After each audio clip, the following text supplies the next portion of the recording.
15 West Park Boulevard. It's the Choppy and Bobby Firehouse Tour 2025. Take it away, fellas. Thank you.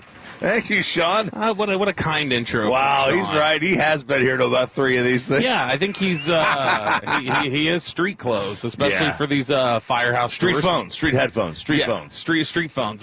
That's the way we're doing it now. That is that he is not here consistently, but it makes sense if he's saying that he is a serial arsonist in the Plano I can area. see that. You really don't want to. If you're an arsonist, you do not want to come to the Firehouse Tour. But if you're not an arsonist, one of the last places you'd want to be would be here. It really is. If you're not an arsonist, we really welcome you here to the Firehouse, Plano Firehouse number 5. Yes, sir. This is when I saw that they were having it here, I was like, ooh, that's a lovely area.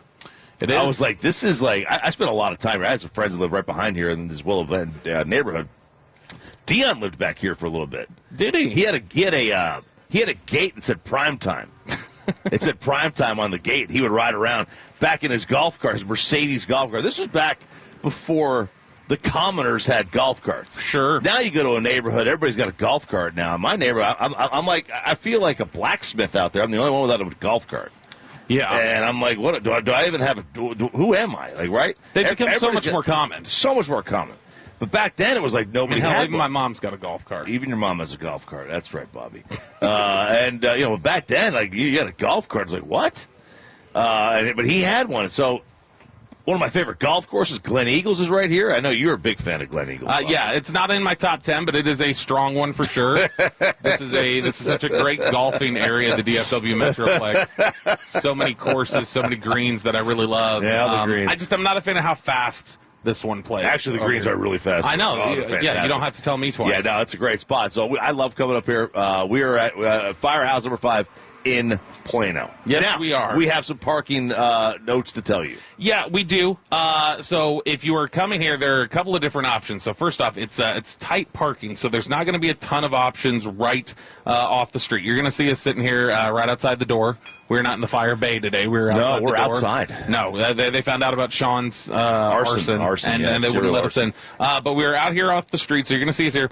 There might be some places for you to turn in here to the fire station. You might have to go to the Chevron next door and kind of park against the wall there. Yep. Or your options may have to be like the Market Street over there and walk over, which is right around the corner. You may just have to park and walk a little bit, but it's worth it for free Whataburger and these free mugs that we got. These mugs are awesome. Rossi, grab me a mug there, will you? I want to show it to the fan cam here. Thank you, sir. Oh, yeah, this is a good mug. Good beer stein. It's a great mug. It's a solid beer stein. You can do the Steinhoist, although these are a little smaller than the normal Steinhoist. They're like, they're massive. They're massive. This is cool. Yeah, this is more for everyday use. This is less for the hoist, you know? Yeah, more for everyday use. So I like this. So we are at Firehouse number 5 in Plano. Bobby's family has already shown up. That's kind of cool. It's very early for them to get out here. At 6 a.m. They got to go to school. It is, yeah. I've got the children here this morning. They came out because they know it's the last one before it's the last one before they're probably out of school. And then it's the last one before Jacob leaves for the military. Oh, is that Jacob? Yeah, that's Jacob. Hey, I thought she had found somebody else. Yeah, I mean, any day now. Any day now. It is coming for sure. All right, any day now, we're going to get sick of Drake May and the New England Patriots. Well, this has turned out to be a solid drive for the Patriots. Under 8 minutes to play in the third quarter. Pros set in the backfield with Diggs back there. May out of the gun. Looks left. Throws left toward the back of the end zone. Caught. Henderson kept his feet in bounds. His third score of the night. A 7-yard touchdown pass by Drake May. And the Patriots go on top 20-7 with 7:46 to play here in the third quarter. Oh, boy. That is... as Westwood won with the call. Man, they've won 8 straight. They have won 8 straight since the Tom Brady era. Yep. I think since Tom Brady's last year there. And we're in a situation, they're the 1 seed. They're the 1 seed in the AFC. At the moment, yeah. We're going to get sick of them before long. Now, here's the only thing that we're looking at here, and this is something that Maggie and Perloff brought up this morning, which we will hear from Maggie and Perloff at 9 a.m. for Worst Take, because they're going to get nominated for some of the stuff they said. They haven't had a bye yet either, right? No, so here's what you got. Yeah, they have a late bye. They're into December. They're like the last bye week that anybody gets. Wow. But here's the thing is that when you look at it, they've had a good run. They beat Buffalo. That's one of the big ones that everybody's been clinging to. But you look at recently after that, you beat the Jets, you beat the Bucks, the Falcons, the Browns, the Titans, the Saints. That was after Buffalo. So there's not been a lot that's really challenged them. In fact, if you look at some of the other games, the only other game on their schedule that looks like a real challenge, I mean, Tampa is a nice win to get for sure, and especially get it on the road. But you look at the only other game on their schedule that looks like one where, okay, that's a battle, would be Pittsburgh, and they lost. And so I think there is a question about strength of schedule here with them. Sure. And how effective that they can be when they get into kind of the nitty-gritty. But they're going to continue. Dude, they've got the Bengals next week, the Giants after that, then they've got the bye, and then they close at home with the Bills, on the road against the Ravens, on the road against the Jets, at home against the Dolphins. That team might lose 3 games. Yeah, they're going to be 13 wins, 14 wins. Who's the Giants interim? Mike Kafka. That's right. Oh, look, there's the new coach theory that we've always had. You know, we've always done that. Play a little freer. Huh? Play a little freer. Yep, absolutely. Look, the thing with New England is that, you know, they went through the long, torturous doldrums of not having a quarterback and not being a good team for 3 long years. Mm-hmm. Those were tough years for the Patriot fans. Very difficult years. You know, so I feel good for them. I'm happy for them. I'm happy that they're back. I'm happy they're back. I'm happy. You know, they suffered. Those fans suffered. I don't know that so long. Yeah, you know, the Browns never suffered. Surely, like this. You're gonna have Brown sympathies as a Brown supporter from your youth. Yeah. So you're gonna have some of this, but you know, nobody suffers for 3 years without a quarterback in the NFL. Yeah. The Patriots really went through the downturn. Well, and even still, they still had. I think Mac Jones made a Pro Bowl in there. Yeah, that's true. So that's true. Even still, you did have a Pro Bowl. Now that doesn't mean a whole lot because Tyler Huntley has made a Pro Bowl after throwing 3 passes in the season or whatever it was. But this is New England is strong. I do wonder about their long-term prospects in terms of how sustainable some of this is, like we mentioned, when they get against tougher competition. But right now, you're riding the wave. You're feeling good about it. That shouldn't have been, I don't think, though, a 7-point game. Deep into the third quarter against the Jets. That is one thing. I'll tell you this: when I was sitting here watching this thing, I did think, man, this is not the best team in the AFC.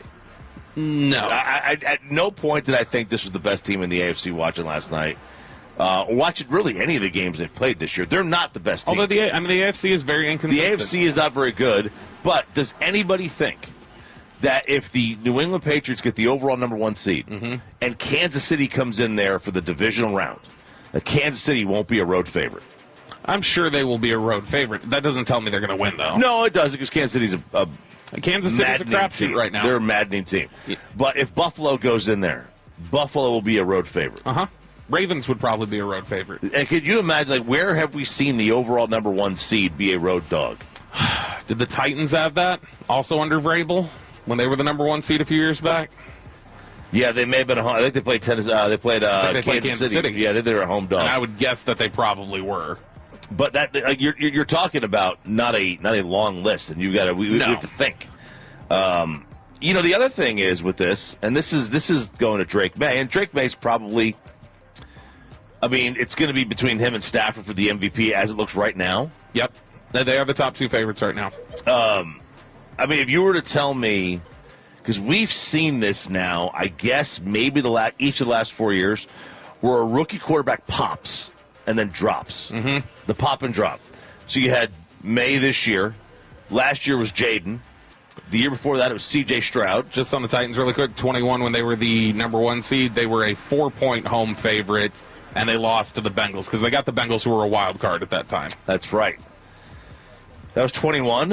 That was the year the Bengals won the Super Bowl, right? Yep. Yeah, they beat Kansas City on the road. So, you know, is Drake May ripe to be the next Jaden, C.J. Stroud? I guess you want to throw Mac Jones in there, who popped his rookie year. Well, and it is second year. It is second year for Drake May. So he didn't play. He didn't play his rookie full time a ton. He played, but I mean he's already up to basically his pass attempts from last year. So when you look at the way that Drake May has played this season, here's the biggest issue for Drake May and the problem that you're going to run into. You are, I believe, one of the ones who subscribes to the idea of sacks are a quarterback stat. Okay, here are the individual games. That's one of my opinions I actually do remember. These are the individual, I don't remember most of them. These are the individual games this year for Drake May in terms of sacks. 4, 3, 5, 1, 4, 1, 4, 6, 6, 1, 6 1. sacks? He said 2 games where he's been sacked 6 times. And they won them both. Mm-hmm. Yeah, and then he limited it to 1 last night, but like the 1 sack he took last night, that was him taking a sack that he shouldn't have.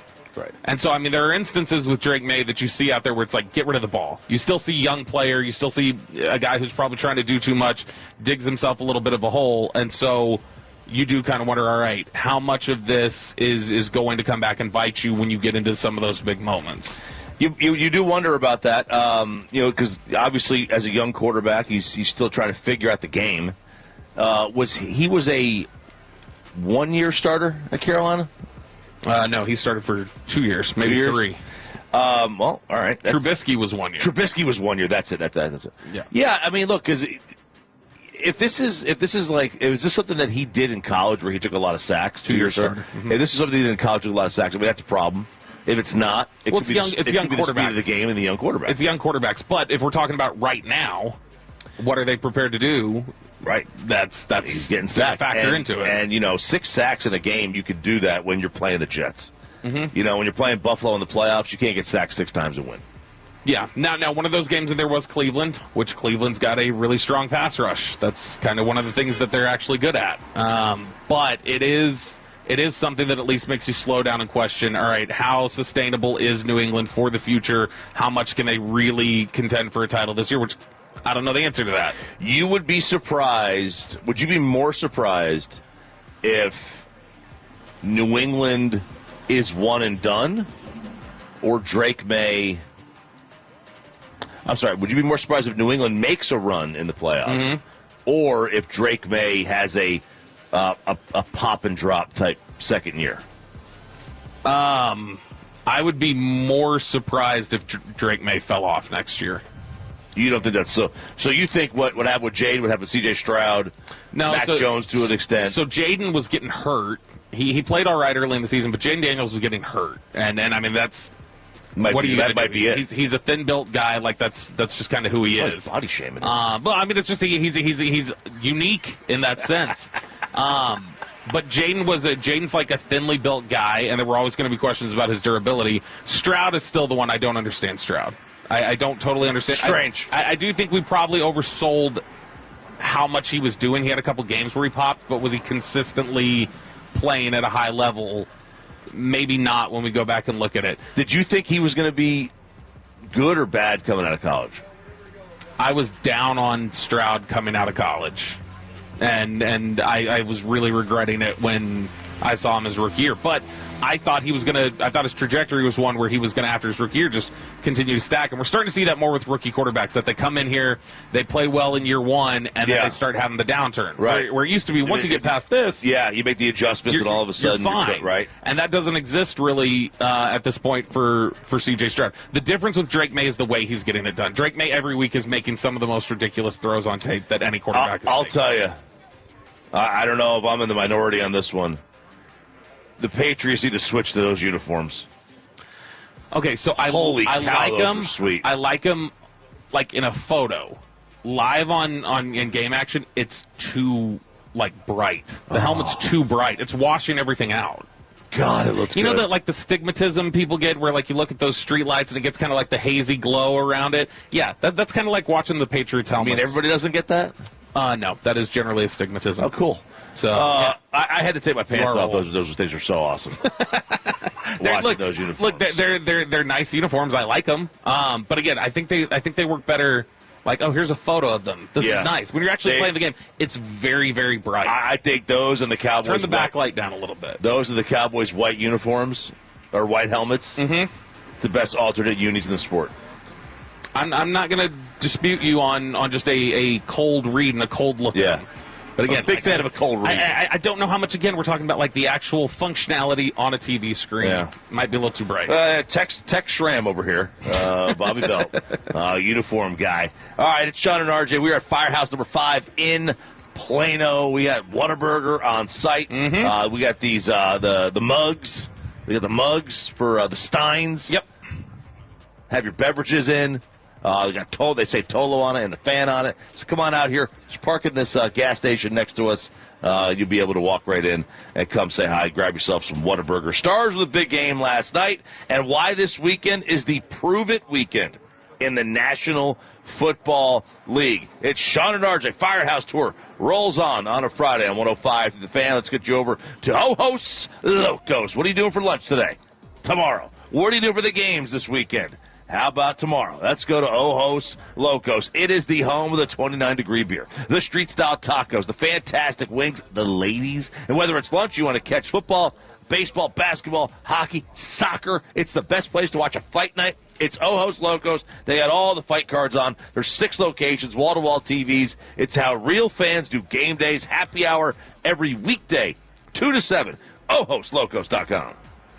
The more time you give, the more our crush grows. Together we continue to build something special. Keep turning it on and leaving it on 105.3 The Fan and the Odyssey, iHeartRadio, and TuneIn apps. Fellas, feeling tired, sluggish, or not yourself? Gavin Dawson from Men's T Clinic, they have the fix. From testosterone therapy to hair replacement, joint recovery, bedroom wellness, they do it all. Same-day appointments, fast results. Get your edge back right now. Visit Men's T Clinic today. Hey, Tolos, RJ Choppy here for one of the best dealerships in all of North Texas. Platinum Chrysler Dodge Ram Jeep on the east side of the Metroplex between Highway 80 and I-20. And right now, you can take advantage of the massive savings this month at Platinum Chrysler Dodge Ram Jeep with the wrap up the year sales event. Truly one of the best times to get your brand new ride. You can also start the process online. PlatinumCDRJTexas.com and then drive a little further to save a lot more at Platinum Chrysler Dodge Ram Jeep. Are you tired of falling short on your health and fitness goals? It may be your hormones. Optimizing hormones can have a dramatic impact, both physically and mentally. BioT is the world's leader in training healthcare providers on bioidentical hormone optimization.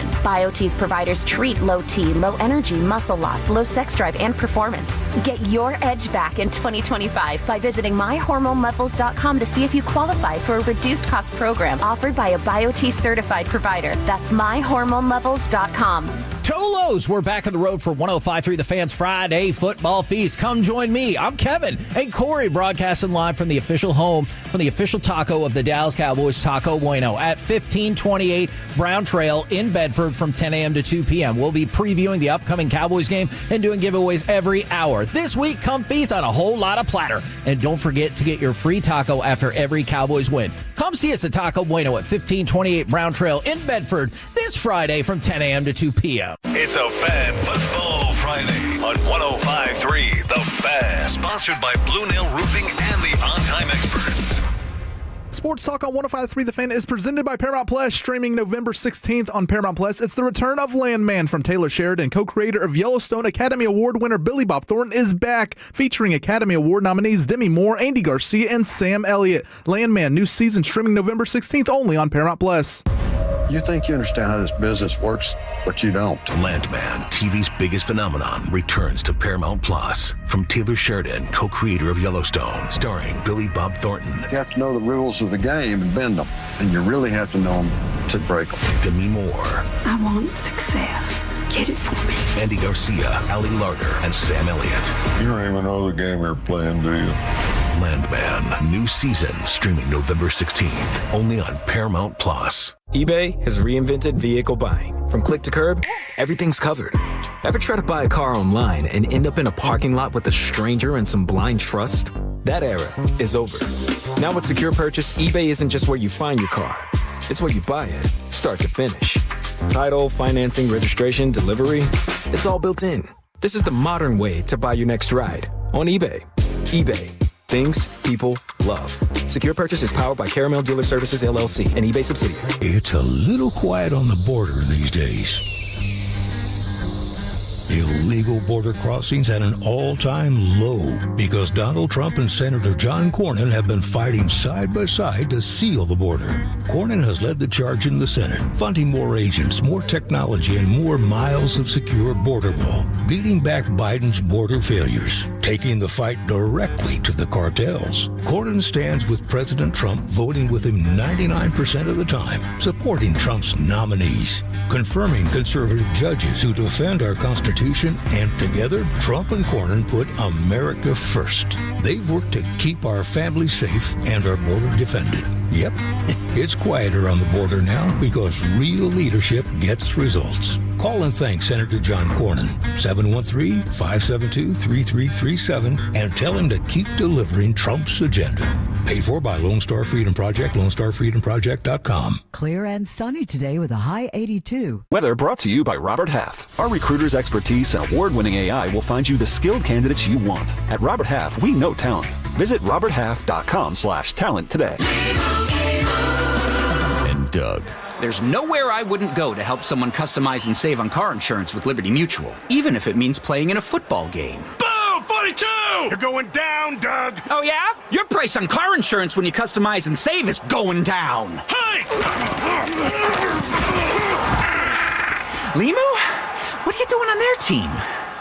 Only pay for what you need at libertymutual.com. Liberty, liberty, liberty, liberty. Hey, Tolos, RJ Choppy here for one of the best dealerships on the east side of the Metroplex in Terrell. It is Platinum Ford. Owner Stephen Gilchrist and GM Adam Vinci, they're Tolos, taking care of you, the Tolo, each and every day when it comes to the purchase of your brand new Ford car, truck, SUV. I am proud to say that I am a Platinum customer, and I promise you're going to get the same incredible experience that I got. Adam's got everything from Super Duties to full-size Broncos, Raptor F-150s, and more. Start the process right now online, PlatinumFord.com, and then drive a little further to save a lot more at Platinum Ford. And it's back to Sean and RJ right here on 105.3 The Fan segment here, brought to you by the personal injury lawyers Frankel and Frankel. If you've been injured in a car or truck ride, call Frankel first, 214 or 817-333-3333. With Frankel and Frankel, there's never an out-of-pocket cost. They only get paid when you win. Frankel and Frankel, the go-to car and truck attorneys in Dallas. It's a hustle down there along with Mathis. It's bounced up in the air and into the net.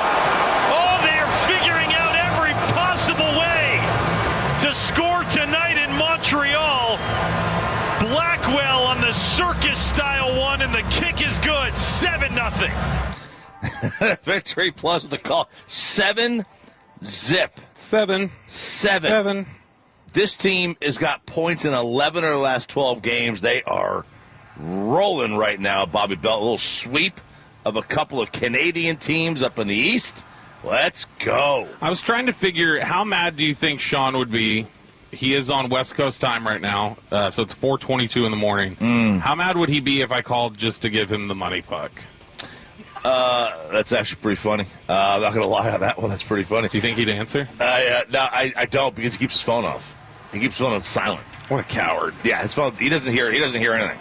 But it's an off day. They got they take on the Flyers Saturday at the American Airlines Center, but they were fantastic. Heiskanen with a milestone, his 300th point, 5th most points to Stars defenseman in franchise history.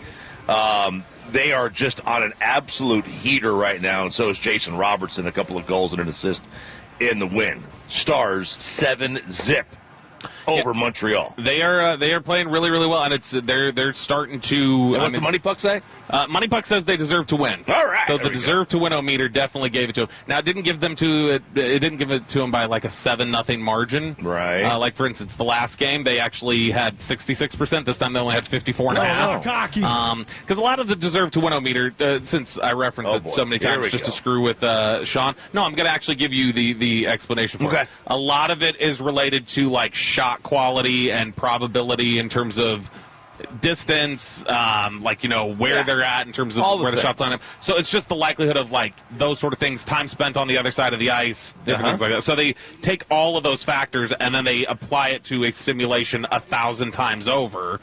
And whoever wins the most of those simulations gets the percentage. So if the Stars really are 50 on this. I know, but if the Stars are 54.6, that means they won 546 of the simulations. Is all it means. Okay, there we go. All right, Stars. There we go. There's Bobby Belt with his money puck explanations. I will never explain that for Sean, though. I'm just going to give him the number.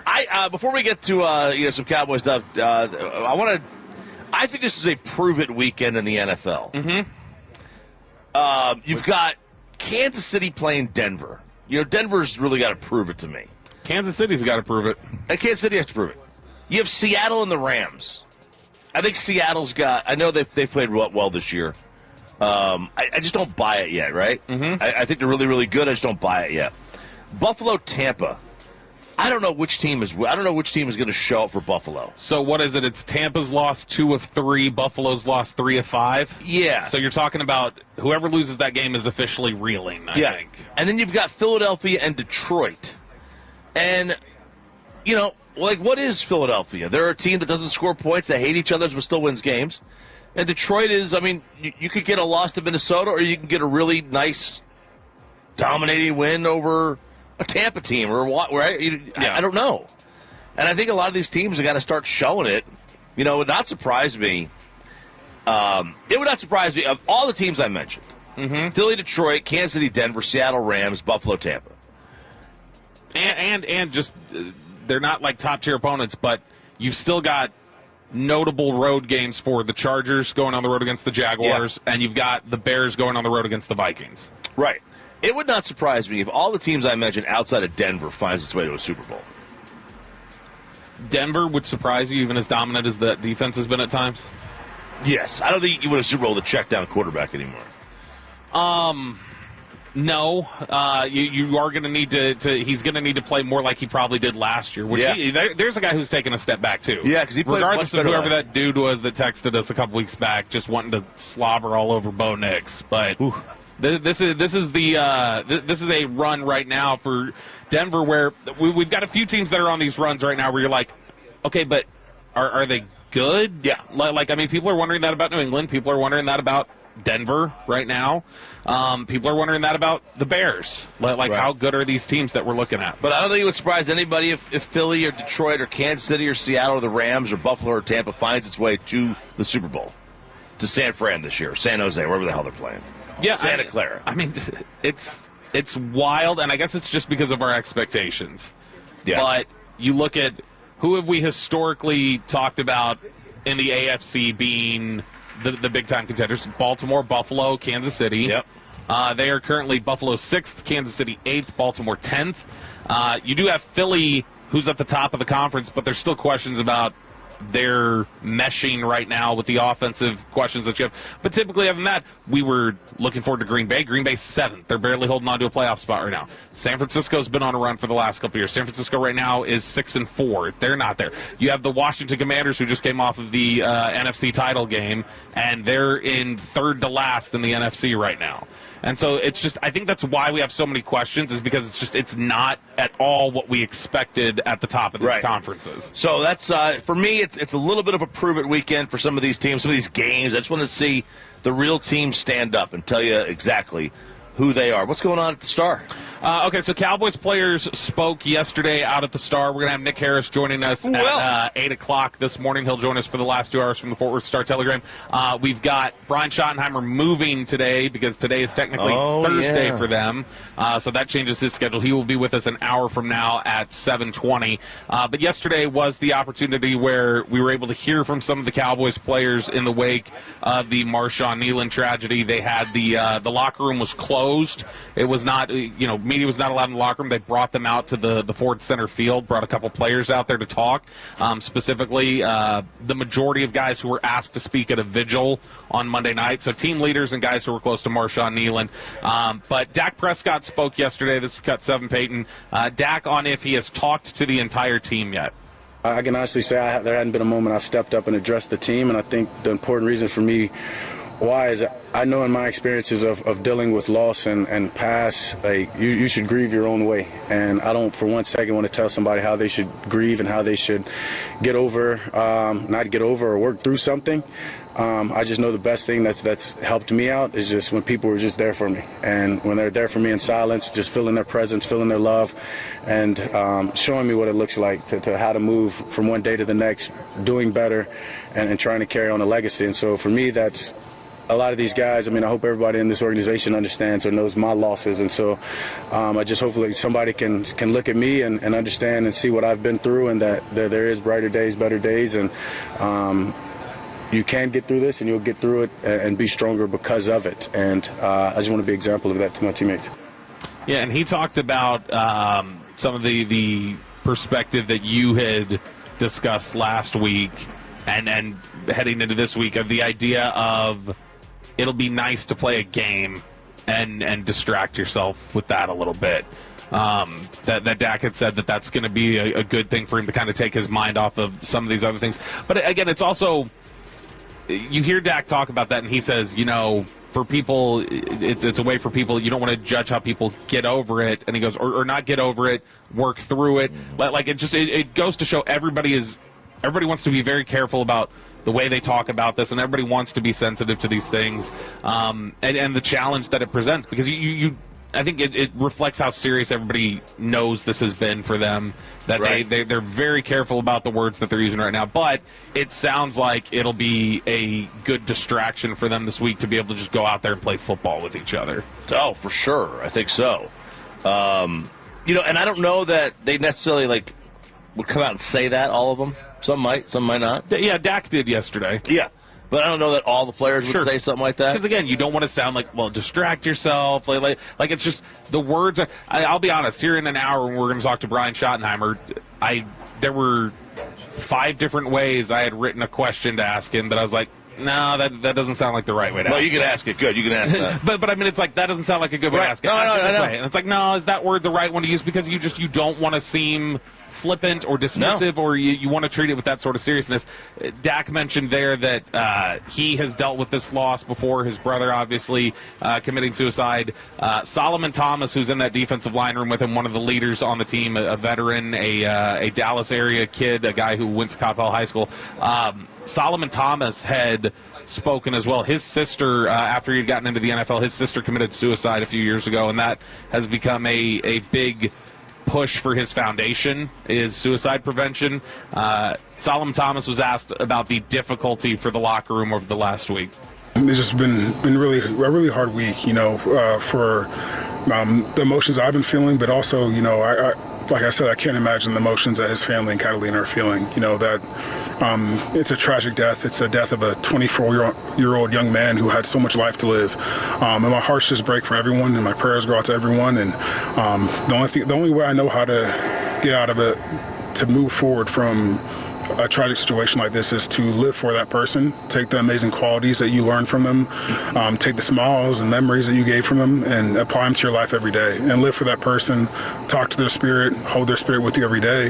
The only way I truly believe you can let someone die is not living with their spirit, not saying their name, not talking to them, not loving them, not feeling the grief.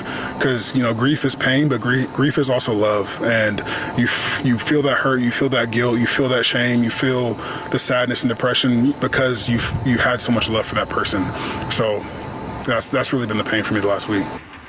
It's clearly been a difficult week for them as a team. I think that it has been good for them to get back to work a little bit. It seems like guys have been able to focus on something. But like we said, this is all that work that Brian Shottenheimer is doing for culture and connection and really creating trying to create a family with this football team.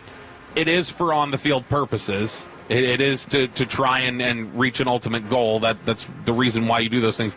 But this is another big reason why he tries to create the atmosphere that he does, is so that when these sort of things pop up, right, and there are things that, even if they're just individually devastating to guys, things in their personal life, and not necessarily something like this, which every team does not have to deal with, and that you don't anticipate dealing with, you can weather it a lot better, and you can be there, I think, for each other and lift each other up in a much more effective way.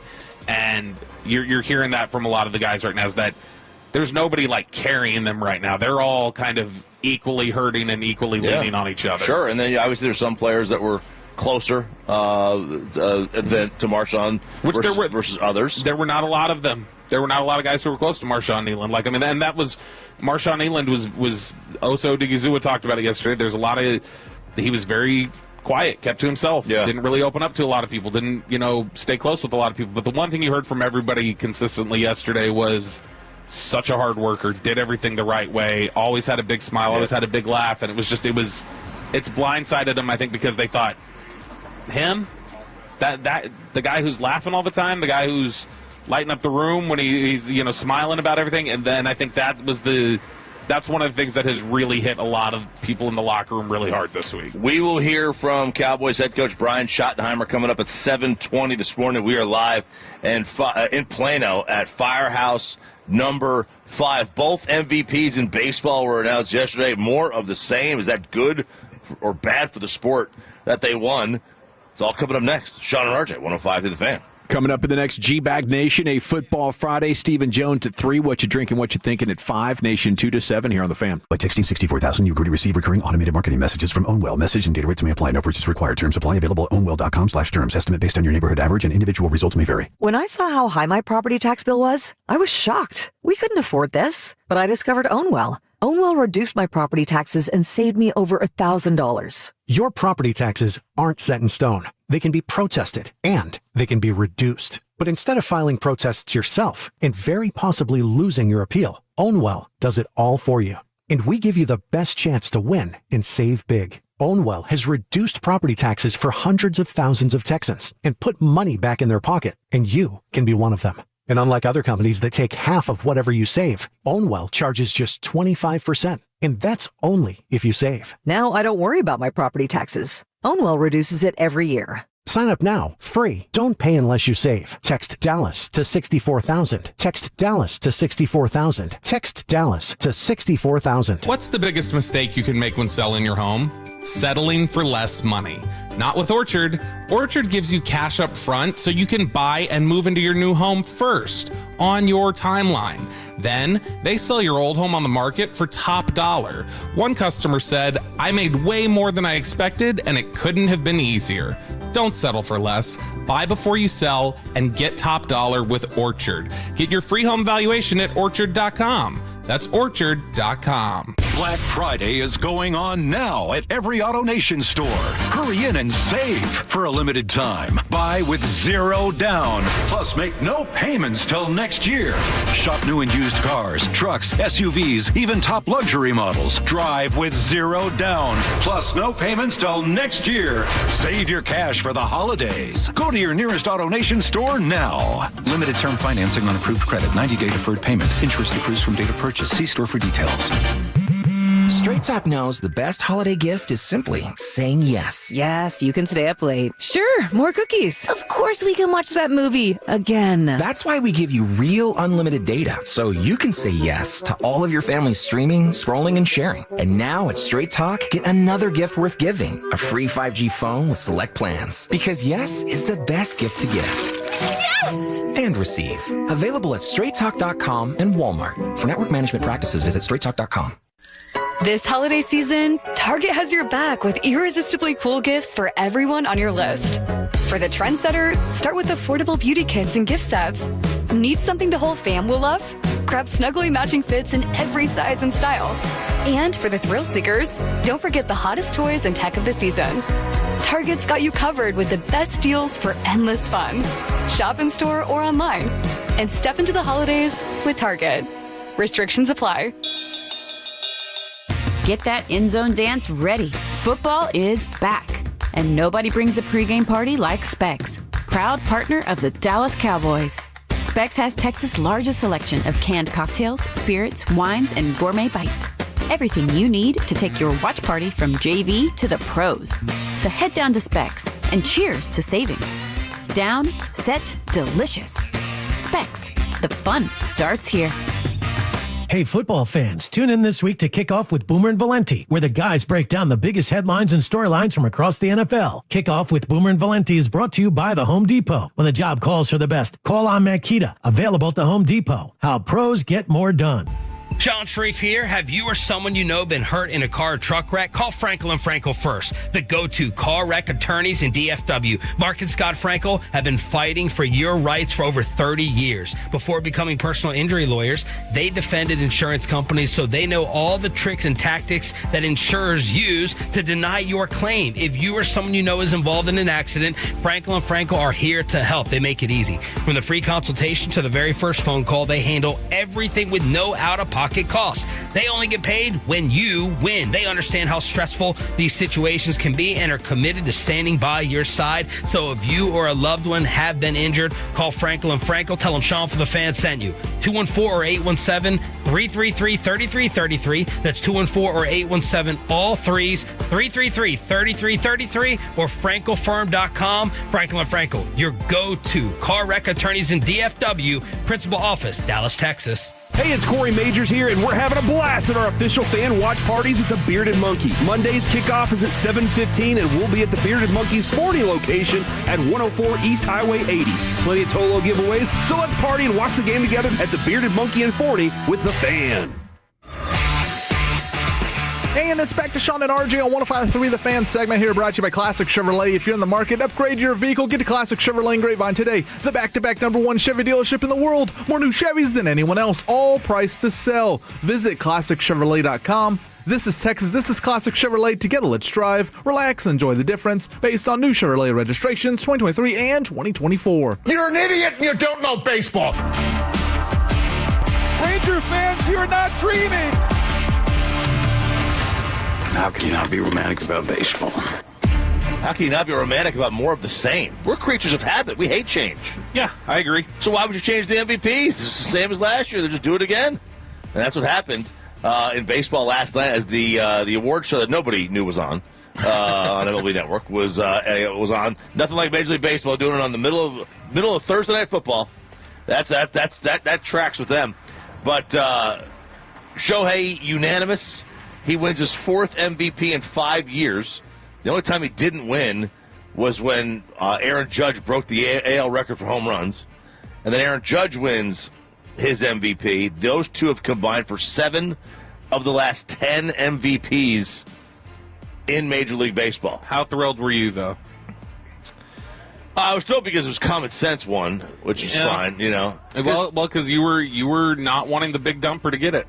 I just can't. To me, that would have been a story. That would have been a story MVP. You know, and that to me doesn't sit well. But with Shohei, you know, he's got 4 and 5 years. Jordan never did that. We're talking about guys like Gretzky are the only ones that have ever done something like this. Mm-hmm. Where Gretzky won 8 straight, which is an absurd thing to even think about. He won 8 straight, skipped a year, and then won again. So just for good measure. But this is like one of the best 5-year runs we've ever seen. Bonds won 4 in a row, I think, in the early aughts. But we're talking about something that we just don't see very often, what Shohei has done.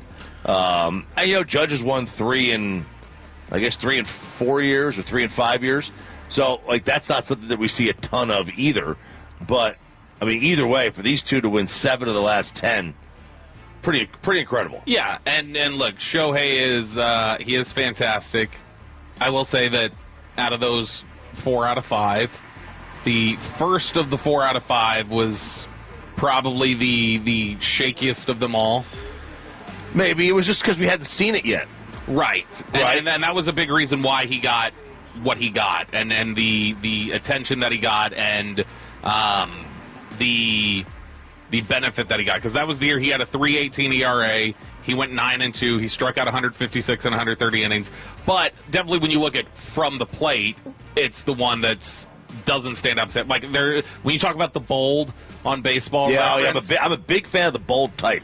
So Baseball Reference, I got to have a lot of bold. There is very little bold type on his 20. Oh, see, then you can't. That's not even Hall of Fame worthy. In fact, his bold type was caught stealing. That was one of the things that was bolded on there. But otherwise, it was, and look, that's like when your bold type is grounded into double plays. I'm not nitpicking. He's clearly elevated his game. Sure. Oh, he's great. And he's become an even better player along the way. It's just, out of those, when you talk about it, I think the run is really the last 3 years. For sure. That's the run that you're really looking at and marveling at. 1,000%. And, you know, like it's been fun watching those two do it because, like I said, 7 of the last 10 MVPs they've won. It just, I don't know. Is that good? Is that good for the league when you have that? Or does it not matter? I mean, they need stars. Like they absolutely need marketable stars. Major League Baseball does, and so you're getting that. You're solidifying that. But it did feel like, as much as you were saying didn't deserve it, it did feel like there was a fan appetite for Cal Raleigh. For sure, he was the story. He was the story of the year. More people will remember his year than that will remember Aaron Judge's year. Yeah, which, I mean, Aaron 100%. Judge, it's the run that Aaron Judge is on, like we talked about. Right. It's That's what it is. the type of run that he's on, which Judge at the plate has been even better, discernibly better than Shohei has. Sure. Yeah, it's just Shohei's done it also at the mound, and that, you know. It is his numbers. Aaron Judge's numbers are the closest thing we've seen to Bonds since Bonds left. And it's 20 years. Yeah. That's 20 years. They arrested Emmanuel Clase at the airport. Oh. He got back into the States. They arrested him. The guy who wasted millions, which turned out to be about $12 grand. Turned out to be about $12 grand. Yeah, that I can't understand. By the way, real quick note, since we just moved on from Judge, I got to point out his career slugging percentage is higher than Bonds. Is it really? By 8 points. Which is wild to think. But now, obviously, there was a bunch of walks in Bonds' career that took slugging opportunities away. Yep. No doubt. But, no, with Clase, the thing I cannot figure about that, and this is the thing that I looked this up, because the word out there was that they were being paid $5,000, him and Luis Ortiz. Ortiz was being paid $5,000 to basically throw the pitch. Clase $5,000 for setting it up. Yeah, for being the, and then there was the bookie. There was a separate one that was a $7,000 payment. So Emmanuel Clase made almost $3 million in 2024. And that was a season in which he threw 983 pitches. That comes out to $3 grand per pitch already. He's already making $3,000 per pitch. Emmanuel Clase is on average. Could you imagine trying to fix? So he took a $2,000 and $4,000 one-time bonus to just be like, okay. Yeah. Like, imagine like at your job and you are approached to fix something at your job, like screw with it, and you do it for $20. Yeah, essentially. And you risk getting fired and banned a little more than your hourly rate. Yeah. Essentially, which is what Clase did. Now, Luis Ortiz is a dummy too, but Luis Ortiz at least is a little bit more of a fringe guy. Yeah. And if he's still making $800 grand at minimum. Yeah. At minimum. Like I said, he's still a dummy too, but like I at least get the thought of somebody a little bit more who goes, I don't know when this could end. I need to get every extra bit of money I can. And it's one pitch. Who's going to know and do those sort of things. But, man, this is just – it's an all-time fumbling of your career. Yeah, it absolutely is, and they'll never pitch again. It's Sean and RJ here. Where are we, Bobby? Now, we are at 5115 West Park Boulevard at Plano Fire Station number 5 if you want to come out. We still got Whataburger breakfast. We got the mugs that we're giving away. We've also got some Tolo stickers that we're handing out. I will say on the question about on the question about Clase and Ortiz and what they did, there's also part of this that's got to factor in. Again, doesn't make them any less dummies. Is we had not seen this before. Right. We had not seen somebody get busted this way before. Right. And so they probably thought, this is safe. This is safe. Or, gosh, they may even know that it's been done before and nobody's gotten caught. And they maybe it's telling you that they don't think it's that big of a deal. Like, one pitch is not that big of a deal. Now, did you see the NFL's response to this? No. The NFL sent out a memo reminding teams about the implications of prop bets and taking part in those, and apparently the NFL is moving to tighten restrictions and limit prop bets on the sport because they're trying to avoid these sort of. So prop bets are going to become. I don't care for that. Less common in the NFL now because of this. But this is the sort of thing that it. Let's be honest. It cannot just be the NBA and MLB that's had this happen. Oh, I know. This is. I'm sure this has happened somewhere in the NFL, and we just haven't seen it yet. Yep. It hasn't been caught, or it hasn't been whatever. But there's zero chance that this has already crept in and kind of poisoned the well a little bit for MLB and NBA players and not the NFL, which is the larger risk in terms of your future health. And just your future health and like the tenuous nature of it to where you'd be saying like, I got to get all I can. I got to get all I can. Oh yeah, because the other sports guarantee contracts and the NFL players, their expectancy within the sport. Their sport life expectancy is so much smaller. What's NFL stand for? Not for long. Not for long, guys. No fun league. Not for long. No, not for long. There we go. All right, it's Sean and RJ here on 105.3 The Fan. I want to update you. The trip to A&M. Oh, the College Station trip. There's A&M right there in front of us. There we go. So yesterday I said that my oldest is going to ride down with some friends. Yep. A couple of 16-year-olds to the game. Yep. They're going to go to the game this week, and they're going to stay at a house. One of the baseball coaches is the dad of one of their best friends.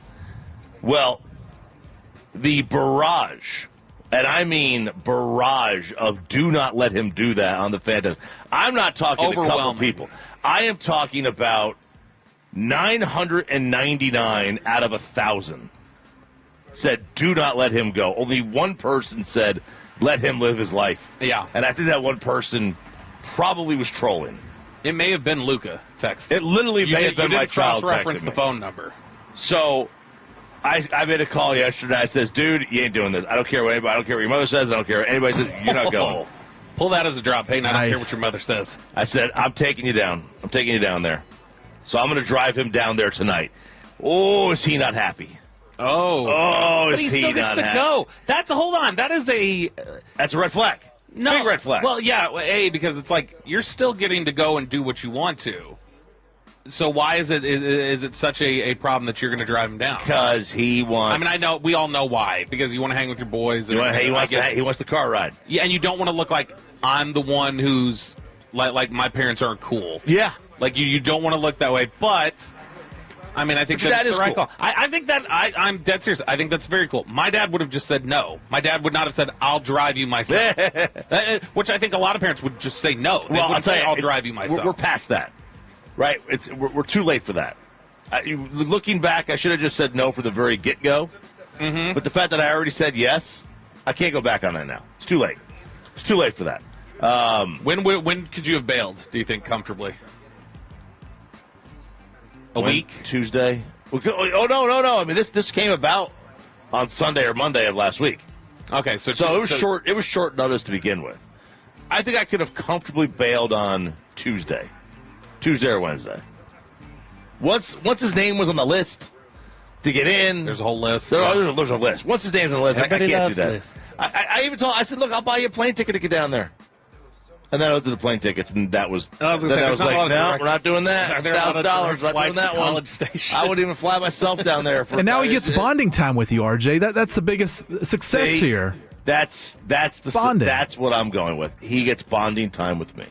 That's good. Now, what bonding time is his AirPods will be in. He'll be on. No. And He'll be listening to music. This is a good opportunity here. Okay, so here's how you're going to take advantage of this job. Yeah. You have said, what is it that he wants his career to be? He is interested in he wants to be a Major League Baseball player. But he also has talked about he is interested in podcasting. And that he wants to be able to sit around and goof off with his bros.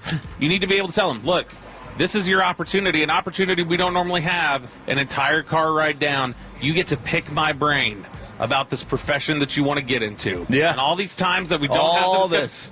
Take those AirPods out. You want to talk about making content? This is a perfect opportunity to make some content here. We should make a podcast on the way down. Honestly, show some Brad Evans. There's your host right there, Luca. There it is. Have some Brad Evans and just be like, look, this is an opportunity for us to workshop ideas for you to be able to get into the podcast space. That's how I got into radio. I got into my entire profession, Chop, from my dad opening the door. That's true. So, Nepo, baby. Just people saying, I drove my 16-year-old daughter and her friends from Indy to Chicago. They were happy because they saved that gas money for more shenanigans in Chicago at 16. Shout out to you, 812. That's a ways to go, man. Indy to Chicago, that's not a close trip. What is the furthest you would have said, sorry, I'm just pulling the plug? Or what's the furthest? Like where would have been the line where you're like, you're not going and I'm not driving you there? That's too much. Literally anywhere past A&M. So Houston, you would have been like, we're out. Yeah, I would have been. That's too far. Because like A&M is what, 3 hours? Roughly, yeah. Houston's 4.5. I mean, if you're the driver you say you are, A&M should be like 240.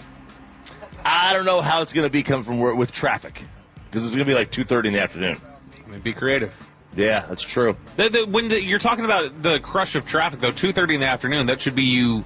The traffic you'd have to worry about is leaving Dallas, and that at that time it's not going to be as bad. We're right, and we're probably going to go. We'll probably just shoot down through Fort Worth on 35W, but I don't know. Everybody in the fan text saying smart. This is the move, and you made the right call. They would have done the same thing. They would have driven them down, or some said they would have just said no, you're not going. But there you go. All right, I feel good. I feel good about this. Good call. I feel good about this. Yep. All right, Sean and RJ here on 105.3, the Fan, Fire Station number 5 in Plano here all morning. Whataburger. We got the mugs. Fantastic. All right, college football kegger. We got the degenerate. We got 5 things. We got Brian Shottenheimer. We got the junk drawer. It's the 7 o'clock hour. Nick Harris joins the show coming up at 9 o'clock right here on Sean and RJ. Bob, where are we again? Say it again. We are at 5115 West Park Boulevard, Plano Fire Station, number 5. Come on out. Get a mug. They're starting to go. They're starting to disappear. Get you some Whataburger breakfast. Come out. Say what's up to Chop. Tell him he did a good thing by not letting his kid go down with a bunch of 15-year-old randos. Yeah, big. Come out and see us here for the Firehouse tour. But football season is in full swing, and however you like to get in on the action, you can do it on Underdog. Right now in Texas this season, make team picks and player picks. Just download the app, sign up, and you'll get $100 bonus entries. You make your first $5 fantasy entry, and using Underdog is easy. You just pick whether your favorite team will win, or if your favorite players will go higher or lower on stats like touchdowns, receiving yards, interceptions, and more. And plus, with Underdog's ultra-fast pads, you get your profits to the snaps. Download the app today and use the promo code TOLO. Score $100 in bonus entries. You make your first $5 fantasy entry. Player picks, team picks, all on Underdog. Crypto.com predictions powered by Underdog Predict. Trading derivatives involve risk and may not be appropriate for all. For more info, NADX.com/rules and UnderdogFantasy.com/rules. For Crypto.com predictions, the term pick refers to a product traded on CDNA. Must be 18 and older, President, Texas. Terms apply. See assets.underdogfantasy.com/web/play and get terms _DFS_HTML for details. Conserve your play. Call 1-800-GAMBLER. Go to ncpgambling.org. Hey, thanks for starting your day with Sean and RJ on 105.3 The Fan, YouTube, or on the Odyssey, iHeart, and TuneIn app. This is Boomer Esiason with an Odyssey Sports Minute. Larry Brooks, the New York Post's Hall of Fame hockey writer, lost his battle with cancer yesterday at the age of 75. Personally, I feel a great sense of loss because he was the guy all of us Ranger fans look forward to reading on a regular basis. We certainly respected his in-depth team and league-wide knowledge, and we savored his sharp commentary. Rest in peace, Larry. You left quite a legacy. I'm Boomer Esiason. Paid for by term provider. Premiums will vary. Plans depend on age, location, and other factors. Visit BigBlue.com. Diabetes, high blood pressure, anxiety meds, everyone's on them. If you're a 50-year-old male, maybe a bit porky, and you may even have type 2 diabetes, $1 million of term insurance may only cost you about $200 a month. Call Term Provider. Speak with Big Lou at 800-777-1225. Big Lou will find a term life policy for you even if you have type 2 diabetes, are overweight, or have high blood pressure. Term Provider has helped thousands of people like you who think they can't afford term life insurance. To buy $1 million of affordable term life for you, all you need to do is call Big Lou at 800-777-1225. Lou will make sure the scales are tipped in your favor. Call 800-777-1225. Big Lou will answer your call and work to fit you into a term life policy that you can afford. Remember, Big Lou's like you. He's on meds too. Call 800-777-1225 or biglou.com. This is the story of the one. As a maintenance supervisor at a manufacturing facility, he knows keeping the line up and running is a top priority. That's why he chooses Grainger. Because when a drive belt gets damaged, Grainger makes it easy to find the exact specs for the replacement product he needs. And next day delivery helps ensure he'll have everything in place and running like clockwork. Call 1-800-GRAINGER, click Grainger.com, or just stop by. Grainger, for the ones who get it done. At Skechers, comfort is a technology. That's right. You don't just make a shoe and hope it comes out comfortable. It takes research, innovations, compounds, engineering, and so much more to feel so comfortable you'd swear you're wearing pillows on your feet. We have features like Skechers Air-Cooled Memory Foam and fits like Relax Fit, Stretch Fit, Wide Fit, Arch Fit, and so many more to make the shoe feel like it was custom-made just for your foot. Plus, we have hands-free Skechers Slip-ins technology. Just step in and go. Find yours at a Skechers store, Skechers.com, or wherever comfortable footwear is sold. When there's work to do, you need the powerful, durable Kubota RTV-X, North America's #1 selling diesel utility vehicle. With half-ton capabilities, it's built to haul it all. Sam Zimmer with Zimmer Kubota inviting you to stop by any of our 6 Metroplex locations before December 31st to bring home select Kubota equipment for 0 down, 1.99 APR up to 36 months or save up to $300. For more details, visit zktractor.com. Zimmer Kubota, serving the Metroplex for over 40 years. Feel Feeling stuck on your own 10-yard line in the career game? Maybe it's time to just go for IT. My Computer Career has the game plan to score a rewarding new IT career in months. Whether you're a rookie, a breakout career changer, or a military veteran ready to serve. Why spend years chasing a college degree when you can fast-track your future in IT starting now? Take your mark, get set, go for IT. Take the free career evaluation at mycomputercareer.edu today. Financial aid is available to those who qualify, including VA benefits. I asked a D&M executive the other day, who's your ideal customer? Someone frustrated with luxury car depreciation, someone trading every few years and piling up negative equity, or someone budget conscious looking to save 30 to 40% on a monthly payment? His answer was all of them and more. With 50,000 active customers, D&M has the program for you. Leasing is not renting. It's the smarter option. Call 817 or 972-35-LEASE or visit dmautoleasing.com. We make leasing easy at D&M. It's 105.3 The Fan, brought to you by Tolbert Garage Door. There may be other garage door companies on the radio, but nobody does it like Tolbert Garage Door. This is Colby. Shout out to all the Tolos out there. Free on-site estimates, great prices, and even better customer service. Visit TolbertGarageDoor.com to book your service today. This is the exclusive home of Dallas Cowboys football. KRLD-FM and HD1, Dallas-Fort Worth. Let's go, Cowboys. An Odyssey sports station. Driven by our D&M Leasing Studio, this is Sean and RJ on 105.3 The Fan. Sean Sharif here. The guys are live from 5115 West Park Boulevard for the Bobby and RJ Firehouse Tour 2025. Please continue to pray for my butt. I'm basically a Starbucks barista here with the shots of hot brown liquid I've been firing all night. It's really devastating. You guys head to Plano and see the guys for the Firehouse Tour. Continue praying for Sean. What do we really do? Pray for my rough. I just want him to know this is anytime he's out moving forward, AI Sean is going to tell us about the bathroom problems he's been having all night. This is amazing. We are live at Fire Station number 5 in Plano. It is Sean and RJ right here on 105.3 The Fan. 5115 West Park Boulevard. It's a great area. Park over here in the Chevron. Come on in. Grab some Whataburgers. Got plenty left, right, Bobby? We just saw a million of them. Yeah, there's still plenty of Whataburger for you. We got plenty of mugs. I mean, they are starting to go. There's plenty, but you don't want to wait too long. You know what I mean? Right. So you still got time. Get up here. You can come sit in for Shoddy, who's coming up at 7:20. You can hear Shoddy, and you can get your mug and your Whataburger and get comfortable for the expressway. Yeah, let's do it. All right, so, we're going to change things up because, we got Nick Harris at 8 o'clock. So, Yes, sir. normally we do the 5 things I want to see at 8 o'clock. But we can do the 5 things that I want to see from this NFL weekend. Let's do it. Right now, if you don't mind, Bobby Bell. We're going to do a little degenerate as well. I want to see, number one, I want to see the real Eagles and the real Lions show themselves. I don't want this to be one of those crappy 12-10 Eagle games. Score some points, or Detroit scored a ton of points. One of the two. Are you comfortable? Do you believe you can see the real version of both of them in this game? No. Are you going to come away from this game, do you think, is it more just you can only be the real you if you come away from this with a victory, or are you saying that you think that, hey, show us who you guys are in this football game, regardless of what the outcome is, just is there an opportunity for both teams to actually show themselves? I think there is an opportunity for both. I think it'd be hard for both to show themselves because they do play a little different style. Like if Detroit shows themselves, it means their offense really cooks. Mm-hmm. And Philadelphia, it means their defense plays well and the offense, gets some points. But, these are the two of the 3 best teams in the NFC, 2 of the 4.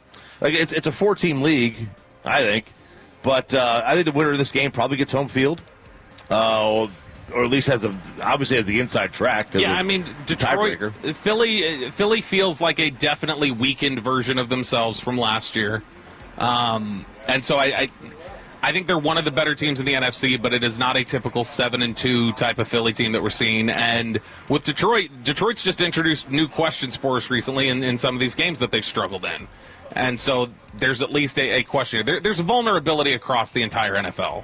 There's really nobody who has just put it down and shown consistently over the last month what they can be and played consistently good football, other than the 2 teams that are going to play each other this weekend, the Rams and the Seahawks. They're the only ones who feel like they have put together a month of consistently good football. Number 2, the real Broncos and real Chiefs to show that. It's really the Broncos. But the Chiefs have to show who they are, too. I think Denver's a fraud. Prove me wrong. Prove me wrong. Offensively, Denver is not impressive. That's for sure. Unless they're playing against Dallas's defense, that's for sure. You can get that out of them. But for me, is it the real Denver, or you need to see the real Bo Nix? That's fair. It really comes down to Nix. That's fair. I think everybody believes in what they've got defensively. Yes, I do. Yeah, no doubt. You absolutely have to. Kansas City, I don't know that I trust them either. And you can't trust them because they've lost too many games. They haven't. Have they lost a game they shouldn't have lost?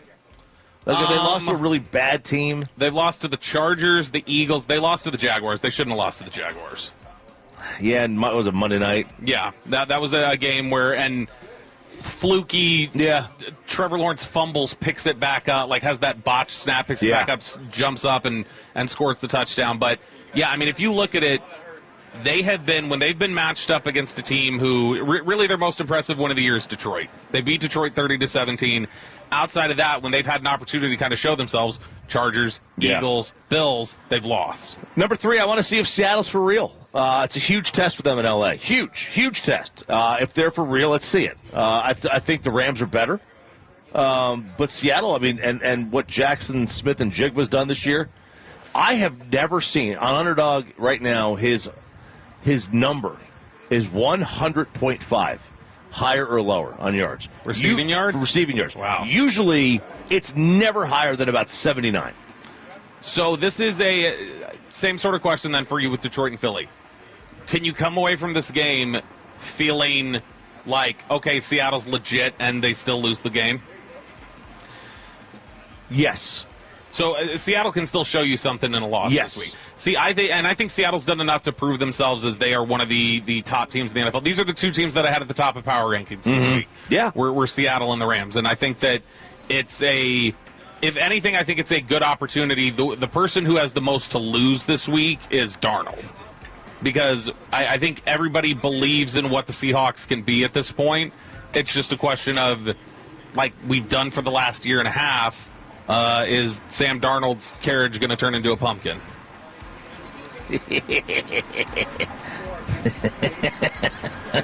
I love it. Because here's the thing with Darnold. I still don't know that I trust it. No, and that's what I mean. That's it. Like you have to see what he ultimately is. And I'll be 100% honest. I don't know how long it'll take for me to feel good about Darnold. Darnold can do something. It's going to take as long as it took to get you to feel this way about him. Well, like, you know how you never totally trusted Ryan Tannehill? Even after he kind of became one of the better quarterbacks in the NFL? You never really trusted it. Dude, his year where they went to the AFC, he had a crazy year. The only guy I can think of who had been dinged as, like, you've not met expectations and then managed to rally and permanently change minds. The only guy in recent history I can think of who's been able to do that is recently Baker has. Baker did it. Baker finally, but even heading into this season, there was still, I think, hesitation about Baker. There was a moxie about him. But there was a hesitation about, is Baker really this guy now? I think now everybody agrees, Baker's this guy. I want to see Washington, number 4, and the Mike McDaniel experiment. We need Washington to get some wins, get out of higher picks. Yes. We need to see them get some wins. So, and that Mike McDaniel experiment. And number 5, a Buffalo rebound. That was a bad loss last week.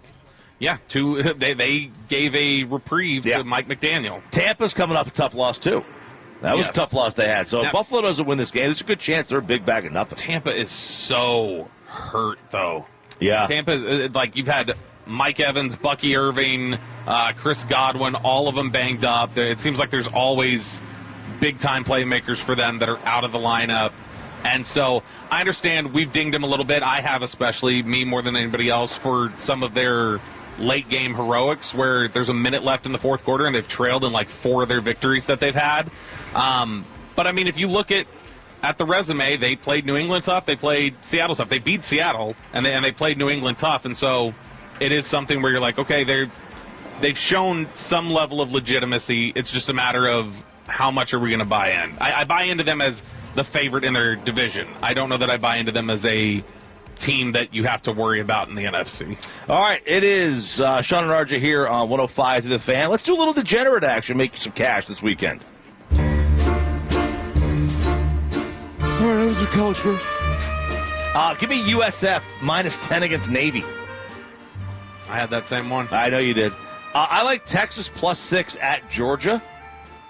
I also like the under 49.5. Now, you did not say you liked Texas money line. I did not say I like Texas money line. So I assume you don't.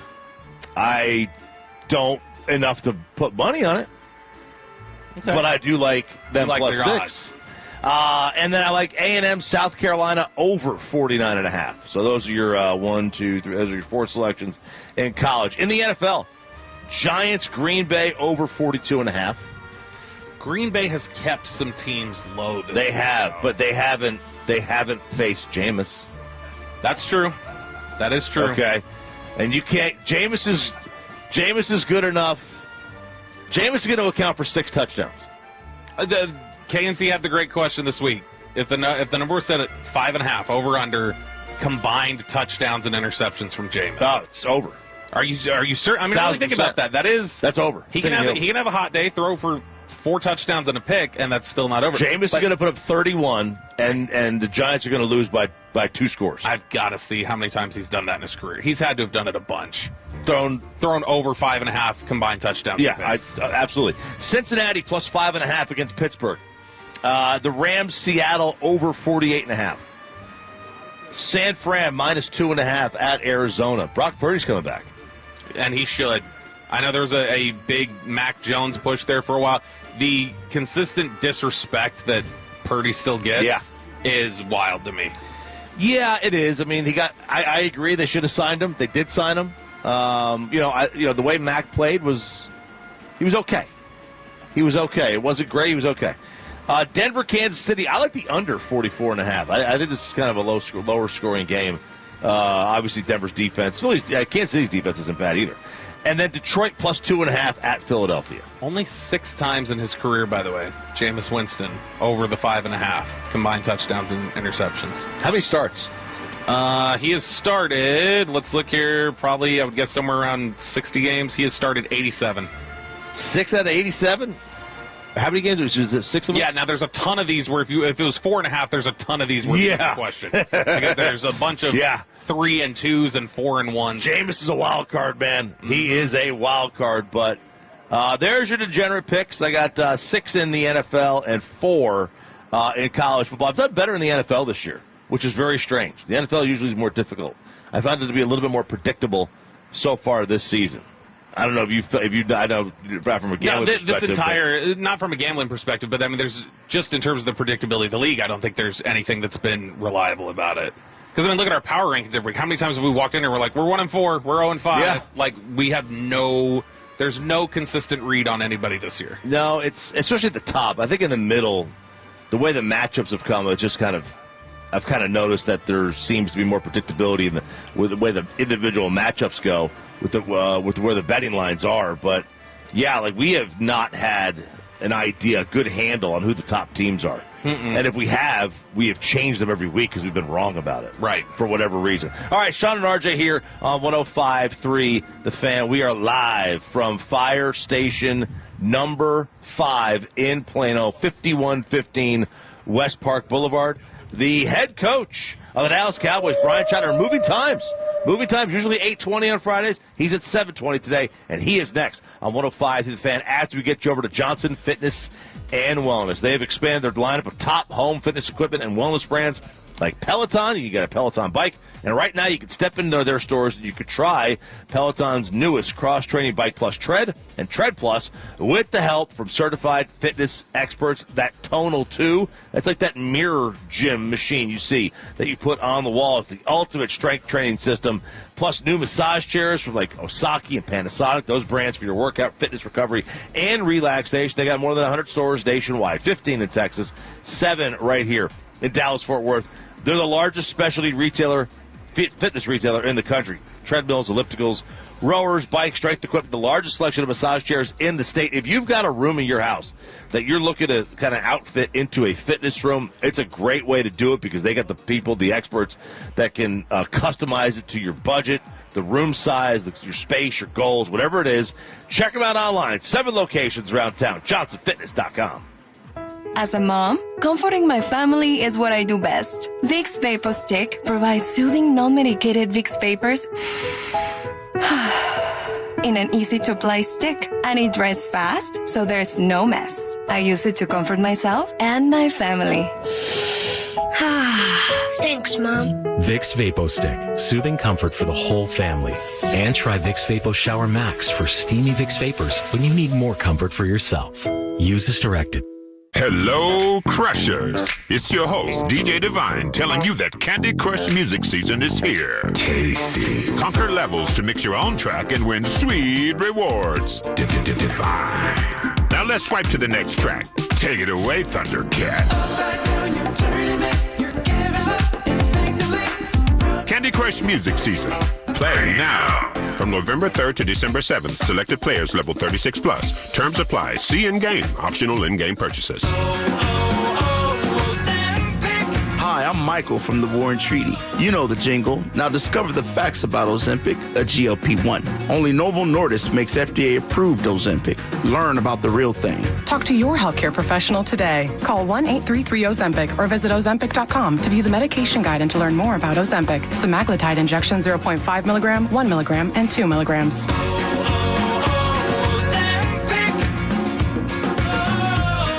It's a Fan Football Friday on 105.3 The Fan. Sponsored by Blue Nail Roofing and the On Time Experts. Nick Post again with K-Post Roofing, Waterproofing, and Solar. In the past year alone, over 260 outages have left thousands in the dark. Sometimes for hours, sometimes for days. But what if you could stay ahead of the next blackout? At K-Post, we believe your home should always be a safe and secure haven. So we offer innovative solar and battery solutions along with backup generators to give you control and peace of mind. Act now and secure your home and your family by scheduling your free, no-obligation consultation at kpostcompany.com. K-Post Company is your commercial and residential roofing, waterproofing, and solar experts, securing your world since 2004. Hi, I'm Nick. And I'm Adam. We started Legacy Box so that family memories would be safe and could always be enjoyed together.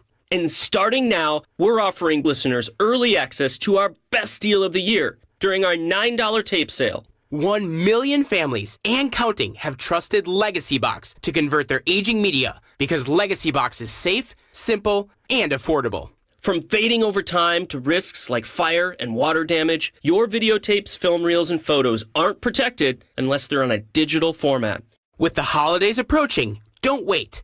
Simply fill your Legacy Box. We'll take care of the rest. It's the most meaningful thing you can do this holiday season, and the perfect time during our best sale of the year. Visit legacybox.com/value to get early access to our Black Friday sale and digitize your memories for only $9 a tape. Visit legacybox.com/value. legacybox.com/value. Tolos, we're back on the road for 105.3 The Fans Friday Football Feast. Come join me. I'm Kevin and Corey broadcasting live from the official home, from the official taco of the Dallas Cowboys, Taco Bueno, at 1528 Brown Trail in Bedford from 10 a.m. to 2 p.m. We'll be previewing the upcoming Cowboys game and doing giveaways every hour. This week, come feast on a whole lot of platter. And don't forget to get your free taco after every Cowboys win. Come see us at Taco Bueno at 1528 Brown Trail in Bedford this Friday from 10 a.m. to 2 p.m. Save on your Thanksgiving must-haves at Whole Foods Market. You'll find it all. Fresh, no antibiotics ever turkeys start at $2.99 a pound. For dessert, win your table over with home-baked treats. Explore sales on baking essentials like spices, broths, and more from 365 brand, including plenty of organic options. Complete your spread with grab-and-go crowd pleasers like creamy mashed russet potatoes. Shop Thanksgiving savings now at Whole Foods Market. Terms apply. Nationwide is so much more than a great insurance company. They're one of America's largest financial services companies. Like how I'm more than just Peyton Manning. I'm also motivating Manning, and you too can be so much more. Nationwide Investment Services Corporation, member FINRA, Columbus, Ohio. You finally made it to your destination, but that little voice says, did I lock the door? With DFW Security, you just tap the app. Doors locked, cameras rolling, house safe. Protecting your home has never been this easy. DFWsecurity.com. Get your fresh Stars content with the #1 Stars podcast, Spits and Suds, presented by the On Time Experts, keeping Stars fans comfortable all season long. Check out the latest Spits and Suds episode wherever your favorite podcasts are found. And it's back to Sean and RJ right here on 105.3 The Fan. It is the Expressway right now on The Fan, and it's brought to you by the On Time Experts. And the HOV lane of the Expressway is driven by Mercedes-Benz of Plano. Good morning, DFW. Sean and RJ, 105.3 The Fan. We are live at Fire Station number 5 in Plano here until 10 a.m. Got the mug still to give away, Whataburger, and everything. But a little audible. Usually it's 8:20 on Fridays. Today it's 7:20. And we have the head coach of the Dallas Cowboys, Brian Shottenheimer, brought to you by Black Rifle Coffee Company, the official coffee of the Dallas Cowboys. Good morning, Coach. How we doing? Good morning, guys. I need some of that Black Rock coffee this morning. I mean, you guys make me get up a little earlier than I like to on this day. But great to visit with you guys, and not surprised that Sean's not there today. I'm sure he's tired somewhere. Yeah, that's become just the norm for him. He just I think he's worried about having his football intelligence exposed, Coach, and it happens. Now, it's been, Coach, wanted to lead off with this. It's been obviously a very difficult week for the team and Cowboys fans with the passing of Marshawn Kneeland. I know you've spoken plenty about Marshawn this week, including, you guys don't move on, you move forward. So I'd just love to hear some of your memories of Marshawn and how you guys are moving forward this week. Yeah, well, again, it is kind of the main thing I'm living by right now, and that our team is living by, right? We want to always remember and always honor Marshawn. He was an incredible young man.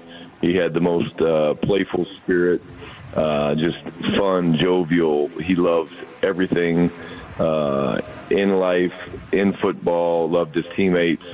And, just his smile was so contagious. He could light up a room when he walked in there. And, we've had a chance to share a lot of stories over the past couple days. We've had a chance to laugh. We've had a chance to cry. But yesterday was a really, really good day for us in terms of the energy felt normal. The practice had good energy. And our guys are ready to get out there and play football. And, let's be honest, guys. I mean, tragedy strikes and it's awful. And, man, we miss Marshawn terribly. But, football and what we do is a great distraction. And I felt that yesterday from our guys. And the best way to honor Marshawn is to go out there, play hard, play well, and find a way to beat the Raiders. Coach, it's not an easy transition to anything else, but you do have some guys coming back this week, Overshown, Revel returning. What can we expect to see from them? Will they be on pitch counts? Do you think they hit the ground running? Yeah, each guy will be different. Each situation's different, guys. Obviously, Demo is a guy that's, played a lot of football, so you might see him do a little bit more than a guy like Vaughn, who's, kind of just getting his feet wet. But I tell you what, guys, it's been great watching those two guys run around. And, we started the practice window for Malik Hooker, who, is just a huge part of what we're trying to do on defense. So hopefully he continues to have a really good week. And I would say he's trending to play. And then, of course, there's a couple new guys that we were excited to see that we haven't really seen in Cowboy jerseys. And, of course, that's, Quinnen, who, just is an incredible young man. I love his spirit. And then Logan Wilson, who just, his football intellect, football IQ has been great. It's been fun to watch him and K9 compete. And really that's what we're trying to do, guys. We're trying to, get these guys back out on the practice field. And, again, the mantra of compete every day doesn't change. And, again, I'll say this because I do tie things, and I'm very comfortable tying things back to Marshawn. The one thing that, I want people to know about Marshawn is he truly did believe in competing every day, trying to be the best version of yourself every day. And we've got a team full of players that believe that too. Coach, I remember talking to some folks with the organization last year, and they were talking about the way that DeMarvion Overshown really attacked his rehab, and that they were like, man, a danger that can occur in those instances is you end up feeling kind of isolated from the team, and you can end up kind of hanging your head a little bit. And they said DeMarvion, last year coming back from the first knee injury, was the opposite of that. He said, no, we're going to attack this. This is like our position group, and was really optimistic. And I know we've seen that carry over to this rehab as well. In your experience with players, how crucial is that optimism and that attitude and the way you hold your head up through rehab in terms of having a successful rehab and coming back from that? Yeah, I think it's everything. I think everything in life starts with a mindset, and his mindset was, okay, I can hang my head and feel sorry for myself, and man, not me again, and all that stuff. He has never done that from one moment. His drive, his intensity, his work ethic to get back has just been truly unmatched. I mean, I'll be honest with you guys. I mean, I remember hearing him say, hey, I want to be back by Thanksgiving. And of course I wasn't doubting Demo. I never would. Because I know his character and his spirit, but I was like, man, it seems like that's going to be here soon. And here he is, more than likely beating that marker. And again, but like, it's so important, with just kind of the way you think and the way you talk to yourself, and I think his self-talk has to be incredible because he's never allowed himself to go down into the rabbit hole of why me, woe is me, I can't believe I have to do this again. If anything, he's the other way. He's like, heck yeah, man, this is a chance for me to prove everybody wrong, and I'm going to beat that marker of whatever time they think I can get back by. And, man, what don't you love about that? Brian Shottenheimer, join us here at 105 through the Fan. All right, so it's your first bye week as a head coach. How much of a reset or an inventory, do you take about where things are as a team at the bye week, or do you not try to change too much up? No, you look at everything. I mean, we really did. What I love about it is that the week slows down and you're able to dive into the video. So there's stats galore. I mean, you guys. I've been impressed because you guys have about as many stats as we do. I'm going to have to talk to our analytics people because there's no reason we shouldn't have way cooler stats than you guys. But what I love is the stats are a starting point, but you got to turn on the video. And, I think going through the video on really all three phases, offense, defense, special teams, it pointed out just very clearly the things that we're good at, the things that we need to improve, and then quite frankly, the things that we're not very good at. So it doesn't mean that you don't try to fix some of the problems. You do, of course, and I'm certainly not going to share with you guys those specifics. I'm sure Pete Carroll is up at 5:30 this morning listening to your show without Sean. But in reality, there's a number of things that we just really felt, wow, okay. All right, we are not very good at that. So how do we either make it better, and if you don't feel like you can make it better, which there are some cases of that, then you get rid of it. We didn't tell you, Sean's actually in Vegas. He's with Pete this morning. Not surprised at all. This guy, I tell you what, from the time he got my reservation screwed up at the restaurant in New York, I mean, I've known he's not a fan of mine. It's messed up. All right, so you mentioned Pete. Obviously, y'all have a history together. And obviously, this team's not doing what Seattle did in terms of like their success yet. But how much of what they're trying to do in Vegas have you seen on film is similar to what they were trying to do in Seattle? Well, it's a really good question, and again, I'll start offensively. Yeah, of course, very good question. But it's on offense, like the Ashton Genty draft pick just tells you a lot of what you need to know, right? Pete's used to having big backs, physicals. You go to Marshawn Lynch, people like that you can turn around, hand the ball to off 30 times, things like that. He wants to do that. He went out and got a quarterback that he knows and trusts in Geno Smith, who truly between us is, I've been around some incredible quarterbacks. There's not many that throw a more beautiful pass than Geno Smith, and he's one of my favorite people in the world. And, you see them trying to, utilize their matchups. And, Bowers is a really good player. Tucker's a really good receiver. So you see that. The biggest thing that I see, and they're playing a lot better now, is the interesting thing for me is just the hybrid defense that I'll refer to, because you see some of Pete's influence in the defense, but you see a lot of Patrick Graham's influence in the defense. And so I think, again, right now they're not winning a lot of games, but they're playing well, and you can see where Pete's taking this thing. And again, it does take time, but that's probably the biggest thing for me is just I'm used to seeing Pete, and his spot drop cover 3. They were the best in the world at it, man, and they still do that. Like I said, they're still his influence, but I think it's definitely a hybrid with him and Patrick and the defensive staff. Brian Shottenheimer joined us here on the D&M Leasing Hotline. Have you found throughout your time in the league that the former assistant, do they have the advantage in situations over the other head coach, or is it more unknown, or are the secrets all out there? No, I really don't. I think at the end of the day, this game's going to come down to, like most, execution. When we execute guys and we play with good fundamentals and we communicate, we're really good. And then, when we don't and we're sloppy or we shoot ourselves in the foot, you end up not playing well. And when you don't play well, it's going to be hard to win in such a competitive league. But I don't think the advantage, falls either way. When you know each other, you have to almost be a little bit cautious about that you don't overthink. Well, I know what he's thinking here. Oh, I know what he's thinking there. Because at the end of the day, we're not the ones out there playing, and it comes down to the players and playing with the right play style, playing with great effort, and then just the physicality of the game is really what drives winning and losing. Coach, you mentioned physicality of the game. That was something that appeared very apparent on Ashton Genty's tape when he was coming out of Boise State.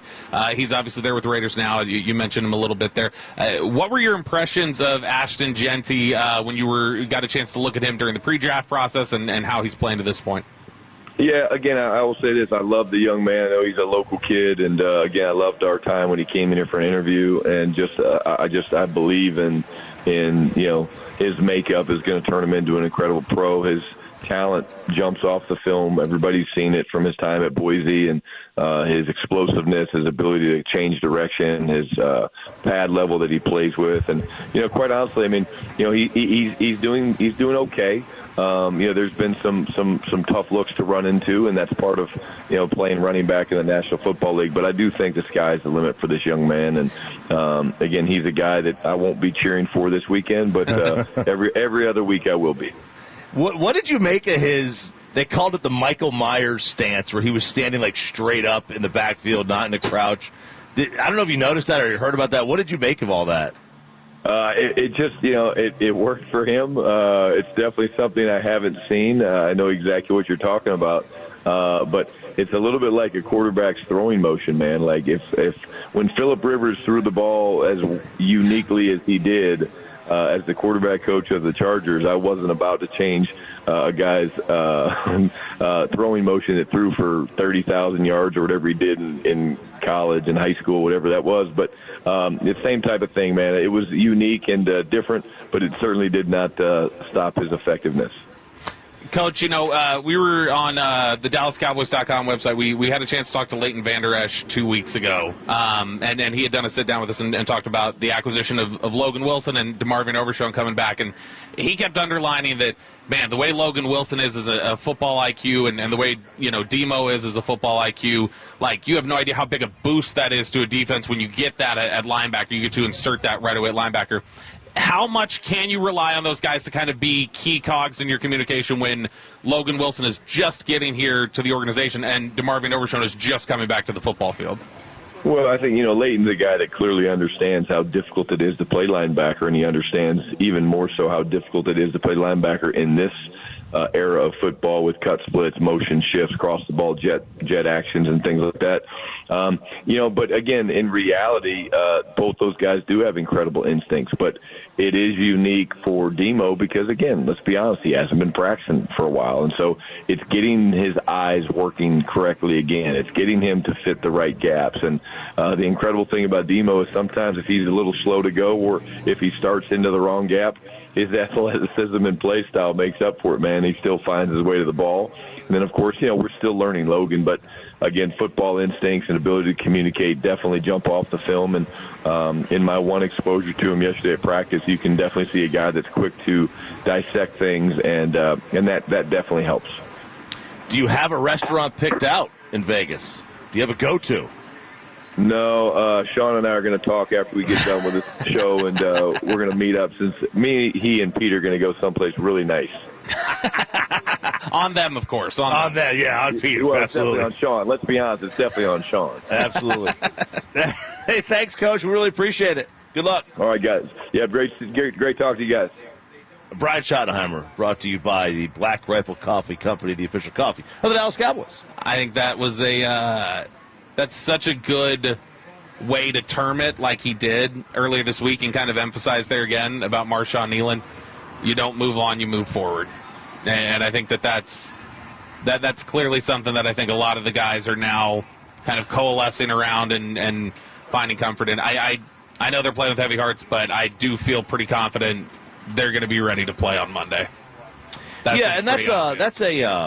Like they're going to be prepared to play, not just ready, like eager to get. I think they're going to be prepared to play on Monday. That's one of those kind of like, I don't say motivational things that you say to yourself or a mindset that you say, because it's I think you always try to move forward. Sure. And you do have to keep saying that to yourself. It's like the whole, feel versus real. Like you're trying this. Reality is going to be one thing. You're trying to do something else. And that I kind of always gets you into that same frame of mind.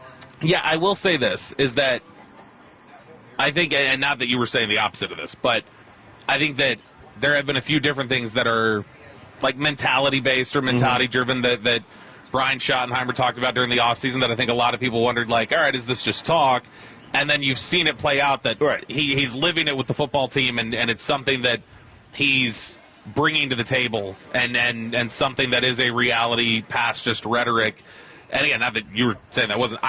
We've mentioned it a couple times. It's hard for anyone in this day and age to have 100% approval ratings for anything. I think in the last week there's been... Are we in a polarizing world? Yeah, very much so. I think in the last week, I think every Cowboys fan was proud of the way Brian Shottenheimer handled it, and I think grateful that Brian Shottenheimer was your head coach this week. He's the right guy, yeah. And again, not a comparison to anybody else, just in the sense of I don't know that there's anybody else, period, I would have wanted leading them through this and helping to connect with the guys than Brian Shottenheimer, because this is a moment that I think he's uniquely built to handle and connect with players and make them feel secure through this. I have no doubt that he FaceTimed 55 guys. 100%. 100%. No doubt. There's Brian Shottenheimer here on 105.3 The Fan. It is the commercial-free expressway, which means we have a ticket giveaway. And does Peyton have did he find a fifth song for Sting? Nope, did not. But message in a bottle. Hey, be quiet. All right, Cholos, that's right. Caller number 10 right now at 877-881-1053 wins a pair of tickets to see Sting at the Pavilion at the Toyota Music Factory on Sunday, May 10th. That's caller number 10 at 877-881-1053. Back to you guys. There we go. All right. I'll send my SOS to the world. Yeah. I'll send my there's some good ones. There's to some good ones, man. Sting had some bangers. All for Love, which has got to be the raspiest trio song of all time. It was Bryan Adams, Rod Stewart, and Sting. Yeah. Which sounds like they're all passing around like a cold with their throat rasped, the three of them. They got each other sick. Oh, before my goodness. They got each other sick before they recorded. They just the had song. like it's like when you get around somebody and you start syncing up, they sync up their laryngitis. Yeah, there you go. I hear what you're saying. Good stuff. All right, it's time now to clean out the junk drawer. Did you know that Benjamin Franklin invented the junk drawer? Junkin! Bobby, I'll let you start on this one. All right, we got a Luigi update. Ooh, your boy Luigi. Not my boy Luigi, Chris Strong's boy Luigi. Luigi Mangione, who we heard about recently, was really big into Taylor Swift and Charlie XCX. That was what he was listening to kind of get himself through. Well, we now have a report from Page Six that Luigi Mangione is, quote, a model prisoner in the notorious Brooklyn lockup.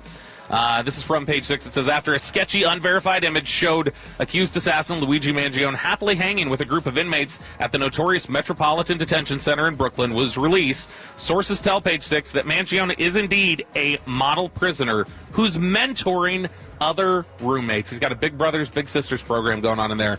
It says, yes, he's a model prisoner, said a source familiar with the infamous facility. That's the word from the prison, and people who float in and out of the MDC is that, he's well-liked. The source elaborated that Mangione has, quote, been very helpful to new arrivals to get acclimated. He's in general population, Gen Pop. Gen Pop. We call it in That's there. That's how we call it Gen Pop, Bobby. And he's just been very helpful to prisoners to stay out of trouble. He follows all the rules. He's a rules follower? Said that one of the inmates got in trouble the other day because his shirt wasn't tucked in properly for their prison uniform, so the rules can be pretty strict, and Luigi is a very big rule follower. Oh, he's a leader. He's a leader. He's keeping all the inmates and, keep their shirts tucked in. Yes. Now, who would have thought that a vigilante justice guy would have been a rule follower? I mean, thou shalt not kill and everything. Yeah, it seems to kind of run counter. But I mean, he's I guess he's like Craig Carton. He's going in and he's going to come out a changed man at some point, maybe. Yeah, maybe. Who knows? I don't know. Wow, Luigi, look at that. All right, it is Sean and RJ here on 105 through the Fan. It is the junk drawer, and as we mentioned, we've mentioned this several times over the years, but the U.S. Mint is what makes the money, right? Sometimes in times of inflation, they print more than they should, but they have pressed their final penny. 230 years of production, and the Mint in Philadelphia has pressed its final penny.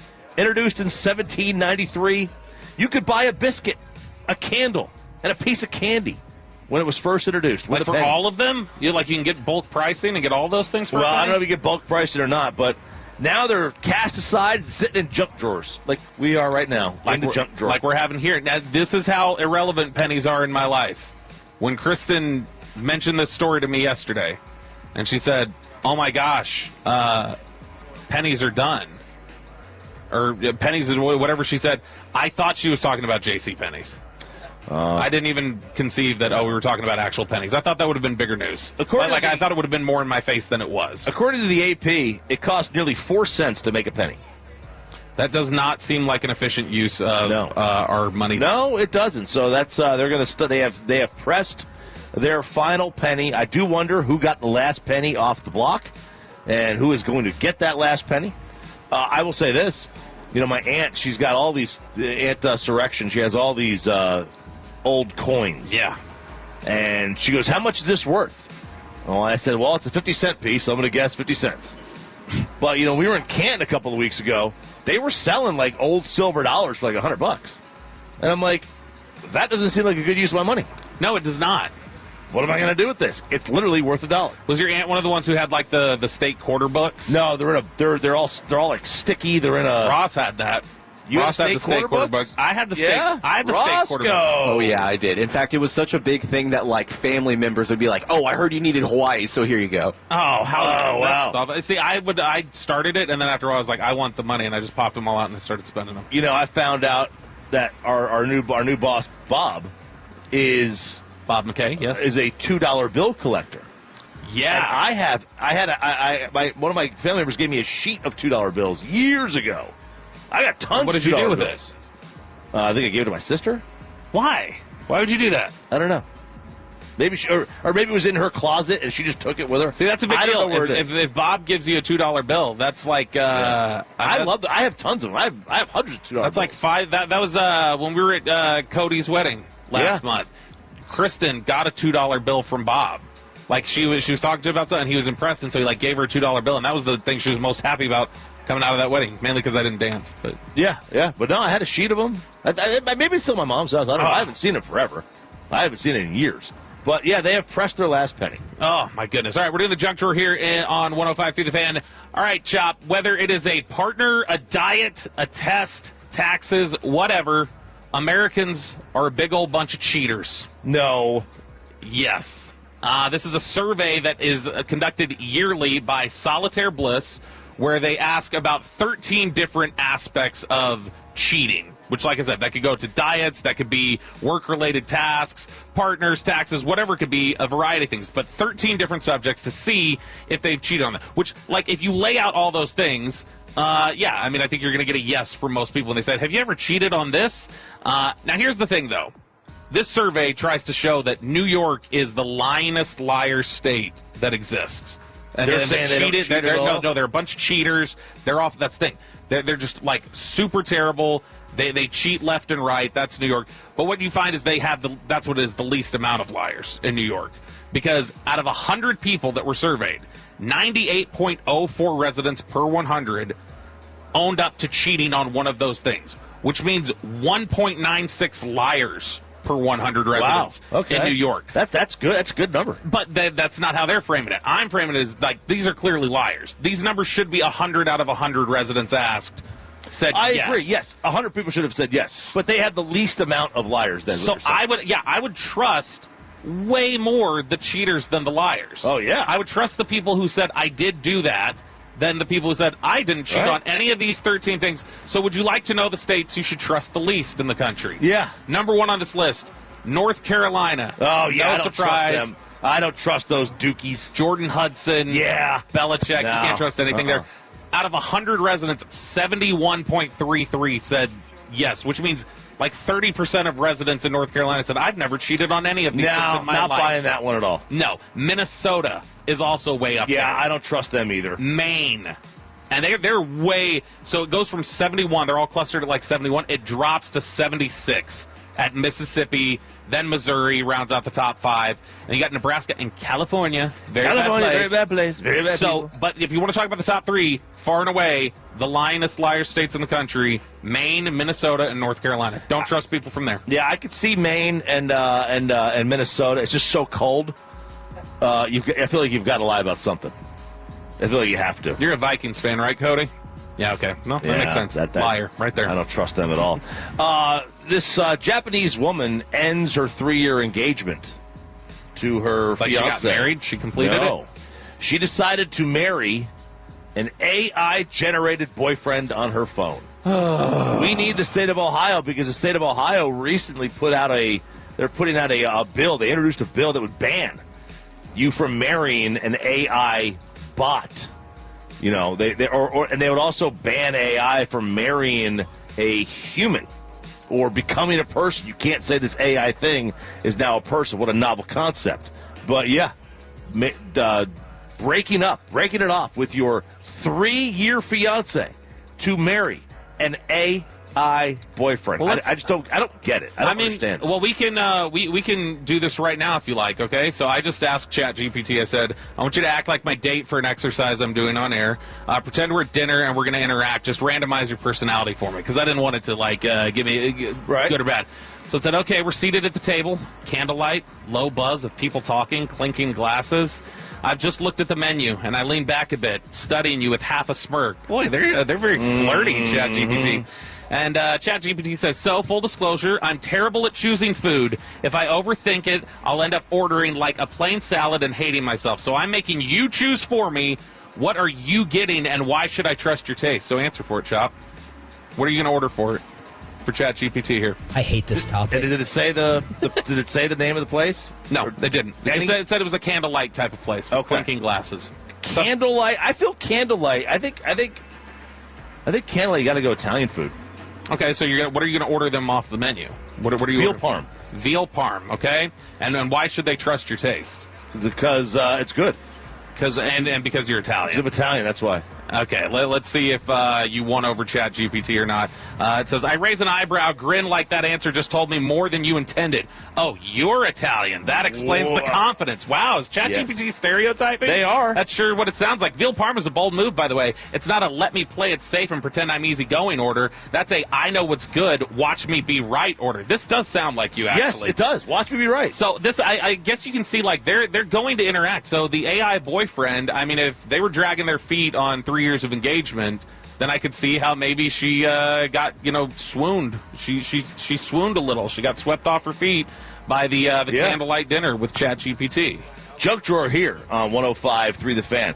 Are you in any interest in a battle of the sexes? Always. In tennis. Oh, sure. Nick Kyrgios. Is it Kyrgios? I don't know. And Arina Sabalenka. That's the girl that I was fawning over during the U.S. Open. Yeah, clearly, because you got that name right with, like, no problem. And then you didn't know about the other one. She is taking on Nick in a battle of the sexes in Dubai.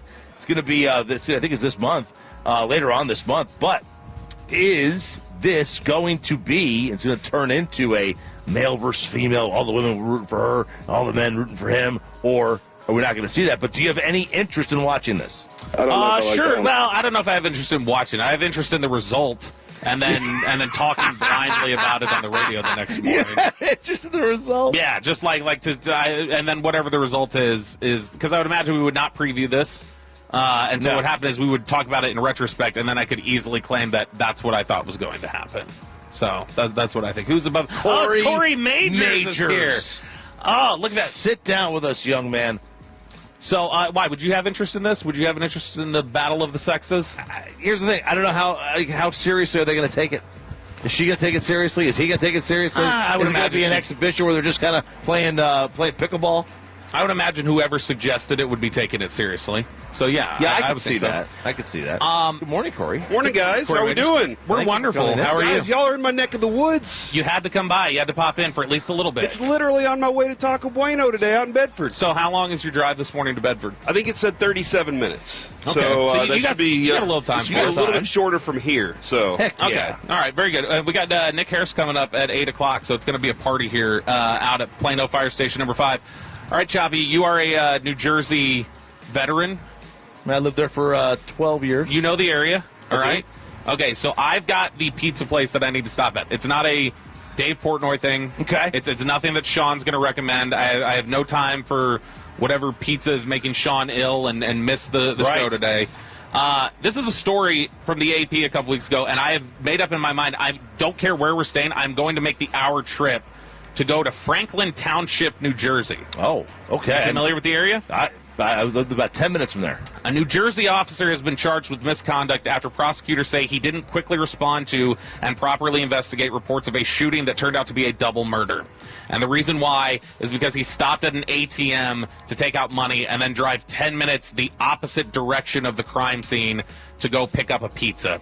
Franklin Township Police Sergeant Kevin Bellaro was the on-duty officer on the evening of August 1st when police received 911 calls reporting the gunshots and screaming in Pittstown, about 60 miles from Manhattan in central New Jersey, according to the county prosecutor. But rather than immediately respond, prosecutors say GPS data and surveillance video showed him drive nearly 2 miles the opposite direction of the caller's location to a bank ATM. Dispatchers relayed other calls from concerned neighbors as Bellaro proceeded towards their locations without activating his police vehicle's emergency lights and sirens. When he arrived at the location of the first caller, the officer told the dispatcher he didn't hear anything and said he would continue to the locations of the other callers. But the office of the prosecutor said GPS data shows he never visited those locations.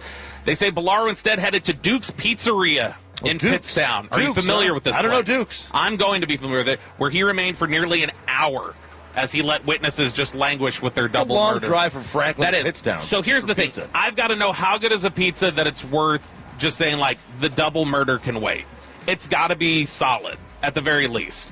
Or he's got really poor taste. Or he and hates it's gonna his job. That could be it, too. Yeah, he's just like, I don't want to go he didn't want to go deal with it. That's going to be But bad. I've made up in my mind, when we go back to New York for the Giants game, You go to Duke's. I looked it up. It's about an hour and 10-minute Uber. I'm going to Uber to So Pittstown. expensive. I'm going to Uber to Pittstown, and I'm going to Duke's Pizzeria to review, would this be worth delaying a double murder?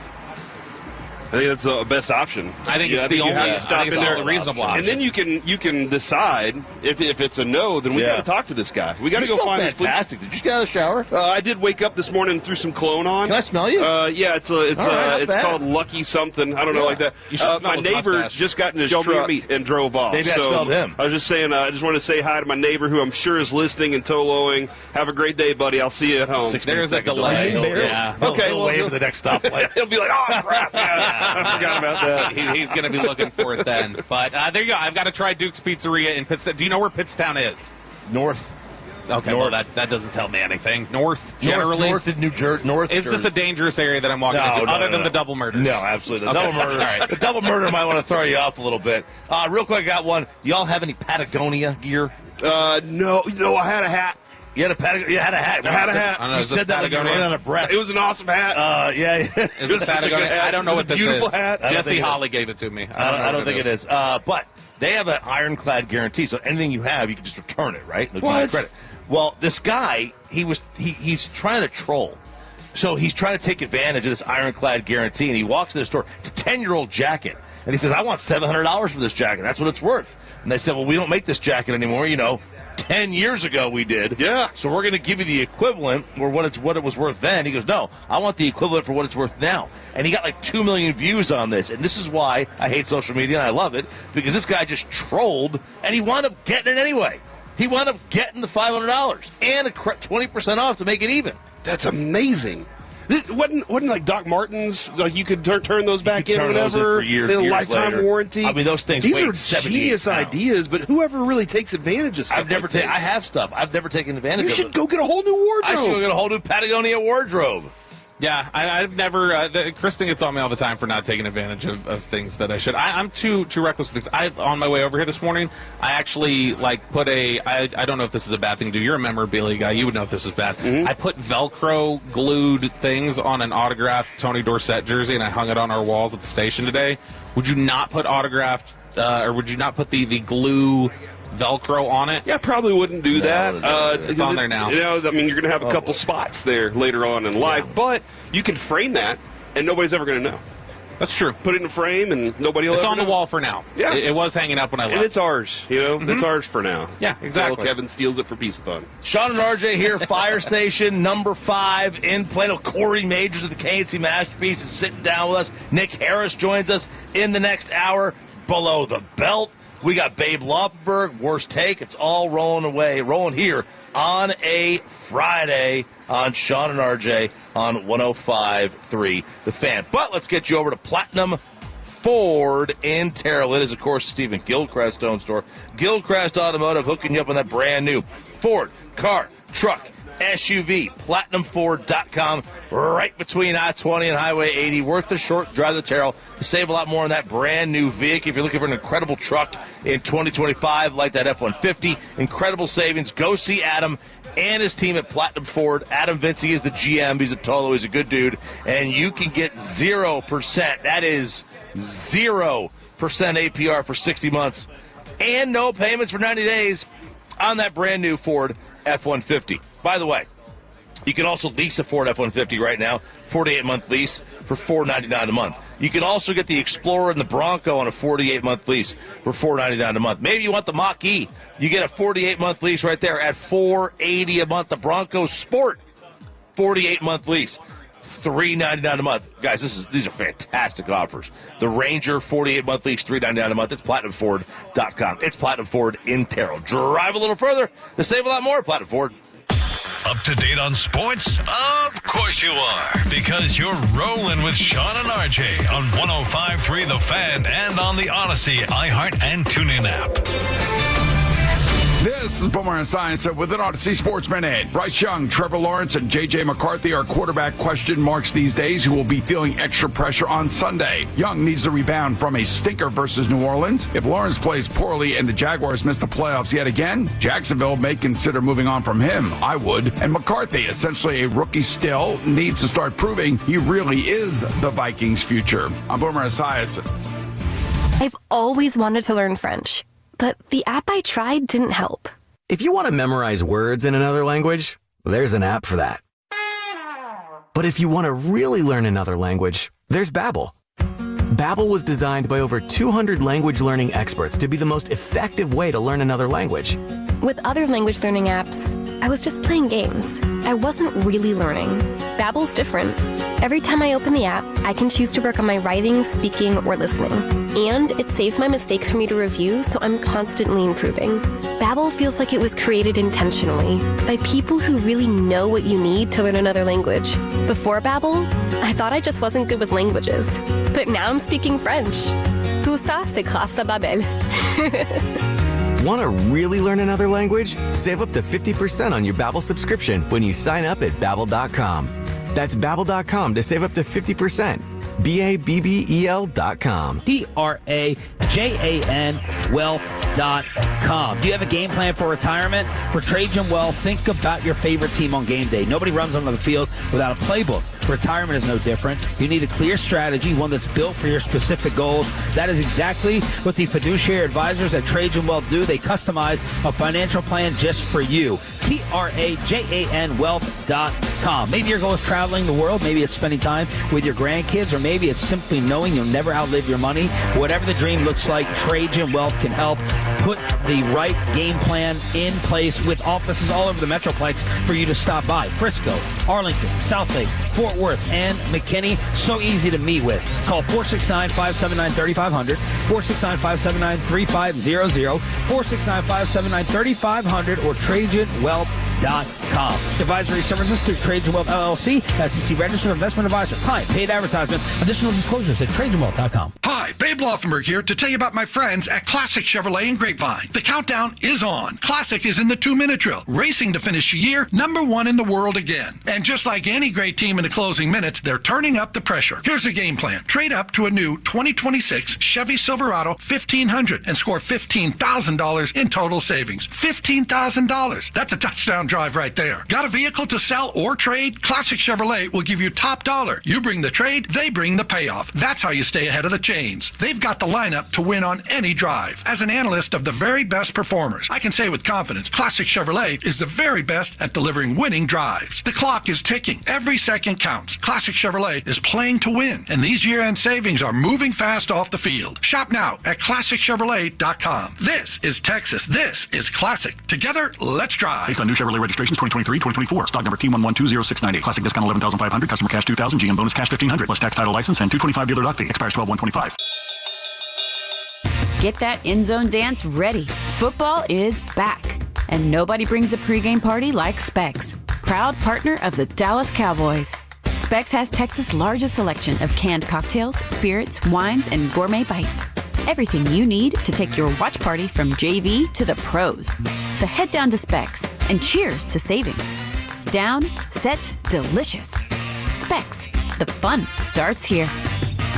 Hi, this is Pete Thompson from the Consumer Team. If your home's furnace is broken, go to theontimeexperts.com. They'll be at your home same day, or the service call is free. Book your appointment now at theontimeexperts.com. theontimeexperts.com. It's 105.3 The Fan, brought to you by Tolbert Garage Door. There may be other garage door companies on the radio, but nobody does it like Tolbert Garage Door. This is Colby. Shout out to all the Tolos out there. Free on-site estimates, great prices, and even better customer service. Visit TolbertGarageDoor.com to book your service today.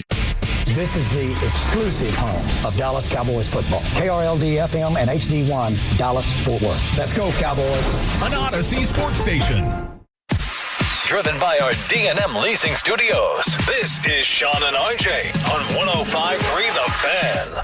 What's up, Tolo? Sean Sharif here. I knew we had Brian Shottenheimer scheduled, and I couldn't stand being humiliated in front of Coach with Bobby's football intelligence again. So I'm taking paternity leave today for another individual in the office while they have the Choppy and Bobby Firehouse Tour 2025. Take it away, fellas, from Plano Fire Station number 5 at 5115 West Park Boulevard. All right, Sean, thanks very much. And you've said it. We are at Fire Station number 5 in Plano. Corey Majors of the KNC Masterpiece has joined us out here.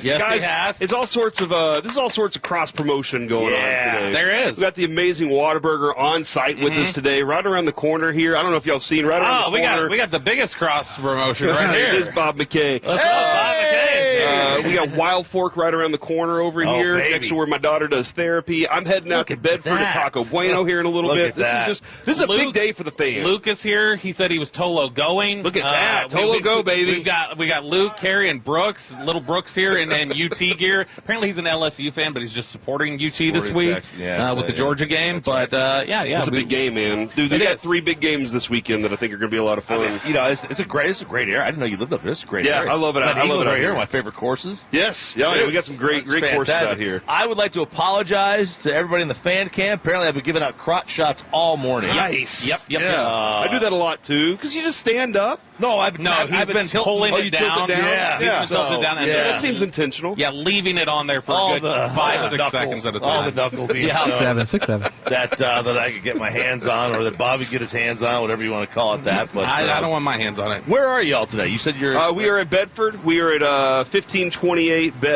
Brown Trail, I believe, and in Bedford at Taco Bueno today. I know well. And we do have Jerry Jones coming up at 10:30 today, so we'll chat with him. And then it's just I think we have Brian Ray also from Victory Plus join us, talk Stars, and then Kyle Young. What a will be heater they're on, man. Yeah, man, it's nice to see that they're back doing their thing right now. And the great Nick Harris has finally He's joined. pulling up, man. I say finally. I just got here. I don't know. It's an 11 of 12. You did as well. Nick 7-zip win over Montreal. Yeah, 7-0 is amazing. It's big. It's big. Especially against a team that's like right where you are. You know, that says something for that. So I'm really interested to talk to Brian Ray today. All right. Nick gets a big pass too because I believe it was like an hour drive out here. Yeah, and then you were working till what time last night? Got out early last night working a high school game. One of the offenses ran a wing tee, thank God, so I got out of there at 9:05. Yeah, it was fantastic. Hang on, but no, Plano ran a wing tee in 5A. Can you believe that? Actually, shout out to North Mesquite though, because they made the playoffs for the first time in 10 years. They're like, you know what? We're just going to abandon our entire identity, go wing tee, and they made the playoffs doing it. So shout out to them. But then they got ethered last night by Lone Star. Yeah, it happens. It does. Wing tee. Yeah. Yeah, when 2025. When you have a strong defense sometimes, and then you have just a couple of athletes, you're just like, I got to figure out where to put them to get a couple of yards at a time. Wow. We saw Berkner do that for a long time as well. They ran that for years, so that was awesome.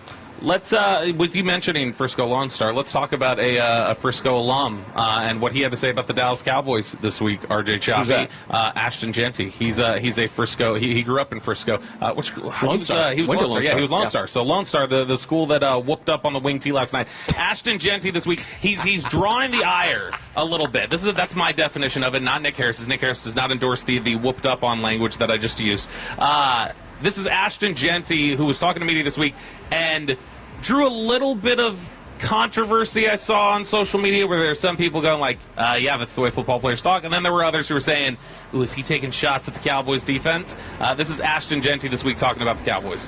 No, we have a whole week ahead, but Monday Night Football matchup against the Dallas Cowboys, what stands out to you about their defense? Yeah, I mean they got some great players. They just added Quentin Williams, in the interior, so I'm sure that'll level up their front. But just a good all around team. But there's definitely places where we can attack them and make great plays. You mentioned Quentin Williams. What do you think he adds to that group up front in terms of what they can do? Yeah, just another guy in the interior to be disruptive. I mean, he's a game wrecker, so we gotta be ready for him. Does that? I mean, they had him. They had Logan Wilson. There could be a handful of new starters for them on defense coming out of the bye. Does that make the prep for them a little different than most weeks, especially this late in the game of the season? I mean, I wouldn't say really much different. We're just prepping kind of for whoever's going to be out there, and obviously they've made some changes, so we'll just prepare for that. So the big aspect there, or the part there that stuck in the craw of some Cowboys fans a little bit on social media, was the idea of there's definitely some spots that you can attack and make some great plays. And some people are saying that's just the way you talk about things. Oh, we've got opportunities, we see it.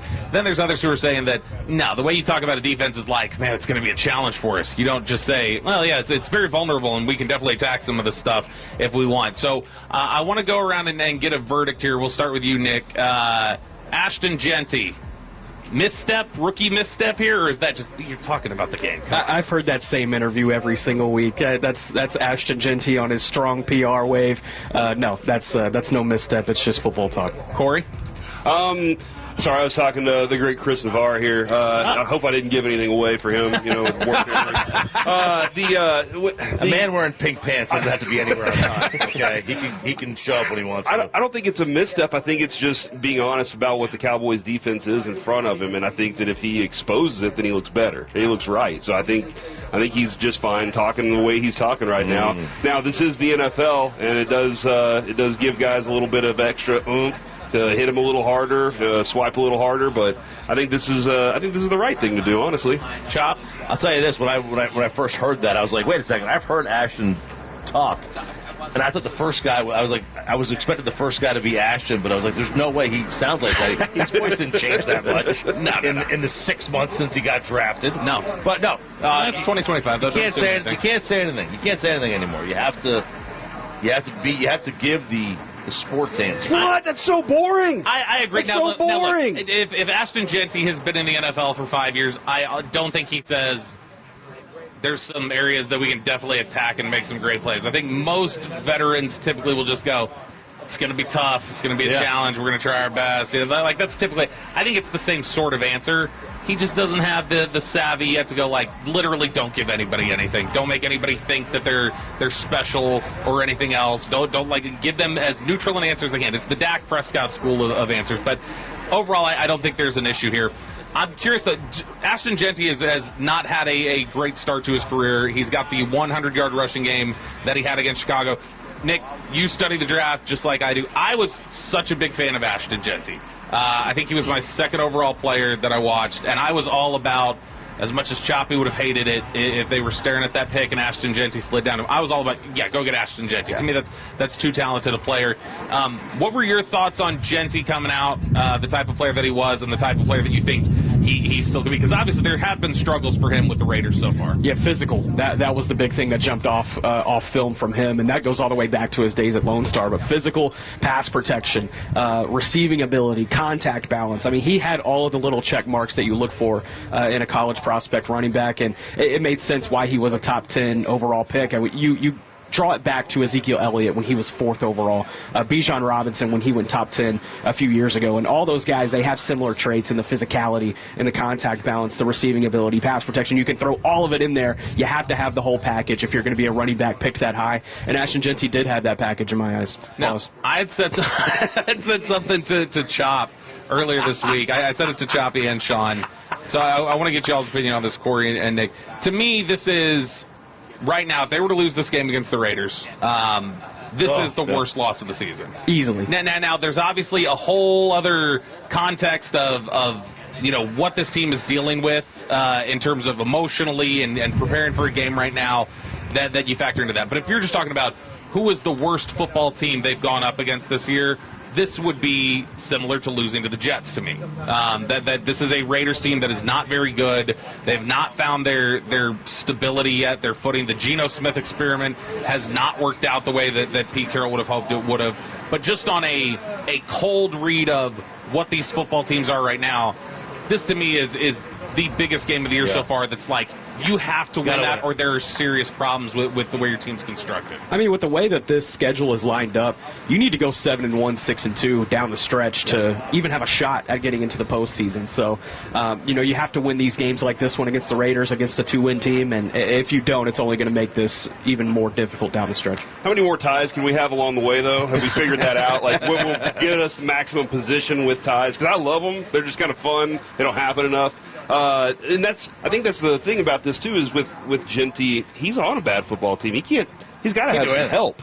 You have to have the blocking up in front of you, too. You 100% do, but there are also times whenever I've seen him in the flats and just he doesn't make the catch that I'm like, but you got to have the help, too. That was a bad team. It is, and the blocking hasn't been there for him yet, but that is one of the wild things. I know you would have seen it. One of the wild things, when you watched him at Boise State. Against a bunch of college players, not NFL players. 100%, but no, what I am saying is that, he broke them. Mid-major college. But, I don't care. If you're given a free run, which a lot of times those defenders had. That was a bad offensive line at Boise. That's what was so impressive to me about watching him at Boise State. Is like, this is not a dude who just has it blocked up for him. He's literally just bullying people. Yeah, people just fell off. He was like a duck. Just water would roll off of him. Defenders would too. But that's the other thing too, though. The Cowboys haven't earned the right this year, in my opinion, to be like they should beat this team. They're not. Right. Even with Vegas, they have not earned that from me this year because they haven't proven, good or bad, where they stand on against opponents. Well, in terms of Ashley, that was my there's a time and a place to draft a running back in the top 10. When you're the Raiders, that's not the time to play. No. Like, that's a finishing piece that you would take if you're Kansas City, Buffalo, Philadelphia, like those teams that have been around and are just trying to get over the hump. That's not the Cowboys even in 16. Fine, right? You were close. You got up there. You were close. Fine. I would have done Ramsey, but the Raiders should not have taken him. That's not the time or place. No, they shouldn't have. And I think Dallas is really fortunate to have hit on Javonte Williams the way they have. Heck yeah. Because honestly, like when you watch Javonte Williams this year and some of the stuff we've seen that we've been impressed with, that's some of the stuff you saw from Genty in terms of play style while he was at Boise State, in terms of just being a guy who can get through traffic, can bounce off of defenders, can keep his balance. But like you said, the contact balance with him was the big thing that when you watch that, you're like, that's elite. And that's something special that you do. Too. Yeah, but especially just the ability to get through these tight spaces and just not be disrupted from what he was trying to do in terms of running forward and keeping his balance and able to continue like full sprint without getting knocked out of that. Because you'll talk to NFL coaches all the time, and they will tell you about how important it is to just knock somebody off their timing, specifically with routes, usually routes in the passing game, but knock somebody off their timing, slow things down. If you can throw a hitch into the timing of what teams want to do, that's one of the best ways to disrupt teams, disrupt offenses. And Ashton Genty was just never bugged by that. But that is one of the things that they've gotten the benefit of with Javonte Williams this year, is he's been that guy for them at the NFL level. Could you imagine if Javonte Williams did not work out, how bad this running game would be? Yeah. Yes. It would be awful. It would be awful. Javonte Williams is, you look at, there's so many reasons you could point to as why this offense has worked. Mm-hmm. I guess through the first 6 games, I know these last 2 have been different, or the first 7 games, these last 2 have been different for the first team offense. All right. But Javonte Williams, in my eyes, is the biggest credit for that. I mean, Dak Prescott's played well, don't get me wrong. George Pickens has been a phenomenal addition to this offense, but Javonte Williams and the synergy that he's allowed this offense to get into, it's invaluable at this point, and it should earn him a contract this offseason. All offseason during camp and everything, we kept hearing about Miles Sanders, and I was like, Javonte, I had this one phrase that I kept dropping is, if he can make one cut, we're going to be fine. Yeah. Because I watched him enough in Denver, and I knew pre-injury and post-injury, I was like, all right, I know what he is.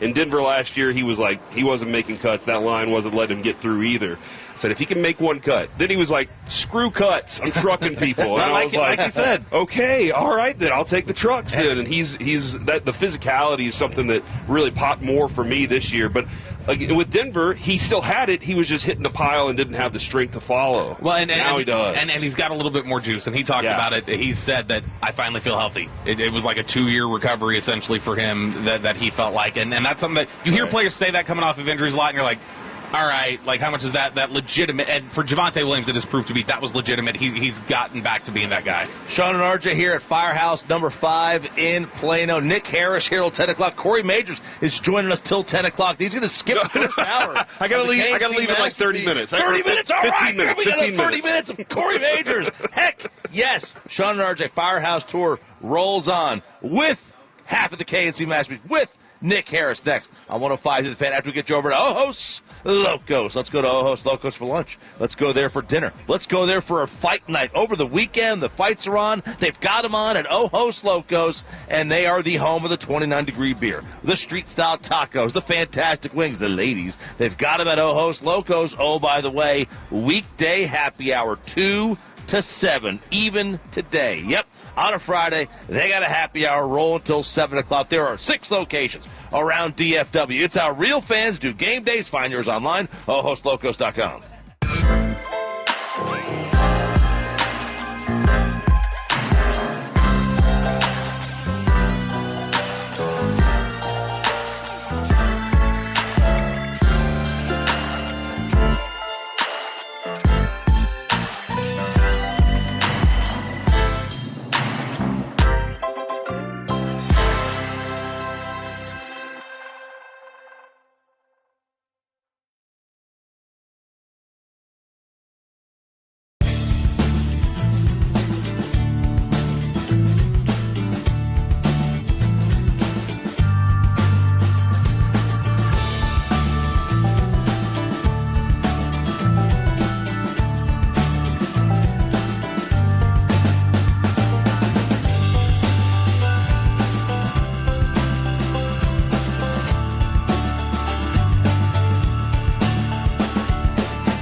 to the pros.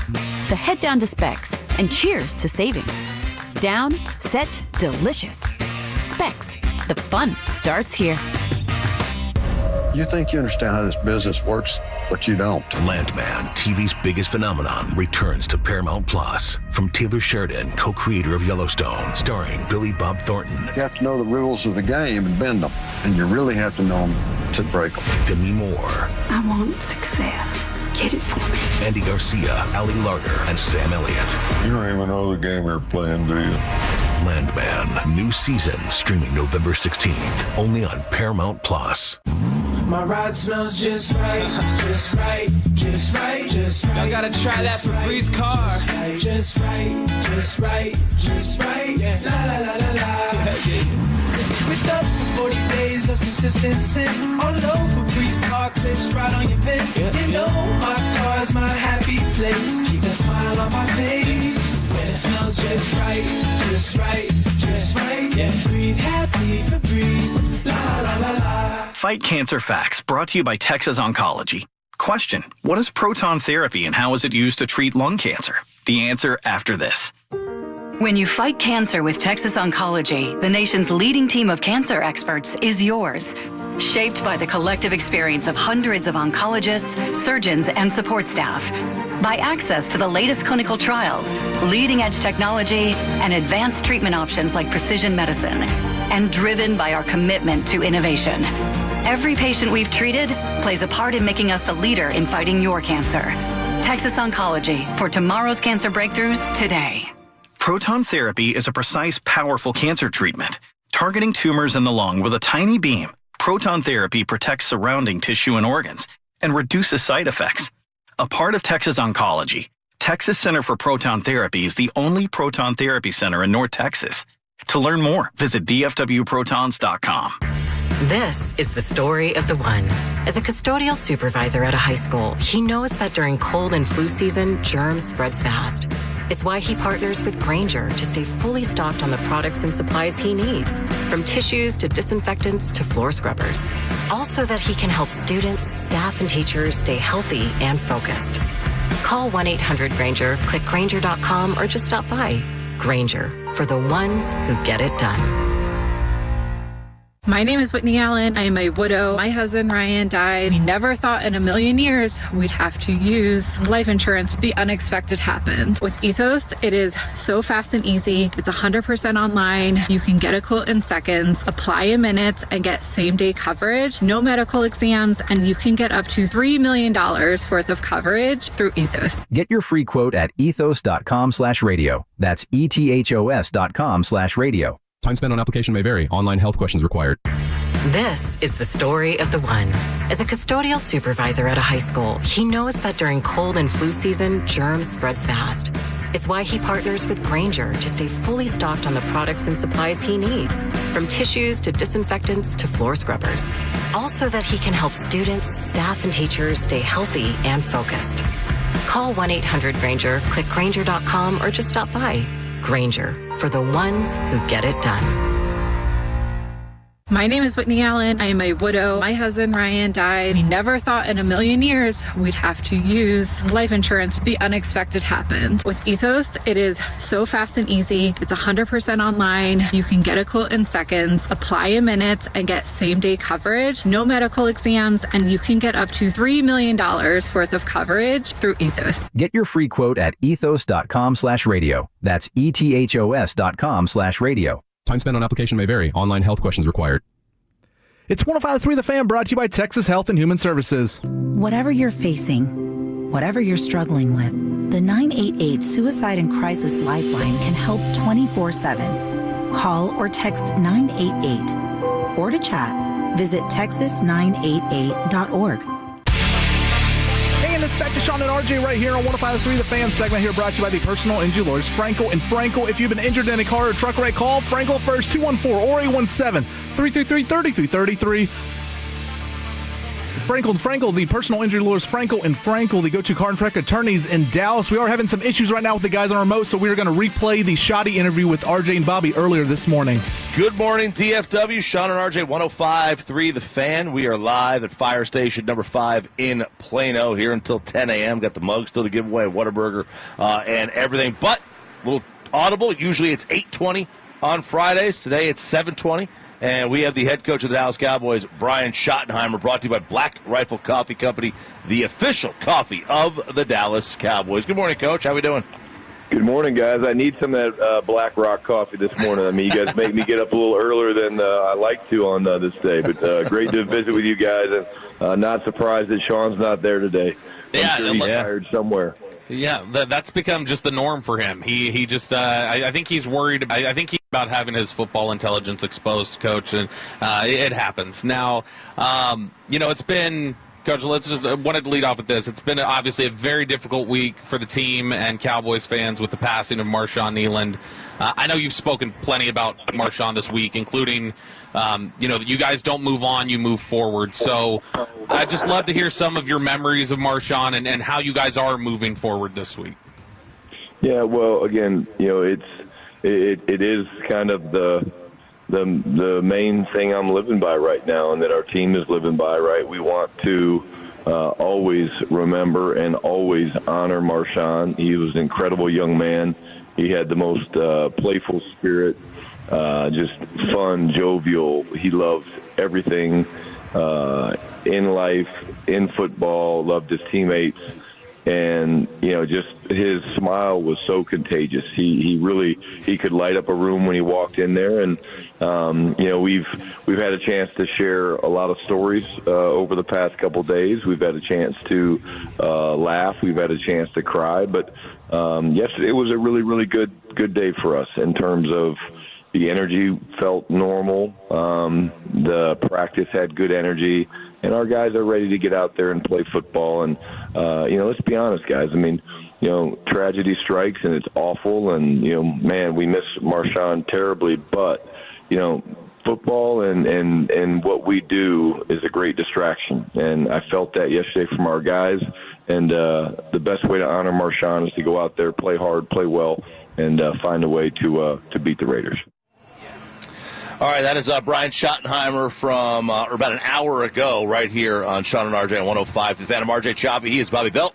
Corey had to run. Yep. He had to leave. He is heading to their remote, the Taco Bueno in Bedford. Yes, you got it. There we go. Right off Brown Trail. But, Bobby, where are we today?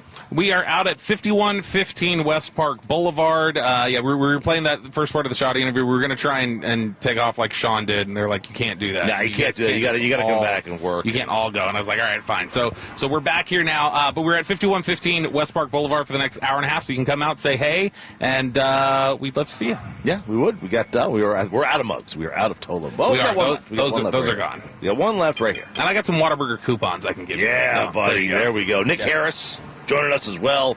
But we have some Anthony Davis potential. They're already coming out. They're already trying to get him out of here. They're already trying to trade him. Well, we already got rid of Nico. Now every publication is like, well, no, you got to trade AD now. It's not just that. So we did have, and Nick Harris is a Hoops fan, so he'll have some thoughts on this too, I'm sure. But Mark Stein had reported that the Mavericks and Anthony Davis's camp have been in conversation, and they've had open lines of communication, and that there is a basically agreement that, hey, as things play out here, we'll just kind of evaluate it, but let's keep an eye on the trade market for all parties involved, because I can't imagine this is especially now that Nico Harrison is gone, and that was the advocate in the building for Anthony Davis, that Anthony Davis wants to particularly be here much longer, and the Mavericks are clearly in rebuild mode. I can understand that. I mean, he was your sponsor. Yeah. Now, what we did get finally, there's always been, we've seen so many things already of like suggested trades for Anthony Davis, what it would take, what you could get for him, all of those sort of different things. We finally did get a legitimate rumor, a legitimate big-time rumor, because this one comes courtesy of one John Wall, a former Kentucky alum, a buddy of Anthony Davis. And John Wall was talking on the Run It Back pod about where he thinks Anthony Davis may be ending up. Nico Harrison was fired yesterday down in Dallas, and one of your Kentucky brothers in AD is still down there. Give me your thoughts. Total rebuild, blow it up, or do you build around AD? Do you wait for Kyrie to come back? What would you do if you were in that position?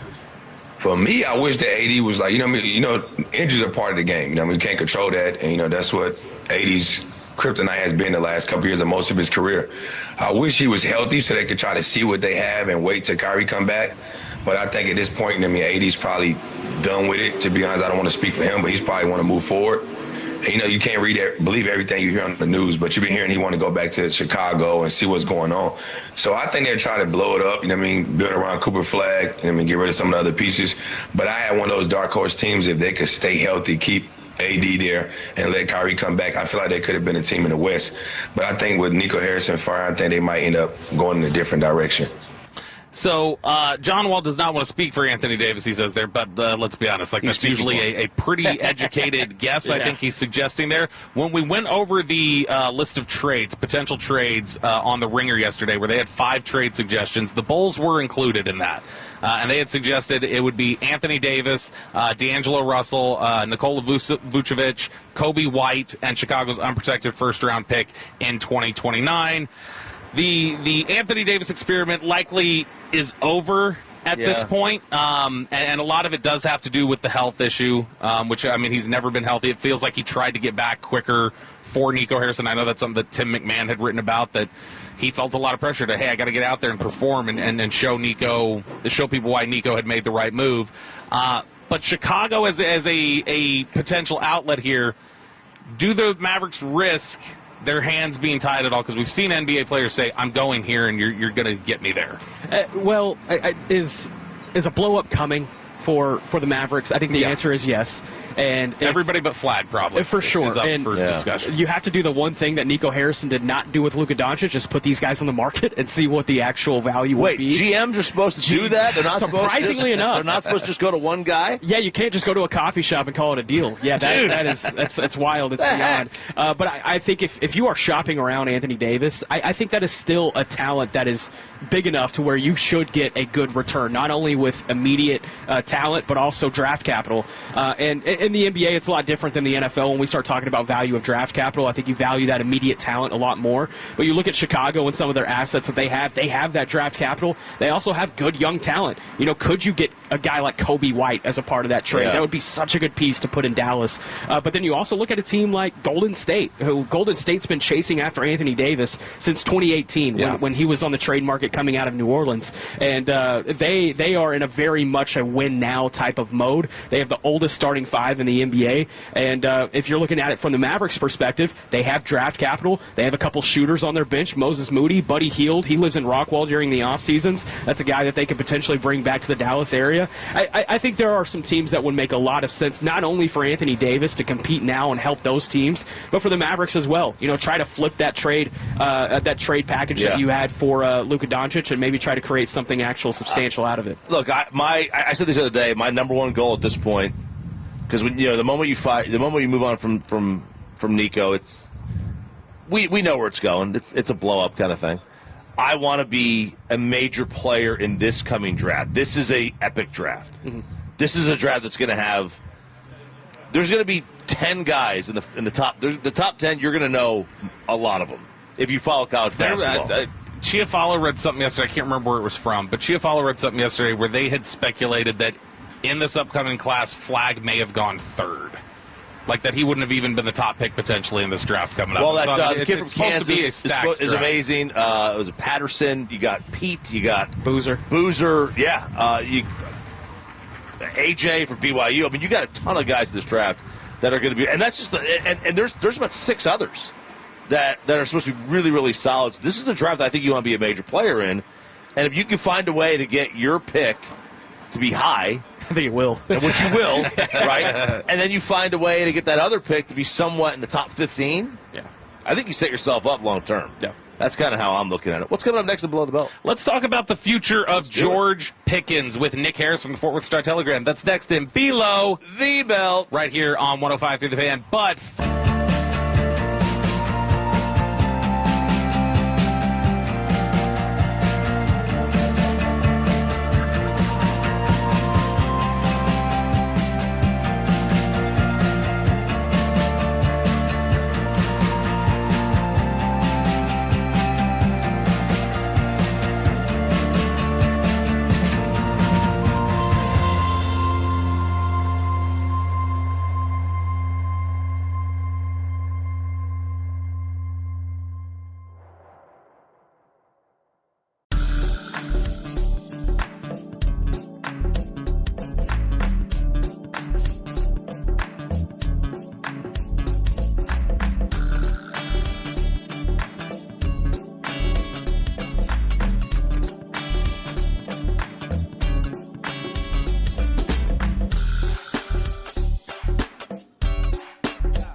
Eats has low free products? I gotta remember that. Well, you know, they say in order to remember something, you have to forget something else. Okay, now that is a very cute haircut. That's like a little shag. I've never seen it before. Well, I mean, of course you have. It's the Rachel. Oh, is that your name? No, I mean, like your name. No, I'm Jen. My name's Jen. Right, but I just mean like this is your haircut. But that's hair on your head. I'm not saying this is your hair. Okay,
Chevrolet.com. This is Texas. This is Classic Chevrolet. Together, let's drive, relax, enjoy the difference based on new Chevrolet registrations 2023 and 2024. The great Bobby Belt. Bobby Belt is an idiot. Don't make me take off my belt. Don't make me take off my belt. We're not. Over to you, Bobby. Will we see a change along the offensive line? And what is the future of George Pickens? Let's talk about it here in Below the Belt, which is sponsored by D&M Leasing and Window Nation. We are live here at Plano Fire Station number 5, 5115 West Park Boulevard for the next hour and 20 minutes. If you want to come out, say hey, chat us up, and just come out here, support the firefighters here in Plano, and get Nick Harris's autograph from the Fort Worth Star-Telegram as he's hanging out with us for the next hour and 20 minutes. Without Sean Sharif, who again is out today, just violent diarrhea. It's really bad. And if he's out at any time, you can guarantee that's the reason why. So you guys make sure to tweet at Sean, hashtag praying for your butt. All right, let's talk about the George Pickens scenario. So Dan Graziano had in his news and notes his update that he posts along with Jeremy Fowler every week where they talk about the things that they're hearing. The conversation had come up about George Pickens, and he had said that the Cowboys as it stands now are on a collision course for the franchise tag with George Pickens, which I believe is $29 million roughly. And this makes the most sense that a franchise tag is where things are at. I think, gosh, all the way back in the summer, probably, Nick, we were looking at this and saying the likeliest outcome is he gets tagged, and they kind of figure out what to do from there.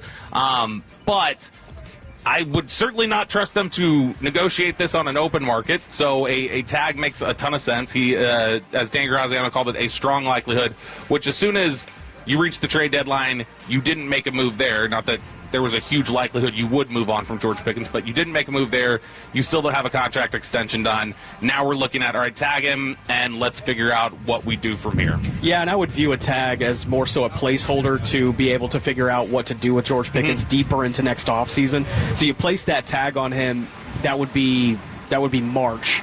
And it would allow you to still work through an extension all the way up until training camp, or even through training camp, considering how these last few years have gone.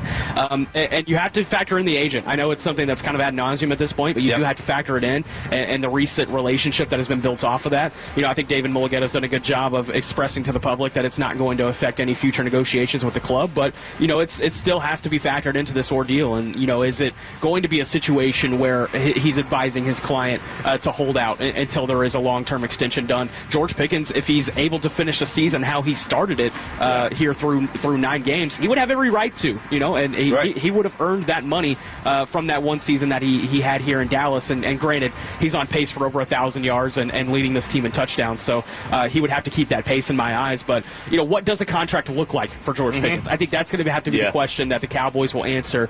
And is the $34 million per year that CeeDee Lamb is making, is that the floor for George Pickens, or is that the ceiling? And I think that's going to be a very big question that both sides will have to answer during that negotiation. And once they get on the same page about that specific mark, I think it's going to make everything else a lot easier moving forward. But the franchise tag, it allows them to kind of have those conversations a bit more in the summer. Do it. Share with him? Share with him your plan. It's not a plan. It's not a plan. Your suggestion. Look, I am all in on signing George Pickens. I would love to sign him.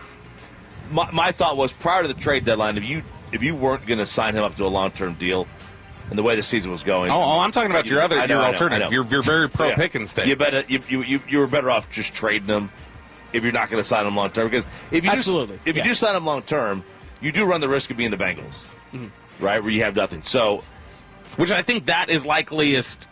The deal we're talking about for Pickens is the T. Higgins deal. The T. Higgins deal. I'm all in on signing him. Now, if you're saying that the floor could be CD, what percentage chance do you see that he makes more than CD in 2 years? Yeah, that would be, percentage-wise, 25%. But it's on the table. I would say it's on the table. It's on the table considering his production this year and how he stepped up when CD was out. There's going to be a lot of talking points for George Pickens at that negotiation table. Yeah, and typically a lot of agents will approach it as, well, no, we don't negotiate based on that number. What we negotiate is how that number was a percentage of the salary cap, and where we fit in as a percentage of the salary cap into the future now, because the cap has gone up, and so this is how we'll check inflation. So, like, for instance, they could say, well, yeah, CD's number was X percent of the salary cap. We're not even asking for that percentage cut of the salary cap in today's NFL. We're asking for the same dollar amount, but the salary cap has gone up, and there's been inflation. And so, CD's, what is he? He's 34 a year? CD? 34. So CD's 34 2 years ago or whatever it is. For us now, wanting 34, that's like 30 when CD signed. And the perfect comparison here, let's go back to the 2022 NFL season, just because that's technically 2 seasons ago, full off seasons. Tyreek Hill is the highest paid wide receiver at $30 million per year. $30 million per year right now is wide receiver 2 money. I mean, Brandon Ayuk is somehow getting, 28, 29. That's what you're saying, Bobby. The market has changed to the point to where it's like, CeeDee Lamb, yes, he is this team's wide receiver 1, and he's making $34 million per year, but that was 2 years ago. The cap is a lot different. The cap alignments are a lot different. We are asking for this now at the table. It's more so about percentage of cap rather than how much money that is being made. And we heard that term from Micah Parsons a lot last year about percentage of cap, and that's going to be communicated to his client as well. So, because that's where Bobby was going with. It's like one of the ideas was, if someone came to you and said, you're going to sign George, you're going to sign into CD money, if someone came to you and said, we'll give you 2 firsts for CD, is it a definite no? Oh, yeah, for me it's a definite no. Because obviously, the other side would be you're paying CD and George. He has become a big Pickens fan. And rightfully so. He loves Pickens, and he loves the Pickens mentality. And so he's like, well, look, if we're going to have to part with one of them, I'm not so sure it is Pickens that I want to part with. Is kind of his thought. Yeah, and I don't necessarily want to. More is just a financial balancing. Yeah, and I don't necessarily want to part with either one. Yeah, of them. balancing the checkbook. I don't want to be the Bengals. Yeah, and I'm scared of that. I get that. I think this team has drafted a lot better than the Bengals. Granted, they really haven't in 23 and 24 still, open for discussion. But considering how Will McClay and his staff have drafted over the course of the past decade, it's obviously a lot different than the Bengals. They are positioning themselves, though, to where they need to be able to hit on these next couple of draft classes. I mean, they did that when they traded for Quinnen Williams. Right. And the money that they have allocated to the defensive tackle position right now alone, going into 26, they're going to have to figure out. But with the money that they already have on the books, they are going to have to hit on these draft classes. I don't think signing George Pickens or not signing George Pickens, I don't think it makes that big of a difference when you have already a lot of money tied into these big guys. Before we talk about the offensive line question, because you just touched on it a little bit there at defensive tackle, with the acquisition of Quinnen Williams and what they've sunk in very recently into Osa Odigizua, we're right now looking at a question of Kenny Clark is not back in Dallas on that current number next year, right? Yeah, and that number would either have to change or he would have to. They would have to make a move, right? Yeah, and you can't be dedicating $64 million to 3 defensive tackles, and it's either going to have to be a contract restructure. You have 3 scenarios to play this out. You contract restructure Kenny Clark, which is probably the most likely or the most reasonable. He basically has no guaranteed money left. That is not a real $20 million you're looking yes, at. Correct. So that's probably the most realistic idea that you're looking at is restructuring the Kenny Clark deal. 2 would be extending Quinnen Williams and drawing his money out a bit further down the line, or trading one of these guys. And you're not trading Quinnen Williams. You just acquired him. You just signed Osa Odigizua. You would be taking on quite a bit of cap hit if you traded Osa. So you're probably looking at trading Kenny Clark. And with this team, to the NFC North. Yeah, the poison pill. Exactly. He's just as important as the Micah first rounder. What did you think when you saw that? I thought it was correct language by both sides. It makes sense. It allows both of these teams to be able to keep these guys out of their own division. That didn't bother me at all. Who do you think suggested it first? Do you think who do you think? Do you think the Cowboys said it first, and then the Packers were like, okay, but we want a first 2 if you put Kenny Clark in Minnesota. Here's what sources say happened. I promise this is not real. So they were finalizing this deal with the Packers. It was done. Howie Roseman called, and he was like, hey, so what for Micah? He's like, all right, F you. I'm hanging up the phone. He called back Gutekunst in Green Bay, and he was like, yeah, we got to throw this. We need this pill in here. All right. All right. I did worry that it made them look scared of Philly. I think, like I said, my take was more. I agree with you. I think it makes them more petty than scared. It makes them look like they're just they're a petty division rival. I don't think Philly should have been Philly should have been scared, yes, but Washington as well. As much as Micah Parsons has talked about wanting to link back up with Dan Quinn, it was probably just as much of that as it was with Philly as well. All right, we are out of here at Fire Station number 5 in Plano, 5115 West Park Boulevard. Shout out to Brennan in Dallas who came by in his Longhorns gear. He said, all right, you got that Longhorns shirt on, you're definitely getting a shout out here when we come back from break.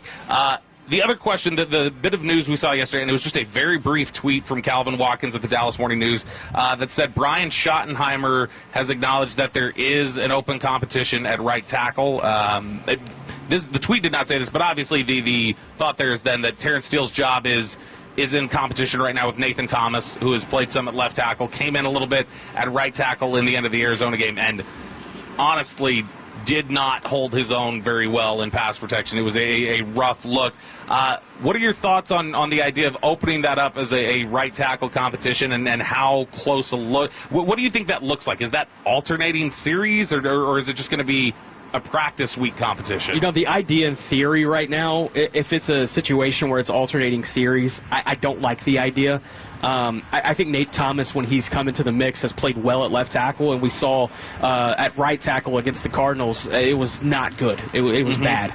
And I think it was 5 pressures that he had given up in his handful of snaps. And I think Terrence Steele, he gives you reliability at that right tackle spot. Reliability is the one thing you have, really needed to rely on here early in the season, because he's been the only guy that has not had to miss some time at some point or another since the start of training camp. Huge. That availability is huge, one, but also his run block ability. And Clayton Adams, his influence on this offensive line scheme and this run game scheme, it's allowed Terrence Steele to really show off his run block ability. Now, granted, you have to have both. You have to have the run block and the pass protection. Terrence Steele has not had the pass protection, and that is eventually what's going to be why he gets replaced, whether that be this year or in the future. But with his run block ability and with the run game lanes that you've been able to pay for Javonte Williams, I think keeping Terrence Steele in there right now is the right answer.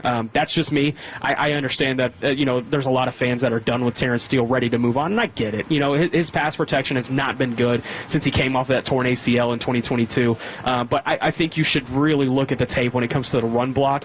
I think, in my opinion, he's been the second best run blocker up front so far this season, and you have to keep that guy in there. What is your level of confidence in not only just through the end of this year, but into the future with Tyler Guyton?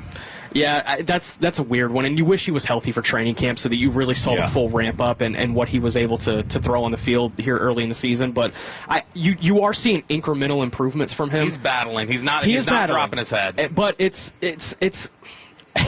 Here's the comparison. You can't do the "Hey man, good job" when it was a first-round pick. That's what I struggle with. It's you need to see more improvements from him, because when he came out of the draft, sorry to cut you off. No, you're good. Go. When he came out into the draft, we understood that there were going to be some growing pains from him. 14 career starts, 13 at right tackle, 1 at left tackle. You understood that there was going to be time that he needed to get to his full first-round potential. And I said it before he was drafted by the Cowboys on the draft show. I said, this is a guy that we're probably going to look up at after 2 years and be like, was that a first-round pick? But then we look 2 years later, and he's getting that fifth-year option because of that incremental improvement. Yep. But I feel like the incremental improvement has not been steep enough to where you can justify this first-round billing as of right now. Yeah, I think he's been improved in the last couple weeks. I will say that the way that I've described it is that he's holding his own in pass protection the last few weeks.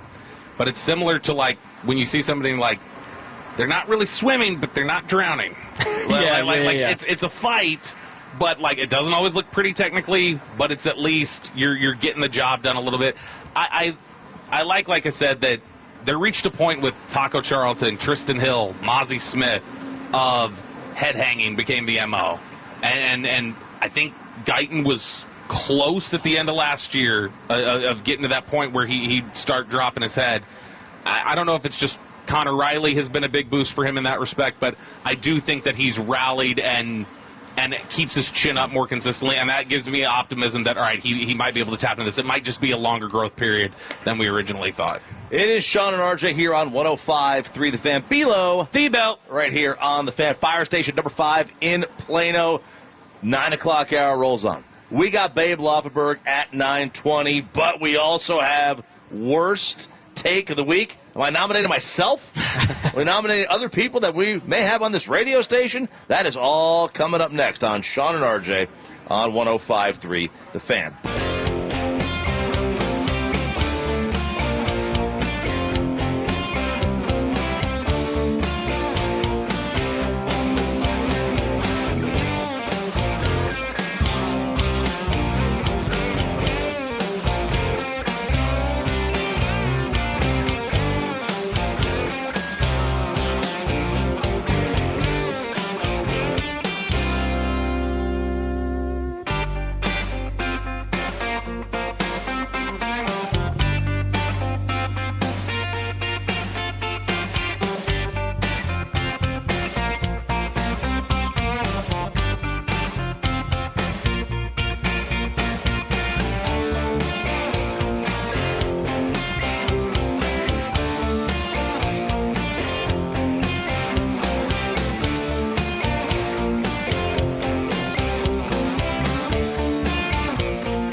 believe in them. Home of America's team is 105.3 The Fan. Go low, baby. KRLD-FM and HD1, Dallas-Fort Worth. An Odyssey sports station. Driven by our D&M Leasing Studios, this is Sean and RJ on 105.3 The Fan. Fist bump hour, but it's also butt pump hour for me as I continue to be an enemy to Sunnyvale plumbers everywhere with hot brown destruction to the city's pipes that I've been doing for the last 48 hours. But Chop, Bobby, and Nick Harris are there holding it down for me at Plano Fire Station number 5 at 5115 West Park Boulevard. Take it away, boys. Oh, my God. Hashtag pray for Sean's wife. So vile. It is Sean and RJ 105.3 The Fan. Fire Station number 5 in Plano until 10 o'clock, 9 o'clock hour. You got the KNC Masterpiece of Crosstalk coming up at 9:40. Babe Laufenberg at 9:20, which means trivia. Which means trivia. But we have made it to a Friday. We have made it to 9 o'clock, and that means it is time for Worst Take of the Week. Ever met someone who is so extremely dumb that they don't know how stupid they actually are? There's been a whole lot of stupid said this week. You are made of stupid. That's right. Every Friday at 9 o'clock, we take a look at the worst takes from sports, pop culture, society, whatever it is, and we vote on which one was the worst of the week. And these can be takes, they can just be decisions, they can be tweets, they can be comments, whatever you want to make it. Just basically, like, we just try to award whatever the worst thing somebody did this week was. And mainly stupid things. Just how dumb can you be? And that's why it hurts me to supply our first nomination. And I heard it this morning while I was driving over here to the fire station, Plano Fire Station number 5, for the Sean and RJ Firehouse Tour 2025, our last stop for this year, at 5115 West Park Boulevard. And I'm going to have to nominate Maggie and Perloff, the show from our that leads into us, the national show that leads into us. And there are about 5 things here I think that I have an issue with, or that I think are bad. So this is about a minute-long cut, so you're going to need to hang with it. And I just want you to keep track in your head the number of things that you think are off in this, because they thought they were identifying some pretty under-the-radar MVP candidates in the NFL this morning. I probably myself would not bet on the Patriots for a Super Bowl future, but I'm not allowed in New York to bet on an MVP future. I think that's really, really in play. I think he is going to be a surprise, strong MVP candidate. We'll see. I mean, there's a lot of good candidates. You had Matthew Stafford last week. So there's also a part of this where I think I think Matthew Stafford is going to end up getting it in a way that it's kind of more about the story. If the Rams keep going this way, it's kind of the only thing missing from a Stafford resume. And Stafford, to me, is going to have, I was thinking about this the other day, a little bit like Kobe, where when Kobe was playing, I don't think people thought of Kobe Bryant as like a top 5 player of all time, but almost as after his career, and then obviously after his unfortunate death, people now have him like, you could get into a conversation with a sports fan, especially one in LA, but a sports fan who thinks Kobe Bryant's like the second best player of all time. Well, of course. And, I think that Stafford, it's almost like he's going to age well, I think.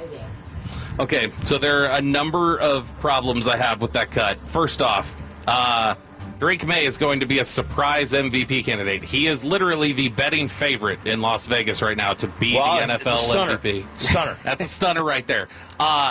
Second, to say that, if Matthew Stafford were to win it, it's more just about, making it a good story. Really, it has nothing to do with the guy who leads the NFL in touchdown passes by 5 with 2 interceptions and has a passer rating of 114.8. That has nothing to do with how good he is. It's more just about the story angle of it. And then you've got no one talked about Kobe as no one thought he was a top 5 player while he was playing. I didn't understand the Kobe part. What was she talking about? There was plenty of that. So was she saying that nobody thought Kobe was that good? When he was playing. Like that nobody talked about him as a top 5 to 10 player when he was playing, which is people talked about him as a lot of people did. I think pretty much everybody said he was the best player in the NBA for like a large part of his career. And then the second aspect of that where she's like, then he died. It's like, well, I don't think that's why they talked about it. No. I don't think that's why. Kobe didn't become some household name after death. And then finally, Stafford, is the insinuation there that Stafford will be talked about like Kobe is?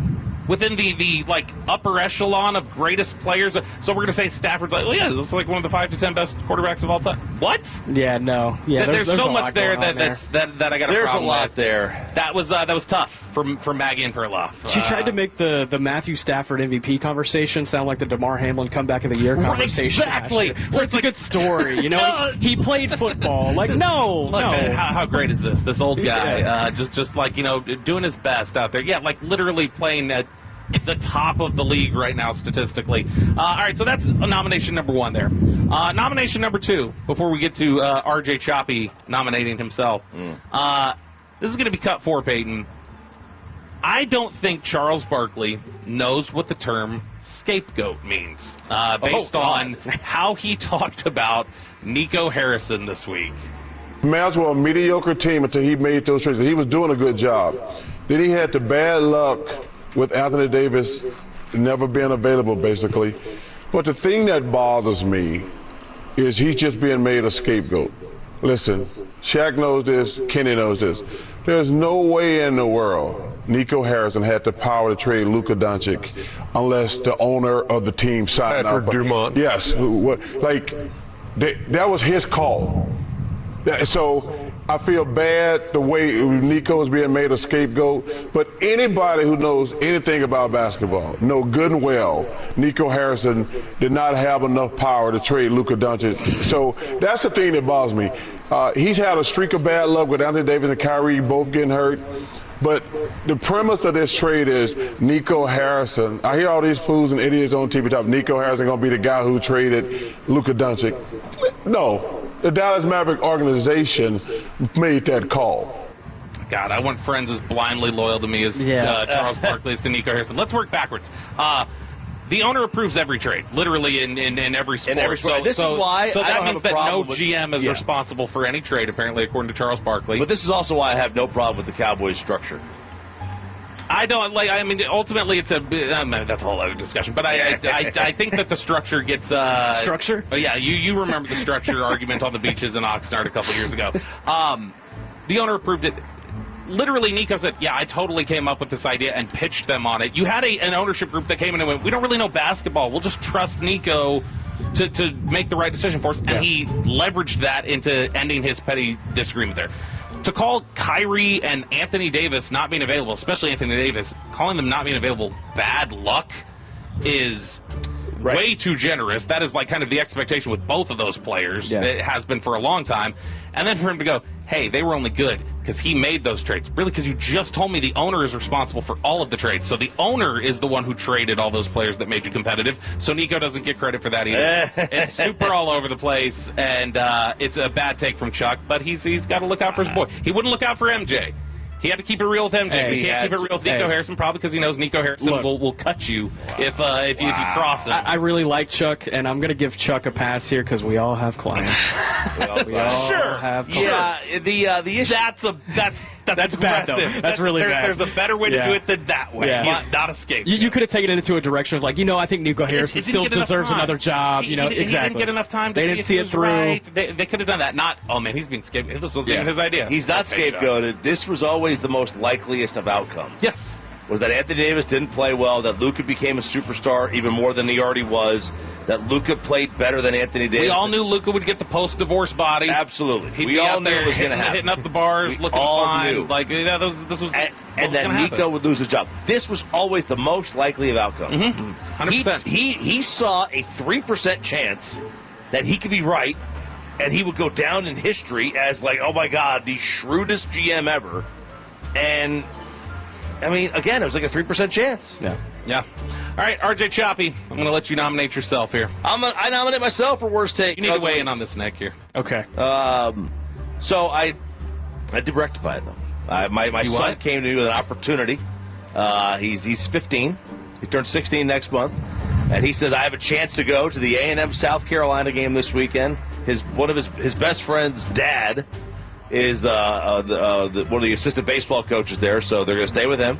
He'll get on the field. They'll get a tour of the baseball facility. He's a big baseball player. And then they'll get on the field passes during the A&M South Carolina game. And I was like, that sounds like a great all right, man. Yeah. And he's like, well, and I'm going to drive down there with his 2 friends who are 16 years old. 2 friends. From here to A&M. And I was like, well, I was not thrilled with it, but the other parents had already agreed to it, so that's parent pressure. Yeah. That's parent peer pressure. PPP, parent peer pressure.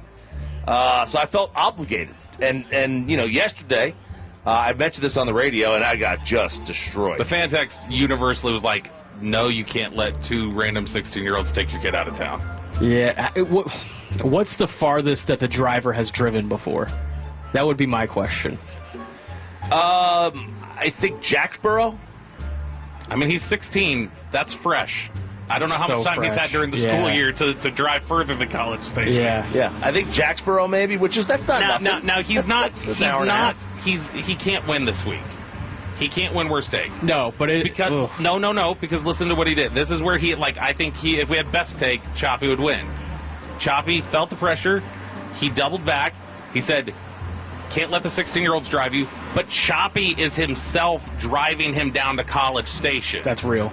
That to me is like, real. And he's bummed, right? Luke is bummed about He's that. bummed. He wanted to have the car ride with the friends, and I'm like, well, that's exactly why I'm driving. But that's a super, to me, that's a super reasonable compromise. If you'll still go and get to hang out with friends, I'm just going to drive you. Yeah. No, and then my ex-wife is going to pick him up on Sunday. Yeah, I think that's totally reasonable, and that's why you don't qualify. All right, the initial mistake was there, but unlike time. Nico, you corrected it. Yeah, you corrected it and you made it better. You traded for Luka back. Exactly. He has Luka. All right, last one here. We're going to nominate, and this one won't win, but I still I wanted to get your thoughts on it, Nick. Did you see the USC issue last Friday with the fake punt? Yes, I did. So this was Sam Heward was put in a number 80 jersey. It was a little trickster action because it's the number 80 jersey that their punter Sam Johnson also was. So if you see it on a game day flip card, 80, whatever Sam. It's like, yeah, there's Sam 80. That's their punter for sure. But Sam Heward was also listed as number 80, their quarterback, their third-string quarterback, who was brought in for a fake punt and was able to execute the fake punt with precision because he is a quarterback. But they were not prepared over at Northwestern. And even the Northwestern head coach was like, 100% legal. My bad. I got to be more. They turned it into us that he was wearing that number. I got to be better about that. The Big Ten circled around and said, still should have been penalized because that's poor gamesmanship. The rule that they are referencing for this, where they said he should have been punished, they didn't get punished, but they said ultimately they should have been punished. The rule they're referencing says that it was a foul. It goes under unfair tactics according to the Big Ten. 2 players playing the same position may not wear the same number during the game. So they're saying because he came in to fake like he was the punter, even though he didn't punt, that's the same position, even though he's listed as a quarterback. Yeah, but has a team ever been penalized? Does that mean if your quarterback is wearing the same number as a receiver, you can't wildcat and motion him out? That, and then think of like an end-of-game Hail Mary scenario where you're throwing receivers into the game. One of those receivers is wearing the same number as a DB. You're going to have to rip that number off. Yeah. One of them. So the Big Ten, I'm nominating for worst take, that they thought that like, to me, it's the unwritten rule is when this happens, you go, right, you pulled one over on us. Yeah. We're writing a rule about this now. Yeah. And everybody accepts and goes, all right, fine. It's like the cheat motion that McDaniel did for forever, where they're like, cool, great, you got one over on us. We're writing a rule now. You can't do that. It's like never mind. So you get that sort of thing. So here are our nominees, just to refresh it, working backwards. We got the Big Ten for the petty rule towards Lincoln Riley. Choppy's nominated himself. I don't think he has to, but for initially allowing his son to drive out of town to College Station with 16-year-old drivers. We've got Charles Barkley calling Nico Harrison a scapegoat, and then we've got Maggie and Perloff for saying Drake May's a surprise MVP winner for them, even though he's the favorite, and Matthew Stafford is like Kobe or something, but Stafford would just be a nice story and he's not actually good or something. This is a runaway winner in my opinion. So Nick, go ahead, give us your vote. Where are you going? I love Chuck, but Chuck, you're going to have to take the L on this one. You're giving Chuck the runaway victory here. Absolutely. What do you got here, Chuck? I'm giving Chuck the runaway victory as well. All right, I'm going to get out. I would give this to Maggie and Perloff. Boy, you just have it in for them. No, there were like 5. Every morning driving in, he texts us something. There were like 5 different things that were wrong. It was bad. It was bad. It was so multi-layered. Yeah. Like, I can at least rationalize Chuck has a buddy. and Chuck went too far defending his buddy. She could have said Mozzie Smith MVP. I'm still taking Chuck. Yeah. But I get it. 817, Bobby, where are your bad takes? What was my worst take this week? You got one off the top of your head that you can think of? No, I don't. I don't think I had any. I don't think I had any like really terrible ones this week. The swimming joke you made yesterday, I think that was pretty bad. The swimming joke. I don't remember. Ask Reddit. I missed it. I'm blanking on it already. I found a tweet of mine from training camp where I said the linebackers were looking good through the first few practices. Oh, that's bad. Yeah, that one was bad. I was like, yeah, and you've got a lot of people here. We got some people saying choppy because it's not even legal. What you initially.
He is Bobby Belt. Nick Harris has been joining us for the last couple of hours at Fire Station number 5. You might be able to hear the fire department roll. That's the ambulance, as they would say at a NASCAR event. Bobby, what is our address here? 5115 West Park Boulevard is where we are at. All right, very nice. Right by Willow Bend, right by Glen Eagles, right here on West Park in Plano. Babe Laufenberg, Cowboys radio, joining us here on 105 through the Fan. Morning, Babe.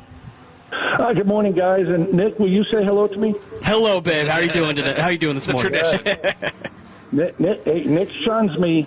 Nick shuns he does. Hey, I've been better. Every time I walk into the press conference room, I make sure I find Babe. He could be in the middle of a conversation. I'm like, Babe, how we doing? Good to see you.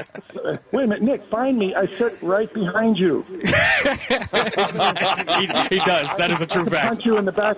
I could punch you in the back of the head, and next time I will if you don't say hello. Please do.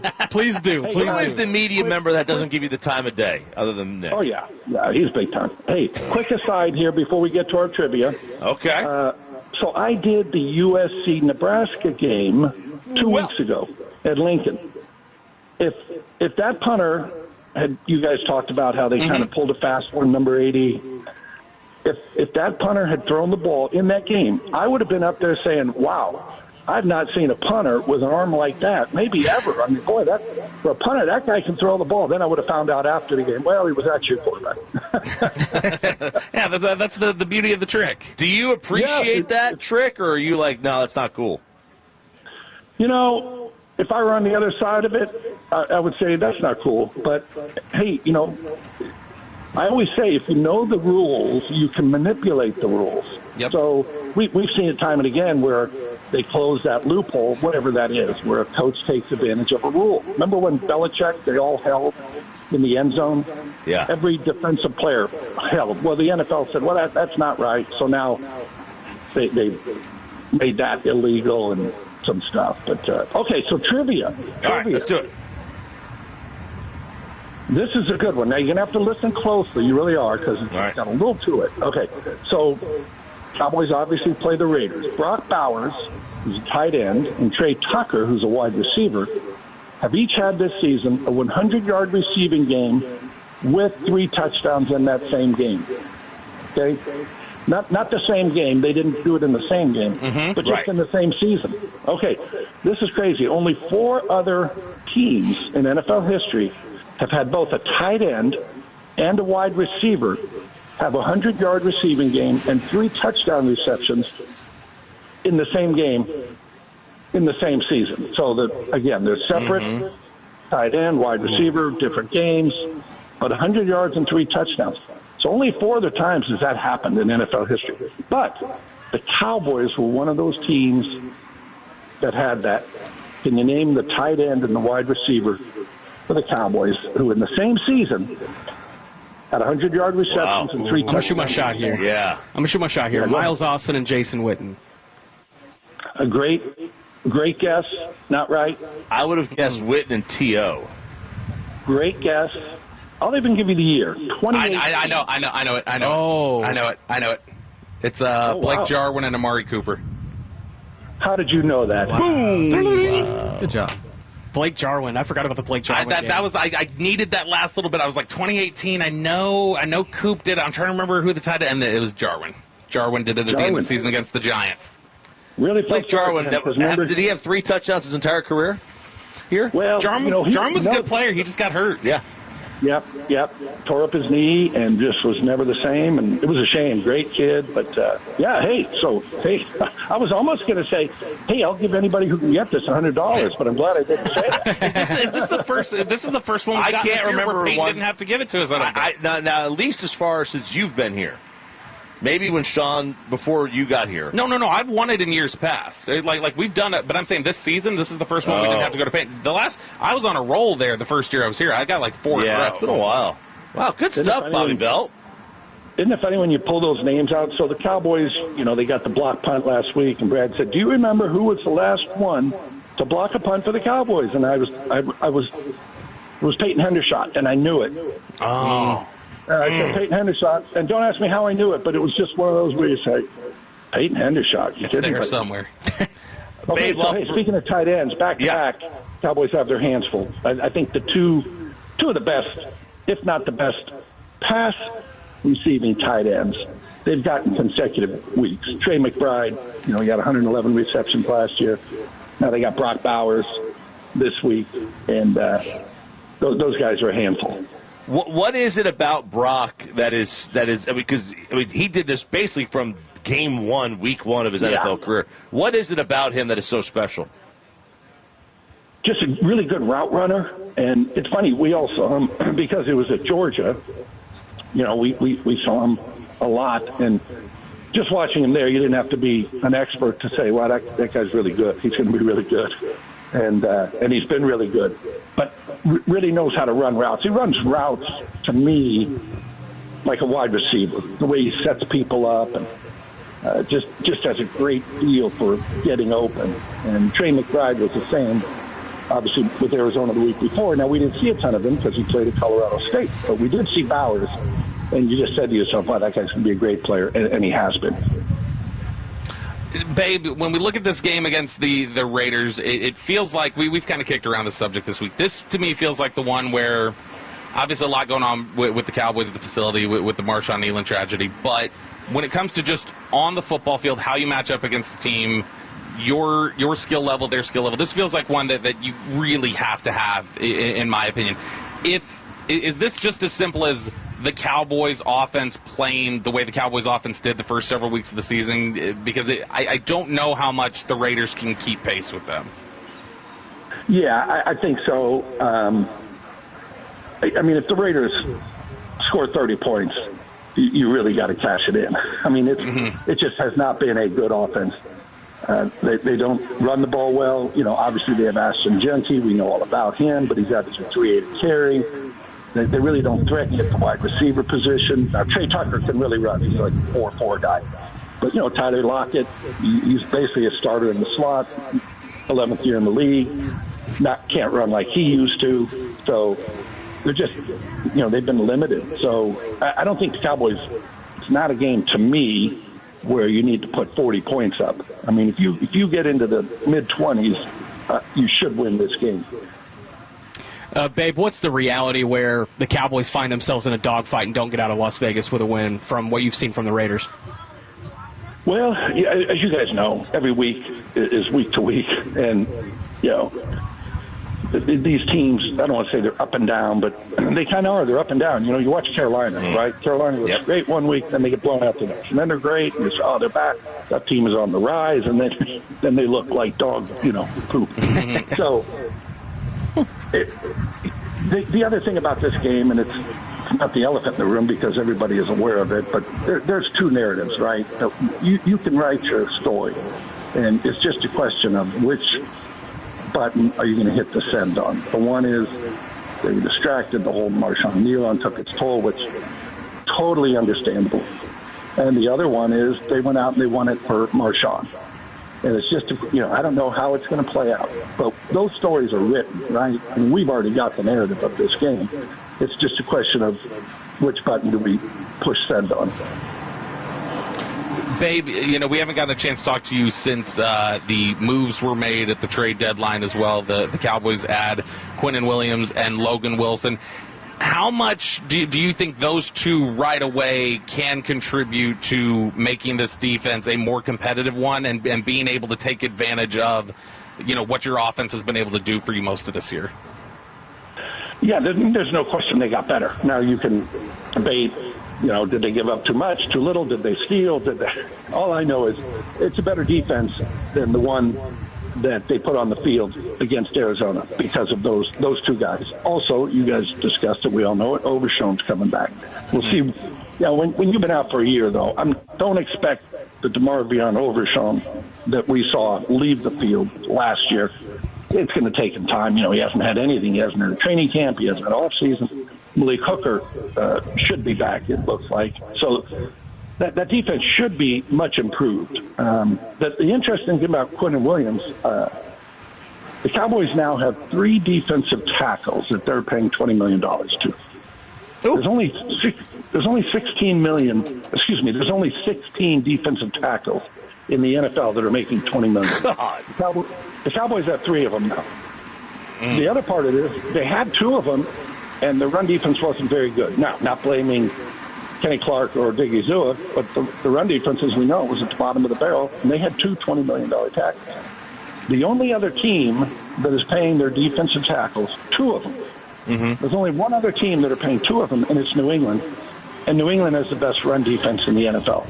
So New England is getting a bang for the buck with their defensive tackles that the Cowboys have not. Babe, would you let your 16-year-old drive to A&M with 2 other 16-year-olds in the vehicle?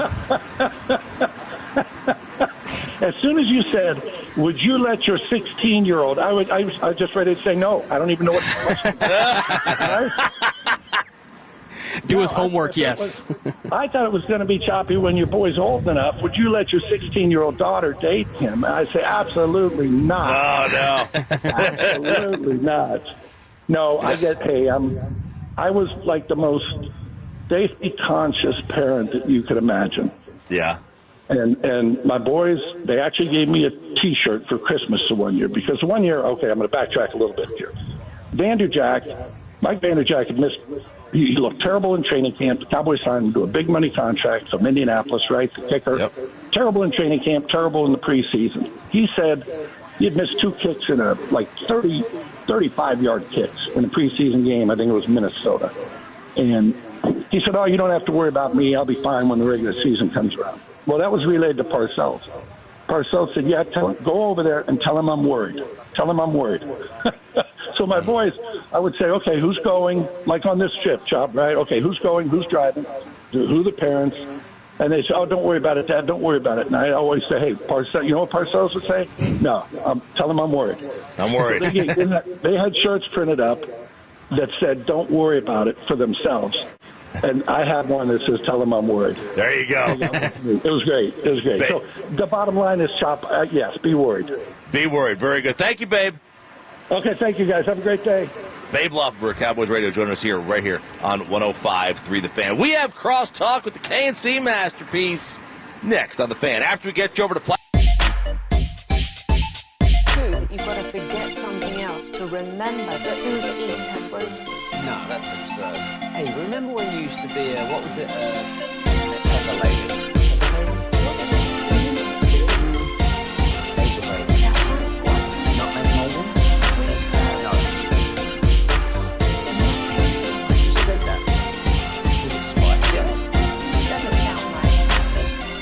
Was it Cell Phone Squad?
studio today either. Where are y'all?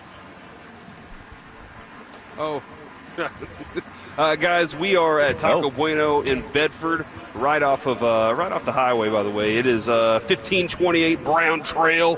Taco Bueno in Bedford. Come see us today. We do have some steins. We have some Hot Wheels monster truck tickets, I believe, for this weekend, and some Taco Bueno party boxes. Also, I just found out, guys, we have you come in, you sign up, you scan the little sheet we have, and they're giving away Cowboys Thanksgiving tickets. It does look like here at Taco Bueno today. So you gotta QR, hit the QR code up, and then you can you can sign up for that. Sign up for text below, and you can win your ticket. So that'll be awesome. Come out and see that today. And then we already got Tolos filing in right now. They love those steins. They're going fast, so you better get out here to 1528 Brown Trail quickly. Yeah, Brown Trail. Apparently, that's what Sean's up to this morning. That's what Sean's out. That's what Sean's out. Wow. So the streets are saying, if you will. The streets are out here talking, and they are just saying that Sean Sharif's butt is ravaged with the Brown Trail. He's just at BravoCon.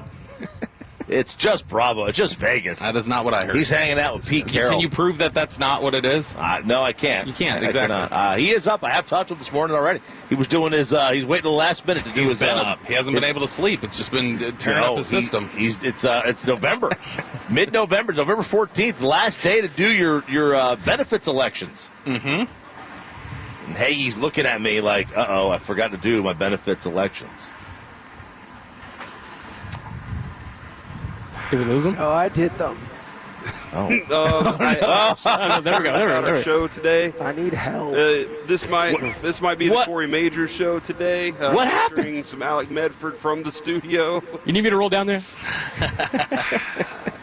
Every year, about once a year, Kevin will have his voice just disappears on him. And I'm actually glad that it's happening now before Peace-a-thon, because this could be chaotic. But yeah, this might be a tough day for him. If y'all have any throat lozenges, lozengers. That's what Sean calls them, lozengers. Maybe you need some throat coat. I don't know if you. I already did that. You did the throat coat. Yeah. Or maybe just an injection right in the neck. You know, maybe one of those. Where's Throatzilla at these days? Throatzilla. An injection. There you go. Give him an injection right in the neck. That sounds like an idea. All right. Well, good luck with that one today, Corey. I'm sorry about that. Hey, it must be the Movid.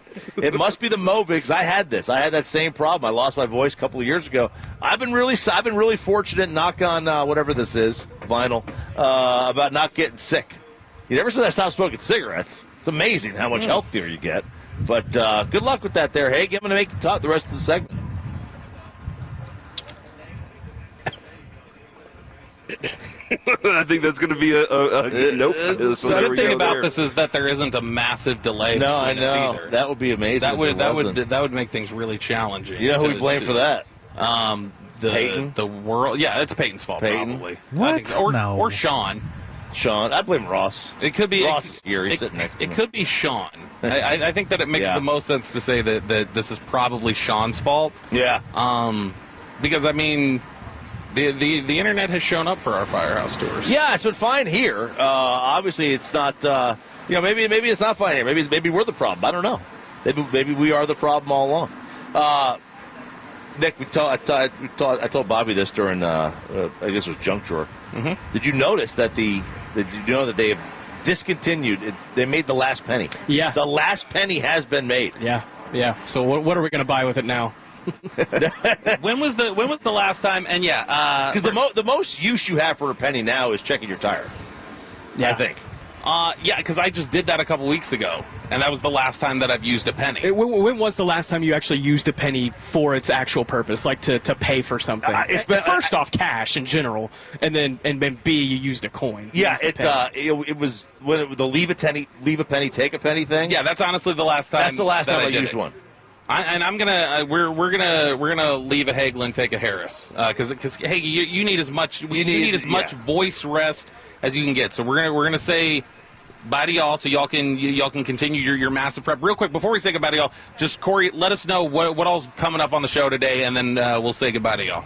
Got you guys. We do have on at 1528 Brown Trail here at Taco Bueno in Bedford. We will have Jerry Jones coming up here at 10:30. Brian Ray, award winner, Emmy Award winner, and DuckTales enthusiast will join us at 12:20 today. And then Kyle Yeomans will rock with him at 1 o'clock. So look forward to everybody out there hearing the show as we get rolling today. Hang on, he's a DuckTales enthusiast? Oh, he is a DuckTales enthusiast. I think he sang the song last time he was on the show with us. So, yeah, Brian Ray's a fantastic dude. Dude, DuckTales is like, if you want to talk about greatest theme songs of all time. That's a great one. It's I mean, you're going to have Growing Pains up there, is way up there. Yeah. Show me that smile again. Show me that smile. Don't waste another minute on your crying. That's way up there, but DuckTales is also very high. Gosh, when they did the... and I wanted to go swimming through those coins. The danger, watch behind you. There's a stranger out to find you. It's a great song. I'm too young for all of this. I'm sorry. You don't know DuckTales? Woo-woo? I thought it was like a Duck Dynasty thing or something. Oh, my gosh. Oh, my God. Or maybe like a Cajun food. Oh, man. This is, yeah, we could probably play How Young is Nick Harris. What did we... Okay, so we were... This is a great example of this. We did this at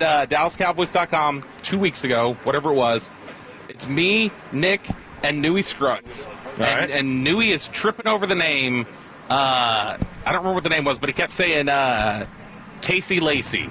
And he went, Casey Lacey. And then when he said that, I was like, this is a long-distance dedication. And he writes. Oh, yeah. And he had no idea who Casey was. Even when we said, we were like, Newey was like, have you ever seen Scooby-Doo? And he's like, I've seen the live-action Scooby-Doos that have come along in recent years. I mean, even but he had no idea. Like Boris talked about Scooby-Doo yesterday. He had no idea what like the animated Scooby-Doo was. I mean, I know what it is. I've seen episodes, but like I couldn't. But when we were trying to tell him it's Shaggy, he was like, okay. How long did it take for you to realize that Shaggy was a stoner? I mean, they drove in a van called the Mystery Machine. And there was always... But when you're 6, are you putting the 2 and 2 together? It depends what your exposure looks like at 6 years old. I put Puff the Magic Dragon together pretty quick. Did you? Remember that song, Peter, Paul, and Mary? Of course I do. That's okay. So you will not know this, Nick, but there was a song called "Puff the Magic Dragon" by these 3 hippies. Okay. And it. I've heard of the song. Yeah, I'm guessing. Puff the Magic Dragon, and the whole thing was very clearly about the kid's name was Little Jackie Papers. Papers. Yeah, that's bad. Little Jackie Papers. And I love that rascal Puff or whatever his name was. You know who's an underrated animated stoner is Stitch on Lilo and Stitch. That little monster. Way he is. Very underrated. You think so? That little guy in Hawaii just going nuts. He's too animated. You think he's all the time. hotboxing? I think he's blowing down Lilo's crib. Well, I mean, like you wouldn't just blame that naturally. I'm like, he's just not from here. Like he's an alien life form. Like maybe that's what's a little more. He's just a chill guy. He is just a chill guy. He's just a chill guy. That's true. But back to the penny thing. We were companies are changing their prices now after this. So and then it's $99. That they're getting rid of it. They're just bumping it up to the next. They dollar. actually are. Yeah, because they don't have anything to give back. Like after these are out of circulation. How much money we're going to lose over time? We're going to lose so much money over time, though. And then when they get rid of the nickel, it's just, Yeah. 520. As a bartender, we use pennies all the time to make change. This will change the entire structure of how things are priced. Everything will have to be rounded up to the nearest whole number. Well, the thing about it is, and we're seeing that like fast food spots, right? They're going to start because that's one of the most purchased items is a fast food meal. Yeah. And they're all at $99. The thing about it is, how long will it take for pennies to actually escape reality? Like $2 bills are still being used here and there, but I mean, like 10 years ago, $2 bills were a little bit more common. Like, how long will it take for that bartender to not see pennies anymore? It's probably gonna be like 2 decades. But like, probably to not see them. But if we're just talking about if they're gonna just start adjusting and changing prices, there won't be a need for them anymore. There won't be, but also like, so like he may not see them just because they're like, well, we're changing the prices then because they're not in circulation. But also, like, all these companies changing this, they're changing the prices for a small fraction of the like who still pays in cash. Yeah, that's the first question. Right, is cash going to get? You're forced to do this. Some transactions have to be cash. Certainly, you're forced to do this for a very small Stitch. A very Stitch. Yes. It's a very small fraction of the people that are still paying with cash. So you may have to make all these changes, wholesale changes, for 5% of the population. Yeah, like I mean, maybe. It's a total change for sure. And so, like, no, but I don't think there's so many of. How many are out there? I got to see here. just in 2024, they produced 3.2 billion pennies. Oh, my God. And it costs 4 cents a penny. Estimates for how many U.S. pennies are in circulation are at around 240 billion. Those are not going away anytime soon. No, they're not. Do y'all have, so you guys are going on a plane this weekend. Yep. Going out to Vegas. Hopefully. For the Cowboy game, hopefully. Do y'all have a worst passenger experience, someone sitting next to you, that sticks out in your mind? Sean wanting to prep on the plane when we go to Oxnard. Oh, man, he's a talker. Yeah. He is a talker on the airplane. No, I'm trying. The worst, the very first time I rode on the Cowboys charter was a night game. And it was in New York, and my back had been, like, messing me up really bad. It was already late. I was exhausted, and I got the middle seat on that flight back, that 3-hour flight back where I hadn't slept or anything else. That was not a passenger, but that was just I hate that I don't have anywhere to lean right now. I've got people on both sides of me. So I mean that was just more a scenario. Man, I was leaving Vegas once, and this leaving Las Vegas. The only reason I don't remember anything. There's 2 plane experiences I remember. One was a girl; she was really cute, and every time she would lean forward, you get she was amazing. I'm gonna leave it at that. But the other one was this guy, a regular Elizabeth Shue. It's fantastic. The other one was this guy was just absolutely hammered, and he was a close talker.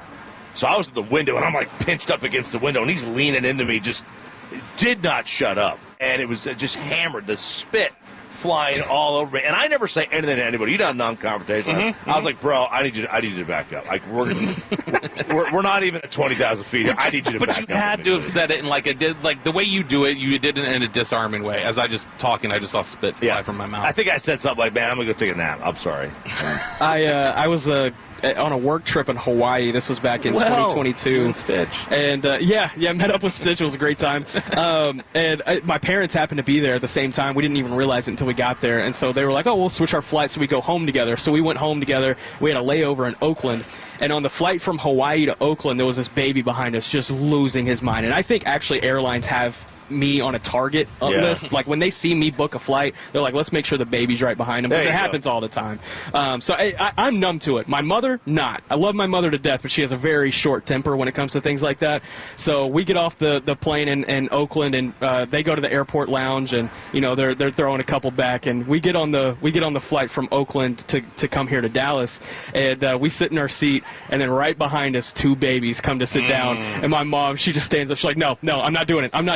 And the mom, like behind us, saw my mom kind of freaking out a little bit. She's like, "You're gonna have to figure it out." And then it became a whole confrontation thing. Oh my God! And so I'm in 28C, just like, "Mom, just sit down, please. Like, let's just get out of here. The kids are gonna be fine." She's like, "No, I'm not sitting here. I'm not doing it." Oh my God! Yeah, that was. And then the whole flight, it was just like the kid would kick the seat. My mom would give like a dirty look back. I'm like, "Oh my God, this is what it's gonna be." Well, I asked that because this lady on an airplane the old man sat next to her, and he went to the bathroom in the seat.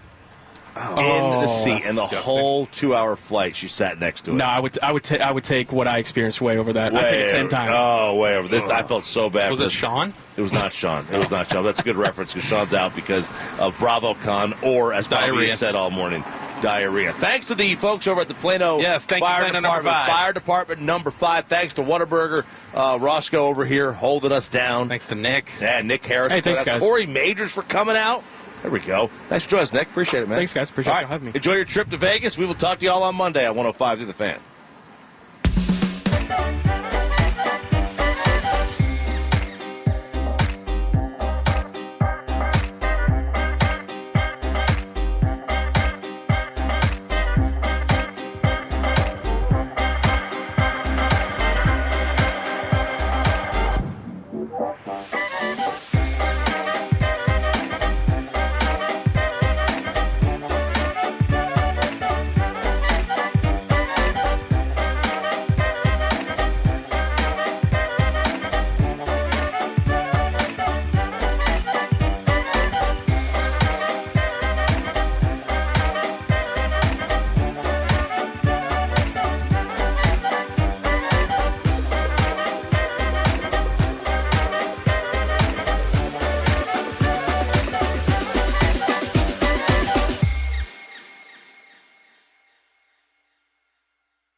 Is that your name? No, I mean like your name. No, I'm Jen. My name's Jen. Right, but I just mean like this is your haircut. But that's hair on your head. I'm not saying this is your hair. Okay, freaking me out a little bit.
Dropping cold snaps and shifting Texas soil can bring out foundation issues fast. Don't fumble who handles your home's foundation repair. Call Permapure Foundation Repair. Stinky doors, cracks in your walls. With over 25 years serving DFW, Permapure can tackle it all. They're also Tolos. Schedule your free foundation inspection and mention code TOLA to qualify to score a free $50 gift card. 844-919-7276 or visit dirtnerdsdfw.com. When shift happens, call the Dirt Nerds at Permapure Foundation Repair of Texas. Tolos, we're back on the road for 105.3 The Fans Friday Football Feast. Come join me. I'm Kevin and Corey, broadcasting live from the official home, from the official taco of the Dallas Cowboys, Taco Bueno, at 1528 Brown Trail in Bedford from 10 a.m. to 2 p.m. We'll be previewing the upcoming Cowboys game and doing giveaways every hour. This week, come feast on a whole lot of platter. And don't forget to get your free taco after every Cowboys win. Come see us at Taco Bueno at 1528 Brown Trail in Bedford this Friday from 10 a.m. to 2 p.m.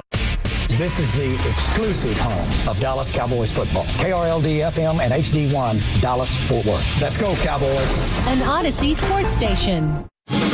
Driven by our D&M Leasing Studios, it's the KNC Masterpiece on 105.3 The Fan. We are back here on the KNC Masterpiece on 105.3 The Fan. Corey Majors here alongside Kevin Hagelin, and he's going to be with me for... We'll see. As long as he possibly can. There's a possibility our friend Chris Arnold might be out here shortly to help us out. We'll see how things go.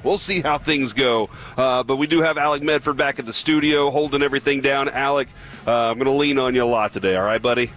Lean on me. Crap, you can't hear me.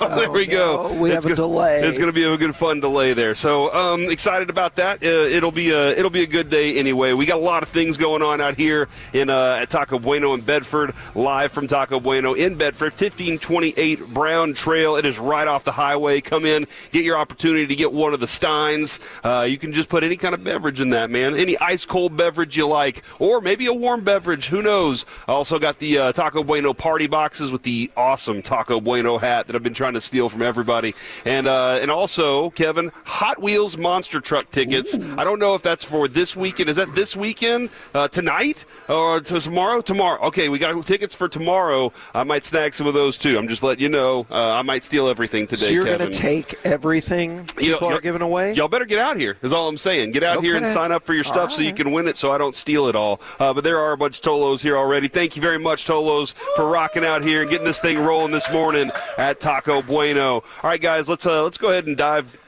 into Kevin first. I'm sorry, Kevin. You can use your eyes to talk to the Tolos out there. Thanks a lot, Jess.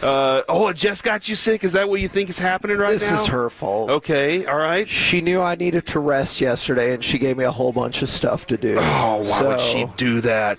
I will tell you this, man. The weather the last couple days has put me on my butt a couple different times. My son Carter had to come home early from school the other day. We're just an allergy family. And so it sounds like Kevin's got a little bit of that rocking today. He's going to do the best he can, but we are definitely going to have to get that steroid injection directly into his Adam's apple. Hurry up, Chris. That is the only option that we have right now. If you are a doctor and you have steroids and you want to inject Kevin's throat, come do that today. We'd love to see it. Or you have a Z-Pack. A Z-Pack, if you got one of those, that'd be awesome too. Whatever you can do, doctors, come out to Taco Bueno, 1528 Brown Trail, and help us out. We'll dive in on this right now, though. We have an animal doctor. We do have an animal doctor. Can I get some animal doctor drugs? Can we do animal tranquilizers on him? Is that a possibility? She's just laughing. She's not even giving me a yes or no. She's just like, this is funny. Tranquilizers would be fun. I'd like to see you all tranked up, dude. I mean, what would that look like? We don't know. We've never even seen you have a drink, so. You're crazy. I've seen you before on hydrocodone.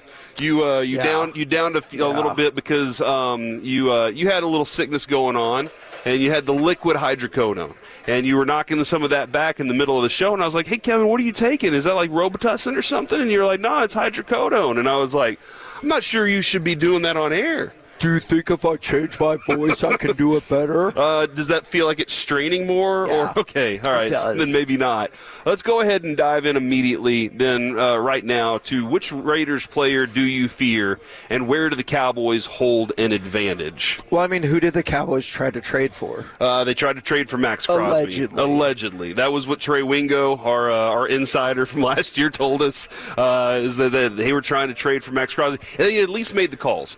The way I like to look at that, Kevin, is I think they made every call. I think they called around to all the teams and were like, hey, guys, you guys have any players y'all are interested in unloading some salary that we might be able to work with a little bit, or if y'all are interested in moving on from a couple players. And, Kevin, we did the anatomy of a trade in MLB long ago. Yep. And the anatomy of a trade in Major League Baseball is if you're a team that thinks you're a contender, you go and you take over all the roster that you can from other teams that might be like, hey, look, we're not going to make it. We're not making the playoffs. We'd like to go ahead and unload the money and give it to you guys, and y'all take the player on, and y'all can go on and win your World Series if that's what you'd like to do. And the Cowboys, I believe, did make phone calls, found out prices were too much on players, and said that's way too much for us. Do you think the Cowboys think everyone is always on sale? Yes. Yes, because what do the richest of the rich do, Kevin? They say every man has a price. Yeah. What did you say, hookups? They like discounts, not like banging hookups. Like everybody has a price, and I think that they believe that, look, if we are interested in a player, we can reach out and find out what that price is. Maybe it's not going to be the one that we want to pay, and that's how they ended up with Quinnen Williams, the price they felt comfortable paying, probably not as many ones as they thought they were going to have to give up for other players. By the way, not saying this is happening, but if somebody texted in and said they did have a Z-Pack, will I be here? Yes. Allegedly. It's going to be a while before they get here, but there are some tranks that are on the streets, Kevin, that I'm finding out. I don't want to trank. The doctors that are in-house today. Do you fear Ashton Genty, even though he's been very pedestrian this year? Hopping on with RJ and Bobby and Nick Harris this morning, we got to talk a little bit about Ashton Genty and how he didn't give the canned answer of, they're a good opponent and we look forward to playing them. He gave the answer of, I'm going to go destroy them, basically. There has been a bad group of tacklers on this team at times. Yeah. And so if you do not wrap him up, you're going to give him extra opportunities to turn upfield, to get lateral, and then find a sliver to get upfield. That is a guy that I definitely do fear.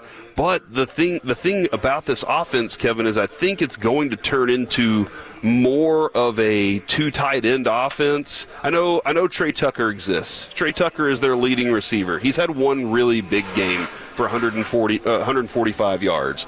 Other than that, Trey Tucker has not been like a dude that's going to blow you away. He's only got, 2-3 targets in the last 2 games. So he's not a guy that I'm like, oh, man, I'm terrified of him. And Kevin, when it comes to this secondary, this pass defense, what's the one thing we know is that it has looked like Swiss cheese at any time, and quarterbacks have been able to do that. This is either going to be one of two things. Either the Cowboys defense is going to be the panacea for Geno Smith, or Geno Smith is going to be the panacea for the Dallas Cowboys defense. 11 touchdowns, 12 interceptions on the season so far. That's not a good ratio for that quarterback. What would Mike say? He throws a very catchable ball. He does. And the thing about... I'm predicting 2 interceptions. 2 interceptions, and that's the thing. He's at a point now where he is probably risking things he doesn't need to.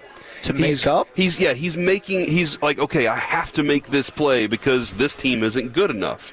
And so I think that's a benefit for the Cowboys. Is this is a quarterback that thinks he has to do things that he can't do because the team isn't capable of actually turning things on the way they need to. So this might work out. Now, Tyler Lockett getting there might be another good option for him to throw to. That might help out. But Kevin, I think it's that defensive line.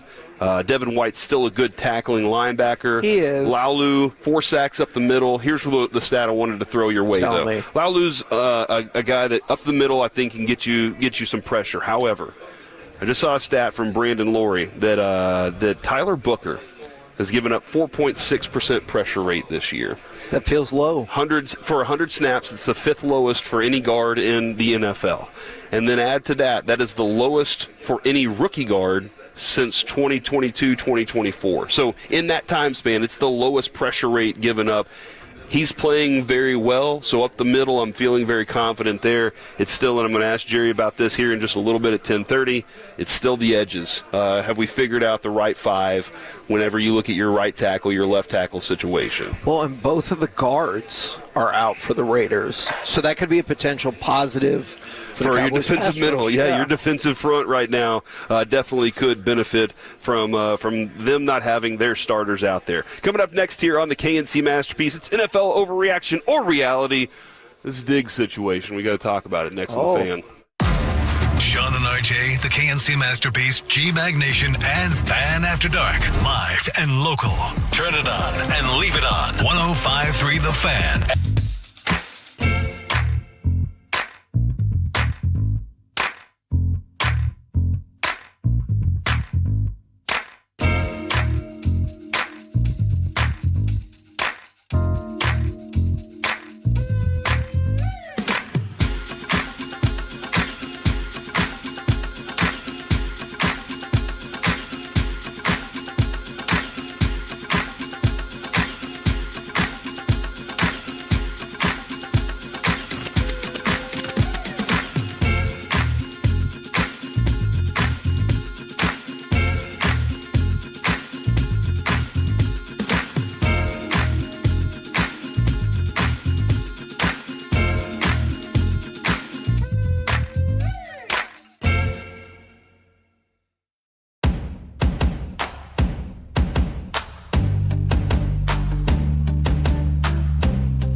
means you win. Right now, new Chevy savings are peaking. Get our best offers of the year. Sounds like a hurry-up offense. The clock is the enemy. There's no time to waste here. So what's the play? Every second counts. Drive with urgency to upgrade to new Chevy Silverado 1500 and score $15,000 in total savings. You've got the deepest roster in the game. A huge selection to find the perfect upgrade. That's right, babe. It's a world champ selection and a world champ savings. But hurry, the countdown is on. Upgrade now before time runs out. If you're ready to win, visit ClassicChevrolet.com or go see Joey in the truck building today. This is Texas. This is Classic. Together, let's drive. Based on new Chevrolet registration 2023-2024. Stock number T112069. Classic discount 11.5. Customer cash 2,000. GM bonus cash 1,500. Plus tax title license and $225 dealer doc fee. Expires 12/125. This segment of The Fan is brought to you by Buyers Barricades. Buyers Barricades is a full-service traffic control provider, taking care of your project from the evaluation and planning to setting up, maintaining, and taking down the equipment when the project is complete. The Texas Authority in Barricade Rental. BuyersBarricades.com.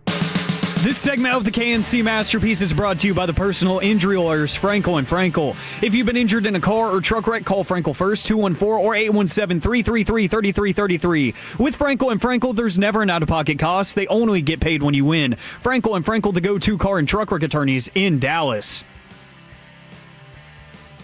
And good love throughout the day as we get this thing rolling. Coming up here in about 15 minutes, we will have GM and owner of the Dallas Cowboys, Jerry Jones, joining us. We'll talk with him and get everything set up for Monday as the Cowboys take on the Raiders right here on 105.3 The Fan. But right now it is time for some NFL overreaction or reality. Overreaction or reality, Javonte Williams will finish the season with at least 1,250 yards rushing and 12 rushing touchdowns. Okay, Javonte Williams. Let's go ahead and look at some stats here in the world, because where he is right now is seventh in rushing. He's at 716 rushing yards. The fact that he's got is it only 4 touchdowns? No way. How does it? That's wrong. What is it? That's big plays, Kevin. Big runs. That's really interesting to me because the top running backs in the league all have at least 5. Most of them 7 to 8. Like Jonathan Taylor has 8. James Cook 5. Etienne has 8. Breece Hall has 7. He probably added a couple of those last night as he was running around out there looking pretty good. Yeah, Travion Henderson looks real good on my bench again. What the hell am I doing with that guy? Why did you not play him? He scored me 32 points. I need to either trade him or I need to start playing him. But Javonte right now with his with 8 touchdowns, I think he can finish with more touchdowns, honestly, than 12, Kevin. Okay. If that's the number you're putting him at. Yeah, 1,250 and 12. Yeah, I think he can definitely hit that mark on the yards. I am a little concerned. I think that's a reality. I am a little bit concerned about the usage. Now, this is a dude who is he is very motivated.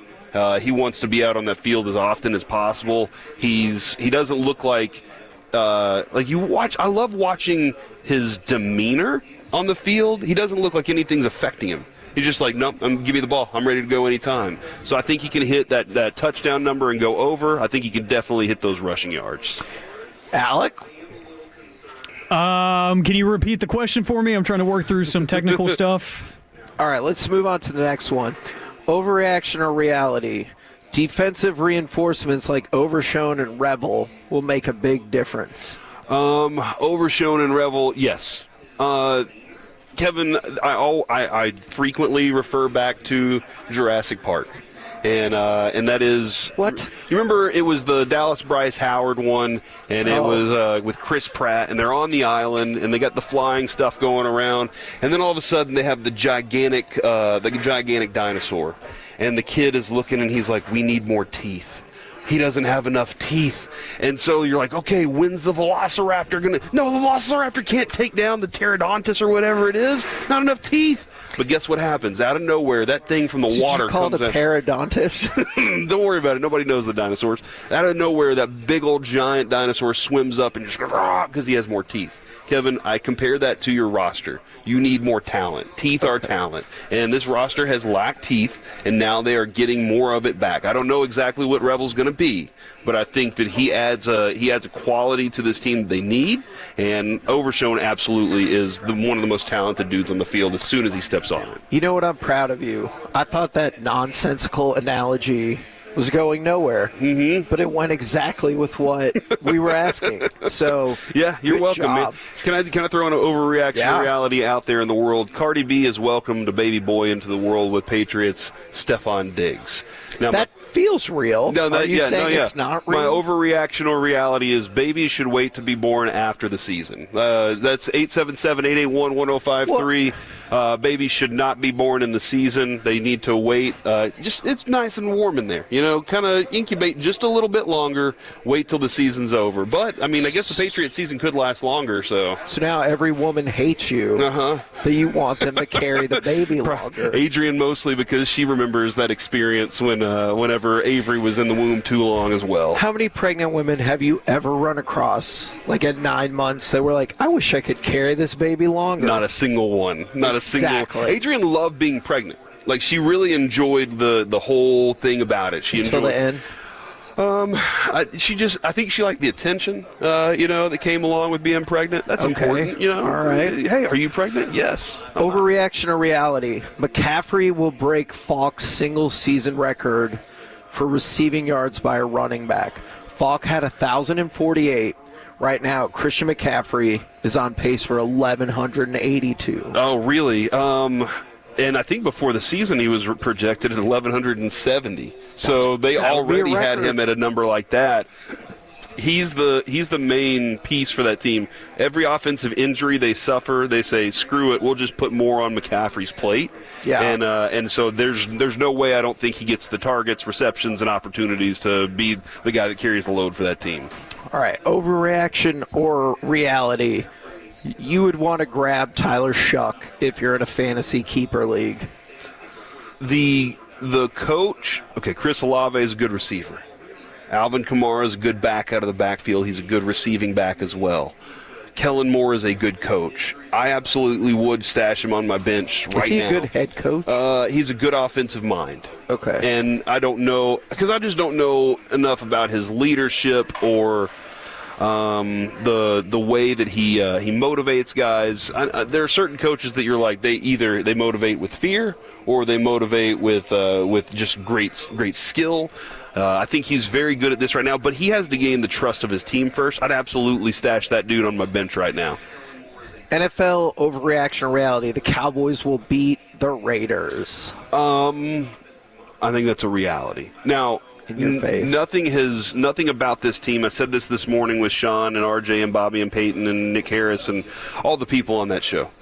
This is a team. We could have used some of those. Yeah, we definitely could have used some of them, except for Sean wasn't there either. But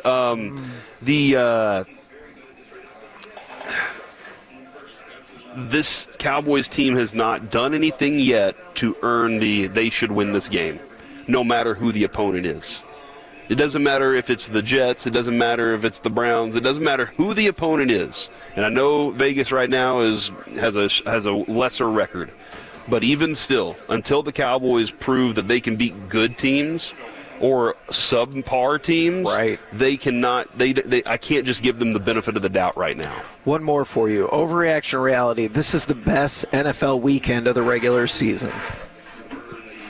So far we looked at the slate of games that are going on this weekend. Incredible. I think Chicago and Minnesota is a game that you have to keep an eye on because Minnesota needs to win. And Chicago is kind of starting to feel like, hey, what was it Ben Johnson said this weekend? Or if you don't believe it now, just wait. And he's like really excited. Tampa Bay, Buffalo. I think the Chargers and Jacksonville is a good game.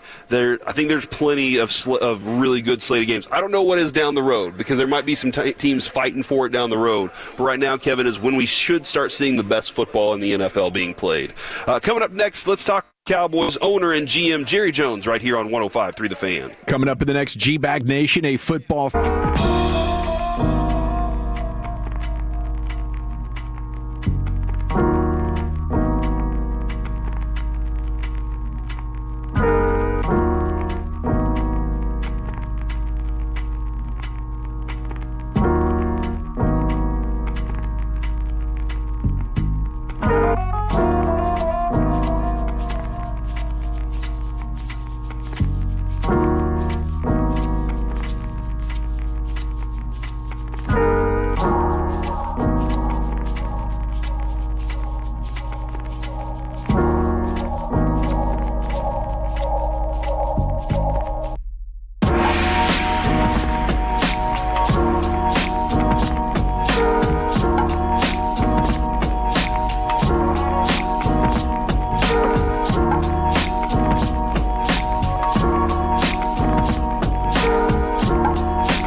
pay more at GiveMeTheVin.com for good cars, because they are worth more, and so are you. And remember, if I don't beat the price on a CarMax or a Carvana deal, I'll pay you $100. For top price, trust, and ease of transaction, GiveMeTheVin.com, America's best car buyer. Sell us your car. GiveMeTheVin.com. So easy you can do it in your underwear. Hello, DFW. Are you looking for affordable properties 90 minutes from Dallas? We're offering 3 to 5 acre properties starting at $49.9. Saturday, November 22nd, 1 day only. That's right, $49.9. These properties feature beautiful lake views, mature hardwoods, paved roads, power, creeks, ponds, and offer great build sites. And call now for our exclusive 3-acre property with its own private pond for $49.9. This one-day land sale is by appointment only, offering properties from only $49.9, making this a great family getaway, just 90 minutes from Dallas. Ask us about our event day discounts for veterans and cash buyers. Call now to book your appointment for Saturday, November 22nd. Call 214-731-7944. Call for more acreage details. 214-731-7944. Own property with unforgettable views. Just 90 minutes from Dallas. Call now. 214-731-7944. Get your fresh Stars content with the #1 Stars podcast, Spits and Suds, presented by the On-Time Experts, keeping Stars fans comfortable all season long. Check out the latest Spits and Suds episode wherever your favorite podcasts are found. Back here on the KNC Masterpiece on 105.3 The Fan, 1528 Brown Trail here in Bedford at Taco Bueno. Today it is a shout-out Friday, 877-881-1053. Text in your shout-outs throughout the day. We'll have Cowboys owner and GM Jerry Jones up here in just a moment. But right now I did want to read this, Kevin, from the this is from Tolo Carl. Hi, KNC. You all were in my side of town. I wanted to swing by on my way to counselor. I heard you were sick, Kevin, and wanted to say hi before you split. Go Rangers, go Cowboys, Tolo Carl. He's not sick. His voice is just not with us today, and it's not as powerful as usual. That's what I'll say. I thought it was there this morning. Yeah, just wait till this first question I have for Jerry regarding you. Whenever we have that discussion with him. Are you going to ask him if he's embarrassed? No, I'm not. I'm not. No. I'm embarrassed for me. Well, it's okay though, Kevin. I did want to dive in with this real quick. Let's go ahead and continue a little overreaction or reality real fast. Titans upset the Texans for their first home win for the Cam Ward era. You think that's going to happen or not? Overreaction. The Texans are a really good defense. No. You don't think that Cam Ward has found it yet? I'll believe it when I see it. And then the whole league will be in trouble. Yeah, and that's what he said. He did say that the league, they're all screwed whenever he figures things out. And hopefully you get to see that. Here's the thing. I don't want to watch bad football. I don't want to see Cam. You won't be watching that game? No. Well, hey, who knows? Maybe this is the week. I don't want to sleep on a week that he turns it up. But I don't want the league. I don't want the Jets to be bad. I want to see good football when they step on the field. On Thursday nights and Monday nights, I want good football happening. Nobody really wants the... You didn't love last night's game? Man, you know what? I did love those uniforms for the Patriots. I thought those things were sick looking. Some people were calling them the Chargers Northeast. I saw that. And I was like, oh, that's fine. But I really did think that those were some really cool looking uniforms. Overreaction or reality? Jamar Chase catches 12 or more passes against the Steelers to make NFL history this weekend. Ooh, what's the history? Bengals. Let's see. Jamar Chase, and he caught a franchise record 16 passes on 23 targets for 161 yards and a receiving touchdown last week. To prevent him from ruining their day, getting swept by the Bengals under Coach Tomlin, Chase in Week 7, All-Pro wide receiver, 10 catches against him, were the only two players with double-digit catches versus Pittsburgh this season. Nothing Tomlin and company have tried against Kyle Duggar at the trade deadline. I don't know the history, but I'm going to say yes. Okay. Because Flacco said he's not worried about losing his job to Joe Burrow when he comes back because he knows that's done. So I'm going to say yes. It'll be a single season record for catches against a single opponent. The current record is 27. So that's Jerry Rice against the Rams in 94 yes. and Michael Thomas against the Buccaneers in 2018. So those numbers right there are pretty interesting to see that. Jaguars, Brian Thomas Jr. breaks out for his first 100-yard game against the Chargers defense. I'm going to say no. Okay, I think that the addition of Jacoby Myers to that offense, I still like Trevor Lawrence. I still watch him. I'm like, okay, some of those moments, very, very good quarterback. Some other moments, not so much. There's an old Weezer video, Kevin. It's called the Buddy Holly song. Oh, I know that video. And at the end of the video, the bassist or the lead guitarist is walking out, and Al, the guy who owns the Nights, Al's Diner, he walks out and he goes, "Hey, great show tonight." And then he goes, "Hey, did you try the chicken?" And he said, "Not so good, Al. Not so good." And that's exactly how I feel about this quarterback play sometimes. You know what, Kevin? Let's go ahead and look at some. Let's transition here a little bit. Okay. As we're still waiting on the general manager and owner, Jerry Jones. What a great day for that. And let's dive in on a little baseball nuggets. And, Kevin, unfortunately for me, the MVP awards last night did not fall in my favor. I told you I was rooting for Rowley, but the betting odds just said I think it's going to be Aaron Judge. Yeah, listen, dude, I think that this was the wrong thing. But you know what? Let's go ahead and turn our attention to Dallas Cowboys owner and GM. It is Jerry Jones, brought to you by your North Texas Ford dealers. Ford is the best in Texas. Jerry, how are we doing today? Hey, well, we're doing fine today, and glad y'all have gone to a different location, different phone number, and we've been trying to call in for 10 or 15 minutes. But I've got a crack engineering department that knows how to do this stuff. That's what I'm talking about, Jerry. That's what I'm talking about. You know what? Next time, here's what we'll do. We'll exchange numbers. You can just call me directly next time. Sound There you good? go. I do want to let you know my co-host Kevin today. His voice is struggling just a little bit. Is there any way you want to send him some sympathy, or is it all those tough questions he's asked you? You're like, no way he can deal with it. Well, the man up above has a way of dealing with forked tongue, cynicism. He'll just shut you down. So the lesson here is be positive, look for the good in life, and you'll get to talk again. That's pretty fair. Brad Sham said something like that to me once too. So there you go. Brad said it. We know it's right. There you go. Jerry, the press conference from Brian Shottenheimer this week was very powerful. And I think, we met him a couple years ago at training camp, and we were like, this guy's the right guy. And then as he became the head coach, we were like, we know what he's capable of. What were your thoughts on the way that he spoke to the media and to the people this week?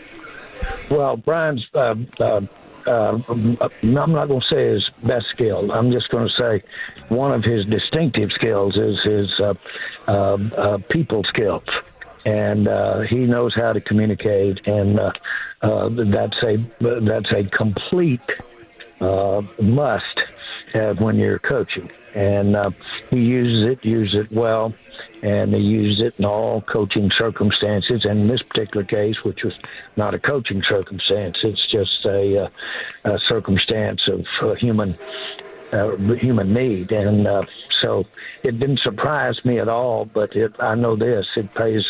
It's good for him to have that aspect of it, and he's very genuine, and he's genuine in all things, and he's genuine when he sits down and tells a player that he needs to be doing better or he's not going to play. Well, that's hard. That's hard conversation. So we're proud of him. Have you kind of noticed the mood? What's been the temperature around the Star or in the walls of that building? Because I know a lot of people they cared for him, and I know you cared for him. What's been the mood, and how has it maybe changed and looked forward since? How did this happen? How in the world does this happen? And then, of course, those are the questions in these circumstances that are asked. He just had such really caring atmosphere around it There's no question that he had things that from time to time were on his mind. You look back, you look at his personality, kind of the way he handled things, and you say, well, boy, that's probably a sign that it needed some extra attention. But it's just really, I would say, and I'm not expressing that for myself, really. I'm just saying my feeling is that everybody is just a little dumbfounded, much less the sorrow that's involved here for everybody involved. Yeah, absolutely. I was kind of thinking about this as these guys get ready to take the field on Monday night. They're all talking to each other. They're talking to themselves. Jerry, can you kind of take it back to your playing days? If something like this had happened to you and around you, what would you say to yourself before you put that helmet on and headed out of the locker room? Well, I think it was therapeutic. It gives you you're fortunate in that you've got that to dwell on. That's your play. I'll never forget when I was a junior, John Kennedy got killed. And we played a game on Saturday, and I think his assassination occurred there Wednesday or Thursday. But I'll never forget, you had, of course, protesters saying we shouldn't be playing the game, and but that was at Arkansas we were playing, and different schools did it different ways. But I know just that early, which wasn't you'd say the same circumstances, but just that early, it really caused you to get your mind on away from the tragedy. And also, I was kind of curious, Jerry, who do you turn to when times are tough? You work with family, you have them around all the time. Whenever things get really tough, who is it that you lean on the most? Oh, I have absolutely for me, I have the most special support group you've ever seen, and it is they're always there, and I know they're there, and so it really has helped me over the years in my downtimes. And the main thing is, I want to say right now, is you're not doing anything if you don't have downtimes. And you don't have troubling times, and you don't have times that you don't see your way out. That is a part of life. It makes the good times better, really. But it's you dealt with, and it's always made me want to, especially young people, especially kids, and whatever I could say that would tell them it's never so serious, or never so non-rehabilitating, whatever the incident is, that their son's not going to come up. And so I think that being involved competitively, it's like the players we're talking about. It's actually therapeutic to get out here and practice this week and actually play. I get that because you're lucky. You can put your mind on something else. Yeah, it's the chapel we turn to. It definitely is. Jerry, one of the people that I know you had a good relationship was Al Davis. Do you ever miss mixing it up with him and having that relationship with him? I do, and always have. Why I appreciated Al so much is just that. I'll never forget, we had won one football game. We were just being so criticized for having won one football game our first year with the Dallas Cowboys. And everybody was low. And Al and John Madden called me, and, of course, they were running buddies and real of course, John coached for Al, but they were real tight, real friends. And they got me on the phone, and they said, we just wanted to call you and tell you you didn't lose the team. And I've won one game, but didn't lose the team. I had a ball that was signed by Herschel Walker commemorating that one win, and I was as proud of that as maybe a future Super Bowl trophy. But I laughed at them, and I said, guys, I can't tell you what this means to me. Y'all, I know what you're doing. And I said, I'm not going home. I said, I've burned all my ships. and I can't turn back. And I'm proud to be here even under these circumstances, but I love you for calling me. You know, that is a good relationship to have, especially early on, and whenever you're doing something like that. Do you have people that you've kind of, because I always looked at Al as kind of a mentor-mentee relationship with you. I don't know if you felt the same way. Do you have people that you have taken on as mentees and kind of worked with and helped develop as they've learned in this business, or others? Well, yes, I do, and I have them throughout my career, if you will, or my adult life. I was fortunate. I had parents that served that for me as well. And, for instance, my dad called me right after we'd gotten involved with the Cowboys, and they were, I was coming at me in every way from Sunday. And then I had 3 $1 billion lawsuits filed on me right about the time that everybody was talking about how I wasn't financially worthy of being in over my head, so to speak. Plus, we weren't winning, and we'd traded Herschel Walker, and they wanted to kill us for that. And the bottom line is that Dad called me, and he said, Jerry, I just didn't realize what you were getting into. He said, I've never seen such publicity. I've never seen such countrywide criticism. He said, son, I don't know if you can make it successful, but it's got to look like it is anyway, with smoke or mirror or wire or something, because if not, you're going to be known as a loser the rest of your life. I said, boy, Dad, I said, you really know how to get me going this morning, but that gets me going. I know you're thinking about it.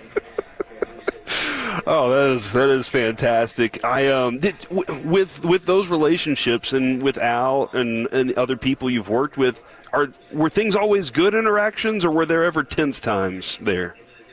Well, I would say that usually for them to have the effect they have, they've had to sometime bust my chops. Yeah, I bet. And I will never forget, there was a man named Bill Darby, and he had started and built National Line Insurance Company. And I'd borrowed a lot of money from him right as I got out of school, and to get in the insurance business. And he was such a mentor for me. But I would go and visit with him about every other month and tell him where I stood relative to the financial aspect of it. And one day I went in there and he said, Jerry, you got a lot of talent, and I think you're going to go somewhere. And I was about 22. And he said, but I'm going to tell you something. You're the guy that's sitting at the end of the bar, always talking about what he's going to do, but never does anything.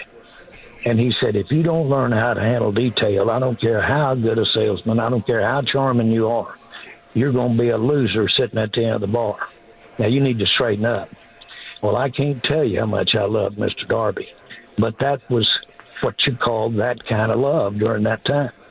And he, by the way, he showed me grace several times, because I had a long time and a hard time ever paying him back.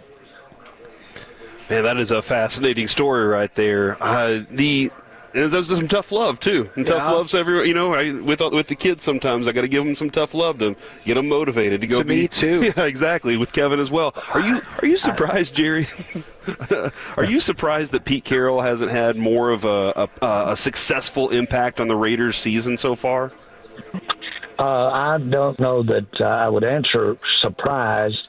I have a lot of respect for him. Visited with him at length, candidly, when I was hiring Shotty, but I wasn't visiting with him specifically about becoming the coach of the Cowboys. I was visiting with him about Shotty, and I wanted to give him to give me all that he could share with me about working with Shotty, because he's actually one of Shotty's mentors.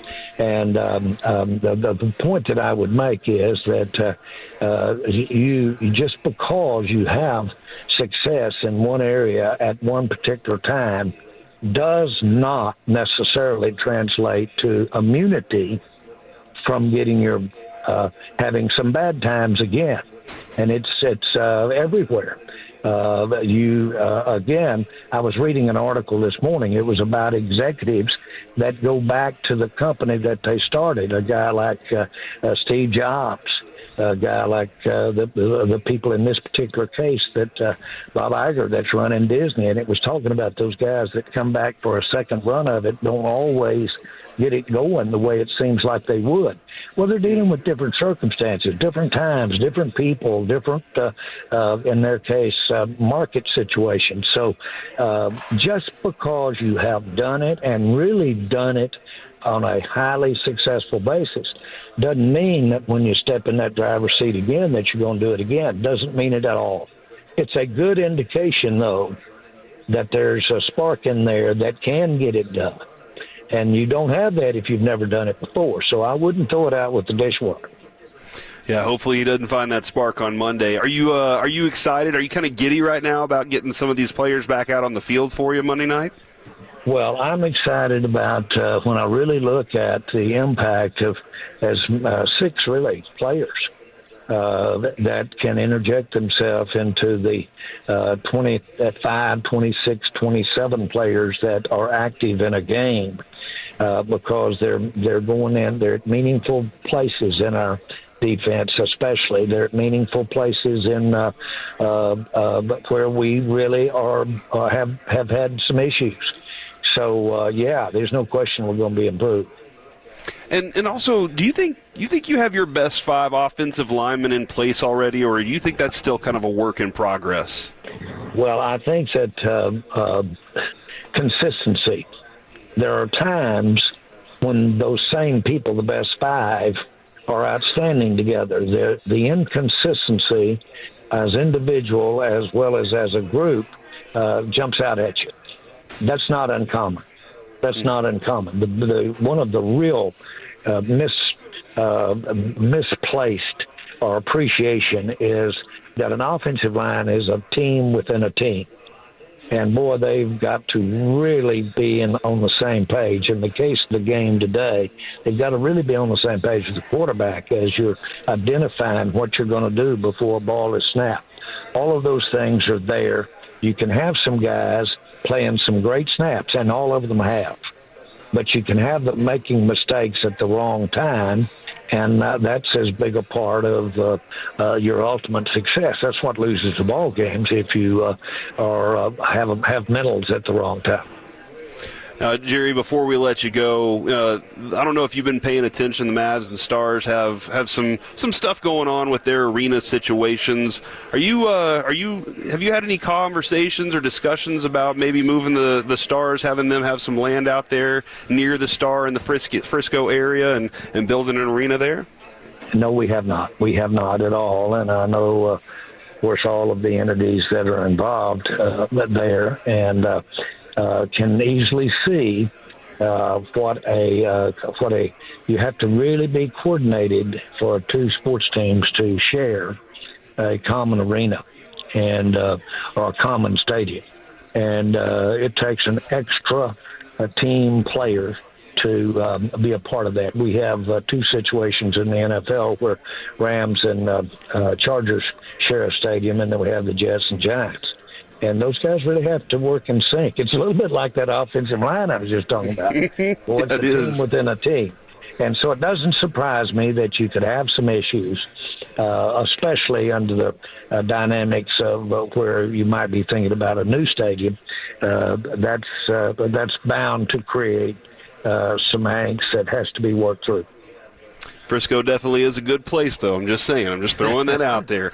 Jerry, we really appreciate your time every week. Really look forward to talking with you, and thank you for fighting through some of the issues we've had. We really appreciate that. We'll get that all squared away for you and look forward to getting this thing going on Monday night. Since I don't operate with mistakes or glitches, then it's a little hard for me to get on this show with you and this ineptness. But I'm going to live with it. I appreciate that, Jerry. Have an excellent weekend. Bye. There he goes, Jerry Jones, Dallas Cowboys owner and GM right there, in a little bit of a uniquely different interview than typical. But hey, man, this Monday night game, a lot of fun, very excited about it, and this could be a good step for a lot of different people, I think, in a lot of different ways. But the Stars are not moving to the Star or outside of the Star. Not that we know of yet. He said Not no. that we know of yet. So they haven't had those discussions. Okay. Is what he's told All us. right. All right, coming up next here on the KNC Masterpiece, it's time to talk with our Cowboys insider, Mickey Spagnola, next on The Fan. Tolo. Right, but I just mean like this is your haircut. But that's hair on your head. I'm not saying this is your hair. Okay, freaking me out a little bit.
Uber Eats has groceries. No, that's absurd. Hey, remember when you used to be a, what was it, Pepper Lady? Pepper Lady? Wasn't it Cinnamon Sisters? Basil Babes. Saffron Squad? Nutmeg Maidens? Paprika? No. Nutmeg Maidens. I just said that. Was it Spice Girls? Doesn't sound right. Was it Saffron Squad?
105.3 The Fan.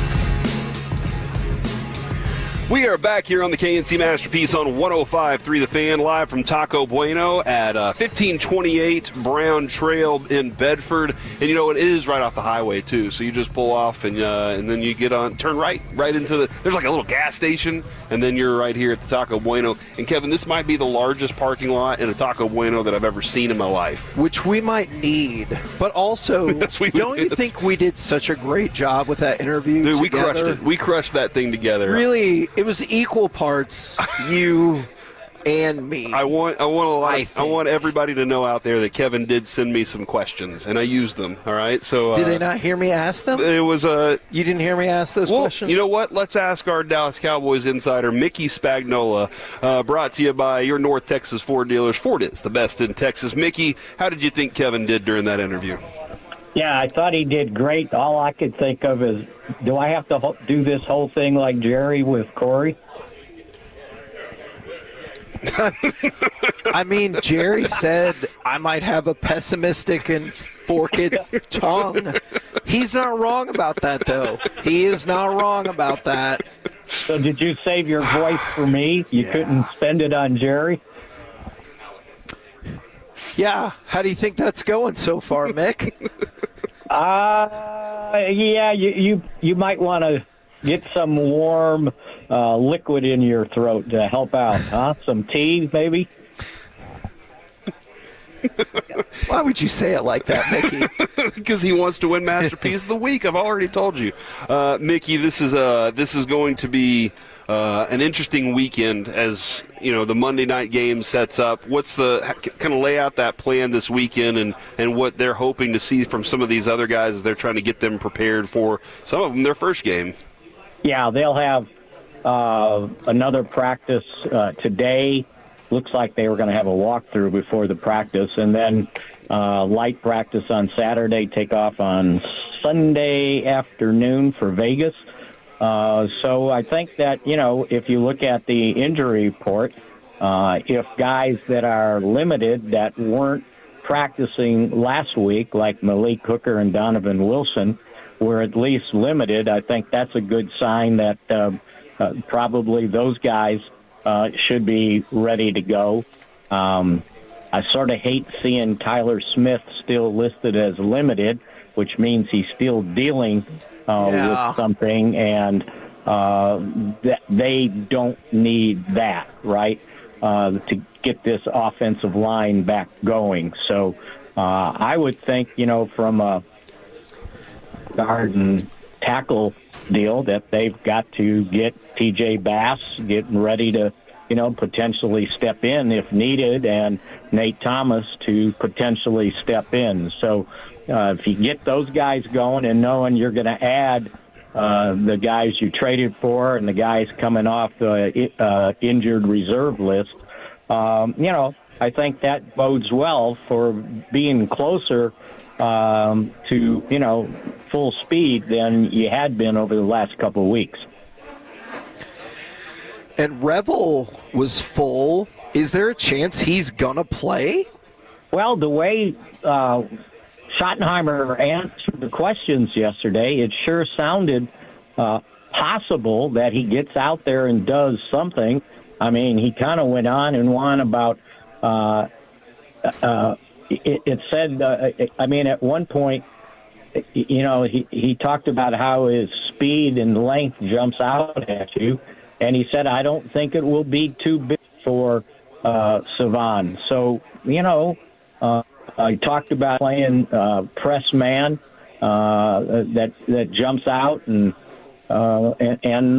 his ability to compete at the cornerback position. So I'll be interested to see. I don't think he gets like a handful of snaps, but maybe they get him out there in some situations. I was thinking that he probably would need another week and then be ready to go for the Sunday before Thanksgiving and Thanksgiving. But it sure sounds like you know, they're practicing him hard, and I think maybe we find out more about that today when they work out. Mickey, I know this offense has at times looked electric, and then at times you're like, huh, okay, well that was different. The red zone for me, I felt like when you get in the 5-yard line area, you're like, okay, we just run it. I'm always like, just run it 3 straight times. I know that that's not necessarily the case, but this red zone hasn't been as effective as I think they'd like lately. Do you agree with that? Yeah, and not so much the red zone, meaning inside the 20. I'm talking, and I'm sure you're referring to inside the 10. When you get into goal-to-goal situations, you can't be kicking field goals. I'm sorry. Especially with this offense, you got to figure out a way to score touchdowns, and that's come back to haunt them in these last 2 losses. The inability, you're at the 5, you're at the 4, you're at the 3, you're at the 7, and you're kicking field goals. You're not scoring touchdowns. They got they'll have almost 2 weeks to figure that out. So that's got to be better if you're going to be a high-scoring offense. Move right down the field, get inside the 10, and then you come away with 3 points. That can happen if you have designs on winning games. So the only field goals you want to see are from 70. From 40 or more, okay? Okay. How's that? Right. Does that sound good? All right. Yeah, I've taken on the Nate Newton approach, and in that the only time I ever want to see a field goal kicker is if it's just to win a game. Other than that, let's try and score a touchdown and get our extra point. And that really does, Mickey, come from the mindset that he talks about that those players had, which was if we didn't score a touchdown, we failed on that drive. And you can ask Dak that question, and he'll tell you the same thing.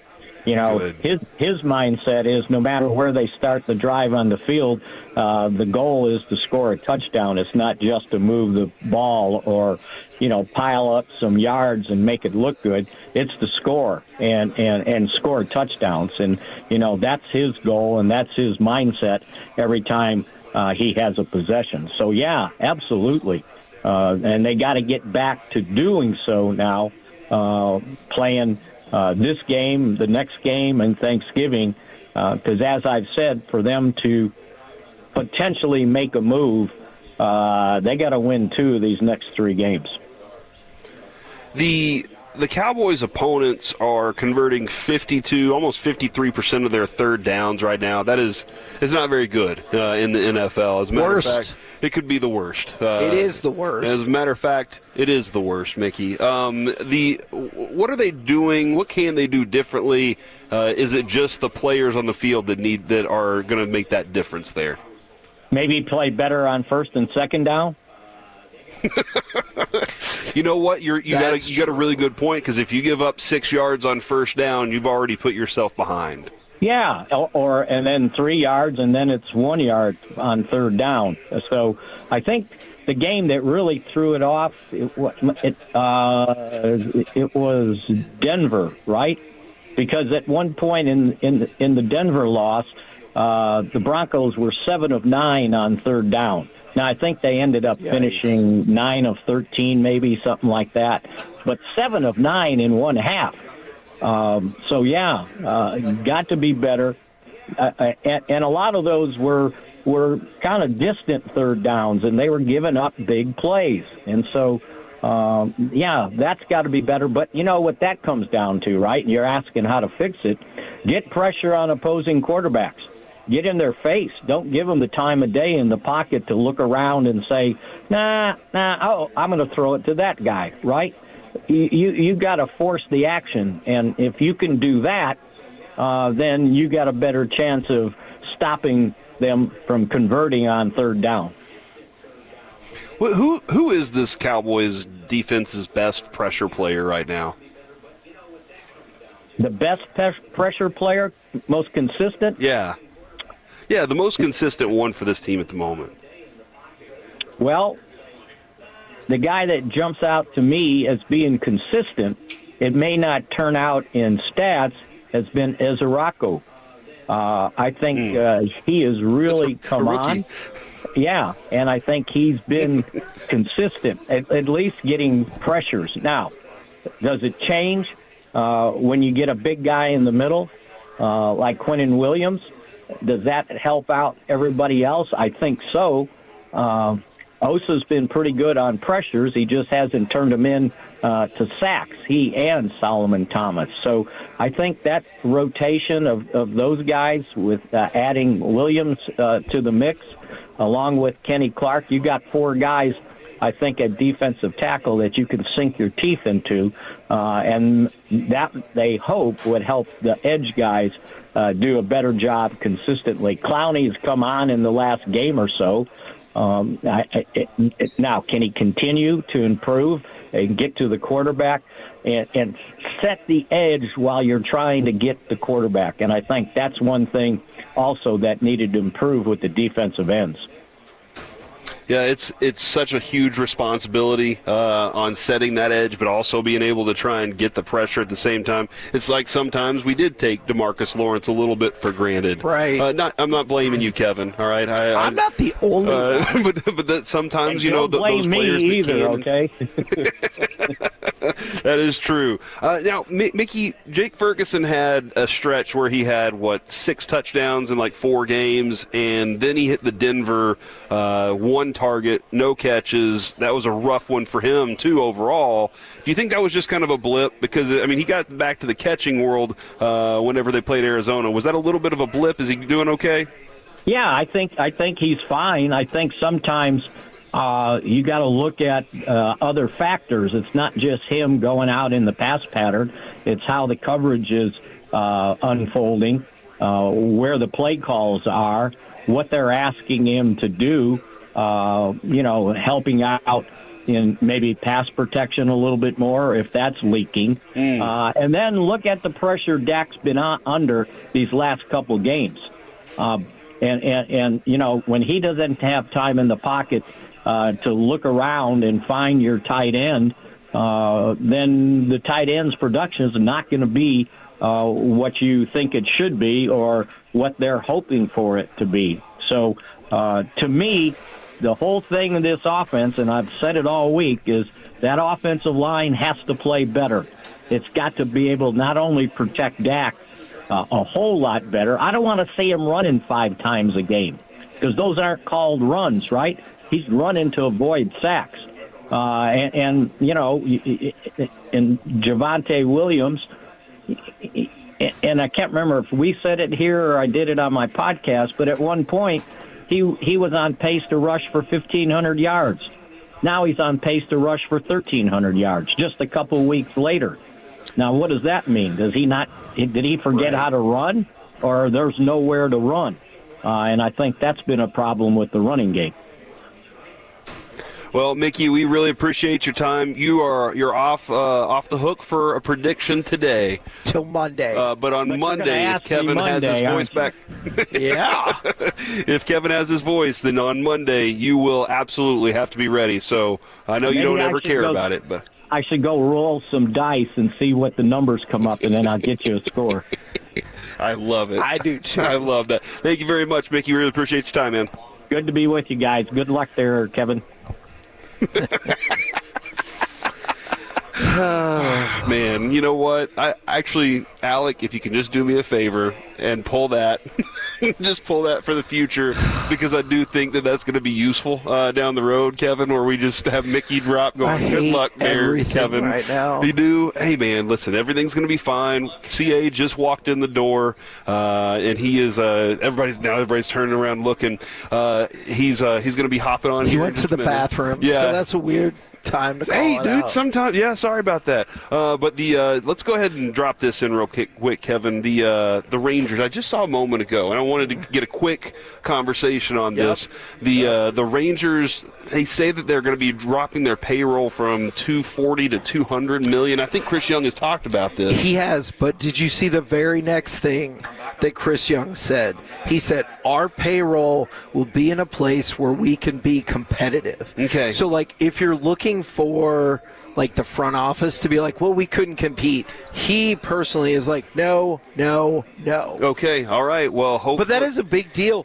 That's actually better than I thought it would be, and it leads me to believe that Seager ain't going nowhere. Well, and the other thing too, it kind of, I'm not questioning. All right, I love. Sounds like you're. I love what Chris Young has done, giving us a championship.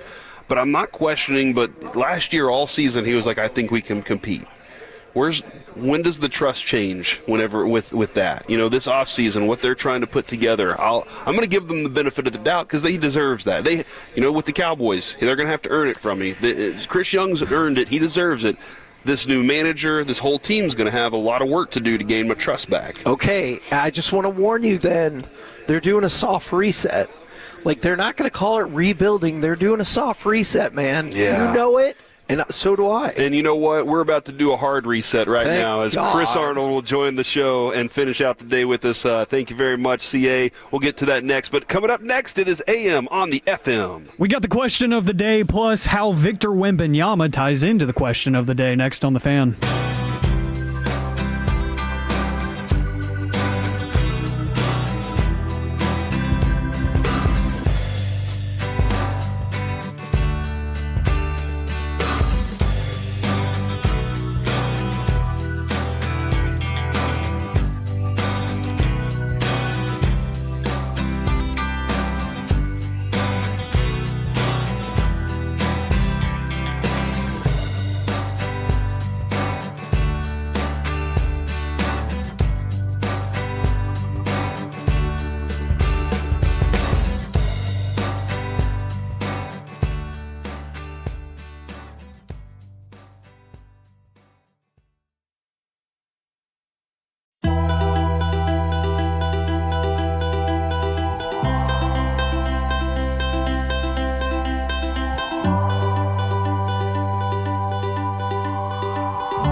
order to remember something, you have to forget something else.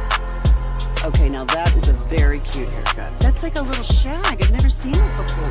Well, I mean, of course you have. It's the Rachel. Oh, is that your name? No, I mean like your name. No, I'm Jen. My name's Jen. Right, but I just mean like this is your haircut. But that's hair on your head. I'm not saying this is your hair. Okay, forgive me a little bit.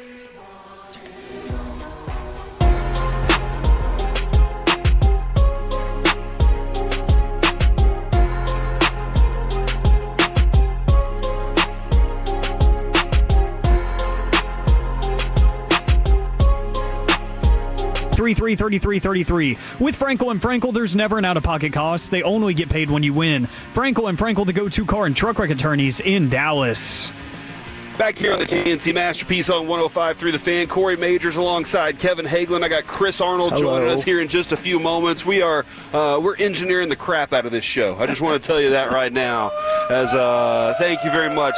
We are live from Taco Bueno in Bedford. There are a lot of people here. 1528 Brown Trail. Go ahead and come on and add more people to this. As you said, this is the biggest parking lot that I have seen at a Taco Bueno, and as you said, we might need it today. And can I apologize if I have not engaged you in not you, but the other people. I'm not ignoring people. I just stink at talking.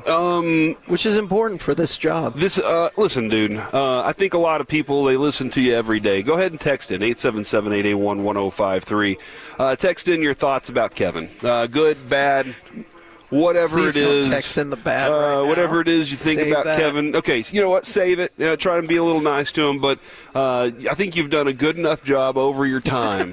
All right. Of gaining some goodwill with some people out there, all right? I drank a whole bunch of tea on the way to work. I hate tea. It's the worst drink in the world. He does hate tea. It's the worst. He says it tastes like Texas dirt, and I'm always... I might rather lick dirt than drink that tea again. But I will also say this, Kevin, think about all those times that people texted in the show. And you either told them that they were better than you for things they did. Now, also think about the times that they texted in the show and you said you were better than them, and how many millions of people you said you're better than. I'm just saying, if you come in hot with insults, don't be surprised if I fire back. So Kevin's going to stick around a little bit today. He said, "Is it okay if I sit here?" And I was like, "Yes, it's perfectly okay." So once we get things rolling here, but right now it's time for AM on the FM. What does this button do? Please, do not push the button. You have no idea what it... Alec, you be quiet. Alec, that was awful. 1 for Alec, 0 for Peyton. Don't you dare touch that die. Don't you dare do it. It is time for AM on the FM. My name is Alec Medford, the man that they call the Pride of Mansfield, Texas. Yeah, 877-881-1053. That is, I got you, Kevin. I got you. That is the Frankel and Frankel Injury Attorneys text line to answer today's question of the day. And how the question of the day ties into Victor Wembanyama, you will hear after we get some responses, and we might have time to tell you also about the next potential celebrity-turned-boxer that I think will definitely turn some heads. We will get Alec, to that. Yes. Can I also get your response to Mickey saying, I just needed some hot liquid some warm liquid my down throat? your throat. He did that on purpose, right? I've been saying this for weeks, if not months. He is in on the bit. He wants to win Masterpiece of the Week every single week. And I like it. Mickey's a winner. So I respect it. I really do. He knows what he's doing. So. Kevin, I mean, right here from the 903, Spags is back, #Masterpiece. So, yeah, as we always say. And then somebody said they hated my voice, and I said, right now or usually? They go, no, right now you're okay. That's hurtful. Jeez. Oh, man. I like it. Oh, I like it, though. Whenever you have friends like this in DFW. Who needs enemies? Yeah, exactly. That's right. We're going to lead off here with the National Day Calendar, though, because, all the things that you should be knowing in life. It's National Seatbelt Day, so I guess that's Kalen Carson's birthday, since we call him Seatbelt in the locker room. I would just assume, no, it's actually from the Governor's Highway Safety Association, I guess. From there we go to National Family Pajamas Day. No.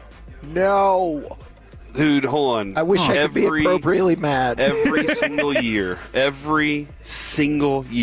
I've never. This is actually. I always used to wonder: do people go out and buy pajamas to sleep in? Because I don't sleep in pajamas. I don't sleep in clothes. I'm aware.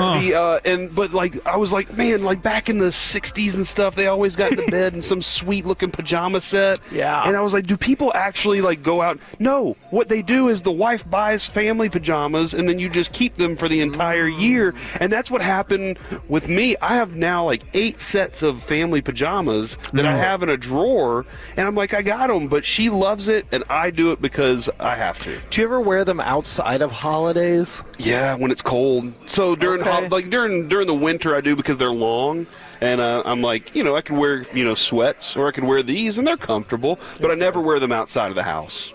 As you shouldn't. And finally, National Pickle Day. It is National Pickle Day, so shout out to those who celebrate. Hold on, do you not celebrate? Pickle Rick? Nah, I'm indifferent. Like, I'm not a big fan. Okay. But I don't hate them. What is your favorite thing to put pickles on? Because, Kevin, you'd hate pickles, I believe.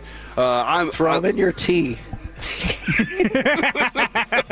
Agreed. I love sliced pickles. Just give me a pickle and I'm happy. I'm a happy kid, man. Okay. And also my whole life growing up, when the Cowboys were playing bad, my dad would go get a pickle and start eating it, and then they'd turn around and start winning. And this year, I can't remember which game it was, I was like, it's time to get a pickle. And I went and got a pickle, and the Cowboys won. So things are good. Oh. I'm going to save that as a drop for any time the Cowboys win. Time to get a pickle. I like that. Guys, the question of the day today is going to be, it's very specific, but there's a Wemby story that ties into this that I think Kevin specifically is going to like. If you could sit down with any athlete and pick their brain and get their advice for a day, who would you want to talk to? 877-881-1053. And you could get advice about anything, about life, about business, about money, whatever. But if you could have a very successful athlete sit down with you for a day and just pick their brain, who would it be? Ndamukong Suh, because he was really good. He also had anger issues, and he's close to Warren Buffett. I feel like he would have amazing stories to tell. And that's the thing about his his style is he not just close to Buffett, not like a friend. He got advice from Buffett. Yes. He got financial information from Buffett, and then he turned that around and started investing himself. And I mean, remember there was an episode of Ballers where he had a restaurant in Florida somewhere in Miami. I forgot about that show. Yeah, it was a fun show, man. Nothing else. It was fun, and I think that's a brilliant one because maybe he can say, hey, go ahead and take this number and call Warren if you want, or that'd be cool. Maybe he's just like, hey, I got plenty of financial advice for you. That's a great option. Do you think Chris knows Warren Buffett? He knows everybody. Chris knows everybody. So yes, he probably has Warren Buffett in his phone. As soon as I said that, he's trying to pull something up on his phone. He probably has Jimmy Buffett's number. He's going to tell me his story. He probably has Warren Zevon's number. Like, he has every phone number in the world. And he's looking at me like, I do. I got you. I think that Ndamukong Suh. Now, would you ask him any football stuff?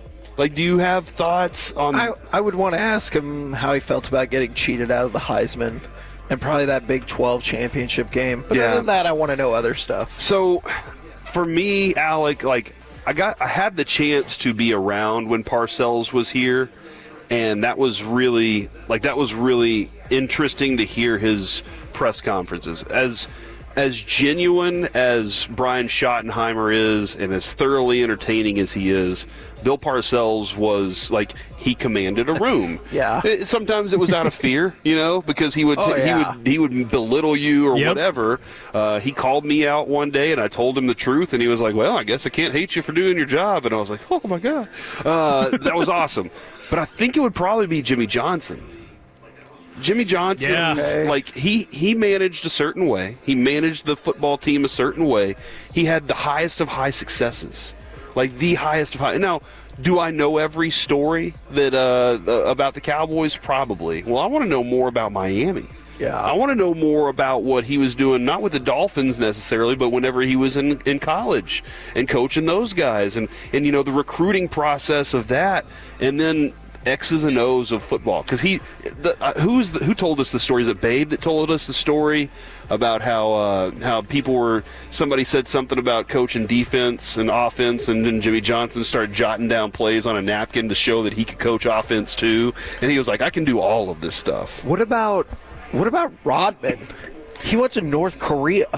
Dennis Rodman? Yeah. Yes, he did. I'm totally serious. He did go to North Korea. Yeah. No, that would be a really good. He's got to have some stories, man. Dude, he played with Jordan and Pippen. He observed that. The bad boy Pistons. Doesn't it seem like he's been quiet about what he observed over that time too? Like he doesn't talk a lot about it. He might. That might be for good reason. He might have all the secrets too, you know. And they were like, "Hey, we got lasers pointed everywhere, like Squid Game. You keep your mouth shut." And old Carmen Electra. Oh yeah, that's right. Then Cindy Crawford. Really? I didn't know that. I do believe. I think there was a moment where were like, he pulled his pants down and he was wearing some underwear. Dear. And she said something, and he was like, I mean, that is why they call me the Worm. And I laughed, and then I was like, hold on, what's happening right now? Holy cow. I'm asking the same thing, Corey. I'm asking the same exact thing. And Madonna. Yeah, dude, he lived a life. Yeah, it was a life in history, that's for sure. Okay. From the 682, I actually kind of like this because I feel like he would have a lot to say. Luke Kuechly, a very intelligent person who... Is he coaching right now? I think he is. Yeah, he's coaching high school ball, I want to say. Yeah, he is. And he's a guy that he's just so smart. Like, when I think about true field generals that have played in the NFL on defense, he's one of the first names that comes up. So I feel like he would have so many interesting perspectives and stories to tell. From the 469, Drew Brees. I think that's a good one, too. From the 903, Dak Prescott, no doubt.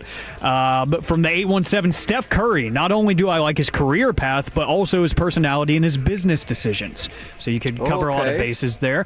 Which, some big news yesterday, he's opting out of his shoe deal. So he's going to be a shoe free agent. Yeah. That's a massive deal. So just imagine what kind of payday he's going to get when he goes to another brand. That's going to be intriguing to see. From the 940, Emmitt Smith, because he's my hero. So I'm guessing that's Zach Wolchuk texting in. Emmitt's fun to talk to.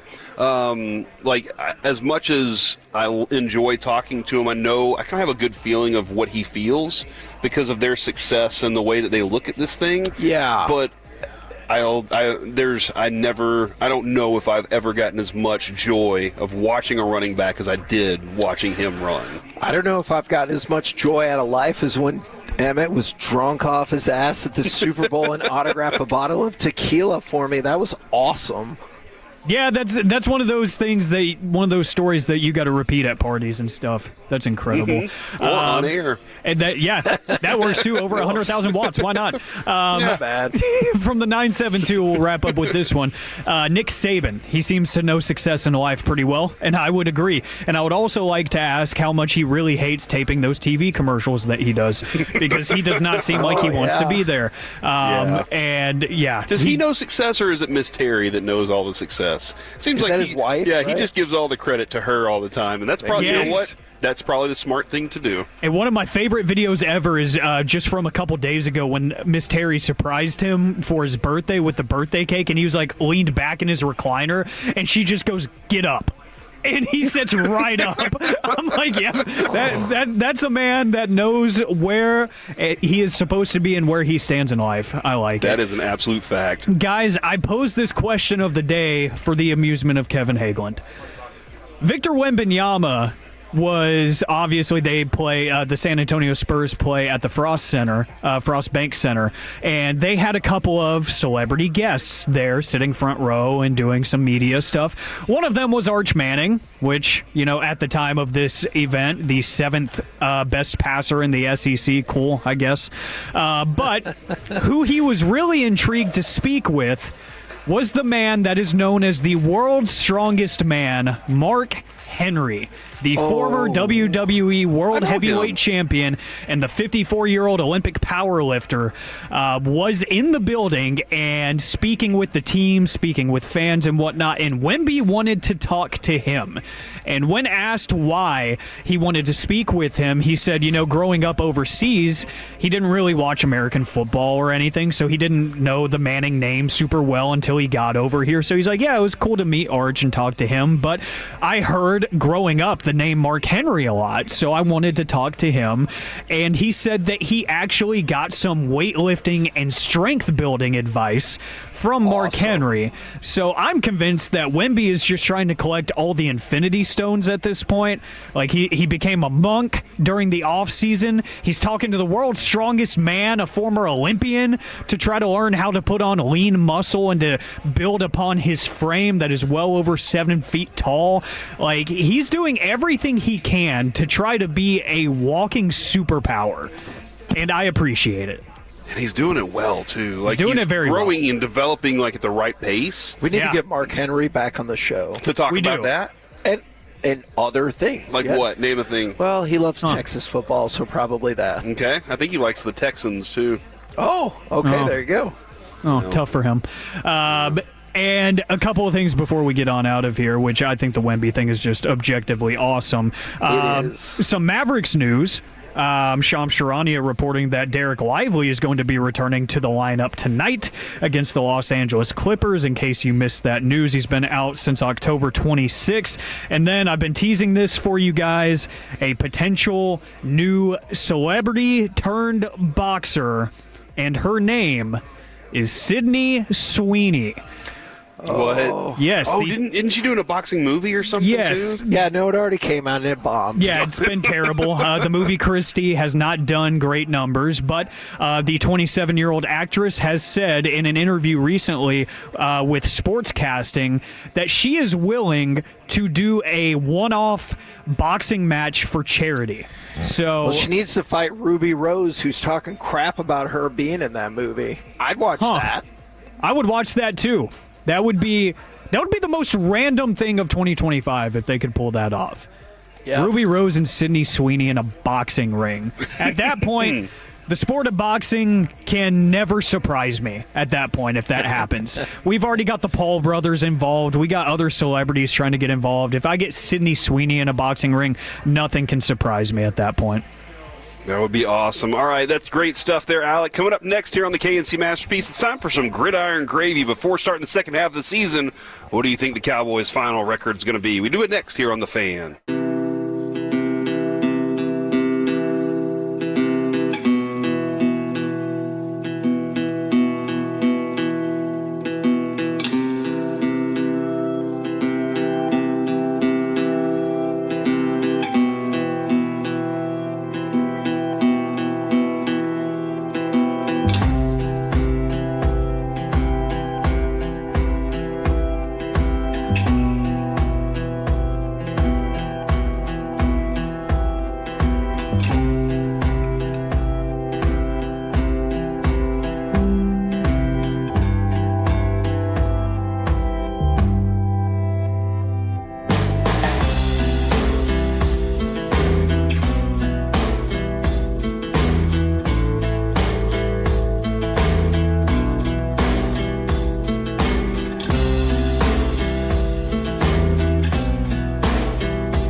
like that?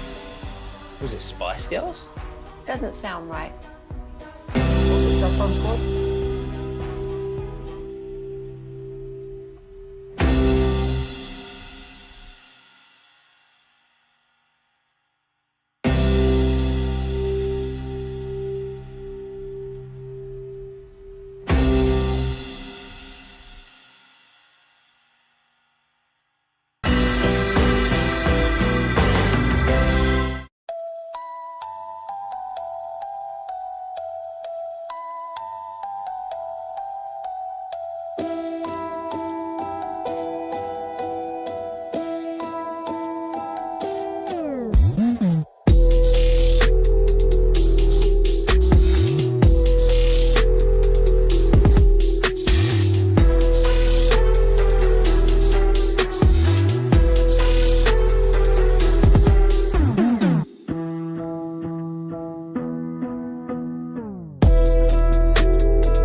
is brought to you by Classic Chevrolet. If you're in the market to upgrade your vehicle, get the Classic Chevrolet in Grapevine. Back-to-back #1 Chevy dealership in the world. They've got more new Chevys than anyone, all priced to sell. Visit ClassicChevrolet.com. This is Texas. This is Classic Chevrolet. Together, let's drive. Based on new Chevy registrations 2023 and 2024. We are back here on the KNC Masterpiece on 105.3 The Fan. Corey Majors alongside Kevin Hagelin. And we do have Mr. Chris Arnold joining us now on the KNC Masterpiece. CA, how's it going, man? Got you down. Glad to be here. There he is. What up, Bedford? This is going to help Kevin just a little bit, as Kevin is not sick. He's not sick. His voice just does not work the way it typically does. So you're not getting the typical 13-year-old boy sound that you would get most days. It's not bad. That's fair. Yeah, that is fair. So here we go. But we'll get this thing rolling right now. And yes, we are in Bedford right now, 1528 Brown Trail, right off the highway. So come on by and say hello. You can enter for your opportunity to win. We got, I think, 8 of the Steins left. Is about 8. All right, give or take. He said 6, 7, something like that. Here comes the lunch crowd. No. Get ready. And here comes the lunch crowd for sure. We also got some whole lot of platters that you want to be chowing down on, and we got some party boxes. And Kevin, Hot Wheels monster truck tickets for this weekend. I believe that's Saturday. So can I tell you a bizarre fun fact? Yes. My wife really wants to go to a monster truck rally. Does she really? Yeah. She was like, every time I see the commercial, it looks awesome. That is so. I might try to win those. Well, and I think, have you seen the Hot Wheels builds that they have on these things, Yes. on these trucks? Yes. Yeah, they are awesome looking. Mm-hmm. And I took Avery to like a monster truck rally at AT&T when he was really little, and he loved it. Like, he absolutely loved it. But Carter, I never have gotten a chance to get him to one, so I'm going to have Feels like he would like it the most with the destruction and whatnot. He loves Hot Wheels. Right. So CA, whenever he plays football games, he asks for one thing. He said, Dad, if we win, can I get a Hot Wheel? So I went out and bought a box of Hot Wheels last year, and they won the whole season. So I had 4 left over. I still had to buy more. They won more games this year, so it was fun, though. When you guys were small kids, did your mom and dad ever spank you with Hot Wheel tracks? No, but I used to beat up my sister with them. So. It's like either get a Switch or get the Hot Wheel tracks. You did something wrong. Yeah. See, either that or I thought you should always lay out a path of Legos, and that's your punishment. Is like you have to walk to your room. Walk across there, and you're going to be okay. All right, right now it's time to go around the entire NFL and dip into some gridiron gravy. Dip it and rip it, and we will start. Kevin, before the start of the second half of the season, what do you think the Cowboys' final record will be? And now, I've maintained CA this entire season. I went through the record, I went through the schedule, and I put everything together, and I have a little spreadsheet of the Cowboys' win-losses. And I put them at 9-7 to end this season. And that's not enough games. Yeah, 9-8. I'm sorry, 9-8 to end this season. Currently, after the Cardinals game, I had them at 4-5. So I already had them at 4-5. So if it was not for the tie, they could be at 4-5 right now. I think I have a real good idea of what this team is. I still have them at 9-8. I think they can still finish this season out with a 9-8 record. I like the way you broke that down and project. Mm-hmm. Before the season started, and everybody's doing their projections before the season even starts, what the record's going to be. I said I think they're going to be 8-9, and I have no idea what that's going to mean for them. I just saw 8-9. And then after the Chicago game, I said, oh, no. Yeah. They might win 3. I'm serious. I was thinking 3. And then they made the trades, right? And I'm like, okay, it's possible. It is possible that they could win 4. No, just kidding. Well, actually, I'm going to tell you who gave me some hope. Bobby Belt gave me some hope because he broke it down like this on the air on one morning show. He said, all they have to do is really win one of these 3 games, you know, the gauntlet of Kansas City, Detroit, and Philadelphia. Yep. If you win one of those 3 and you handle up the other games you, quote-unquote, are supposed to win, they could be a wild card possibility. And so I'm like, okay, then maybe they can get back to those 8. I'm just kidding. Yeah.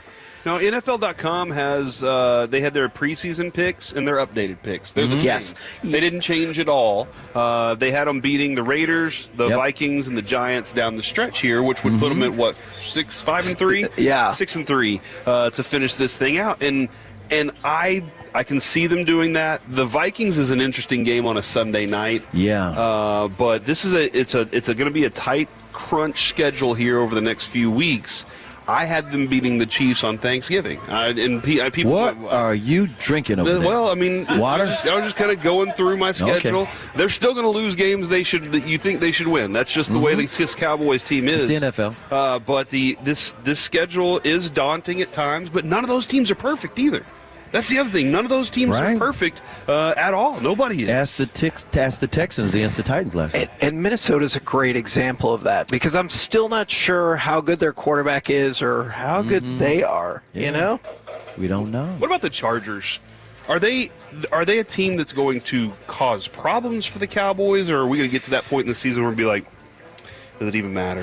I mean, I think the Chargers would have been really good, but man, they've gone through just brutal top-tier talent injuries. Yeah, you know? Yeah, they have, and across their offensive line. Yes. They're down to spare parts at running back, and some people out there in the fantasy world are trading for those running backs. You know what I always say about football? It's a war of attrition. Whoever is healthiest at the end has the greatest chance to go somewhere. That's what I'm talking about right there. That is what I'm talking about. And, hopefully these new players on this team can provide some sort of spark for them. Aaron Glenn says that Justin Fields running more isn't the answer. He's not a running back, is what Aaron Glenn threw out there. But it's his best quality. Right. How do you accentuate a player's best quality without overusing it in the NFL? You are thankful that you signed a one-year deal essentially and move on. I'm sorry, that probably doesn't help you in the short term. I don't know in the short term. I really don't. Yeah, I don't know how you can build around that. And the reason I say that, he's not your MVP from the Baltimore Ravens. You know what I'm saying? Yes. He's not that guy at all. I remember when Michael Vick was like tearing up the league? Yeah. Okay, at one point the Cowboys acquired his wide receiver, and back in the day, and I asked him, Peerless Price, I said, hey, what was it like playing with Michael Vick? He said, I love Michael Vick, but guess what?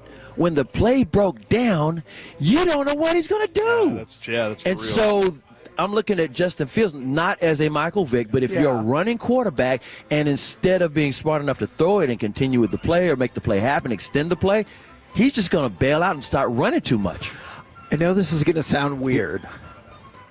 Do you think the Commanders might lose by 20-plus points again? They're playing the Dolphins, who just throttled the Bills, and they have lost 4 straight games of 20-plus. If you do, 7-1 on your money right now. Oh, really? Really? I know it's the Dolphins, 20 but plus? They've lost 4 in a row by 20-plus. Well, I mean, Bradley Chubb has been added to the injury report as questionable. That's one man on one defensive line. Is that why we didn't trade for him? I don't think so. I think that we just kind of were done with our dealings at the end of the day. Yeah, at the end of the day, it just didn't come together. I think that they're piecing things together in Washington, injury-wise, quarterback-wise. But Dan Quinn says he's going to start handling the defense now. Yeah, I don't know. He should have been doing it from the get-go. Yeah. Do you think he strategically selected this time once they were through their gauntlet of really high-powered offenses? So that he could be the hero for this thing. Also, Trey Hendrickson and Shamar Stewart have been ruled out for the Bengals. Bucky Irving, Chris Godwin, and Hassan Reddick are all Brock Purdy ruled is out. back, though. Brock Purdy is back. When's Burrow coming back? End of December, probably. And then Dalton Kincaid is ruled out for the Bills-Buccaneers game. That stinks for Josh Allen. That's one of his best and most reliable offensive targets there. Coming up next here on the KNC Masterpiece, man, this has been a fun time already here at Taco Bueno in Bedford. Really appreciating all the Tolos out there. But coming up next, which Cowboys player has been worse than you expected? Next on The Fan. Take us with you wherever you go. Now heard on the iHeartRadio app, YouTube, Twitch, the TuneIn app, our Odyssey app, and of course with the biggest mother of a radio signal in DFW. Thanks for making your favorite travel buddy 105.3 The Fan. Oh, man, I love a good feast, and I've already gotten my feast on here at Taco Bueno in Bedford. We're having an awesome time, 1528 Brown Trail. Every single Friday, we're out and rolling around DFW, and we got Tolos rolling with us. We got all sorts of awesome prizes to give away. Today, we got some Steins. If you want to put any kind of beverage in that Stein and then hold it out there and have a competition, you can do that. Whatever you like, we're doing drawings all day long, and it's an absolute blast, and we love when the Tolos come out and party with us. We've been all over DFW already, and we will not stop. So come on out. See us at 1528 Brown Trail today until 2 o'clock right here on 105.3 The Fan. This is Maggie Gray with an Odyssey Sports Minute. A new report says Pirates ace Paul Skeens already doubts the team will ever contend. And honestly, who's surprised? Pittsburgh rarely spends. They are consistently one of Major League Baseball's lowest payrolls. Skeens fears his prime will be wasted before he's sold to the highest bidder.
Uber Eats has Lola V products? I gotta remember that. Well, you know, they say in order to remember something, you have to forget something else. Okay, now that is a very cute haircut. That's like a little shag. I've never seen it before. Well, Rachel. Oh, is that your name? No, I mean, what's your name? No, I'm Jack. My name's Jack. Right, but I just mean like this is your haircut. But that's Carol, your hair. I'm not saying this is your hair. Okay, freak me out a little bit.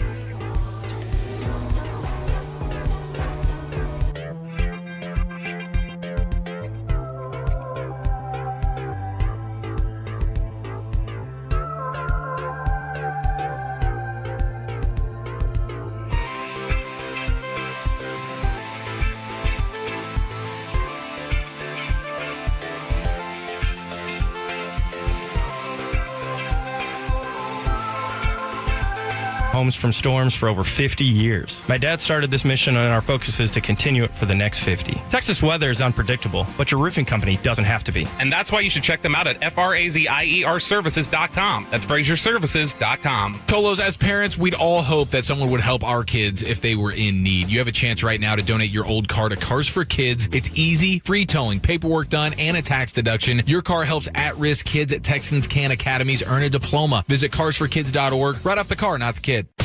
This is the exclusive home of Dallas Cowboys football. KRLD-FM and HD1, Dallas-Fort Worth. Let's go, Cowboys. An Odyssey sports station. Driven by our D&M Leasing Studios, it's the KNC Masterpiece on 105.3 The Fan. Back here on the KNC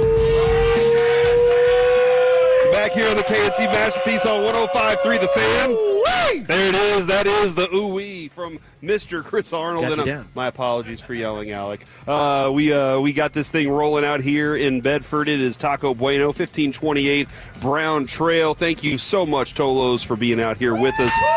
We appreciate all of you. As the Sean and RJ and Bobby and Peyton and Aiden and sometimes Carter, one time Alec, 2 times Kevin, 3 times me.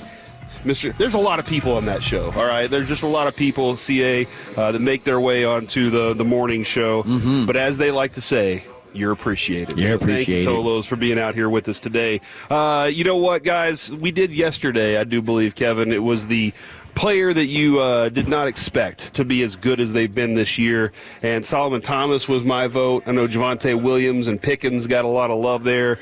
Now, just because of balance. Look, we're not a always positive, not always negative show. All right, but we're going to balance this thing out. Although Jerry did take a little shot at Kevin this morning, and he was like, hey, look, if you spend your whole life in negativity, God has a way to come back. You might get your voice back. Can't believe he can still talk.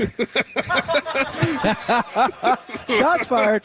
But it is the Cowboys player who has been worse than you anticipated this year. Look, we had high expectations for certain guys. Sometimes they have not lived up. So, Kevin, I'm going to let you start this one off. You can just say the name if you'd like to, and then we can move on from there, depending on how your throat feels. I think I'd have to go with Trayvon Diggs or Tyler Guyton then. Those would be my 2. Yeah, Trayvon Diggs, the simple fact, CA, that when we went out to camp, I watched him working out, and I was like, dang, he is working his butt off. Like, they're putting him through it right now. And I was kind of concerned a little bit about where he was conditioning-wise at that point. But then by the end of it, I was like, okay, he's doing this because he needs to be in shape. He's still recovering from the injury. He needs to be in shape, so that's what they're putting him through. Then they showed him laying on the ground, and I was like, look, I watched him. He was working hard. That's why he's laying on the ground. And then as things have gone on, it seems like the Cowboys are like, no, he wasn't in football shape. That's what we're hearing. Those are some things. The thing that's so crazy about Trayvon is we just don't really know what to think about anything with him for this season, and primarily because he was not supposed to be ready by the start of the season. And then he said, I'm going to be ready. And I was working out on my own. Remember, they fined him $500,000 in the offseason because he wasn't working out at the facility. Like the what you call the fine print said at the facility. Right. He's like, what? Yeah. And he's like, I've been working out. I'm going to be back ahead of schedule.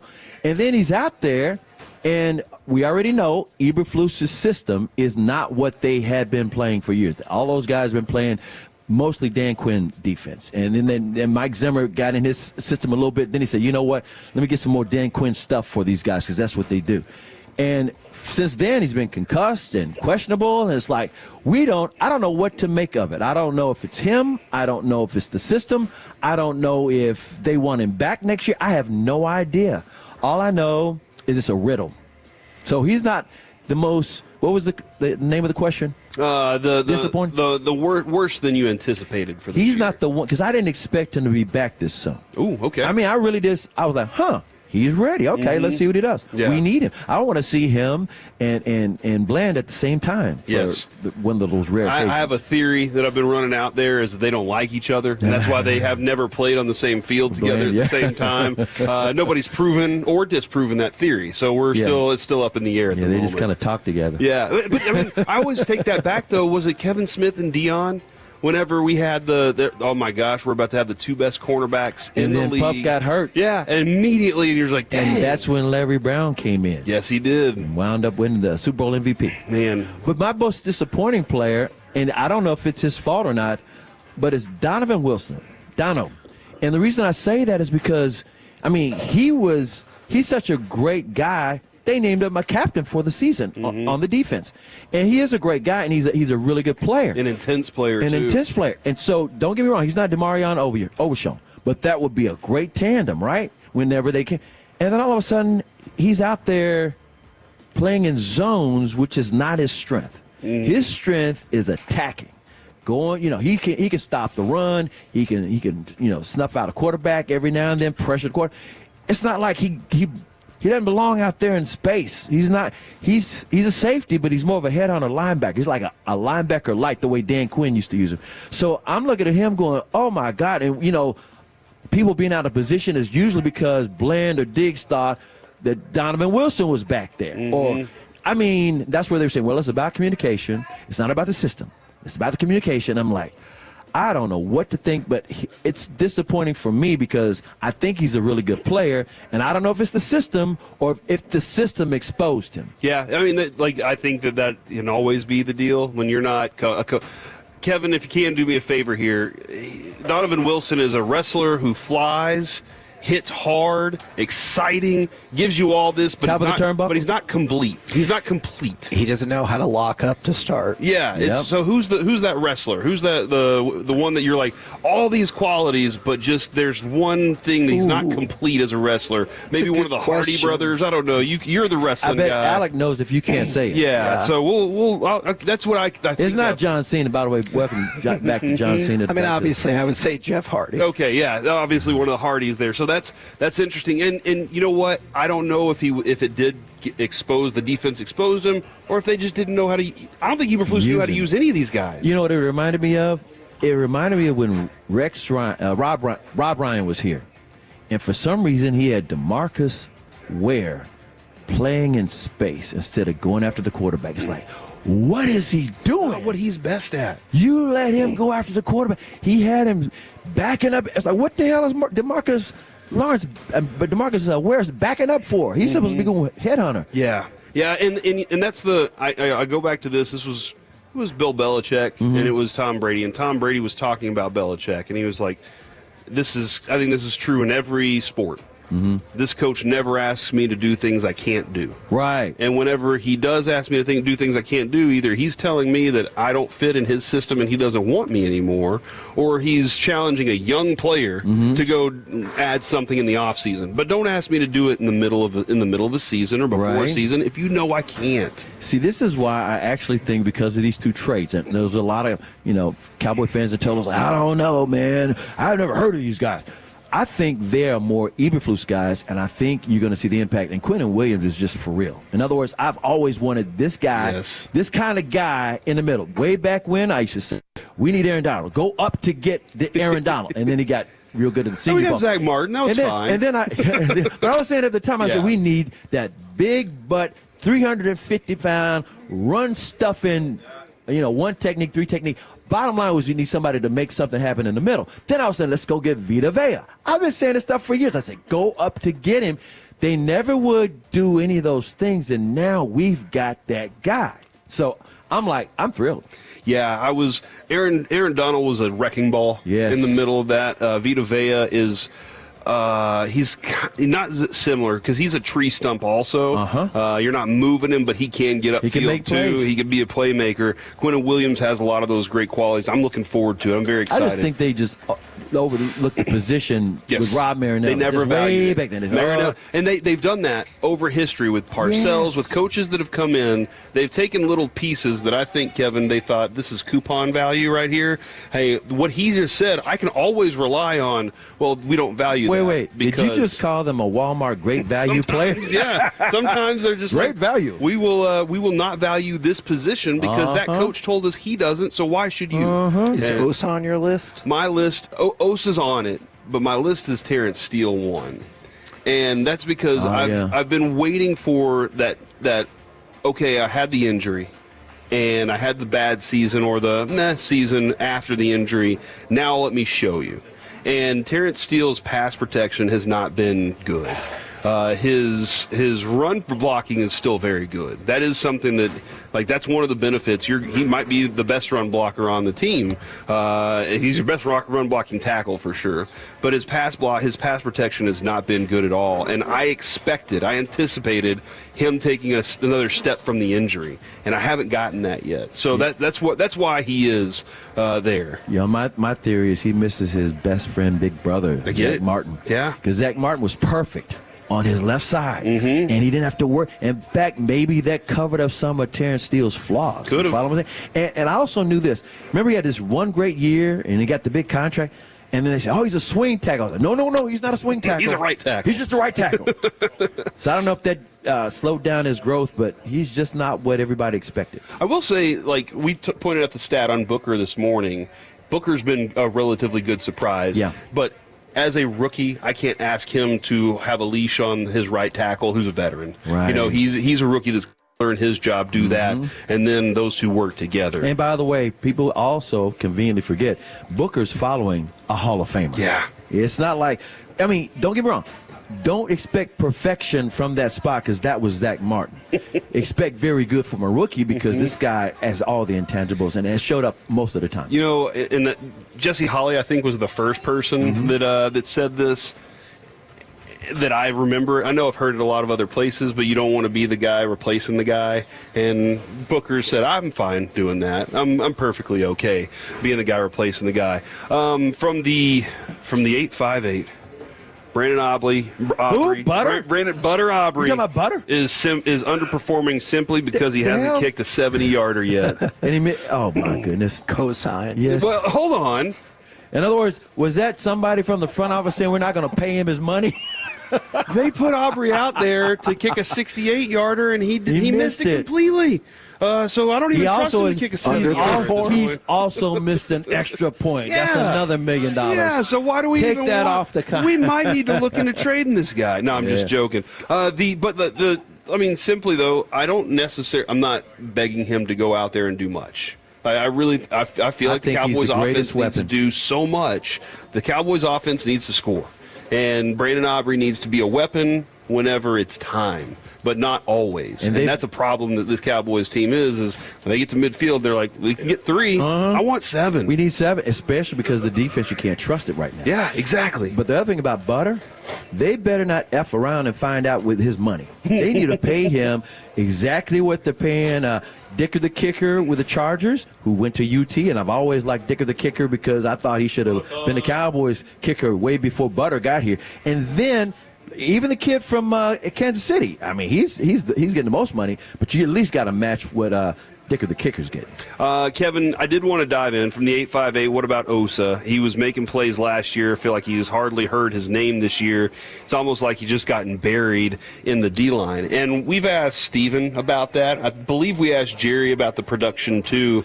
And I'm not saying that they were overtly excited about it or down on him at all.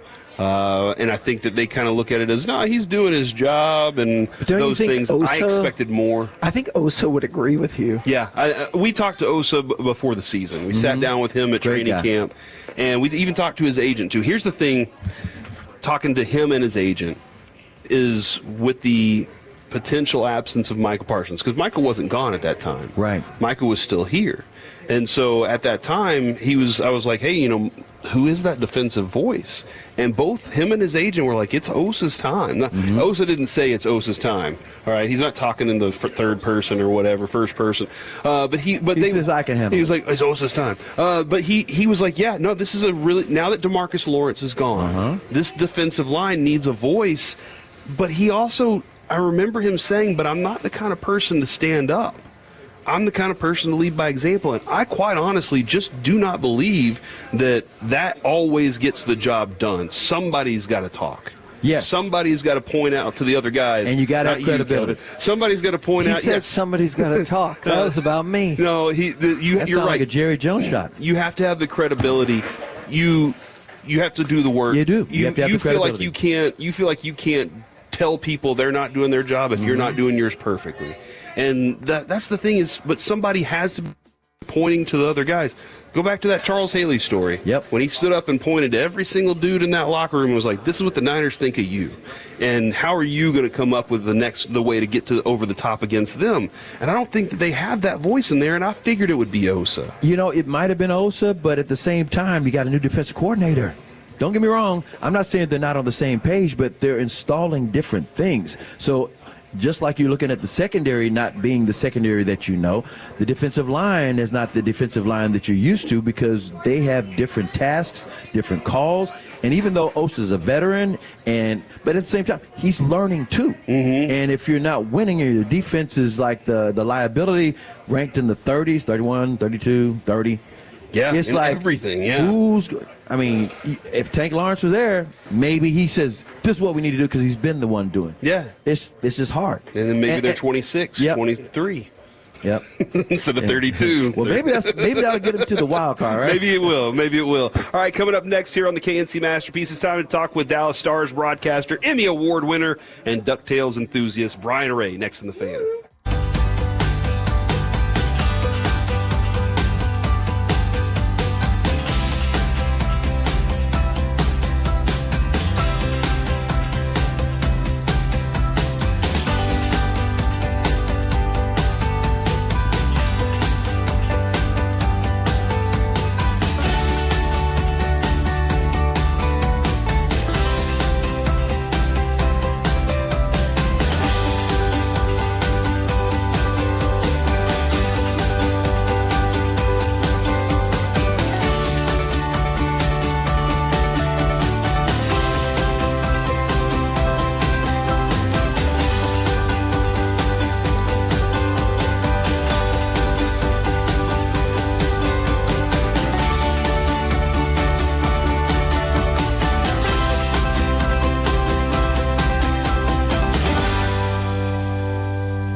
now. New Chevy savings are peaking. Get our best offers of the year. Sounds like a hurry-up offense. The clock is the enemy. There's no time to waste here. So what's the play? Every second counts. Drive with urgency to upgrade to new Chevy Silverado 1500 and score $15,000 in total savings. You've got the deepest roster in the game. A huge selection to find the perfect upgrade. That's right, babe. It's a world champ selection and a world champ savings. But hurry, the countdown is on. Upgrade now before time runs out. If you're ready to win, visit ClassicChevrolet.com or go see Joey in the truck building today. This is Texas. This is Classic. Together, let's drive. Based on new Chevrolet registrations 2023-2024. Stock number T112069. Classic discount 11.5. Customer cash 2,000. GM bonus cash 1,500. Plus tax title license and 225 dealer doc fee. Expires 12/125. This segment of The Fan is brought to you by Texas Health and Human Services. Sometimes, even the toughest Texans need a hand. If you're having a mental health crisis, call or text 988 to reach the Suicide and Crisis Lifeline, or to chat. Visit texas988.org. In Texas, you're not alone. The Expressway on 105.3 The Fan is presented by the On-Time Experts. Back here on the KNC Masterpiece on 105.3 The Fan. Thank you very much. I'm over here like offering medicine to people that's unlabeled bottles. Do you want some Advil, Kevin? Yes or no? All right. I gave him all the Advil I could the other day anyway. We are live from Taco Bueno in Bedford, 1528 Brown Trail, and we are happy to be here. Mr. Chris Arnold is by my side as well. Got you down. As Kevin is, he's struggling today. Tolo's out there, 877-881-1053. You let us know. What do you think Kevin can do to heal his throat? He needs some Robitussin. Yeah, some Tussin. Put some Tussin on it. Put some purple drink. I'm just kidding. Yeah, that's all. Hey, trust me, I think it helps. From the 817, and I think we're okay with this. CA, have you ever Tolo Go'd? Do you know what Tolo Go means? So Tolo Go is turn it on, leave it on, get it on. All right, and so I heard you guys. This has been a thing that we've been kind of really, the Tolos are pushing it, not us. How did the Tolos text in if they're Tolo going? With their hand in their phone. Or is it auto? They can voice to text. Voice text. Yeah, there's a voice to text that definitely could be ready to roll. So, do they delete certain words while they're auto? Voice texting? Not always, but right now it is time to turn our attention to our friend and Dallas Stars broadcaster, Emmy Award winner and DuckTales enthusiast, and also laugher of people who swallow flies. It is Brian Ray. Brian, how you doing today, man? Hey, B. The conversations that you guys have right before I come on your show every time, and the hard left turn into a brick wall that it takes to get to hockey, it's a talent. I really got to give you guys credit. It's a serious talent. How are we doing today, fellas? Oh, doing fantastic, Brian. And you know what? I gotta give you a lot of love too for the talent that you have, keeping it all together whenever Sevy swallows the fly. You did a wonderful job there. The work you guys do, I really enjoy y'all's post game show and how y'all break it all down, man. It's wonderful stuff. I appreciate that. I really appreciate that, especially with us trying this new format this season. But the fly thing, that has never happened in my career, in Sevy's career. But that might be the most favorite segment that I've done with him in a long time. Just to watch him nearly croak off his chair, that was one of the funniest things I've ever encountered in my broadcast career. When the fly and credit to the fly. Tell us the story. How the fly just happened to get there? So I don't know. I mean, I'm not in charge of the bug spraying element of our Stars coverage, but I do know, like when Bob Stern was filling in and there was like a random fly that, but like, I don't know, it's a room, and every now and then, an insect gets in there. But Sevy said the fly was sitting on his computer keyboard, and he went to sweep it away the way we all do when a fly lands. And then it magically took a U-turn right in his mouth. And then he said it was there, and it wasn't going out, and it wasn't going down. It was fighting for its life, and then that got him choked up. And now I'm sitting here going, how am I supposed to feel when, he basically went Encino Man, right? When Brendan Fraser eats the fly and Pauly Shore goes, meat group. Like, we basically had an Encino Man moment with Brent Severin last night. It was fantastic. Oh, on the same fly story, I kid you not. The Cowboys' last game, Monday Night Football, Dak sitting in the media room area where he's taking questions, and a fly landed on his head, the first question. And I'm looking at this fly on Dak's head, and I'm like, oh, no. Dak's being very serious about this loss, and there's a fly sitting on his head.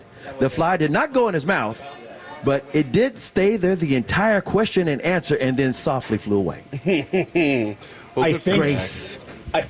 I think Dak would understand and agree.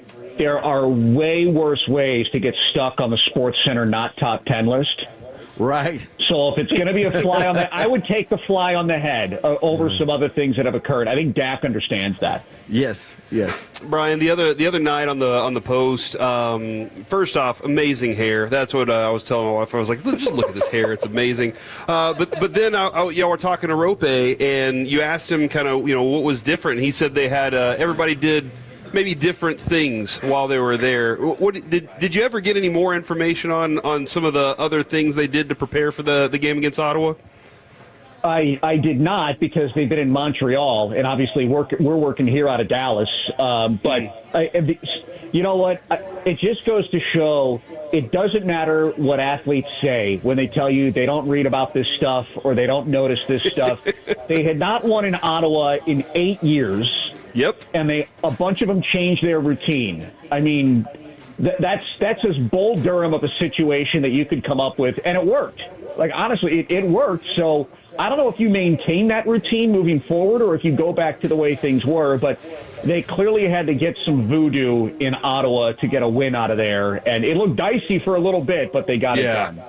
Yeah, they were breathing through their eyelids, that's for sure. Now, the Stars power play has a goal in 7 straight games. Do you feel like this is a Gulletson-Neil Graham combo from a coaching perspective? It's both. So if you look at the Stars power play, and Neil Graham is the one who runs it, like, look at the players from a hockey sense that he gets to play with. Like, he has Johnston, Rantanen, Heiskanen, Hintz, Robertson, Sagan gets in there. Matt Duchene's been injured. So he, first of all, has some pretty remarkable personnel to play with.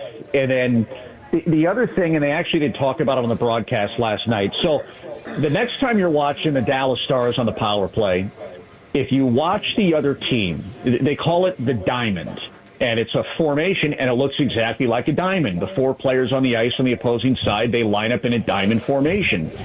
And it's something that's been very effective against the Dallas Stars in previous seasons, and it's a trend that's catching on in the NHL because it essentially takes away what they call the seam pass or a cross-ice pass, one side of the ice to the other.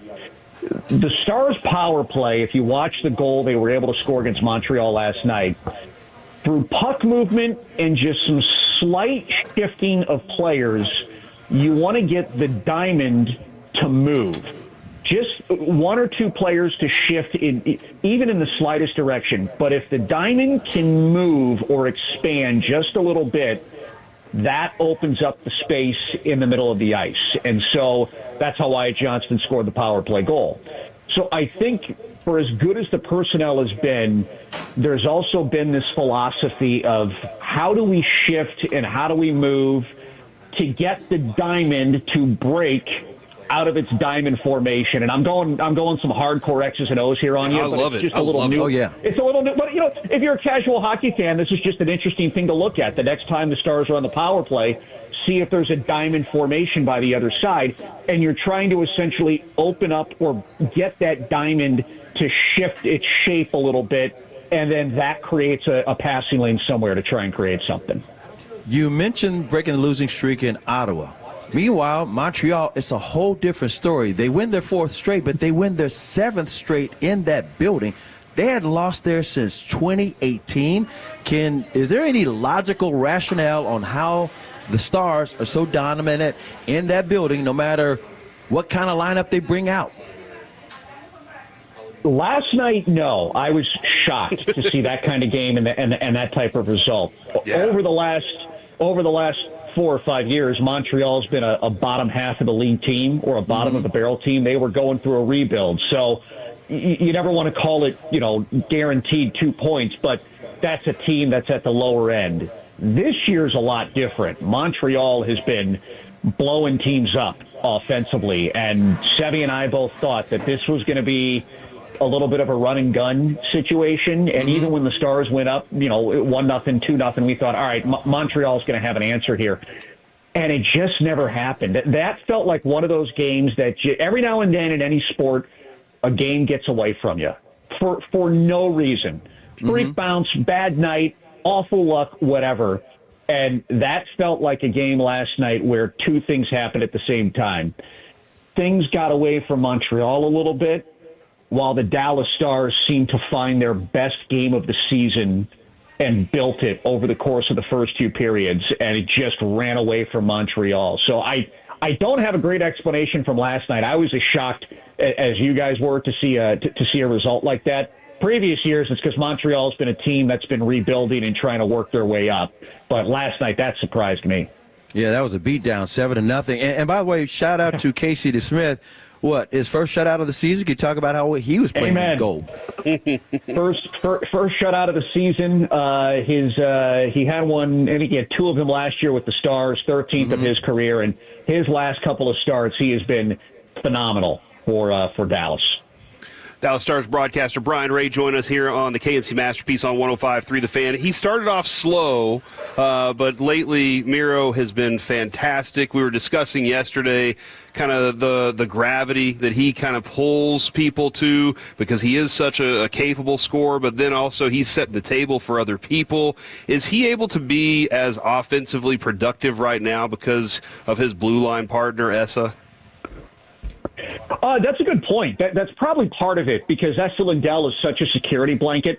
So it probably does give Miro a little more freedom to consider being more aggressive on the offensive end. The biggest thing for me is I just think, you guys mentioned the Stars power play earlier. When you look at all the players that are on that power play, Miro Heiskanen doesn't have to be the guy or the one or two guys that leads it. All he has to be is a distributor. Keep the puck in at the blue line, hand it off to Rantanen or chip it down low to somebody else, and then let the Stars go to work. And when you have a simplified role like that, sometimes it's easier to get points, in a power play situation. And then I think it's very similar at the Stars 5-on-5 play. With some of the personnel they've had, Miro, they're trying to get him to be a little more aggressive. And when I say that, seeing him push further below the face-off dots in the offensive zone. He's so great for the first 75% of the ice, and he's so committed to defending. Can you get him to add a little more greediness to his game offensively at 5-on-5 and maybe jump up further, below the face-off dots in the offensive zone? I think he's starting to do that a little bit more. But for me, it really just goes back to, I think offense is almost simpler for him because of the different options Dallas has had and because of how impactful Mikko Rantanen can be with the offense flowing through him. Miro, he just has to be more of a distributor, and he doesn't have to take anything else beyond that into his own hands. And, I mean, it's why he's racking up assist after assist after assist. I mean, all these points are coming on assists. So, we were talking about the Cowboys earlier. Sometimes with some of the playmakers that Dak has had in his career, you don't need a 40-yard bomb. Make a 10-yard pass to one of your wide receivers, let them break a tackle, and get the other 30 yards for you. It still counts as a 40-yard pass, So sometimes if you can simplify your offensive role a little bit, it can still lead to points the way it has for Miro. That's really what I think it's been this year. Did you just say Jason Robertson and Wyatt Johnston could be like George Pickens and CeeDee Lamb? I like it. Listen, as a hockey guy, I know CD. I'm not going to say I know much about George. Okay? But George is a big play guy too, and he's young. Just like White Joe. See, you guys can fill me in on what's going on with the Cowboys, and I can come back to you guys with the hockey stuff. It's a mutual sharing agreement here. So tell me this real quick. Okay, out of this 4-game winning streak, who's been the most consistent? In other words, some guys step up their game or they've found some things and figured some things out. But during this 4-game win streak, who's been the guy that's been like, oh, he's been solid the entire way? Rantanen. If you watch 96 for the Stars as a casual fan, first of all, he's just physically imposing. You look at him, you're like, why does this guy look thicker than everybody else on the ice? Like it's weird. He's a big dude. Like he's a huge dude without the pads on. But if you just watch him when he has the puck, he looks like he's in full control of everything that's going on around him in a 6-foot radius. When he's on the rush and has the puck, he could dangle somebody or make some quick little shift, and all of a sudden he's got a scoring opportunity. It may not go in, but every time he's on the ice, it feels like you notice him above every other player. And the puck seems to find him, is the old cliche that we use. He's just one of those guys that the puck is always finding him. And so the points are there consistently, but all these little plays he's making and how the puck consistently finds him, he's been the most consistent forward for the Dallas Stars so far. And I'm saying this as Wyatt Johnston is on like a 95-point pace, which is hilarious to think about. But it's 96, and it should be 96. He's getting paid $12 million a year because of what he can do. I know what you're saying, though, Brian. I was talking to Kevin after the Ottawa win the other day, and it did have this look that there was some play on the board that Rantanen just shoved a guy off of him, and I was like, that's the physicality. That I'm like, look, he was just like, get away. I need to make my own space here. And I think it was about the last minute and 35, minute and 45 when I thought they were going to put one away there and get the win. But I saw that. I see that with Mikko, and it is a joy to watch. Can you explain Robertson's heater that he's on right now? How's that all happening the way it is? So I've got to give full marks to my partner, Brent Severin, who I think has figured something out. So if you guys ever want to go down a hockey nerd rabbit hole, which I completely don't blame you if you don't want to, it's what I do. The analytic tracking site for the NHL is called NHL Edge, and it's public. It's available to everybody. Oh, this is going to be trouble for guys like me and Kevin, I promise. Jason Robertson, in his last 40-goal season, had 19 mid-range goals. That's the label, mid-range. And it's roughly the area from the top of the face-off circle to the face-off dot in the offensive zone. That whole area across the ice. Last year, he had 9. So Sevy and I are starting to wonder, is that the sweet spot for Jason Robertson, just the way he can shoot the puck as quick as he gets it off, whatever it does in the air that messes with goaltenders, but is that mid-range area that sweet spot for him? And if you look at the goal he scored against Ottawa, it's in that mid-range zone between the face-off dot and the top of the circle. Yeah, if you look at the goals he scored, if you look at the second goal he scored last night after he buried the first one, it's a mid-range goal from the top of the face-off circle. Is there something in that part of the ice that, for whatever reason, it thrives for what Jason Robertson does with the puck? And that's all of a sudden something that I'm now paying way more attention to moving forward. So I'm wondering if he can start shooting more in that piece of the offensive zone, do we start seeing these pucks go in a lot more for Jason Robertson? That's fascinating, and I don't know if that's a coach thing or the player person. Like he's like, oh man, I got to get back to this. It reminds me of Full House. Whenever Uncle Jesse realized he could shoot a 3 from one spot on the court, he just kept shooting over and over from that spot. But also, CA, go back to Dirk's career. And Brian, I don't know how much you know about Dirk's career, but he was an elbow guy. He would get that corner by the free throw and the elbows, and he would just pour it in from there because he loved that space. God, you're right. So mid-range jumper. You could probably call it the mid-range jumper is the equivalent of Jason Robertson's mid-range goals. I like that. If you're looking for some crossover. Speaking of basketball and hockey, the Stars are back home tomorrow night taking on the Philadelphia Flyers. Dallas versus Philadelphia. Can you give us a preview? Yeah, it's the Stars and the Flyers in a hockey game. How does that work for a play? No, you know what? There's a player on Philadelphia named. Yeah, you did. It was. Hey, let's have some fun here, boys. There's a player on Philly named Trevor Zegras who is. He was traded to Philly in the offseason, and he's kind of resurrected his career. He is known for highlight reel goals, and he's a very, very skilled player. So that's the guy to watch on the Philly side.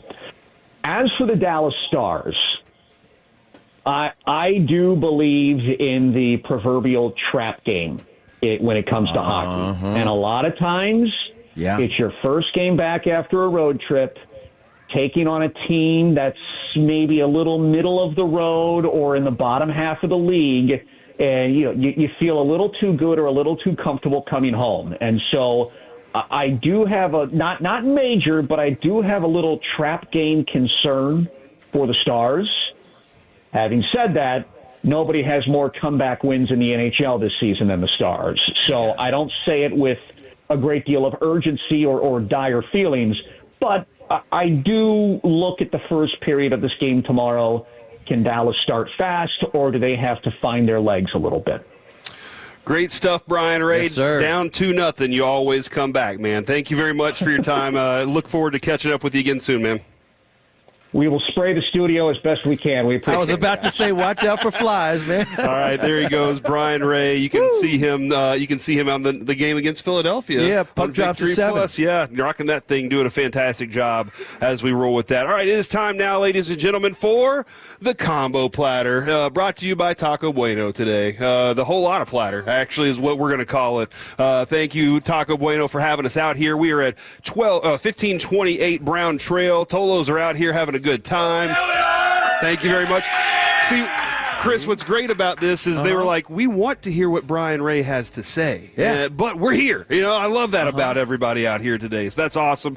Still got some prizes to give away, but it is time for the whole lot of platter, Kevin. I'm just looking at a picture of it. Yeah, no, it's good. Look at it's that good. thing. You want to get as much of it as you possibly can because it is so tasty. I've already had my my whole lot of action today. So I'm good for yes, Kevin. I know you can't hear Kevin talk on radio. He's doing sign language. Because he can't talk today. And the bosses told him to shut it down. They said, got his tongue, or the fly got his tongue. But it is the hotel edition of the combo platter. Now, CA, the combo platter goes as such. Give us a sports opinion, and then give us, for today, what's the worst thing about staying at a hotel?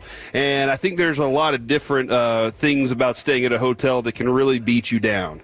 You've traveled a lot in your career. Oh, yeah, lots of hotels. And one of the things, I don't know if anybody else does this with you, CA, but one of the first things I do whenever I go out of town is I reach out to CA and say, where should I go?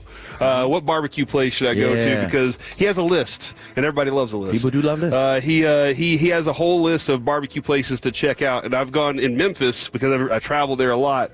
I've gone to every single location you said. Corky's. I have my thoughts, and they're all fantastic options. But what is your sports opinion and the worst thing about staying in a hotel? 877-881-1053. Would you like to go first? Yeah, my sports opinion is on Monday Night Football when the Cowboys take on the Raiders in Vegas. I think the Cowboys are going to win the game, no doubt. But I think they better watch out for a guy named Ashton Genty who hadn't done much all season long, but guess what? That's his hometown team. Not that he wanted the Cowboys to draft him. Just like I was saying, Aaron Donald went up too high. He went up too high, top 10 pick. He's got to break out sometime soon. This could be that game. I'm not saying he's going to. I'm just saying they better watch out for him. So you're saying this Cowboys defense, which has struggled to stop the pass stop the run, is going to give up a lot of yards It's or possible. a big game. I like the new additions to a running back. I'm just saying. Oh, Chris. I'm just saying. I picked the Cowboys to win. You know what? He's not like he's coming home and doing it in front of home crowd, but he does know the home crowd's watching. That's an absolute fact. It's the Cowboys, and that's his favorite team. Hotel, okay, stayed at a whole bunch of them. The worst thing I have to deal with hotels is the bed, the firmness of the mattress. I got a trick back It's got 4 herniated discs in my lower back, and therefore somebody rear-ended me on the tollway a few years ago. And so therefore, if the mattress is not firm, I can't walk the next day. I am a cripple. So if the bed mattress in the hotel, and you never know what you're going to get. Sometimes I've actually had them come up and bring slats to put in between the mattresses so that I won't be crippled. Are you serious? Do you ever said, I'm just going to sleep on the floor, or you're like, no? I actually do better standing up. Standing up and sleeping? Standing up. No, not sleeping, but just sitting. Like, certain chairs don't like my back. Gotcha. My back don't like certain chairs. So you'll see me stand up a lot. I stand up a lot during Maverick games, and I prefer standing up because of my back. Now, you used to run a lot. Yes. And did you like running? Yes. Oh. Here's the deal. I can't trust my back to run. I'm on yeah. a bike now. Not an exercise bike, because that's boring. I have a bike where I ride around the neighborhood. Do you ever get down to White Rock Lake and ride around there?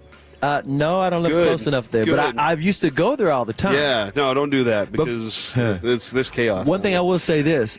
In various neighborhoods, that I've lived in and I rode my bike, I never ride on the street because I don't trust nobody on the street. I don't either. I will ride on the side. There's so many people that won't walk on the sidewalks in the middle of a day. Yeah. And I'm like, I'm using the sidewalk. Yeah. And I will let them know, beep, beep, coming on the right. I am definitely a sidewalk rider as well. All right, guys, 877-881-1053. It is time for your combo platter. Kevin, I'm going to read yours since you can't talk. It says, for me, Cooper Flagg will eventually allow Mavs fans to get over Luka.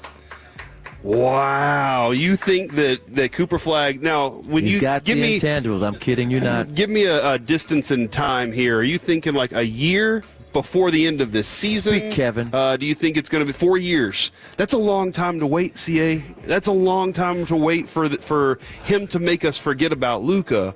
I feel like that's got to happen a little bit faster. You've watched him. You've watched every single one of his home games for sure. What do you see in him when he's on the bench, when he's on the court? How does he control this team, or is he part of this team? Okay, so it's two different styles of play. Luka is a genius offensively. He's like a magician. He sees things nobody else does. But not only that, he makes incredible shots. You cannot believe he made that shot. Right. Cooper Flagg makes incredible plays, just here and there. And when I say here and there, it's not offensive plays. It could be anything. It could be blocking a shot out of nowhere. It could be going up for a dunk. He can't go. Oh my God, the alley-oop to Cooper Flagg. Wait a minute. He did a pump fake hesitation on Giannis and banked it off the glass. I mean, these little things, and you're like, wait a minute, but he's only 18 years old, doesn't turn 19 till December. His game against the Milwaukee Bucks on Monday, he scored over 25 points. The only other rookie at that age to do this was LeBron James. But we live in a day and age of instant gratification where fans want to see great, magnificent games every night, or you suck. Yeah. And then they say, okay, wait a minute. He's not dominating like he doesn't fill the. I mean, he fills up the stat sheet all across it, but not like in the category of just scoring points. So that, he didn't have a good game. Yes, he did. You have to watch the tape to see what he did. But also, he's on a team that's full of veterans. He's not the number one pick going to a team that sucks where he has to score 30 points, even though they're getting blown out. Yeah. And the one thing I told Kevin this week, and maybe it was last week, is the one thing I notice is every time I look at the stat line, there's no zeros. No, something. There's always some turnovers stat. Also. We're going to minimize those turnovers, but there's always a steal or two. A block or two, rebounds. And he's composed. He's doing everything. He's so composed. Yes. He doesn't. I kid you not. This guy, he does not act like an 18-year-old. Yeah, no, not at all. From the 3-2-1, the Stars will make the Western Conference Finals again. And my worst hotel experience was someone opened the adjoining door in the middle of the night. Oh, no. I presume while they were Tolo going is the only presumption that I can have there. From the 2-1-4, the Rangers will move on from Marcus Semien and make the WC? What's the WC? World champ in this soft rebuild. Okay. Yeah. The worst thing about the hotels are rugs. They feel gross between your toes. Yeah, no, they need to change those carpets out, man. I can give you a worse surprise I had. Okay, all right. So I had to check in late at this hotel late one night. It was in Alabama. I was covering this Auburn versus somebody, Mississippi State or somebody. I'm there checking in late. It's after midnight.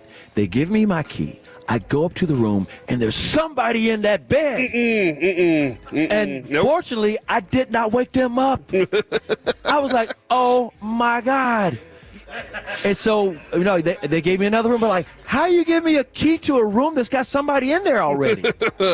You know what, CA? Actually, that happened to me. Really? When we rented an Airbnb in South Padre. Right. And when we got down there, we drove from San Antonio down there, got down there in the middle of the day. I go up to the 3rd floor, and this guy walks off the elevator. I had opened the door and gone in, and it was lived in. Like, this place wasn't clean. There was beer cans everywhere. Yeah. And I shut the door, and I was like, Adrian, are you sure this is the right one? And she goes, yeah, I mean, you just used the code to get in. I was like, all right. And then this guy gets off the elevator and walks into the place and then stops and turns around and goes, you guys need some help? I said, yeah, this is our room. And he was like, oh, I have paperwork. And I said, I do too. We both had paperwork. Wow. That said we were staying in that place. Called the facility and we're like, hey, what's going on? They said, the lady that rented this to you has another property in a building right next to it. Go see if it's empty or not. I went over there. It was nicer than the one we had. It was empty, and they said, take that one, and then they gave us 3 days for free. So excellent. That turned out to be all right. Yeah, there exactly. You go. Thank you, whoever that lady was. My combo platter, sports opinion. I think Victory Plus should have us on sometime to fill in Kevin. Too. I think that would be a good option. Yeah. I think that would be a much better option. We can do it right now. We'll do it right now. As a matter of fact, I know we're doing a show. We'll do it right now. Not Kevin, though, because you can't talk, buddy. But you can make these facial expressions on TV, and that's a bonus right there. Keep your mouth closed. A fly might drop in. And I'm gonna. The worst thing about staying in a hotel is the not having everything you need in your room. Right. You wake up in the middle of the night. You're hungover. You got a headache. You gotta go. This is personal. You gotta go down to the. You gotta go. The gift shop thing. You gotta put some clothes on. Yeah. All right. And then you're walking down, and you gotta go into the little gift shop area, and you gotta be like, "Where's the Advil?" Yeah. And they know. They know. And they're like, "Put your shirt on out right side out," and then that's all. But that's also, the giveaway. I also take every pillow in the room.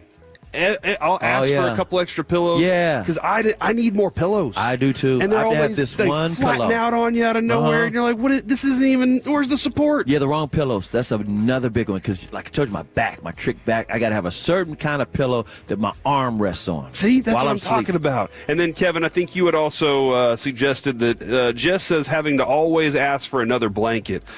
She should eat. Yeah. She said she needs to bring her own blanket, I think, is what she needs to do. Just throw it in a bag. And that's Kevin is agreeing with me on that one. So, Jess, if you heard me, that's what I think. Yeah. All right, coming up next, ladies and gentlemen, it's time for the C Block. Corey, where are we going? Well, we're going to have Kyle Yeomans on next, right here on 105.3 The Fan.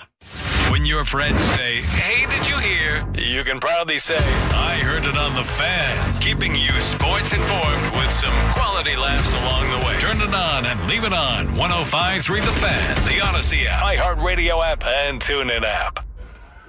Hey, everybody, it's Corey Majors here from my friends at Best Buy Windows and Siding, and I want you to consider your windows like a great offensive line. If those windows are leaky, you're going to get sacked, and you don't want that to happen. Make sure you invest in guards that you can trust. At Best Buy Windows and Siding, we keep it simple. 10 single-hung windows for just $59.50, 0 down, 0% financing with approved credit, and a lifetime warranty on every single window. All right, call 469-WINDOWS or visit BestBuyWindowsandSiding.com today.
talk to our good friend Kyle Yeomans on the D&M Leasing Hotline. Kyle, how's it going today, man? Hey, Kyle. It's good, guys. Hey, Chris. Good to hear you on here today. Yes, sir. Now, Kyle, I don't know if you've heard throughout the day, Kevin's voice is not working. Actually, Kevin is sitting across from me, just making faces. This morning, Jerry said that if he wasn't so negative all the time, that maybe God would give him his voice back. Your thoughts on Kevin's voice? No, you know what's kind of funny? I'm dealing with something kind of similar right now. I've been trying to kick this old and cough all week. And I've been calling these games. I had Georgia, Mississippi State on Saturday. I've had a couple of basketball games in between then. And, my entire week has been nothing but, cough drops and hot tea and just trying to get the voice back. Kevin, hit me up after the show. I've got a 6-step vocal, treatment plan that'll get you back on the show by the end of the show if you really wanted to. He's nodding his head. He's giving the thumbs up right now, so he's excited about the 6-step. He also loves 6-step programs. He's very big on that. And we also just got a goalie's stick for that has autographed from the Arrows, autographed by Gordie Howe, and I do believe his two sons as well. So that stick is going to be for Peace-a-thon, and I'm looking forward to it. Thanks to the Tolo for bringing that out. Were you working with Nick Harris last night? No, I wasn't with Nick last night. I was at a concert last night, so I didn't get to work with him then. Who'd you see? Yeah, who'd you see? We went to see, it was me and my wife and a friend of hers. We went to Dickies Arena. Ben Rector is the guy's name. Yes. He's kind of like a pop, I don't even know what genre it is. It's pop alternative, I guess. And Matt Kearney opened, who I've followed for a while. I love Matt Kearney. It was a great show. It was overall a really good show. We had a blast. It was a lot of fun. That place is acoustically correct. Yeah, it's a well-built arena. It reminds me of a small AAC. Yeah, just kind of the way the promenades are built or whatever. Mm-hmm. I really like that arena. It's really awesome. Now, Kyle, I was also informed you had a kiss cam situation pop up. We just had a conversation about Sevy swallowing a fly. What happened with the kiss cam? How'd that go? Tell us more. Yeah, that was funny, and Chris Arnold will appreciate this as in stadium entertainment. You try and find new ways as often as you can to try and find a way to have some entertainment for the fans that are in the building, whether it's at the AAC or wherever you're at. Well, my wife is the on-court MC for the Texas Legends, the G League team that I happen to do the broadcast for. So I do all their TV play-by-play, and so it's kind of she's doing her thing, I'm doing my thing, but we're always in the building at the same time, and so we're just kind of supporting each other where we can. Well, in the middle of a TV timeout, I'm looking down at my notes. I'm trying to catch up on fouls and points that I kind of keep track of myself as the game's going along on my spotter boards and my notes. And I'm also trying to find this sponsorship read. And so I'm looking down, and out of the back of my head, I guess the corner of my headset, and I've got the over-the-ear headphones on, so I can't hear well, but I hear at the end of this sentence, and she's the only female on the microphone, so don't worry. I wasn't just expected to get kissed by anybody. I hear her say, "I'm going to kiss the guy on TV." Okay. And I look up, and of course, as I look up, she leans over the top of me and just plants one on me. Pretty. I mean, they were saying they had to almost dump part of the broadcast. Oh, better than a wife kiss. Emphatic. Yeah, exactly, and it was passionate to say the least. Right. And and so I get up from that. Of course, I'm pumped about it. I throw a fist in the air, and I look around, and all the TVs, all the in-house monitors and video screens are all on me, and I didn't even have time to react because by the time I looked at the video monitor and saw that I was on the in-house feed, we were back from commercial break, and my producer was laughing because he's seeing it. And my producer's "Go, Kyle, get after it, dude."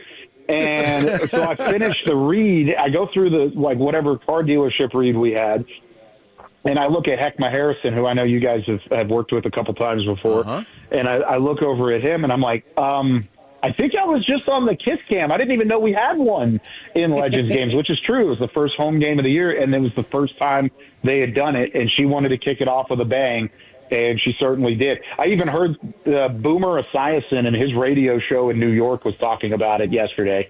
Oh, look out. So it did go viral. It went viral. Yeah, like it didn't go viral, but people saw it and thought it was funny, and that was really the whole point about it is like we just like to have fun, and it was a part of the day that we didn't anticipate, and I didn't anticipate, and it ended up being a fun time. You better be glad you weren't at a Coldplay concert. Those that know, they know. Yeah. Wait a second. Did you? That was my wife. Did you kiss her back? Did that happen? Or okay, all right, Yeah. Smart man. It's a passionate kiss. Yeah. Remember, Corey, it's a passionate kiss. And the kids weren't around too, so all three of the kids are at home. So that was probably they would have covered their eyes and said, "Ugh." Oh, ew. That is one of their favorite words this week is ew. They've learned how to say ew, and they pick up a piece of trash or like a piece of food off the floor that they threw down or something, and they come up to me and my wife, and they're like, ew, that's exactly what they would have said. Yep. Well, I'm enjoying the stories there, Kyle. That's you're living the life, man. I'm loving it right now. Let's turn our attention a little bit to Monday night, and I know we're still a few days away, and we got some work to do over the weekend here. I'm going to start with Overshone. What is too high of an expectation, and what is too low of an expectation for him? Yeah, I think too low would be he's just kind of a rotational guy and a body at the second level. I think anything more than that is a cherry on top, because coming back from the injury that he's had to deal with is not easy from a physical standpoint, but he's passed those hurdles or else they wouldn't put him out there. The next step is just taking a live rep for the first time and getting over the mental aspect of returning from an injury as severe as what he suffered last December. So I think it's going to take a minute. I think for DeMarvion, the biggest thing is make sure you're in the playbook. You're double checking what's new in this Matt Eberflus system, because remember, he's never run a play for Matt Eberflus, and he's going to have to kind of maneuver into that. So to expect him to kind of come in and set the world on fire and play like he did prior to the injury last year, I think that might be a little bit of a high expectation for game one. Certainly that's something that you want him to attain again. But right now, just get out there, run some reps, make a play or two, get a couple of hits, get into the rhythm of popping pads again. And then I think from that point forward, you're going to see DeMarvion Overshone's mental game and the confidence level continue to grow, because he's as strong of a mental fortitude and a physical guy as you're going to meet. I mean, he is right with what he is confidence-wise, and that's why he's come back from multiple injuries in the past. I expect nothing less, but I just think it's going to take a little bit of time. I think you're right. Now, I'm glad you brought that up, because I was bringing it up the last time I was talking about him. Agent Zero has got to be comfortable with the system. In other words, I'm hoping we see the same guy. But remember, just like everybody else on this roster, they're learning Eberflus's style. And again, it may be communication. It may be, is he thinking rather than reacting? In the first game, I'm just looking for him to just fit in, like you said, play within the game. I'm not expecting him to be Superman right off the bat, because I know it's a different system.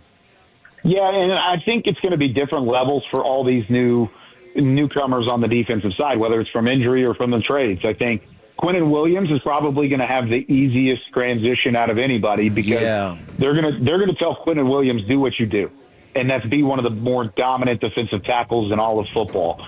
Sure, there are some little nuances in the system that he's going to have to maneuver around, certain techniques and stunts and things like that. But for the most part, it's hold the line of scrimmage and go backwards, right? Like push the pocket and push the interior. Logan Wilson's probably going to take a little bit more, but he's been playing at least. He's been in the system. He's been around Cincinnati and played a lot for Cincinnati the last couple of years. He's at least going to be able to come in and say, I've had a week and a half to digest this playbook. Let me take an opportunity to get comfortable as well, but it shouldn't take him very long. Then I would probably put Overshone as the next guy that is learning and getting back into it, but he's coming off of an injury. And then you've got Savone Rebel, who's making an NFL debut, who is coming off of an injury and has never played in an NFL system. He's probably going to take the longest to really maneuver into what you want him to be and to develop into what you want him to be. So for all four of those guys that are going to be newcomers in this scheme and in this defensive look coming up on Monday, they're all going to take different time to get into it. And I think fans just have to keep that in the back of their mind as they're watching what happens against the Raiders. Hey, Kyle, I'm going to see you up there at the Star in about an hour and a half. But you've been up there for the last couple of days. By chance, have you had a chance to take a sneak peek, or has anybody up there seen the practice shirts or the decals that the Cowboys are going to wear in honor of the life of Marshawn Kneeland? I haven't seen them yet. Honestly, the open media portion is right now over there in the Ford Center. So I'm here talking with you guys. Not that that's a bad thing, but I'm just missing the media portion. I will go over there afterwards, and I'm hoping that I can catch a glimpse of them for a little bit too. So, because they didn't do practice outside today. They moved it inside Ford Center, so they're in there today. And so I'm in a conference room off to the side, but definitely something to look forward to. And I know everybody around here still it's heavy hearts, and it will be for a long time. And it's going to be an emotional day on Monday. So I'm glad they're able to honor him in these little ways across the season, just to say, hey, we're never going to forget about Marshawn Kneeland. He's always going to be a part of this family. And it's certainly sad, but it is a cool tribute nonetheless.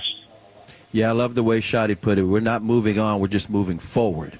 Yeah, definitely so. And sorry, just to add on that a little bit, I know there's going to be a lot of talk and a lot of different media and elements of it on Monday that I'm sure fans will digest as we get closer. But we've got a feature coming up on Cowboys Pregame Live, 6 o'clock on Monday, that I'm really excited to share with Cowboys fans and the Cowboys family out there. I think it's going to be really cool.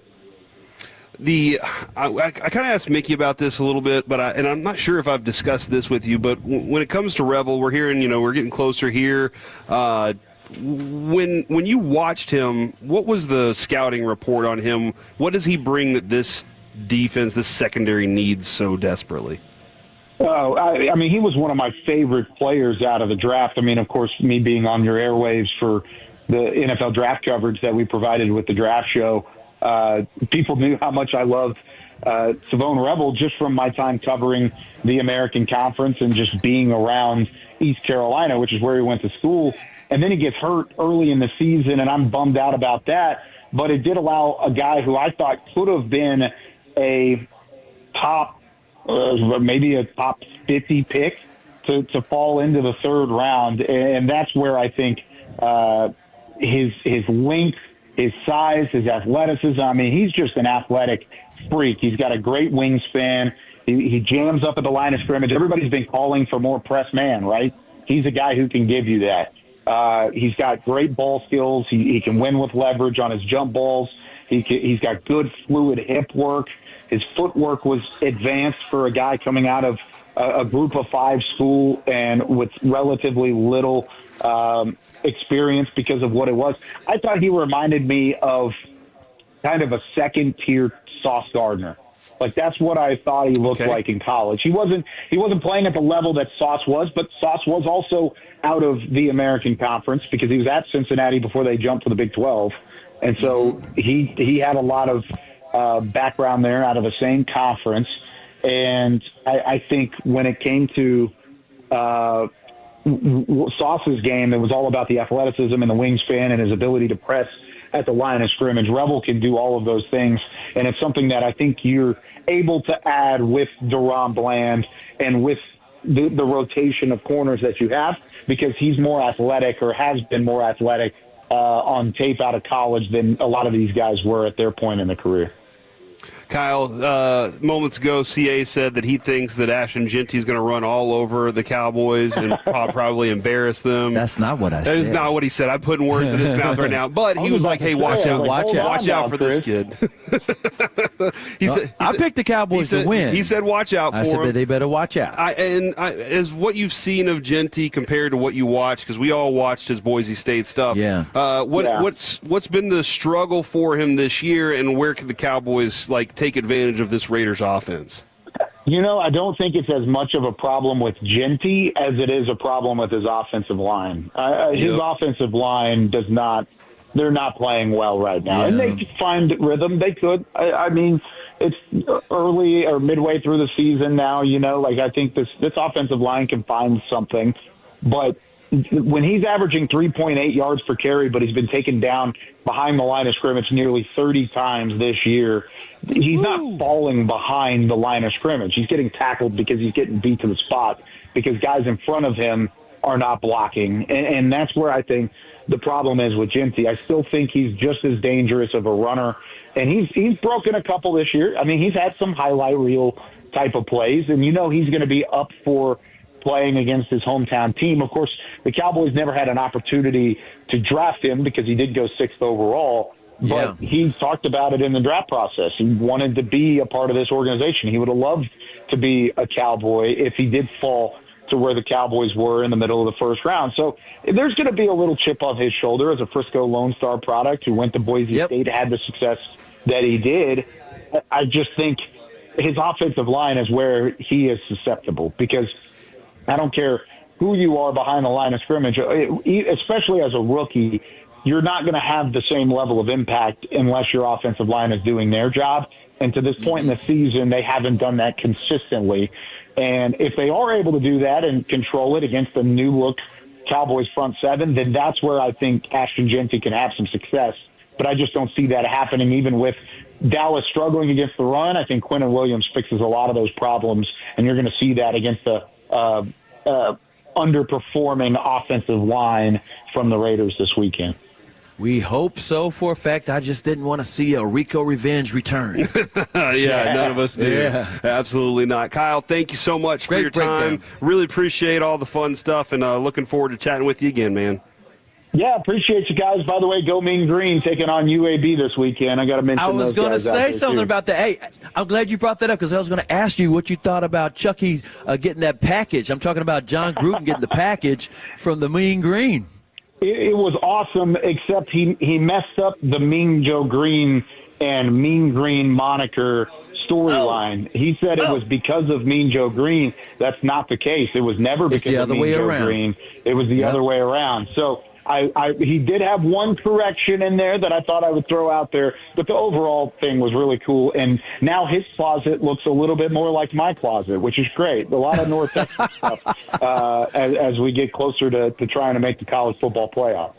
Excellent. Great stuff, Kyle. We're gonna get there, baby. We are going to get there. There he goes, Kyle Yeomans from DallasCowboys.com. You can hear him all over the place. But right now, ladies and gentlemen, it is time to get into some Masterpiece of the Week next on The Fan. Do you think it's true that you want to forget something else to remember that Uber Eats has groceries? No, that's absurd. Hey, remember when you used to be what was it, Pepper Lady? Pepper Lady? Wasn't it Cinnamon Sisters? Razor Waves. Saffron Squad? Nutmeg Maidens? No. Nutmeg Maidens. I just said that. Was it Spice Girls? Doesn't sound right. Was it Saffron Squad?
for making me feel good as we head into a Friday. And also, thank you. Corey. This is like that time. Wait. Y'all got to say Kevin. And we have Chris Arnold with us right now, and Bobby Belt has joined us. Belt? Finally able to join you. Do you know, like, right now, no lie, like, I had to circle the parking lot for, like, 10 minutes to actually get somewhere to park. And this is the biggest parking lot at a Taco Bueno I've ever seen. I know, and you guys filled it up. Thank you it is very completely much. full. Hey, let me point this out, too. I had to park in what was not a parking spot at the fire station this morning. I was lucky that the firemen said I could park there, but there was no place to be. That's the Dalmatian because spot? y'all packed it up this morning. That was awesome to see. People were rolling their kids out. Your move, G-Bag. Yeah, all right, G-Bag. The pressure's on. See what y'all can do. And Zach's not with them, so, I mean, that's their biggest draw, you know. It always has. That is the sex appeal. It is the sex appeal for sure. Bobby, thanks again for letting me hop on with you guys this morning, and thanks for coming out today. Yeah, thanks for joining us. It was great. It was nice. I wanted to be there a little longer, but Kevin couldn't talk. So I had to prepare for what today is. It is Forgiveness Friday, ladies and gentlemen. 877-881-1053. Anything that you've done wrong this week or things that you plan on doing wrong in the future, you can ask for forgiveness, and we may or may not forgive you. Gentlemen, do y'all think Kevin deserves forgiveness for losing his voice? Well, here's the only thing, is that the suggestion as to how he lost his voice good question was settled during the last break, which I thought I saw Hagee's wife here. What happened? He says no, but Tolo started figuring out, Kevin was Tolo Go in the parking lot. That makes sense. The cries of passion just killed his voice. Cries of passion. So does he deserve forgiveness for that? I don't know. Cries of passion. Yeah. I will say this. There's one thing I do know is that Kevin doesn't kiss with his eyes open.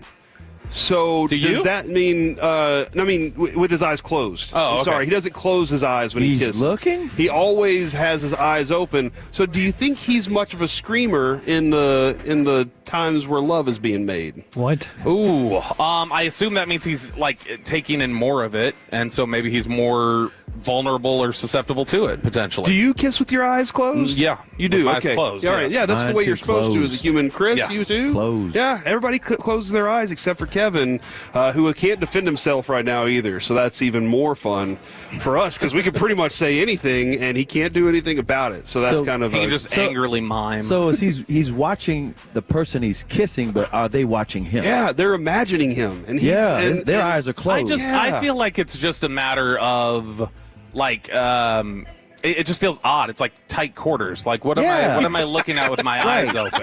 Yeah, I don't understand. You're looking at your partner's eyelashes, the pores of her cheek. You know, and do I really want to see those like that things? is the bridge of your nose. Yeah, yes. that is I'd know it anywhere. The Bridgerton, if you will. Also, Kevin, you sent these things over to me for Forgiveness Friday, and let's go ahead and roll this one out. Klay Thompson and Jason Williams. Have you heard this White one, chocolate? CA? Have you heard this about I saw the video. Megan Thee Stallion? And I'm trying to figure out, is it Jason Williams who needs some forgiveness here? He said, it only takes one... You can't say what he said on the air. This is not a podcast. I'll say it. To drag a battleship across the desert. That's how powerful it is. That's what he told Pat Bev, and he said, Klay Thompson, I ain't saying that's what it is, but that might be what it is. Referring to my GF as a P is so disgusting and disturbing, Klay Thompson said, especially from someone who played in the NBA. How would you feel if I referred to your wives in such a way? And then Pat Bev said, you guys feel better. That's very disappointing. So he said it only takes one P to drag a battleship across the desert about Megan Thee Stallion. Does Jason Williams deserve forgiveness for this? Yes. Okay. He deserves forgiveness for this reason, Hagee, because Hagee just mimed a very intense reaction. Just for this reason. That feels to me like very much...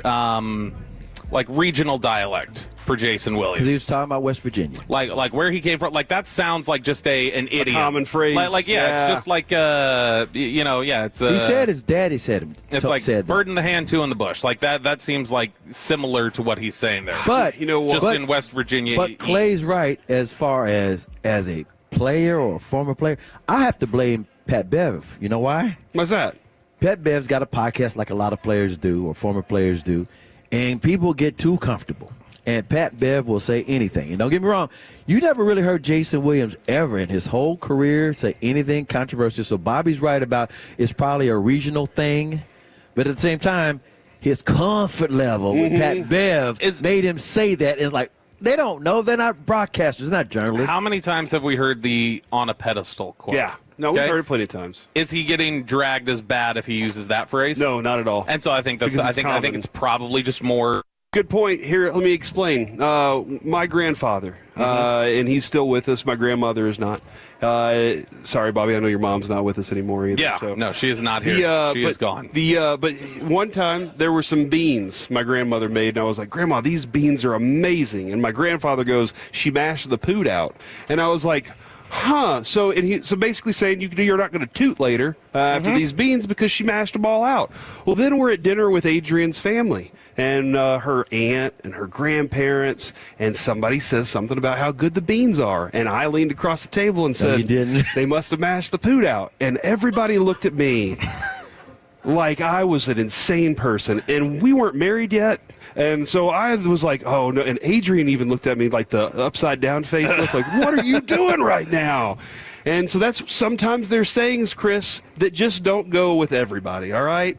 I like you that. You lived it. I like that specifically because I imagine you were like also waiting for a moment of silence. Like, I've got a line that's going to kill. It's going to crush everybody. It's going to crush. Just watch everybody laugh. And it did not. It did not. Even the waiter dropped his glass. It was like my bad joke last week that Hagee said everybody laid out on. That was. I don't remember which one it was. It was a joke. That is for sure. All right, guys, let's go ahead and get it rolling right now. It is time for Masterpiece of the Week. She said, list this. Gentlemen, CA, yes, Alec. Bobby Belt, yes, glad to have you boys along. It's going to be a Kevin's fun one. also listening, Alec. He listening. is, but I can't see his hand expressions. So, okay. Yeah. Gotcha. So he's going to have to write down his vote or whatever and hand it to one of y'all or something. Or if he just learned ASL during the break or something, maybe he could do that for you. But it is time. Give you the finger. Yeah, I know what that one means. That's about it. It's time for Masterpiece of the Week. We revisit the wild, wacky, oftentimes very concerning things said on this very program. We have traditions here within this segment to pick on people who are not here to defend themselves.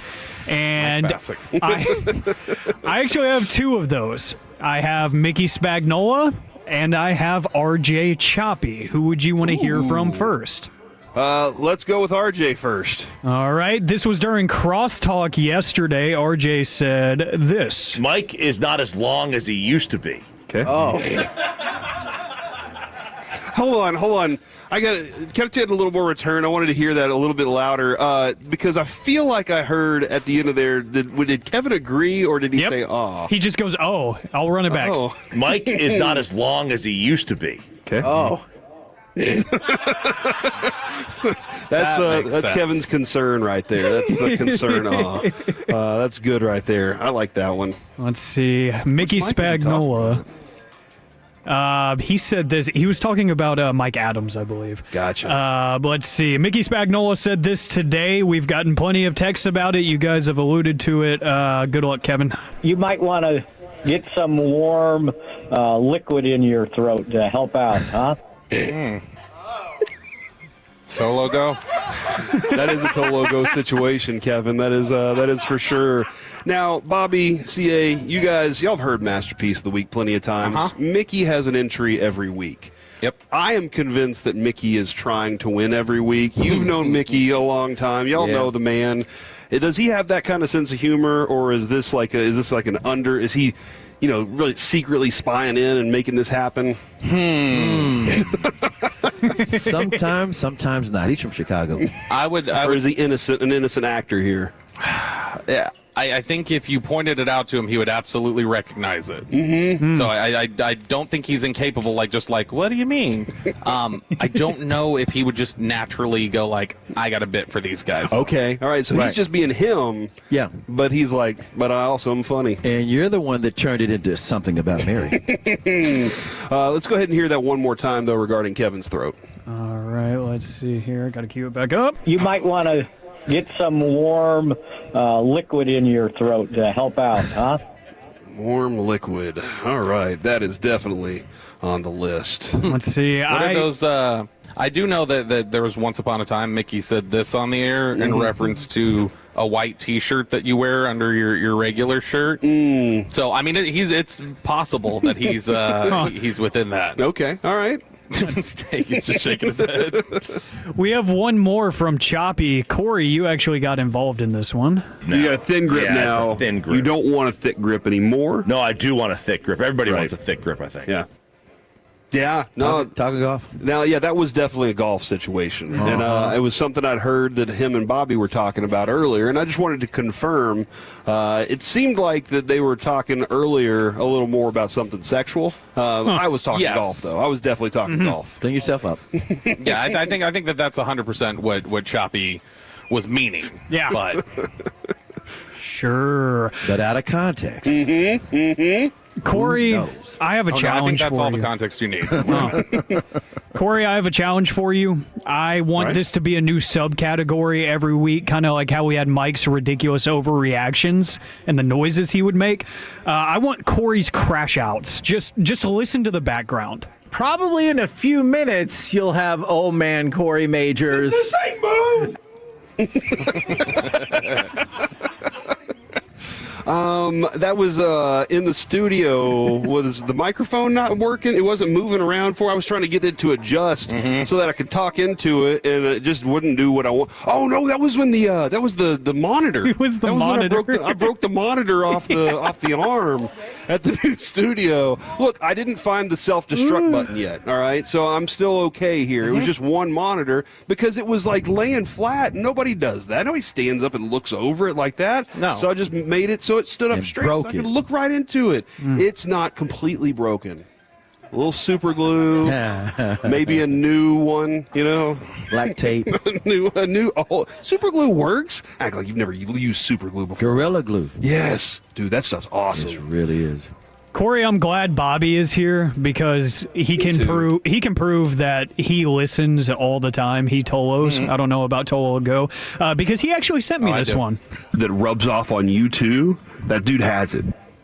That was a great point, Corey. Everybody in this Taco Bueno's cracking up. I'll be honest, I have no clue what I was talking about there. I believe the context was you were talking about leadership. Leadership, that makes a lot of sense, rubbing off on people. Let me hear that again so I can make Follow sure. the leader, you know what I mean? All right, one more time. You too. Yeah. Whoops, right here. That rubs off on you too. That dude has it. He's got other it. people have it. Yeah, and then he's going to get it. Oh. Yep. I don't know how to transition from that, so we're gonna pick on Kevin. 2025. That's true. I'm gonna pick on Kevin since he can't do anything about it. So you're like a sex vampire? That was me for not Tolo going. Yeah, and you know what? I'm really happy. In 877-881-1053, text in if you have Tolo Go today, if you plan on Tolo going later. We really appreciate the Tolo Go movement, and that's one of the things that it has been a big movement for a lot of people, and I'm proud of it. Let's see. Kevin also had a bold proposition. I will give you $6.4 million for your solid gold toilet. So Steve Cohen of the New York Mets, he is putting up his pure gold toilet for sale for $10 million. Pure gold as always. It is pure gold That's always. That is for sure. And it's for $10 million. Kevin said 6, but then he was like, hold on, I didn't factor in these things. It turns out $10 million is actually a good price for a solid gold toilet. If it turns green, it's not real. But Kevin wants gold bars. He wants some gold bars, and you're right about that. You don't want it to turn green, that's for sure. All right. This might be the most disturbing one of the day because it directly involves me. Corey, you said this. To fill up a whole studio with Alec, and he sits in the middle, and all the other people sit around him so they can touch each other to touch him.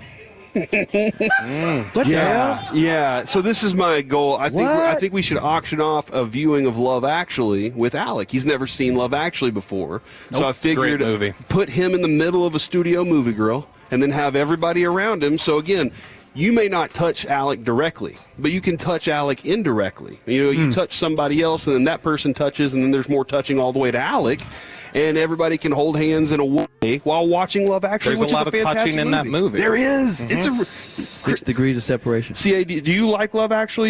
Have you seen that one yet? I can't remember. You need to watch that this Christmas. All Who's right, in it? that's on your list. Everybody from England. Literally every UK actor. All the English 2003. actors. Yes. They're all in you it. don't sigh. Liam Neeson's in it.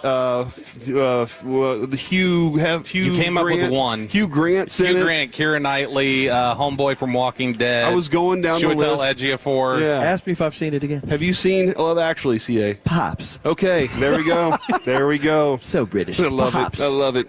Voting time, gentlemen. Who's our winner? All right. Kevin says that he is voting for Corey's hands across the studio remark that I dropped moments ago regarding Alec. Oh, man. All right, here we go. I don't want to play it again, but I'm going to. Fill up a whole studio with Alec, and he sits in the middle, and all the other people sit around him so they can touch each other to touch him. Yeah. Touch Fest. I hate We this. can call it that, too. Touch Fest. Like, That'd be charity is cool, but yeah.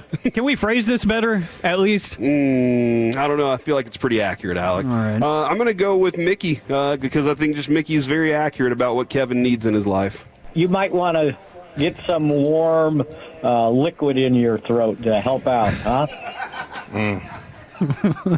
Dude, it's the pause, too, right before he drops it, and it's like, nah, screw it. I'm going to go ahead and Because he's dive winking in. at somebody in the car with it. Like, hey, listen to what I'm saying. You guys got to vote? Y'all got to vote? Yeah, I'm going to go with Kevin's throat full of warm liquid. All right. You might want to get some warm liquid in your throat to help out. There you go, huh? Hagee. Nice, nice. CA? What can beat that?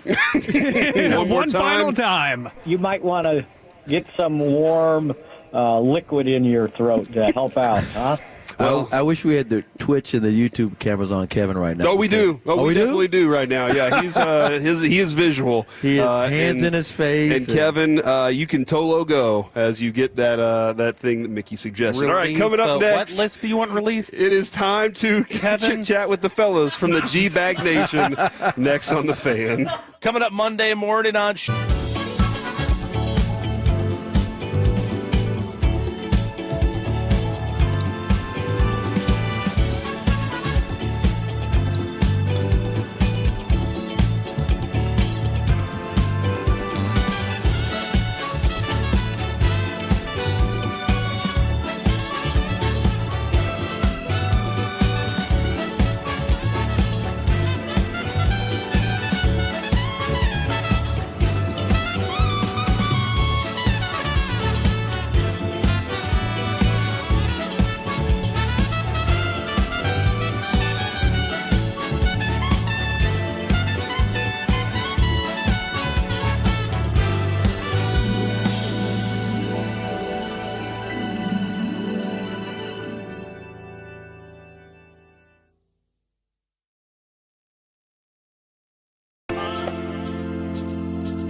products? I got to remember that. You know, they say in order to remember something, you have to forget something else. Okay, now that is a very cute haircut. That's like a little shag. I've never seen this before. Well, I mean, of course it is. So Rachel. Oh, is that your name? No, I mean your name. No, I'm Jen. My name's Jen. Right, but I just mean like this is your haircut, but that's hair on your head. I'm not saying this is your hair. Okay.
forget something else to remember that Uber Eats has groceries? No, that's absurd. Hey, remember when you used to be what was it, Pepper Lady? Pepper Lady? Wasn't it Cinnamon Sisters? Basil Babes. Saffron Squad? Nutmeg Maidens? Pre-curves? No. Nutmeg Maidens. I just said that. Was it Spice Girls? Doesn't sound right. Was it Saffron Squad?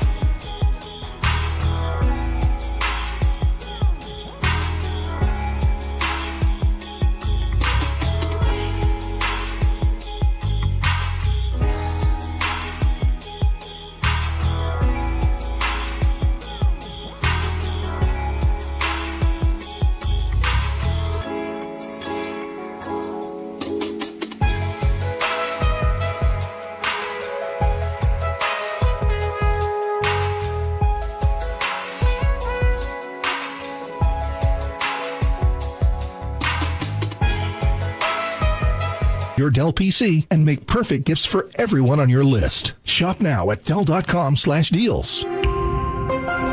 Football season is in full swing, and however you like to get in on the action, you can do it on Underdog right now in Texas. This season, you can make team picks and player picks. Just download the app, sign up. You'll get $100 in bonus entries when you make your first $5 fantasy entry. Using Underdog is easy. Just pick whether your favorite team will win or if your favorite player is going to go higher or lower on stats like touchdowns, receiving yards, interceptions, and more. Plus, with Underdog's ultra-fast payouts, you can get your profits in a snap. So download the app and use the promo code MASTERPIECE to score $100 in bonus entries when you make your first $5 fantasy entry. Player picks, team picks, all on Underdog. Crypto powered by Underdog Predict. Trading derivatives involve risk and may not be appropriate for all. For more information, visit www.nadex.com/rules and underdogfantasy.com/rules. For Crypto.com predictions, the term pick refers to a product traded on CDNA. Must be 18 or over and present in Texas. Terms apply. See assets.underdogfantasy.com/web/play and get terms _DFS_.html for details. Concerned with your play, call 1-800-GAMBLER or visit ncpgambling.org. Hey, it's Corey Majors here, and we're having a blast at our official fan watch parties at the Bearded Monkey. Monday's kickoff is at 7:15, and we'll be at the Bearded Monkey's 40 location at 104 East Highway 80. Plenty of Tolo giveaways, so let's party and watch the game together at the Bearded Monkey and 40 with the fan. This segment is brought to you by Classic Chevrolet. If you're in the market to upgrade your vehicle, get the Classic Chevrolet in Grapevine. Back-to-back #1 Chevy dealership in the world. They've got more new Chevys than anyone, all priced to sell. Visit ClassicChevrolet.com. This is Texas. This is Classic Chevrolet. Together, let's drive. Based on new Chevy registrations 2023 and 2024. Back here on the KNC Masterpiece on 105.3 The Fan. We are live from Taco Bueno in Bedford. Bedford, thank you so much for rolling with us today. 1528 Brown Trail. Hopefully we kept the staff very busy today as they were feeding lots of people here at Taco Bueno. And we look forward to getting out and about all next week as well. But right now, let's chit-chat with the fellas from the G-Bag Nation, brought to you by D&M Leasing. Fellas, how we doing today? Majors, we are rolling. How the heck are you?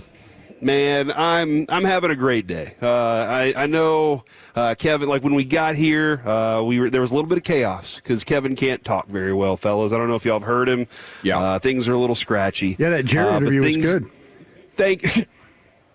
Broadus, was that a compliment to me, or was that a shot at Kevin? No, it was a really good. It was a compliment. You guys did a nice job with Jerry. I was driving into the Star, so good job. Thank you, Broadus. Look at that. Kevin was very offended at first, but he's like, you know what? Those were all Kevin's questions, so I really appreciate that. Guys, what is we're looking ahead at the schedule this weekend. I think there's some very good football, college and pro, that's going to be going down. Do y'all have an idea of what games you're looking most forward to this weekend? Because I'm looking directly at Bucks and Bills as one that's going to be an absolute blast. Well, now that the Fire Nico train has left the building, I'm on the Packers are missing the playoffs train, so it's Giants-Packers. Can this New York front put enough pressure on Love to leave their guys in the back end pretty much uncommitted to having to get in the box too much? If that happens, I think they keep the Packers under 20 points, maybe 3 games in a row under 13 for Green Bay, and we take another step in that direction. Fascinated by if Texas can go to Athens, Georgia, and live up to the billing that they've had. They've been successful here the last several weeks. You know, the Vanderbilt win was a really nice win, though. Georgia at home is usually pretty good money, but I'd be interested if Texas can find a way to get it done there. Has Georgia always been a tough place to play? Oh yeah. Yeah, it has. Okay. Yeah, it has. Yeah, the fan base there at that stadium is. It's kind of an SEC crowd, of course. I mean, they're always going to be ruckus. They've got a band of about 1,000 people in it. They're going to play music the whole time. I mean, it's tough, and you try and navigate that. I mean, there's teams that have gone there, especially you get to that one end of the stadium where, like say the band, the students, and all them are.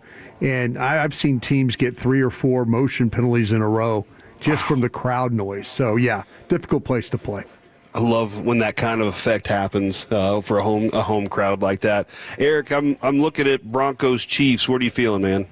Eric's not with us today. All right, Eric's not with us today. Yeah, it's just me and Lucius and Gavin today. So, dude, what a show this is going to be. Yeah, we're going to try our best. We're going 3 wide, but Brian's already lying to you. The only thing he's going to be watching this weekend is those college players on tape.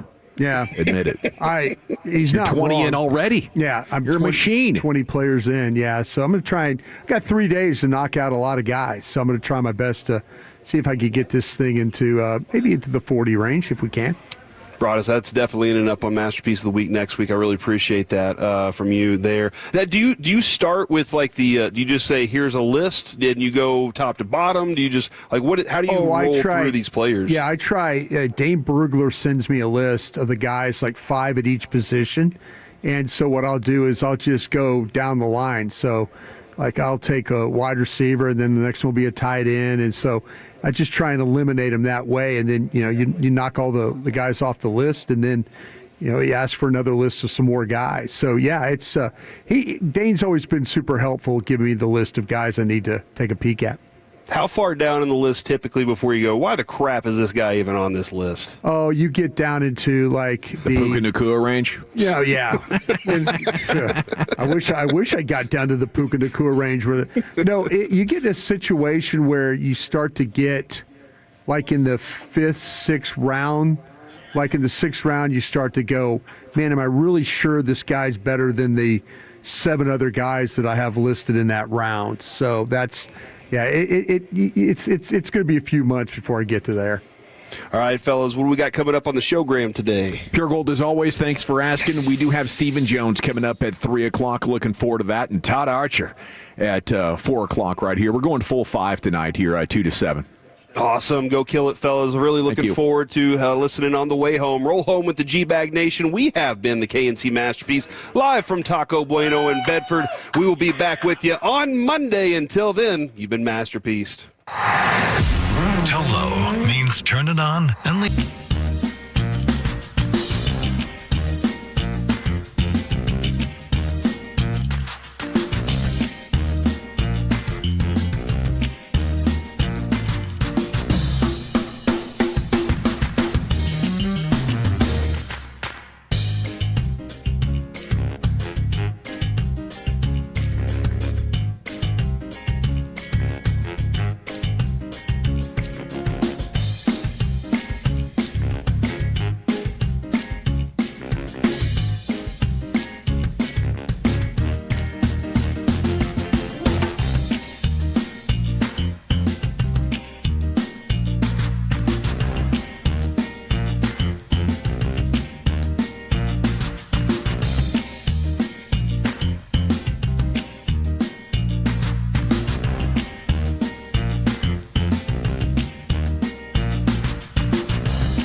I got to remember that. Well, you know, they say in order to remember something, you have to forget something else. Okay, now that is a very cute haircut. That's like a little shag. I've never seen that before.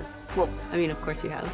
It's the Rachel. Oh, is that your name? No, I mean like your name. No, I'm Jen. My name's Jen. Right, but I just mean like this is your haircut. But that's hair on your head. I'm not saying this is your hair. Okay, freaking me out a little bit.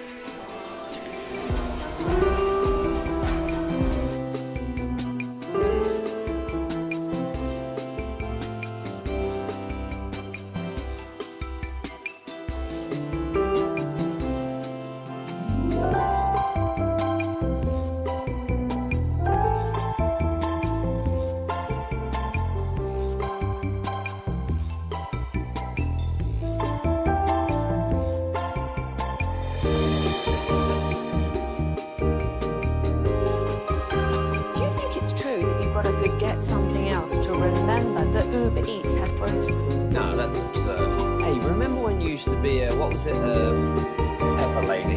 Pepper Lady? Wasn't it Cinnamon Sisters? Basil Ladies. Saffron Squad? Nutmeg Maidens? Pre-Club? No. Nutmeg Maidens. I just said that. Was it Spice Girls?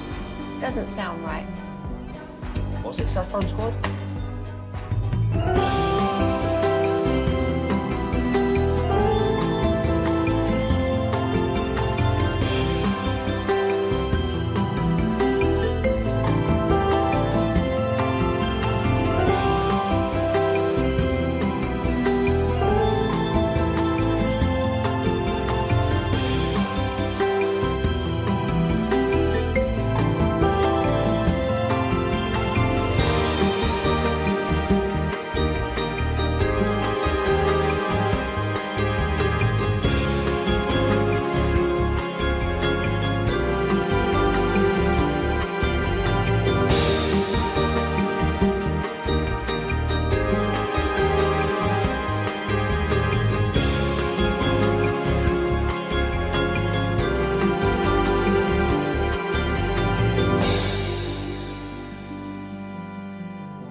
Cowboys. An Odyssey sports station.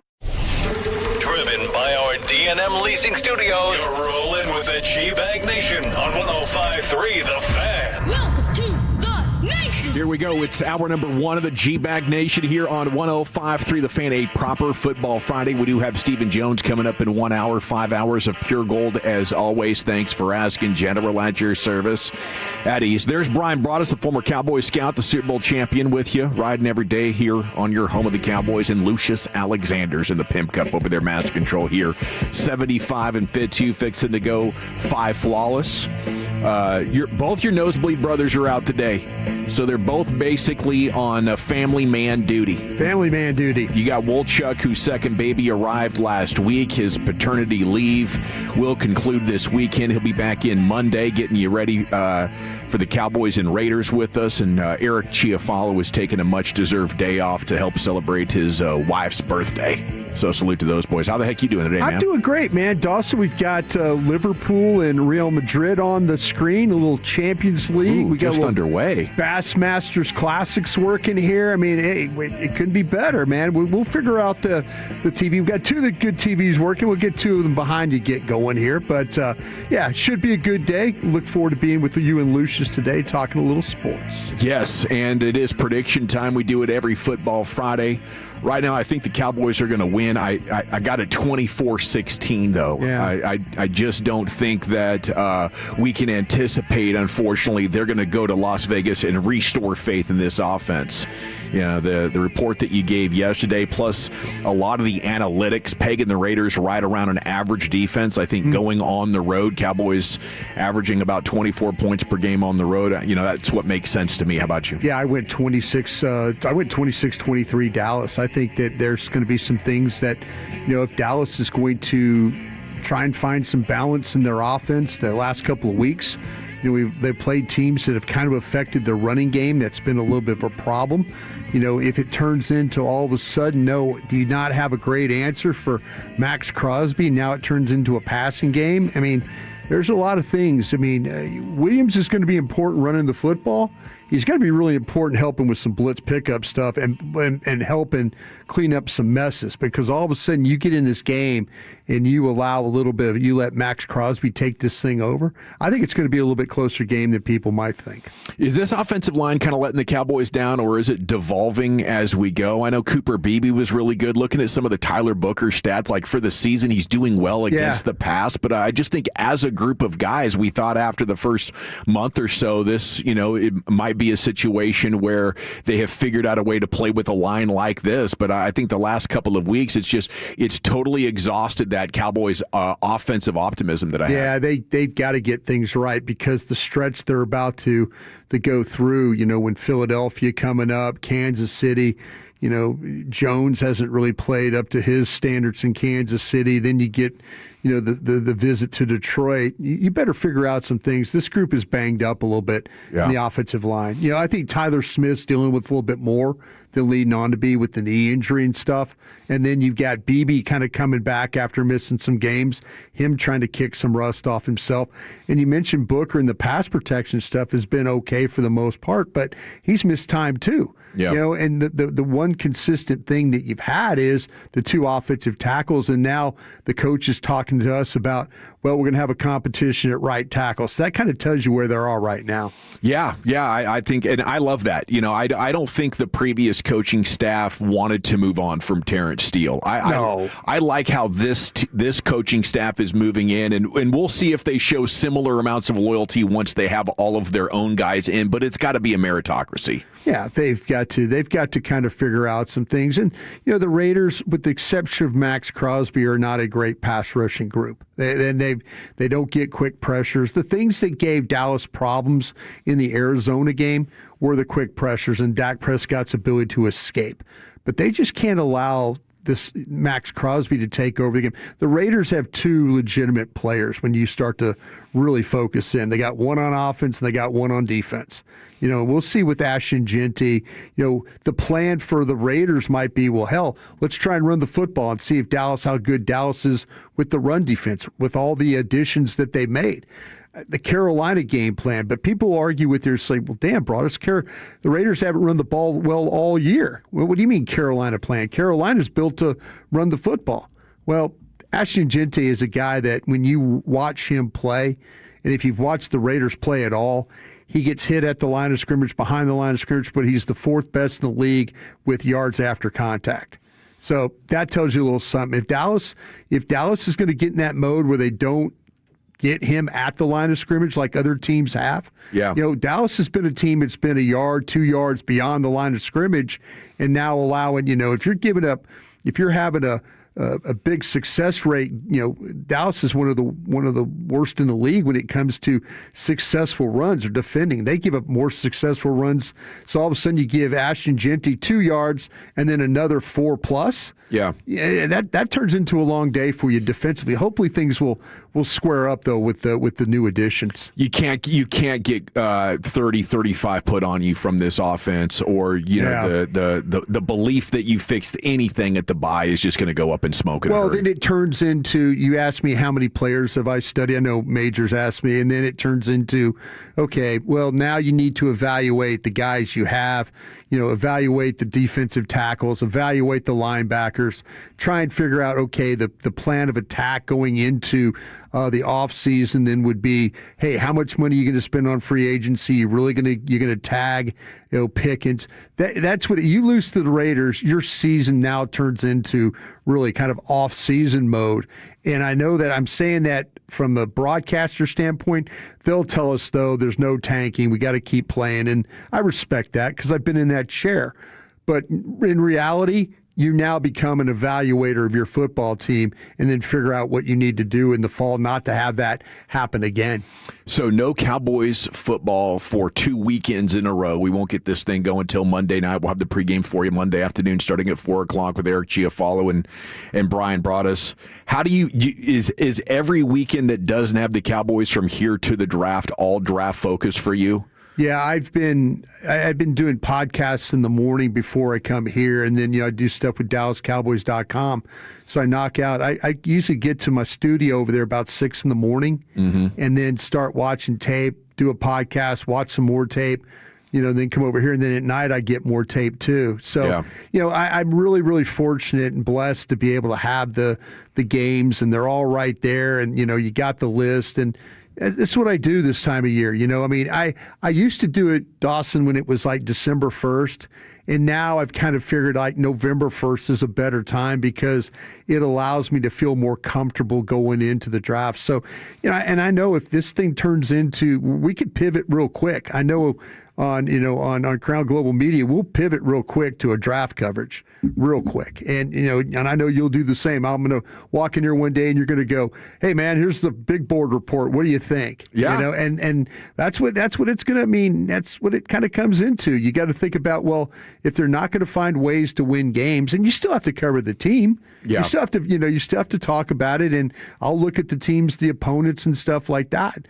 But then it turns into okay, how do you fix these things? How do you go about fixing? I think people would be more interested in how to fix than how are you going to attack the Philadelphia Eagles if there's really no hope. But hopefully they'll win this game and give everybody a little bit of hope going in. I'm having a hard time, and I'm gonna get into players this year, and my goal is to get to 100. I'm having a hard time with the idea of moving off the Sunday games though, because of the entertainment factor and trying to learn the rest of the league as much as possible. And having reference points for upcoming games. Well, that's what you do with your podcast, because I know you do stuff. You cover the Steelers on some of the stuff that they do. I know you do the Cowboys stuff, and so you're trying to learn the national stuff. You're trying to learn the teams and things like that.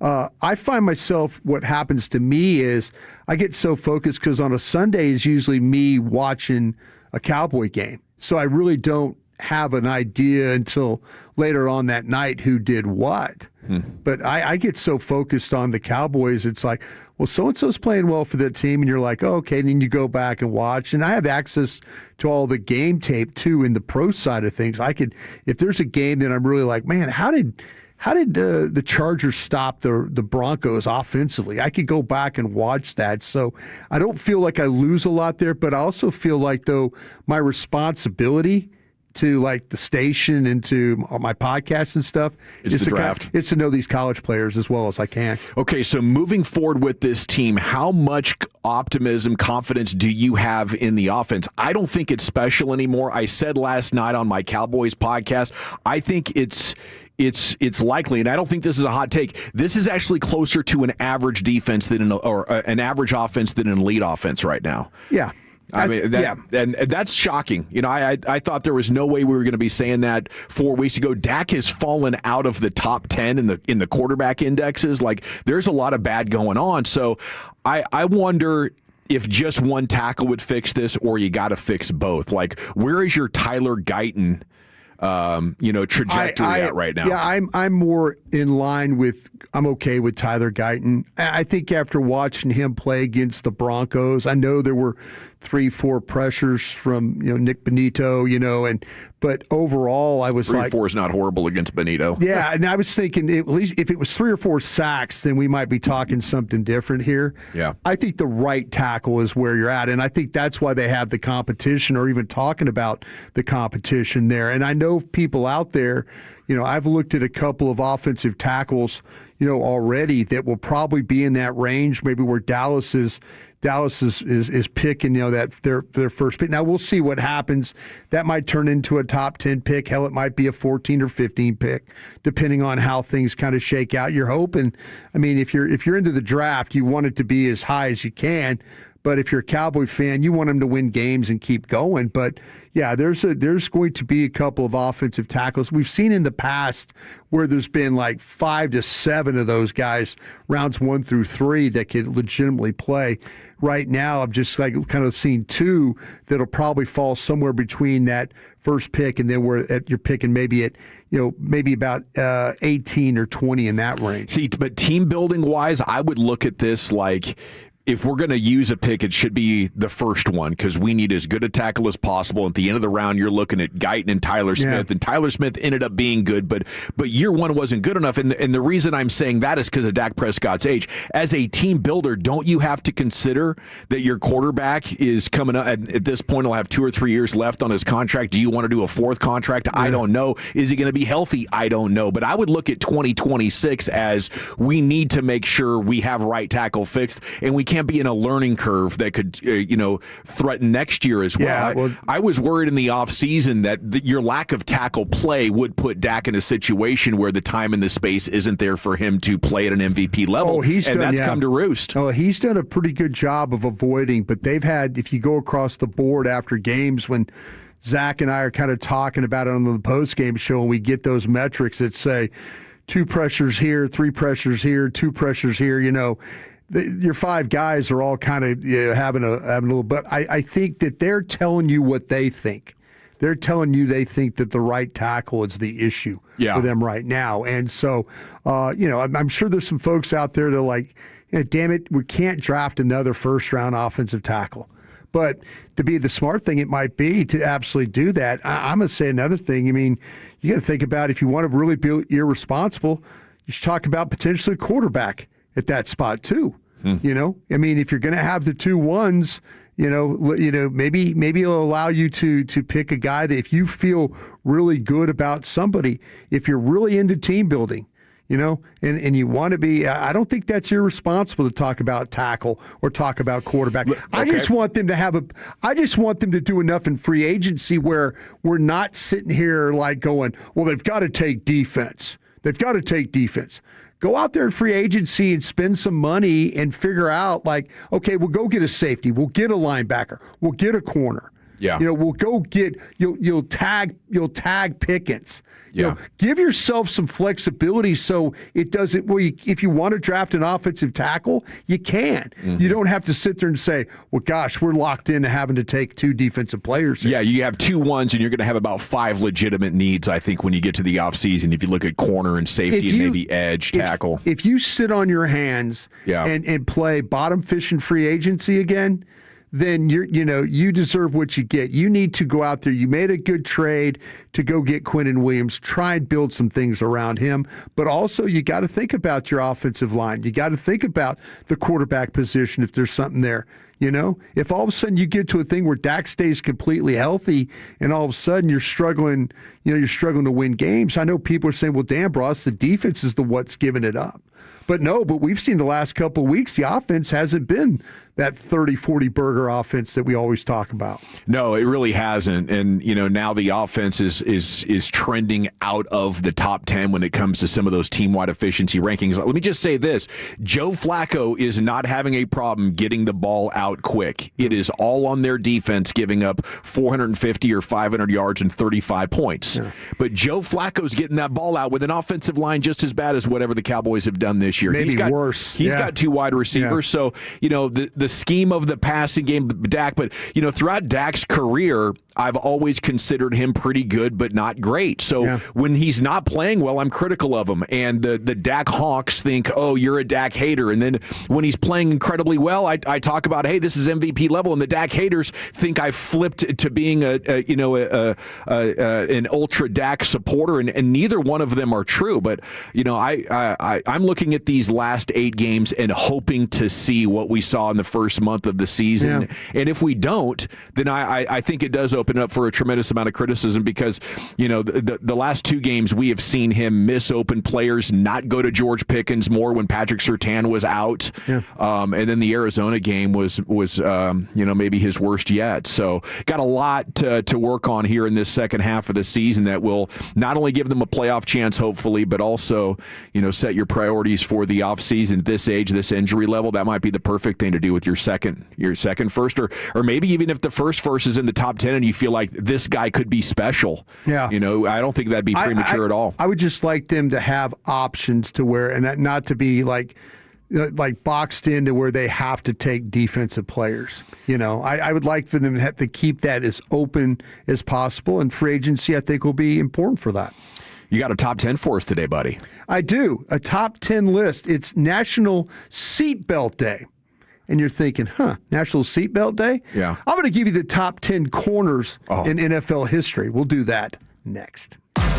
Sean and RJ, the KNC Masterpiece, G-Bag Nation, and Fan After Dark.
G-Bag Nation here on 105 through the Fan. We got your G-Bag of the Day champ, and then Wolchuk's Top 10 hosted today by one Brian Broaddus, so we're looking forward to that. I got a Kalen Carson question here for you in a sec as well, Broaddus. But the segment's brought to you by the Frankels. Life's unpredictable. Accidents happen. If you or a loved one's injured in a car or truck wreck, call the Frankels first, 214 or 817-333-3333. There's never an out-of-pocket cost. They only get paid when you win.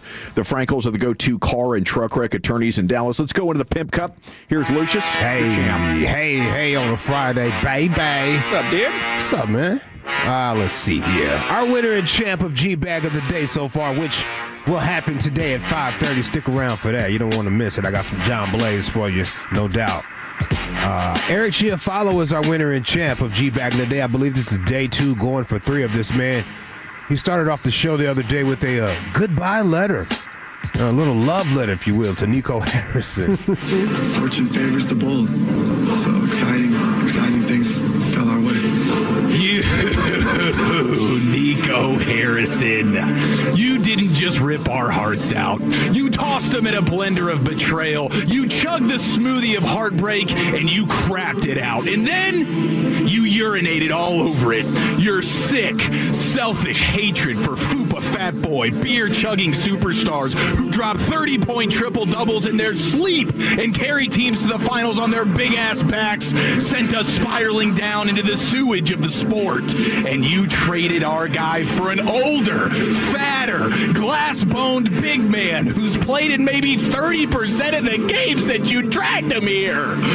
Defense wins championships, huh? What wins is fat, pale loaves of European bread rising to the occasion. Just ask the Nuggets. Luka was our loaf, home-baked, yeast-perfected, a once-in-a-millennium crust, the kind of talent most cities wait a lifetime to sniff.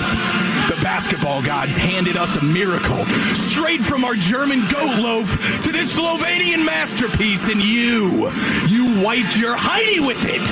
You rubbed it in our faces, and then you jammed Anthony Davis pipe dreams and 2-year windows down our throats. Windows held open with toothpicks over the most fragile roster in the league. Misfortune favors the incompetent, Nico. A wise man once said people are either showers or growers in this life. But Nico Harrison, he's both. Salute to Eric Chiafalo. Send this man some love on social. Let him know he's missed. Congratulate him once again for one of the greatest rants in fan history. That was awesome. Well, he was kind of nervous about it. Yeah. He was just kind of like, man, I'm just glad that's over with. I mean, you plan something like that out. You start, with this spark and this idea, and you're exhilarated, and you're scratching it out. Then you rehearse it 10 times, and you're like, wait, is it that good? You start second-guessing yourself, and then you think, am I going to go out there and pull it off to the best of my ability? Yeah. But he did. Oh, he absolutely pulled that off. A performance artist, a master of the spoken words, Eric Chiafalo. The champ will face the challengers coming up at 5:30. We'll get to the top 10 at 2:20. Here he is, Broaddus with Wolchuk's Top 10.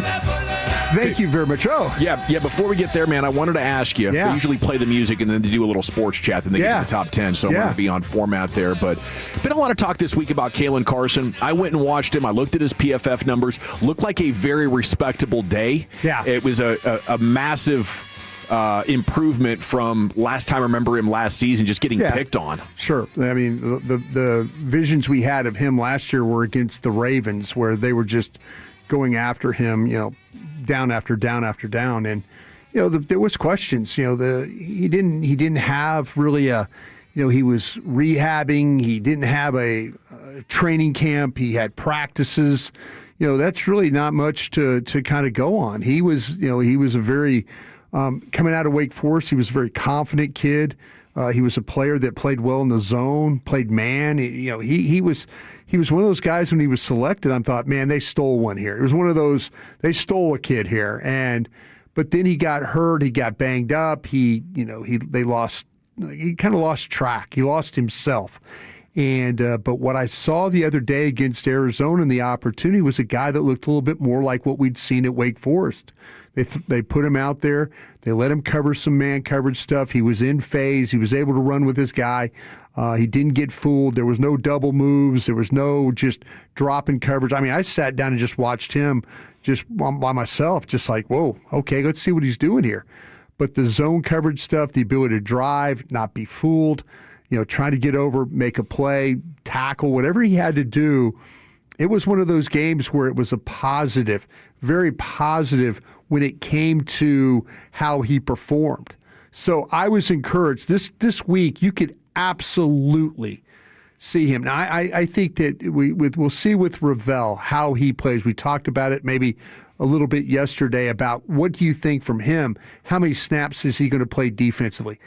I just could see him the way they've done things in the past of maybe playing him on special teams and then kind of working his way back in. But I wouldn't be surprised at all with what they saw from Carson that we see more of him than, say, an Elam in this football game.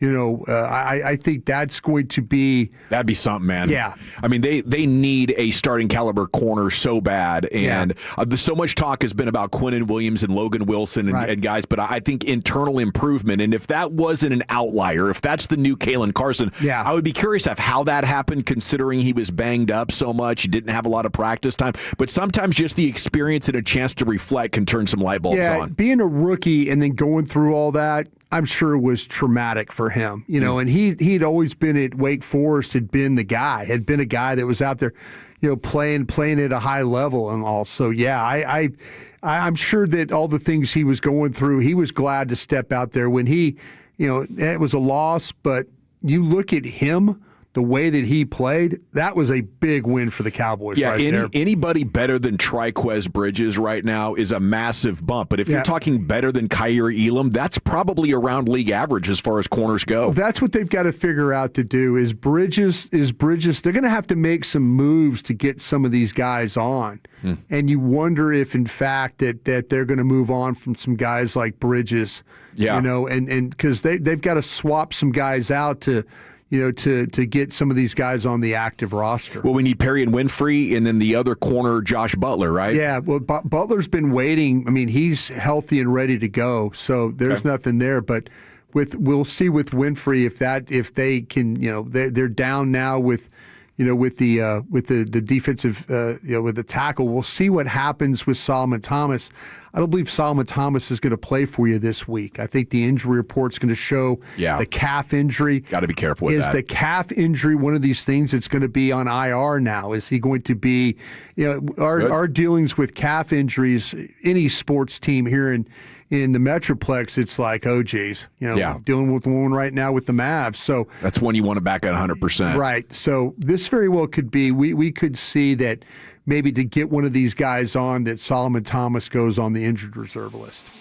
So is this your first foray into Wolchuk's top 10? Yeah, I think I've done one before with some food items and stuff, but because it was National Seatbelt Day, I'm the guy that, and I don't know about you, have you seen when they do the whole thing, yeah. Okay, why did I feel like they were putting their sword away? I thought they were putting the sword back. Is Me what too. I thought it was. I've slayed you, and now I'm putting the sword back. Yep. But then everybody's like, "No, dumbass! It's the seatbelt. They're putting the seatbelt on." So clever. I did. I felt stupid. I'm like, "Oh." They're like, "No, if you do your sword, you do it the other." And I'm like, "Okay." Two-handed sword. Yeah, but I thought it was. I did too. Did you really? I thought it was putting away a sword. Yeah. I'm glad somebody else thought that, because when I was told that, I was surprised.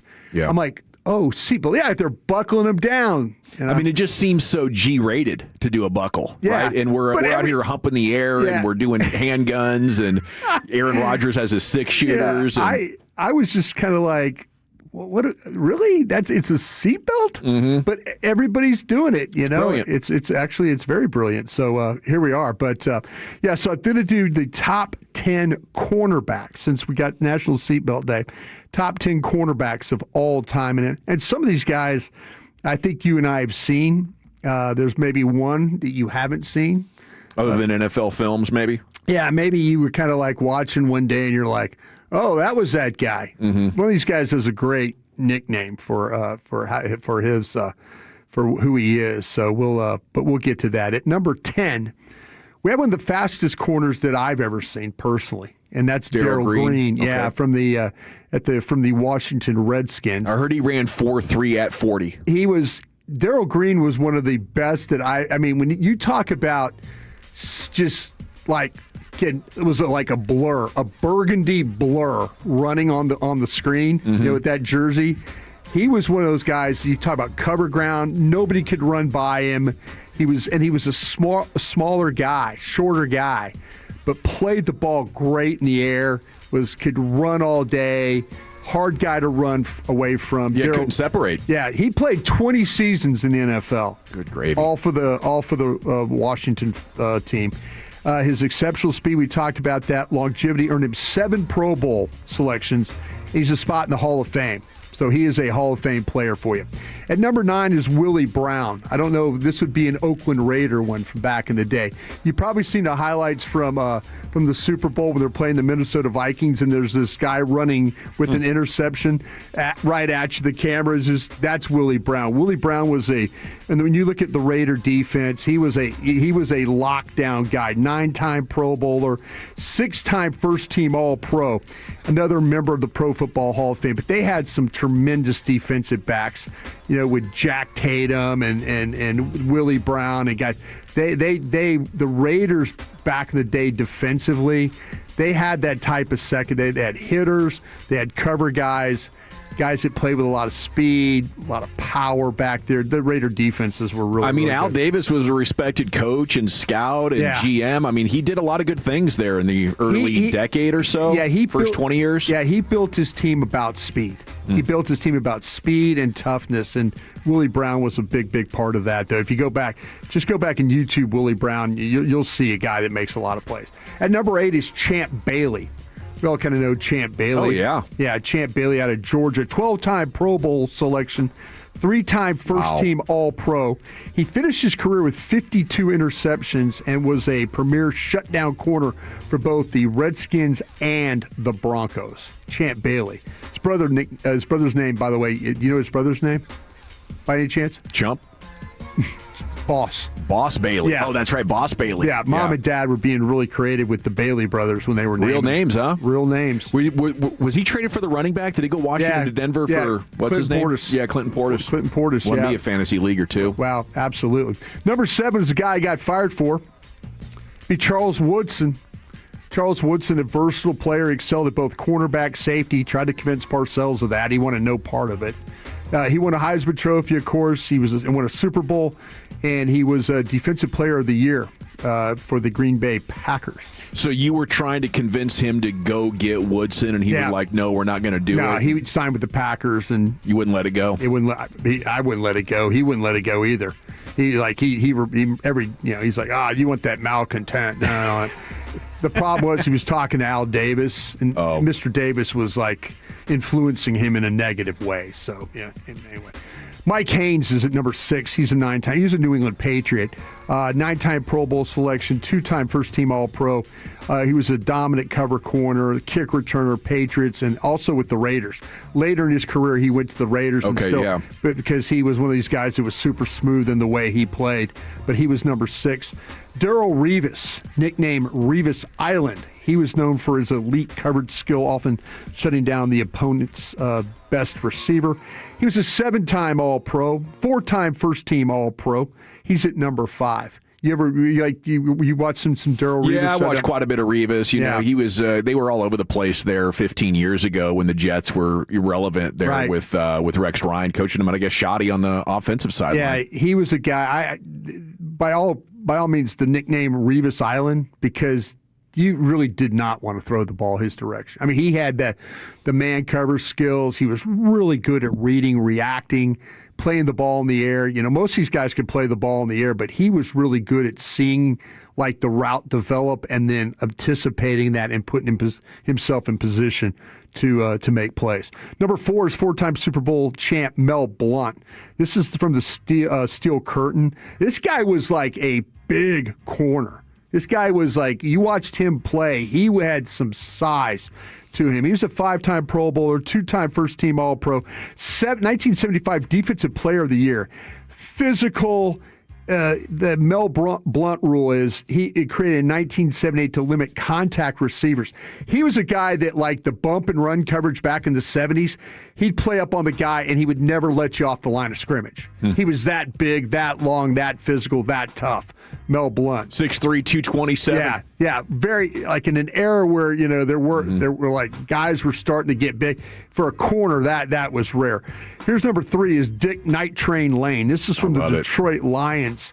He set the single-season record for interceptions with 14 in a 12-game season in 1952. He was named to 7 Pro Bowls, 3 first-team All-Pro selections. He was another one of those guys that when you watched like the old highlights of the Lions games and stuff, when they tried to throw, that he was always around the ball, always going to get it. Very impressive with the way he played. 14 picks in a 12-game season once. Yeah, that's what it was. Incredible. He's a big-time player. Big hitter, right? Yeah, a big hitter. Yeah, really good tackler, too. And that's when you could tackle, like, violently, go around the guys' heads and stuff like that. It's amazing anybody made it to the end of the game. Yeah. Rod Woodson at number 2, 11-time Pro Bowl selection, 6-time first-team All-Pro, 1993 Defensive Player of the Year, and 71 career interceptions. That's third all-time for Rod Woodson. We one time played him in a game in Green Bay in 92. It was Favre's second game as a starter, and we challenged him, and like the whole time we're like, don't challenge this guy. Don't challenge. What'd Favre do? He challenged this guy. We made a couple of plays, ended up beating the Steelers. And number 1 is your very own Deion Sanders. Yeah. 2-time Super Bowl champ, 8-time Pro Bowl selection, 6-time first-team All-Pro, 1994 Defensive Player of the Year. He's known as one of the best covered corners and most dynamic athletes in NFL history. And he tackled all his mom's bills. Tackled them all. I thought that was one of the great lines. Okay, thank you. Nice job there. Your top 10 at 2:20 every afternoon here with Woolchuck. Will be back on Monday. Biggest L, biggest dub coming up, a Fire Nico edition. Then we'll get to Stephen Jones here. It's the G-Bag Nation on 105.3 The Fan. I want to chat Frank.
I'm not saying this is your hair. Okay, freaking me out.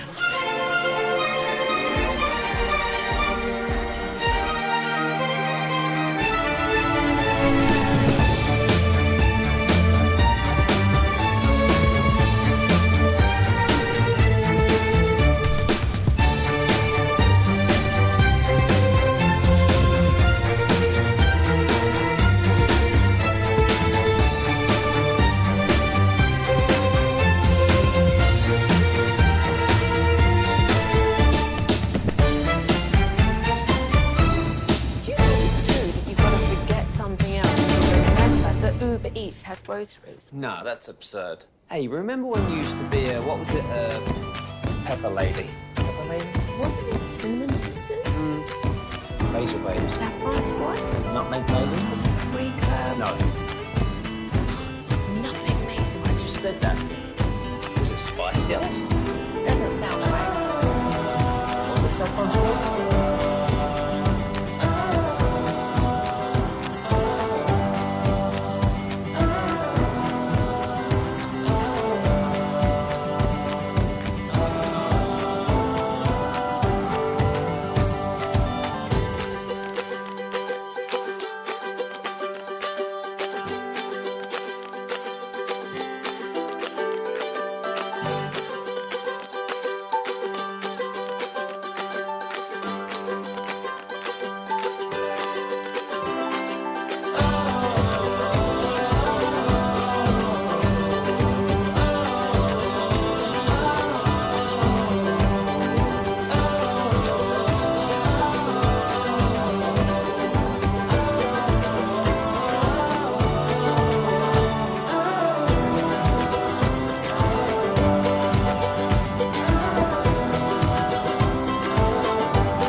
Wherever your favorite podcasts are found. If you're in the market to upgrade your vehicle, get to Classic Chevrolet in Grapevine. Back-to-back #1 Chevy dealership in the world. They've got more new Chevys than anyone, and they're all price to sale. Silverados, Tahoes, Blazers, Malibus, Equinox, and more. Visit ClassicChevrolet.com. This is Texas. This is Classic Chevrolet. Together, let's drive, relax, and enjoy the difference. Based on new Chevrolet registrations, 2023 and 2024. Thank you, Lucius. It's the G-Bag Nation here on 105.3 The Fan. Just the three of us today. Both the nosebleed guys are out. We do have Stephen Jones coming up at 3 o'clock. So we look forward to chatting with Steve here, I guess 13 minutes from now. Where have you experienced some personal victories this week, and where have you felt the sting of defeat? Ended up holding that L at 877-881-1053 if you want to text in with yours. Let's do this. Oh, yeah. Now listen here.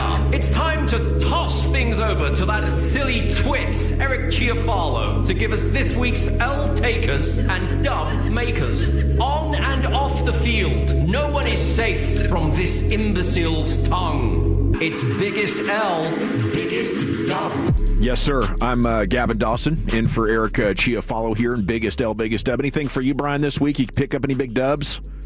I tell you what, the dubs we talked about earlier, I just keep getting, like, in the box, I get more film. I get more college film. Oh, that is a big win. So, I'm not having to search for games, and I'm like, they're getting really good matchups. So the dub is the college process is off to a good start. So I'll take that as a big win. The content is flowing. Yeah. I did see we were third in our weekly ratings update today, so that's a pretty good dub for us. Thanks, everybody Lucius, out there. any L's or dubs to report? Definitely got an L, no dubs. I need a dub. I'm looking for a dub. Daddy need a dub. Daddy need a dub. I need a dub. Now, my L, man, I think I have in my beautiful truck that I love, the power steering, I think the pump is cracked. Oh, no. Yeah.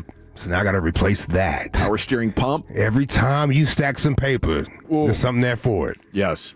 Dude, that sounds like about $500-600. I feel like it. Yeah. I'm scared to look at it. My phone rang yesterday, and it was the insurance company, and I was like, oh, God, I got that feeling in my stomach. Every time the phone rings, it seems like it's $500, $1,000. Yeah, I was going to ask you, Lucius, this is like old school driving the truck. No, do you have power steering in the truck? I have power steering, but I had to replace it twice, and I was like, okay, there's definitely a crack in this thing. Okay, I was just thinking you're like old school. They didn't have the powers. That's right. With big old arms. Yeah, like a 73 Ford. Oh, yeah, you get respect for the tech. Horsing that thing around. Yeah. So this thing is cracked on you twice, and it's cracked again? No, it's never cracked on me before. I replaced it replace the power steering fluid. Yeah. Oh, yeah. And I've had to do it twice, so I was like, okay, there's clearly some type of crack going on here, so I'm going to buy the part like I usually do offline somewhere and drop it off at Pet Boys and let them fix it for me. There you go. And there's a Applebee's right next door. So while they're working on it, I go to Applebee's. Give me the man size, Goldie. Applebee's, come on back.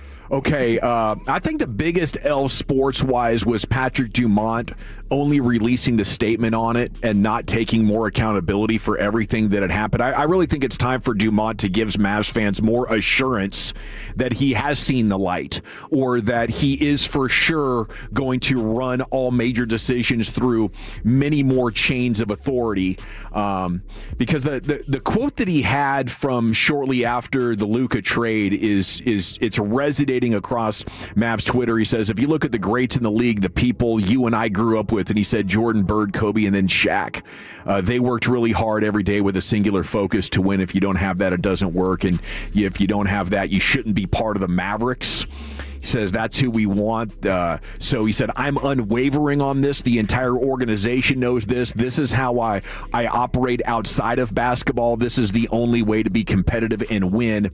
If you want to take a vacation, don't do it with us. So that was pretty authoritative. It was strong. It was critical of Luka Doncic. The fact that Dumont is apparently not comfortable enough or informed enough or a qualified communicator to come out there and somehow take accountability for this and then spin it in some way to make you feel more confident. I think that is a significant issue, and we really need this for closure at some point in the next week or so, Brian. It's kind of amazing they didn't do a press conference and trot him up there at the time. Yeah, but I don't think Gina Miller wanted that to happen at all. I think she's kind of trying to damage control some stuff and get things kind of in order before she thinks about anything. Gina's really smart how to handle those things. This is my problem, though, guys.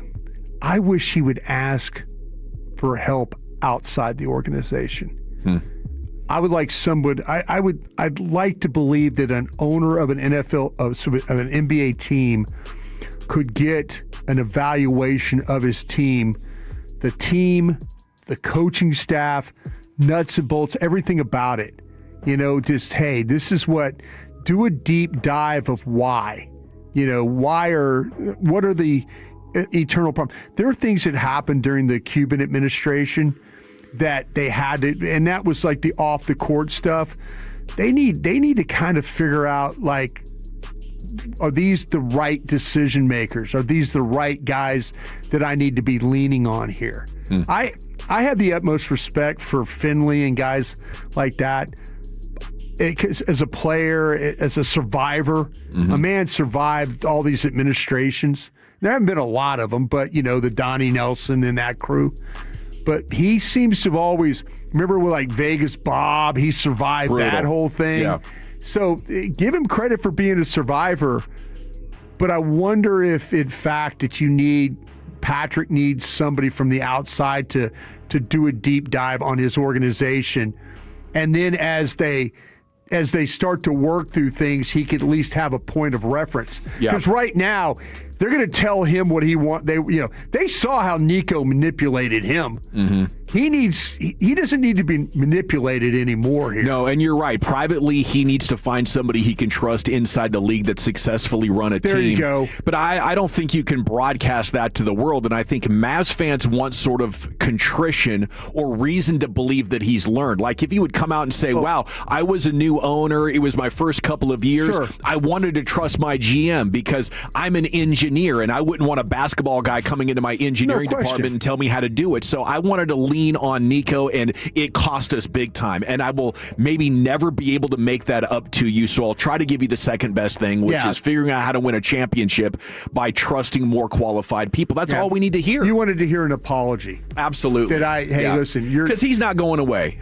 Forcing a guy to sell the team is 1,000 times harder than firing the GM. You're not, to sell a team, it's to sell a team, you're going to have to do something like Donald Sterling did out there in L.A., kind of thing. Yeah. It's going to have to be a massive embarrassment. It would be the biggest shock in the world if you would buy and do a quick flip. Now, sometimes, like the Russian billionaire who bought the Nets 15 years ago, sometimes they hold the team for 5 or 6 years, and they're like, you know what, this isn't our thing. But usually it's not within a couple of years, and not at this point, right? They would wait for the asset to appreciate significantly and then sell it. All right, it's the G-Bag Nation here. We got 1 down and 4 to go, having a good Football Friday, and Stephen Jones going to jump on with us next and answer all our Cowboys questions as they get ready to visit the Las Vegas Raiders coming up on Monday night. It's the G-Bag Nation, LaFant. Tolo means turn it on and leave it on. Thank you for making 105.3 The Fan and the Odyssey app part of your day every day. Must qualify.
105.3 The Fan, and we are set for our weekly conversation with Stephen Jones here on your home of the Cowboys. You have Monday Night Football coming up next, 7:15 Monday night. We'll have the pregame starting for you at 4 o'clock with Chiafalo and Broadus, and we're excited about that. Really a strong chance, a perfect chance, really, for all these new defensive pieces to come in and get to play against an offense that's very challenged. Yeah, the Raiders have had their moments where they've really struggled with some things. They've struggled with their skill players, but Brock Bowers is one of the young rising stars in this league. So yeah, that is going to be a big challenge for this defense. Communication, coverage, tackling. This team could get you a little bit with yards after catch when you look at him and Ashton Genty. It could be a very difficult thing to have to deal with.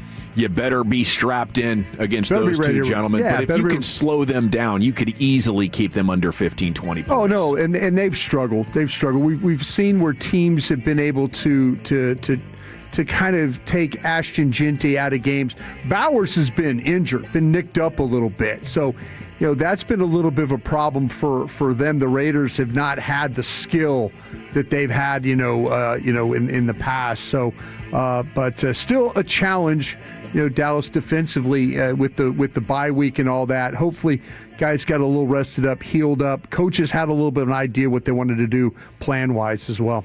And then, just from the Cowboys' perspective, like what they're bringing to the table, Jerry Jones on The Fan this morning, he mentioned what I've been talking about here for a couple of weeks. It's 6 different guys that have a chance to have an impact on this defensively. And I think the goal has to be, can we be an average defense? And maybe things start flowing so well and you build some momentum and Ezra Raku breaks out in the second half and you could be even better. But I think that's a reasonable expectation for the talent I see on paper now. Well, that's it. It is, and they're getting guys back, and we've seen how poorly they've been at times.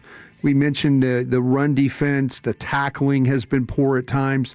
Yards after catch, coverage, busted assignments, things like that. So yeah, there's a possibility of this thing being really buttoned up and clean and all good and everything goes well, or you're putting 6 new guys in and all of a sudden now it looks a little disjointed.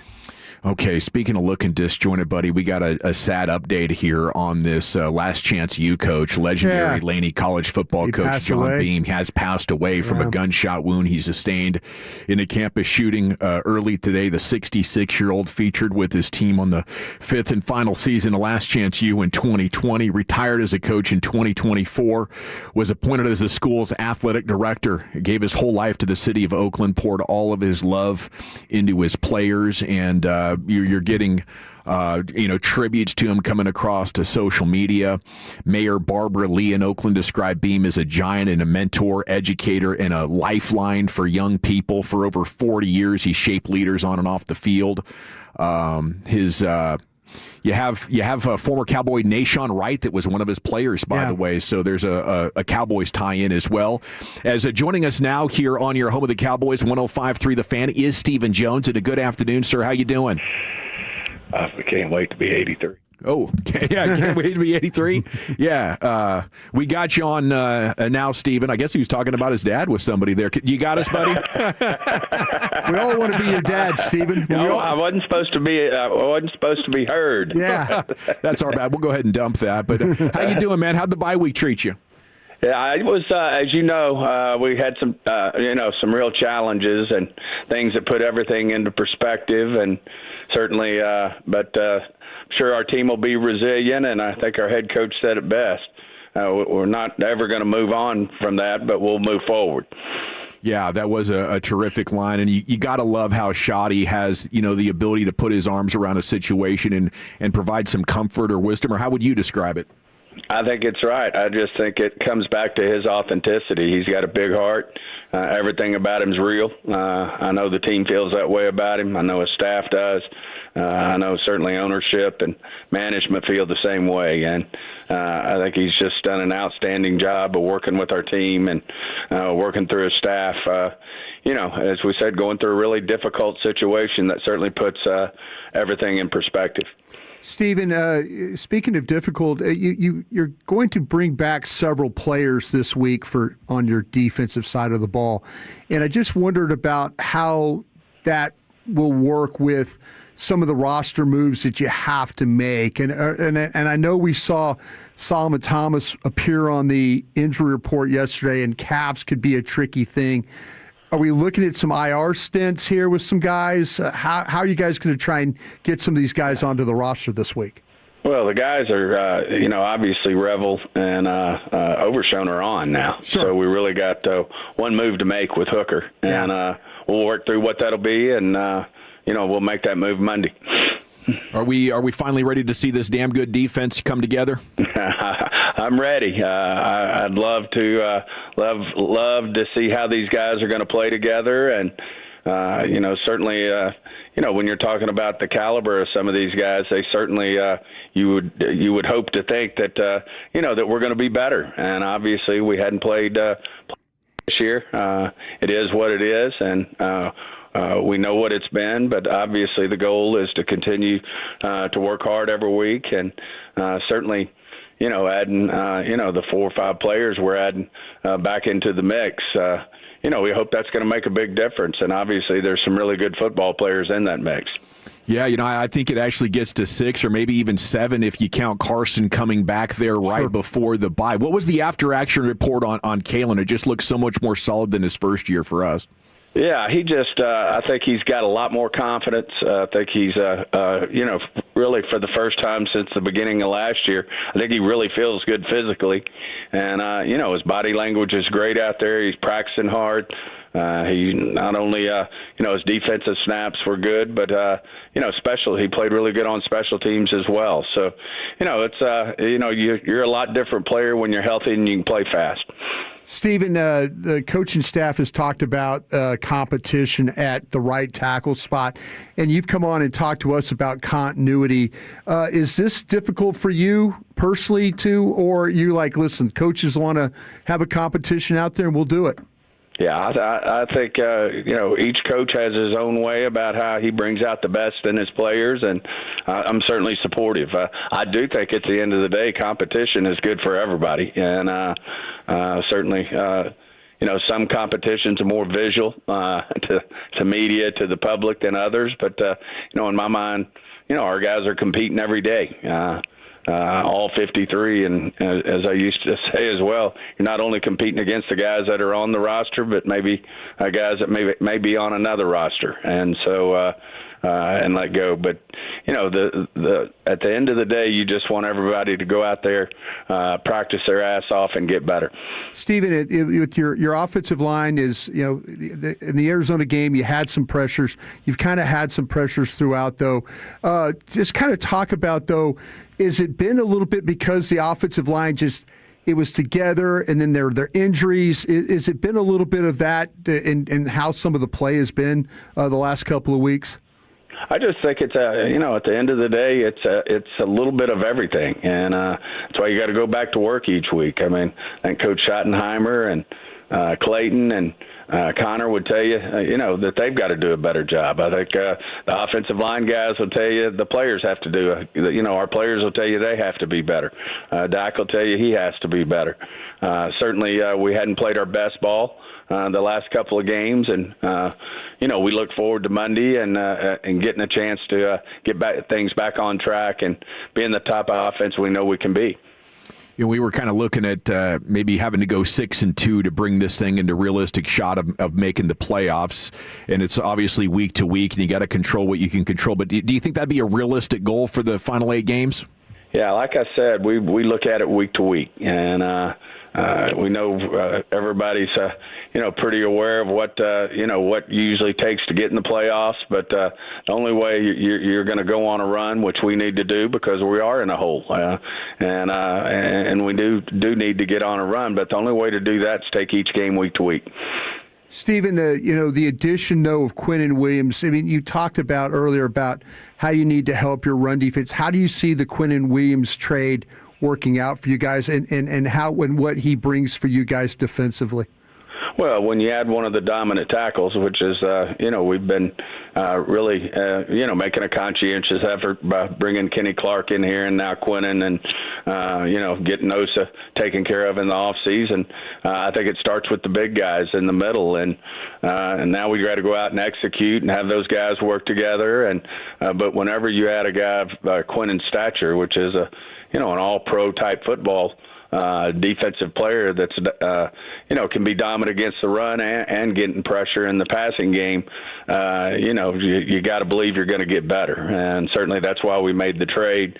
Everybody was totally on board with making the trade. Obviously, it came at a price, but we think that Quinnen's not only going to be a big time help to our defense this year, but for years to come. How late in the day did that one come together? Was that a Tuesday morning? Are we going to do this or not? Or did you have your idea set that you were going to do that eventually? Well, they had always known, going back to our previous trade with Micah, that we had interest in Quinnen. And so they knew we were aware, and, but usually those things don't come together. I mean, the finality of it comes together quickly, but usually it's because you've been visiting and throwing things around for days. What can you tell us about the reported poison pill clause that was there in that trade with Micah? Was it true that if they would have flipped him to Philadelphia, they would have owed you another one? Well, we want to talk about our future, and certainly Quinnen Williams, and don't want to get into things we've done in terms of our business in the past. How much do you see all three of those big guys being on the field together at the same time? I think you're going to see it quite a bit. As you saw in the last game, we thought we played better defensively and made improvements. And, we ran a lot of five-man fronts. And certainly when you look at a five-man front that's got those three guys in the middle there, you got a chance to do some exciting things. And, we've got some good young end coming along fast in 41, Easy or Dono. I don't ever try to say his name, but at the end of the day, he's coming along, and we got, a lot of other guys there that can help with the pressure. So I do think you're going to see all three of these guys on the field quite a bit. Stephen, with Ravel, coming back to the, and you mentioned being on the roster and stuff and practice and all that. I thought he was one of the best corners in the draft when I watched him play, and that's with with the injury and stuff. How do you feel about him, the rehab, all that stuff? And I know there's going to be some things of him having to work back in, but just your thoughts from a scouting perspective of him when you selected him. Yeah, I mean, we obviously agree with you. We thought he was one of the better corners in the draft. I think he may have been had some of the best skills of anybody, and but certainly didn't play at a Power 5 type conference or that type of thing. But the biggest thing is he hadn't played football in almost a year, and he's just been really diligent in his rehab process. Britt Brown would tell you he's one of the best he's had, being a young guy. And I know he's excited, but he hadn't gotten to, play any football other than the practices we've had over the last 3 weeks. So, right now it looks like he's going to get his feet wet and should be active, and we'll bring him along and fired up about what his future looks like. Then just league-wide, I was curious with the NBA and MLB stories from the last couple of weeks. To what extent is the NFL concerned with the sports betting scandals popping up in other sports? How much is this on your radar? Well, I think anything to do with our sport and anything that could, hurt its credibility, we're always on top of that. Not just because you read a story in another sport, but it certainly brings it to your attention. When they have those type of issues. But I think we do a great job, at the league level. And certainly then, we have our policies that then work their way down to the club levels. And, we feel like we're on top of it. But I don't think you can ever be aware enough to know that you got to keep your eye on things that can be very disruptive to the league and to the teams. Yeah, you can't control everybody. It's just so many people, and humans have a history of doing funny things when more money's involved, don't they? Well, that does happen. I mean, I think you said it best, and you just have to be aware, and you have to constantly educate players coaching staffs in general about what policies are and, how you need to handle yourself on a day-to-day basis.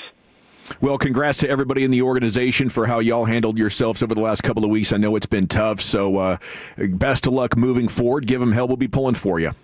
Thank you, guys. Y'all have a great weekend. Salute. You too. There you go. Stephen Jones with you every Friday at 3 o'clock here. It's the G-Bag Nation on 105.3 The Fan. Yeah, that idea of having all three of those guys, do you think that would have to be a five-man line, or could you play one at end? Yeah, I think that you're probably looking at some five-man line stuff. That's something they've been working on to begin with. I know Voch Lombardi and I were talking about that, and he had some questions about that when we were doing our podcast about really, like, if, should you think about even sitting Oso Digizua? I mean, and the conversation when you look at if you want to play, if you want to play your best guys, is Oso Digizua been one of your best guys? Not on neutral downs. Yeah, and that's what I'm saying. I kind of feel like, though, that if they play their normal four-man line stuff, then it should be Williams and Clark, and then Ezaraku, and then also Clowney. That should be your four guys. And so there's some thoughts about really how well that Osa has played and maybe some of the struggles he's had. Okay, we'll talk more Cowboys football with you. We got Cowboys Twitter coming up next, then some Krusty's Corner, and we're back with all that here. It's the G-Bag Nation, The Fan.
1053 The Fan. Time now for some Cowboys Twitter top tweets going viral about America's team. Jerry has weighed in on the Dallas Stars Mavericks lawsuit, possible relocation. We'll get you that in here as well. Segments brought to you by the Frankels. If you've been injured in a car or truck wreck, call the Frankels first, 214 or 817-333-3333. There's never an out-of-pocket cost. They only get paid when you win. The Frankels are the go-to car and truck wreck attorneys in Dallas. Yeah, Stephen Jones, kind of in a shorter, more business kind of mode than, usual, where he's social and gregarious with us. Yeah. But I'm surprised he didn't want to talk about the Micah deal, but both he and Jerry have been shorter on those. I think it just goes to show you they really want to move on, and they're sort of annoyed with the whole Micah situation. Sure. I mean, to me, though, he's kind of to the point right now when you remind him the fact that they have to go 6-2. That's another thing. He didn't like that? No, I think he realizes his football team's in trouble right now. They need to find a way to win a game this week, and you'd like to believe that they go out to Vegas and they would play well and they'd find a way to win and then take their chances with.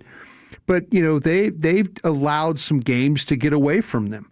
At the time we're seeing teams play better right now. The Bears are playing better. The Carolina playing better. Arizona's not a good team. You've given away some games. You had a chance to beat Green Bay, didn't do that. Philadelphia on the road. I mean, there's been a lot of this season where this team should be a lot better than it is. Man, I thought I was teeing them up for a golden opportunity to sing the praises of the moves that they've made and the improvement that they expect. I mean, 6 weeks ago when I said, do you still think this defense can be good? He said, I still think we can be a damn good defense. Yeah. I thought, well, here's a guy that wants to be positive and, saying you got to go 6-2 down the stretches. Right. That's opportunity knocking, but maybe that's reserved to what the situation actually is. I think that's something that he realizes a little bit deep down inside. It's going to be tough for that team to go 6-2.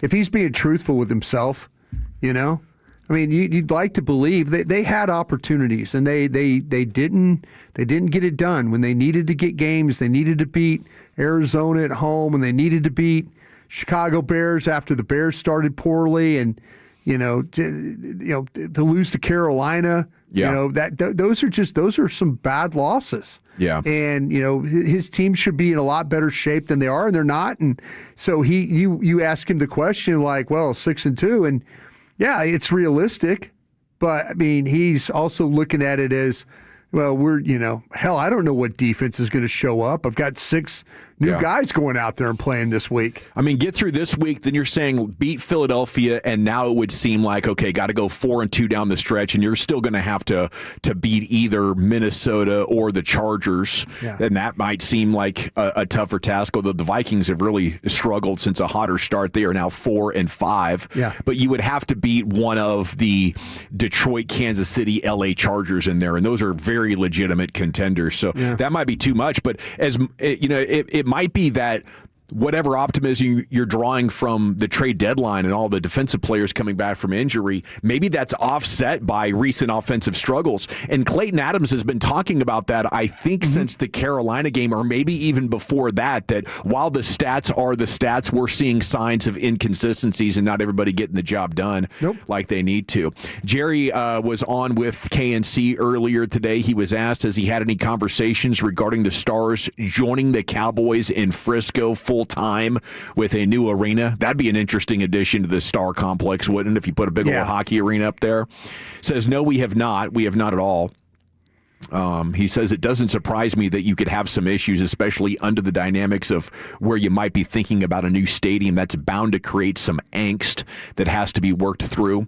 He said, I know, of course, all the entities that are involved there can easily see you have to really be coordinated for 2 sports teams to share a common arena or common stadium, and it takes an extra team player to be a part of that. And I guess that's just what the Mavs and Stars had for better part of 20 years. He said, we have 2 situations situations in the NFL where the Rams and Chargers share a stadium, and then we have the Jets and Giants, and those guys really have to work in sync. I just hope that this situation can get resolved with a situation that most Stars fans can still get to. When you talk about the Stars fans down in Dallas having to go up to Frisco, I think they seem, would be really put out by that, and I feel their pain. Because, I recently went from a 20-minute commute to now averaging 55 minutes on my way home just because 635's in play now. I mean, you put 635 in play in my life, it's going to jam me up pretty good. Seems like the construction is headed in the right direction, but it's been that way for like 12 years. Oh, up that direction where you're talking about in Mesquite, it seems like forever. We got all sorts of things happening out there construction-wise, but, I don't have any faith that they're actually going to finish it. In the Dallas, I remember when they did 635, I thought, geez, this is going to take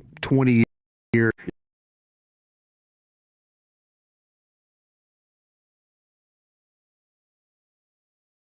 Yeah.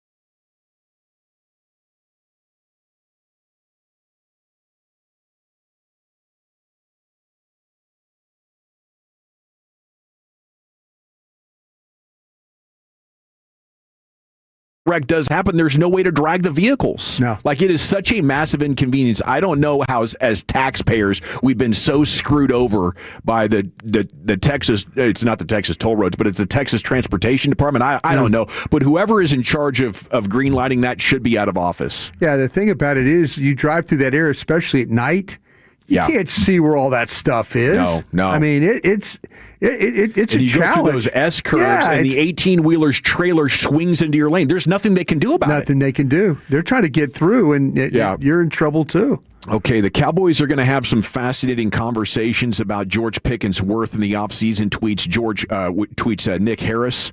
For now, Pickens has made his statement so far in this year. Through 10 weeks, 4th in the NFL in yards, 4th in touchdowns. Versus man coverage, he's 3rd in the NFL. Versus zone, he's 6th in the NFL. 1st in contested catches in the NFL. 2nd in first downs. George Pickens has generated 42 first downs. Yeah.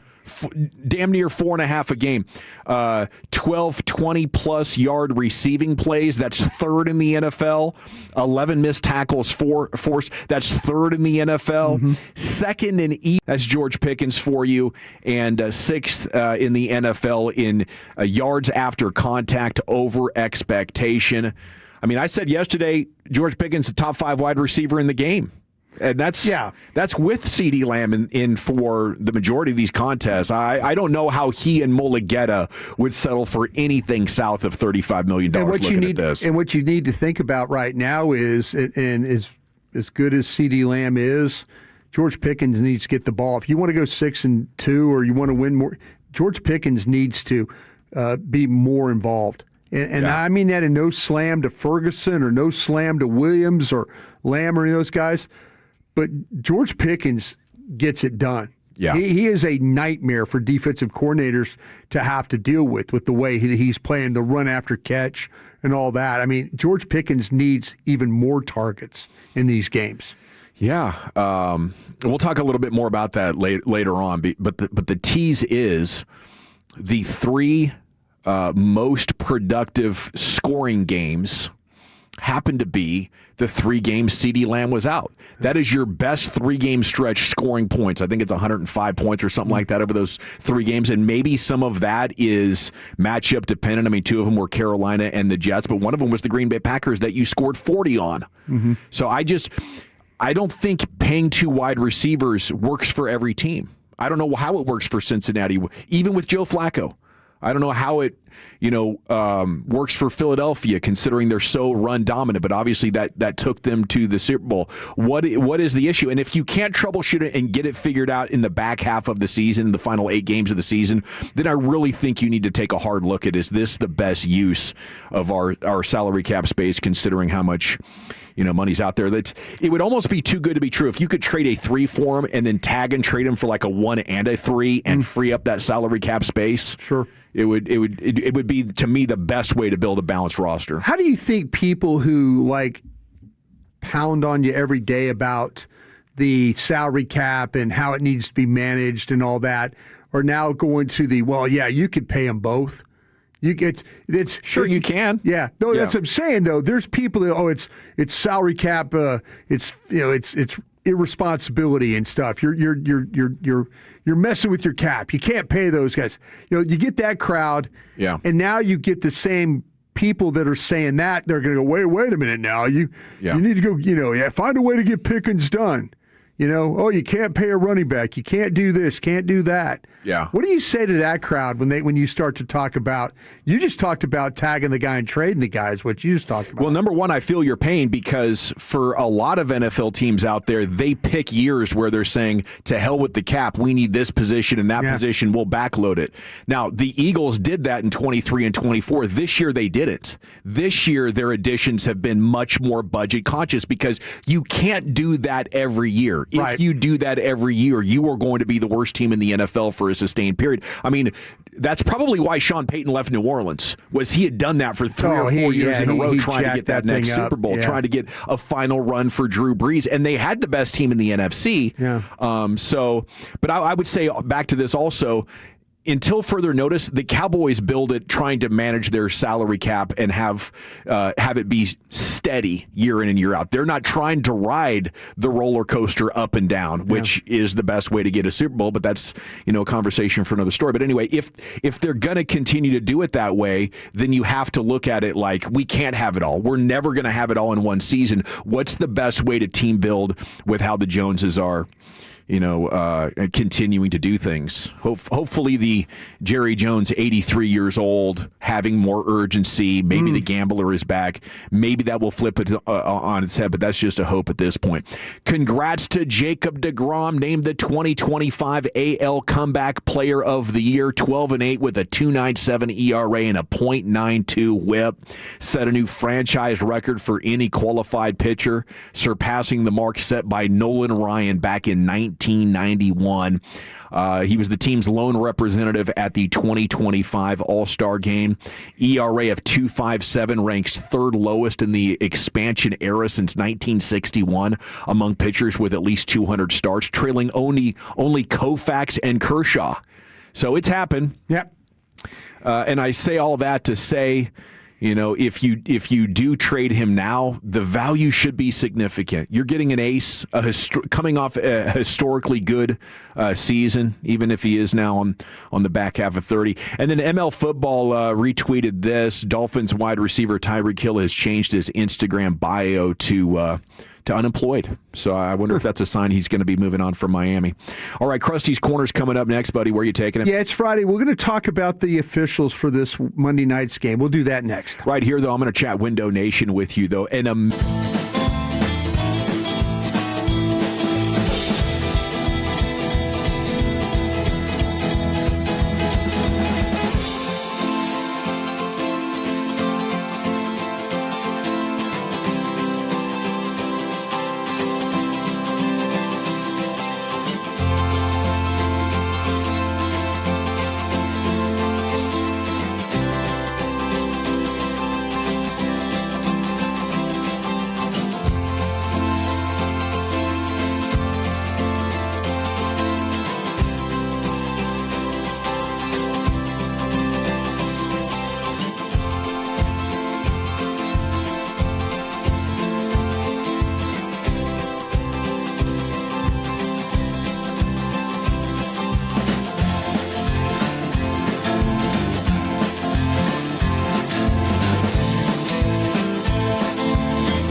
back-to-back #1 Chevy dealership in the world. They've got more new Chevys than anyone in the all-price of sale. Silverados, Tahoes, Blazers, Malibus, Equinox, and more. Visit ClassicChevrolet.com. This is Texas. This is Classic Chevrolet. Together, let's drive, relax, and enjoy the difference. Based on new Chevrolet registrations 2023 and 2024. Yes, sir. Thank you, Lucius. It's the G-Bag Nation here on the Fan. Krusty's Corners brought to you by Greystone Roofing and Construction. Go to GreystoneRoofing.com. Here he is, Krusty. Hey, kids! Your old pal Krusty's gonna teach you 5 new words. You're not wrong about that. From Dallas, Texas, number 55, Brian Shottenheimer. Thank you very much, guys. Appreciate that. Thank you to Greystone for being a part of this one. Dawson, did you think Stephen Jones was like the question I asked him about the offensive tackle, the right tackle, the competition? Because he's usually pretty adamant that he does not want that change, right? He's come on our station before and talked about continuity and the same 5 guys and all that stuff like that. Is this one of those things for the coaches? I mean, he's not going to probably go against his coaches, but deep down inside, he's probably thinking, why did we're talking about changing the tackle out now? Yeah, I could see that being a sensitive subject for him, as maybe something that they believe to be true is not true. That Terrence Steele just isn't good. They paid him that way, like he's good. Yeah, they gave him $18-20 million, and I've ever since that deal was signed, I was like, holy crap, what are they thinking? But I think this is puts a spotlight on the biggest shortcoming in the front office, which is really an inability to evaluate things themselves. They need to listen to the coaches. Sure. So if a coach has drafted a guy, he likes a guy, he believes in a guy, he wants him to get paid now, we're friends, I want him to be rewarded. That's not what the front office needs to be detached from that, not heavily influenced by it. They can't be friends with the players because you have to be able to make shrewd decisions. Sure. So you're saying they should listen to the coaches about this one? Yes, they absolutely should. See, this is where I'm kind of opposite on this one. I'm opposite. I guess it's because of scouting that, to me, I feel like some of the reasons why your team kind of is what it is because of and I'm not going to call it a division, but the areas of how evaluations go in that building. Whether coach has an opinion, scout has an opinion, Joneses have an opinion, and now it's kind of like, oh, wait, let's not go with a scout opinion here. Let's go. I was talking last night with a guy that worked with the Atlanta Falcons at the time, and we were sitting there talking about like coaches and how they get involved with personnel stuff, and I was because I was watching a player. There's AJ Terrell, the corner from the Atlanta Falcons. Falcons drafted him, yeah. Right. He has a brother that plays at Clemson who's a really good corner. So I was saying, hey, great job of just doing that. Great job of making that pick. Great job of, that how that all worked out. And this is what, he said. He said, he says, listen, I'm super proud of A.J. Terrell. I had the highest grade, fought my ass off for him. I goes, but the personnel department he says, we had to beat Joe Witt and Raheem Morris, who loved Henderson, and the kid who flopped and messed up the kid from Ohio State. So all of a sudden, now you're in a situation where scouting wants to take this player. Now, I'm not saying scouts are right all the time. I'm not. But it just seems like in this organization, though, when they have some issues, it's usually because the coaches are involved in that. And I look at it as like, as a scout, I always say this, hey, I didn't call third down defenses. Let me do my job. I could bring you, if you tell me what you want in a player, I could find that guy for you. Yeah, I mean, back at the draft, I think you should lean on the scouts because they've been studying the players since late August. Right. Once you're in the mix, though, as the coach, Terrence Steele is your responsibility. And if the front office or scouts are saying, oh, no, we signed him or we liked him and we promise you he's good and shouldn't have an open competition, I'm like, I'm sorry, I'm the head coach. So, and I'm encouraged by the fact that Shotty apparently has the power or the ability to convince the Joneses that we should have a competition. We're not right? sticking, like I don't think if Shotty was the coach last year, we would have been subjected to 8 weeks of Ezekiel Elliott at running back. You know, it was very clear to everybody who was impartially observing that Rico Dowdle was significantly better than Zeke last year. I just, like I said, to me, I wonder if it's one of those situations. Like I say, I asked Steven the question in a way of, he's not a big change guy. No. But here... And the bristling might have been a revealing of what it's like for a coach to go to the front office and say, hey, this guy that you paid, that you really want to start, he's not that much better than the guy making less than $1 million a year. So we're going to see if the second-year guy can benefit from a little bit of experience and actually become better than him. So, you know, I would my advice to Steven would be like, man, trust your coaches. Yeah. You know, once you draft the players, it shouldn't be really that much in your purview of who's playing and who's not. Yeah, I think that Joe Philbin was a guy that he was a Terrence Steele guy, and he got Terrence to play at a high level. You know, but to a high level of better than what we're seeing. Yeah, when you watched him play in college, you were kind of like a little bit of like, ooh, really? That's a little rough. Yeah, that's a little rough. But man, I mean, to the kid's credit, he's worked hard and all that. I do applaud the fact that they're willing to move on from some guys that way. Yeah. You know, but Steven, like, I kind of got the vibe that he's like another one of those, well, why do we pay the guy kind of thing, and maybe a little bit disappointed why, you know, the guy hasn't played at the level that you probably thought he was going to be. Yeah, and maybe this front office has struggled to move on from decisions and evaluations that they made years ago. Sure.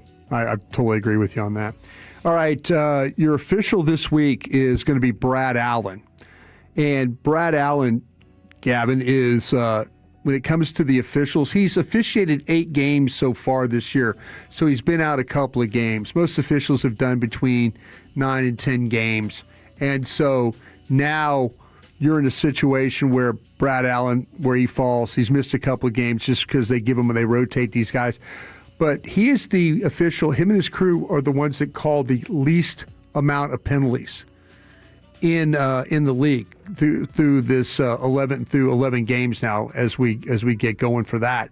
So what you have to know about Brad Allen is that his crew is very much when it comes to their calls, very balanced, home and away. In 86 total flags, 44 against the home, 42 against the away team. And so, you know, you want an official that's balanced that way. The calls that you really need to worry about with Brad Allen and his crew, it seems to be the offensive holding. Now, offensive holding, I think when you're starting to talk, Dallas should have some opportunities against this Raiders offensive line. I feel this is one of the worst offensive lines they played this year. You know, that means Ezaraku, that means, you know, Clowney, Williams, these guys, you know, very well you could see pressures, you could see potential sacks, but you also could, Brad Allen's crew, they're holding, and their holding calls of the 17, 11 of them are against the home team. The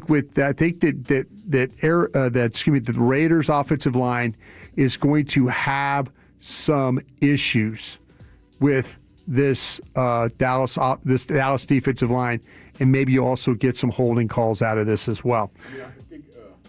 I think their best offensive lineman is hurt, Powers Johnson, and multiple starters have already been lost from this. Yeah. That's why I think it made sense at the deadline to offer them some of your backup offensive linemen, trying to get Max Crosby. But, I mean, their defense is so solid. They got to look at it like, if we could get an offensive lineman next year and a quarterback, maybe we could turn it around and build off the strength of this defense. Yeah, their offensive line is really a big issue. Ashton Genty has suffered because of that.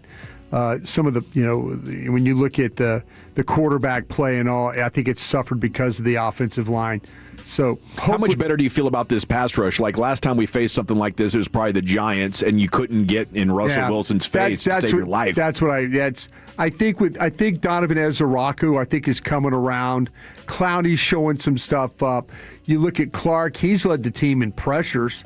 believe it or not. And then Quinnen Williams has got 18, 19 pressures to his name, so get him involved. I kind of feel like that this is going to be a good opportunity. If we get to this game and there's not the pressure and you don't see them getting that or drawing holding calls or anything like that, then you should be really worried about this football team defensively.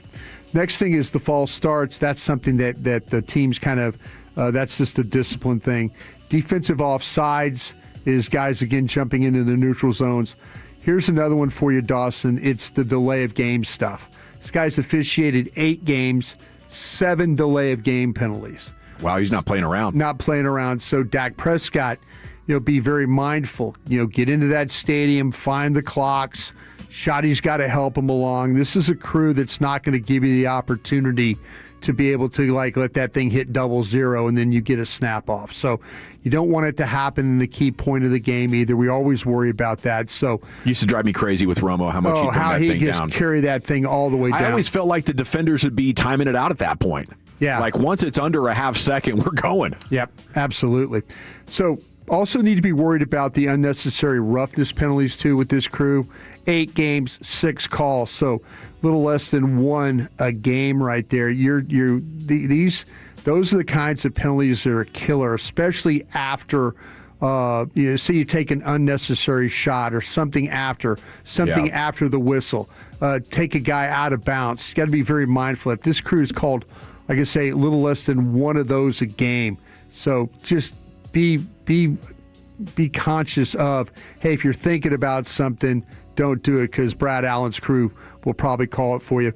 Defensive pass interference would be the next one. I think that bodes well. This is a team that plays a lot of just base coverage, so you're going to get the same looks. You're not going to get a lot of rotations of their corners and stuff. I think the Cowboys match up really, really well offensively, skill guys against these corners. It's going to be about the protection. Defensive holding is another thing. I could see Pickens and those guys, Lamb, giving these secondary a little bit of some problems. I don't think Dallas will have to worry. They'll have to worry about the tight ends and how you cover that, the defensive holding. Brock Bowers got to be careful of that one. Be very mindful of that one. And here's the final one I'm going to focus on with you is roughing the passer. 4 calls, 8 games. So how the pass rush works here, hands to the face, going low, all those things. Sam Williams, we always talk about you here. Be mindful of that with Brad Allen, this crew. They're going to call roughing the passer if they get the opportunity. What's the other one our guys are doing? Is it lining up in the neutral zone? Yeah, the lining up. We got the defensive offsides. Defensive offsides. Yeah, that's just a straight lining up one right there. Yeah, but Sam, he's the guy. I think that once again, it's just amazing how laser focused he has to be on this opportunity to get paid with all of his talent, and that might be slipping through his fingers. And you have these mental mistakes. I think it just goes to the insanity of that whirlwind and that tempest when you're out there competing and how wrapped up you can get into things. But we need disciplined Sam here for the second half of the season, or I think he's going to be moving on for sure. Although, I don't know. You need edge pretty good now. Yep. Yeah. Okay, so let's hit up Todd Archer, ESPN Cowboys beat writer. We'll get his thoughts on what they need to do to come out of Las Vegas with a win on Monday night. We're back with that in the Fan.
you get your podcast. Hellsberg gifts checked off the list. Now, time for wrapping. Earrings for mom. A gold bracelet to match the rings Danielle wears every day. And for dad, a new watch, because we all know he needs one. All right, this is going to be a good one. Our favorite things for your favorite people. Shop in store at hellsberg.com for up to 50% off. Gavin Dawson here for Men's T Clinic. And guys, when was the last time you felt unstoppable? Is it fatigue, weight gain, brain fog? Well, Men's T Clinic is here to help. Low testosterone doesn't just zap your energy, it steals your edge. And the team at Men's T Clinic is ready to restore it with targeted treatment plans just for you. Doesn't stop there. Men's T Clinic has advanced hair replacement therapies, joint recovery, and complete bedroom wellness. They do it all. 972-GO-MEN's-T. Check them out online, mensteclinic.com to schedule your appointment today. This is the exclusive home of Dallas Cowboys football. KRLD-FM and HD1, Dallas-Fort Worth. Let's go, Cowboys. An Odyssey sports station. Driven by our D&M Leasing Studios, you're rolling with the G-Bag Nation on 105.3 The Fan. Yeah, buddy, here we go. It's hour number 3 of the G-Bag Nation on 105.3 The Fan as we continue in our Football Friday show. And we got What You Drinking, What You Thinking coming up in 1 hour. And joining us now is Todd Archer from ESPN, 22 seasons plus on the Cowboys beat. And good afternoon, Todd. How the heck are you? Old now. Thanks for saying that. Well, I mean, you and me both, brother. Can't avoid it. Now, speaking of age, how do you do a trip to Vegas these days? What's in your on the itinerary? I would not be they will not use me in any of their commercials for the Visitors Bureau there. I will be, although I will say I will go to, I'm not going to name the place because I want everybody else to go there, but I'll hit my favorite Italian place in the country for dinner on Sunday nights. Pretty much a business trip then. No wagering at all for you? I told somebody today I might stop by a table and put down $20 or something on odd or even on a roulette. But no, I'm not. Maybe I'll watch some games or something. But no, I'm not a big gambler type, unfortunately. Wouldn't want to get or you. Maybe fortunately. Yes, I think that is actually a blessing. Now, what about the odds, so to speak, or would you gamble on the Cowboys being better and to what extent defensively in the second half compared to what we've seen so far? Well, I'm getting ready to write a story just about today. We talked to DeMarvion Overshown, Savon Ravel, Quentin Williams, and Logan Wilson. And all of a sudden it hit me. I'm like, wow, those 4 guys are playing in their first game Monday. So I'm not expecting gangbusters on Monday against the Raiders for this defense to look like something that it hasn't looked like the entire season. But I think through the second half of the season, they have to show some improvement, or else they could be looking for their fourth coordinator in 4 years. So there's a lot on the line for this defense starting Monday against the Raiders. And the guys that I just mentioned, when you think about them, Williams is a all-pro, Pro Bowl guy. Logan Wilson is a guy that has more interceptions than any linebacker in the last 5 years in the league. And then sadly, he leads the Cowboys in pass deflections with 4, and he's not played a game for them yet, which is a stunning stat that Bobby Belt came up with a couple weeks ago. And Overshown, he was the third Cowboy since '82 to have 5 sacks, a fumble recovery, and a forced fumble in the same season. I think it was Greg Ellis and DeMarcus Ware, the only other guys that have that type of year. So him coming back, and then Revel, there was a lot of excitement about him in the draft process, even from Broadus probably about him. Yeah. And so you're seeing different. You're seeing what Jerry's talked about in terms of help is on the way. Now, how much can they help? 2 new guys never played it down here. One guy coming back from 3 torn knee ligaments, and another guy coming back from 1 knee ligament torn, and never played an NFL game. I do think you need to temper expectations, but this better be a defense that plays significantly better in the last half of the season, and probably against much better offenses than they've already played. Yeah, Todd, I was going to say that. Do you feel like that they gave away some games earlier? We had Stephen Jones on, and he was not too interested in our talk about, well, you got to go 6-2 and this, that, and the other. I mean, he seemed very much like hey, I realize what we have to do. But do you feel like that they kind of gave away some stuff, and that's kind of why they're in the position they are right now? Well, sure. I think, when the schedule came out in, May or whatever, you looked at some of those games and you said, okay, they beat Chicago, beat Carolina, beat Arizona at home. So when you don't do that, now all of a sudden you look at the games that you had as losses back when you did this exercise in May, and you're thinking, where are the wins coming from? Like, are they going to beat the Eagles at home? Are they going to beat the Chiefs? Can they beat the Chargers? The last 2 games, division games on the road against teams that are struggling, maybe that looks a little bit. But yeah, man, this is a math equation at this point.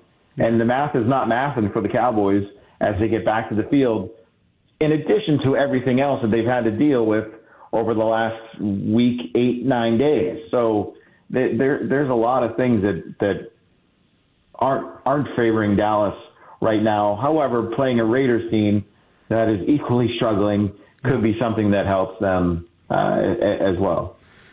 Todd, with the when you mentioned all these the guys coming back though, and you start talking about maybe changing out the coordinator though, have you found though that could it be a scheme related thing? Is it the buy-in thing? Do you have any kind of answers for why it's been kind of the way it has been? What's the Jimmys and Joes thing? Yeah, it's not the Jimmys and Joes, not the X's and O's. Yeah, right. Yeah, that's a big part of it, right? And sure, they're adding some Jimmys and Joes here, so let's see how this changes and how. And again, it doesn't need to go and be doomsday. It doesn't need to be the 85 Bears, but it needs to be something that you can look back at the end of the season and say, okay, we've got pieces in place here that we can build around that performed well, and we can go forward and keep some continuity with the scheme and with the coaches. And I think that's ultimately the goal on the defensive side. And I think for the offense, you got to look at how different they are when they play at home versus how different they are when they play on the road. We can talk a lot about road difficulties, but the Cowboys, when they go to some of these stadiums, there was more Cowboys fans. Let me change that. There were louder Cowboys fans in Carolina. So they didn't even have to deal with some of this stuff. Chicago is not, especially in September, is not a difficult place to play. Denver, that's always going to be hard for the Cowboys just because it always is. But, they've got to figure out what they are on offense here and make sure a good running game is supposed to travel. And a good running game has not traveled, especially the last 2 games. It's Todd Archer here with you on the Fan. Hey, Todd, what do you make of the competition at right tackle talk now that we're starting to hear? So we see just very little of practice, but Terrence Steele was still with the first team guys. Yeah. So during the individual drills and things like that, nothing had changed there. So maybe you see what we saw. What game did Guyton get hurt when Nate Thomas came in and played a series at it was a Green Bay game. Yeah. Maybe you'll see some of that going forward. So I haven't heard of any lineup changes from talking to people here that see more practice than I do just yet. I think you'll see Quinnen Williams start. I can guarantee that. I don't know if you'll see Logan Wilson start. He talked today. He's not sure what the role is, but he's done extra to kind of catch up on what they want from their linebackers in the scheme and spending extra time with Dave Bergonzi, the linebacker coach, and understanding all that. We'll see how much Rebel plays, but Overshown today, he's like, look, I might be on a pitch count, but these guys know if there's a key play, a key moment, and then I've reached that limit, I'm gonna be on the field playing. So I'm really anxious, or anxious isn't the right word. I'm excited to see what Overshown can do, because the story of his comeback from the 3 torn knee ligaments, and I'll have a story out Monday that he kind of delved into a lot of not the struggles, but the rehab process and his relationship with Britt Brown, the director of rehab, and things like. There's some things that we didn't know about with that surgery that will kind of make people say, wow. Yeah. And the fact that he's out here less than a year later is just amazing. Looking forward to that. Todd? How about that for a tease right there? Yeah, that's a hell of a tease. We'll be on your Twitter or ESPN Dallas looking for that on Monday. We'll cover it in the C-Note. Now, how much different? You were a 10-year veteran of the beat the last time we had a Cowboys tragedy there with Jerry Brown. How is this Marshawn Nealon story compared as far as how it impacted the building? Marcus Paul 5 years ago, right? Yeah. The conditioning coach who passed away before the Thanksgiving game. And, every situation is different and circumstances are different. And just the suddenness of the loss is probably the only thing that's comparable to this at this time. But I think, yesterday I was struck by just the words that Solomon Thomas said, and if anybody in that locker room it needs somebody to lean on or talk to, they have to know that Solomon Thomas is the guy to go to. And then for really anybody that was listening to his words outside of football, just the what we need for mental health, how people should act, how you should go about finding help for yourself, and don't be ashamed. And it's okay to not be okay. And all those, I thought his words yesterday were powerful and something that we can all take from in all of our lives, not just a football locker room, to understand how to get through things when everything is not going the best for you. And there are always brighter days, and there are ways that you can look ahead and realize you have people to surround yourself with.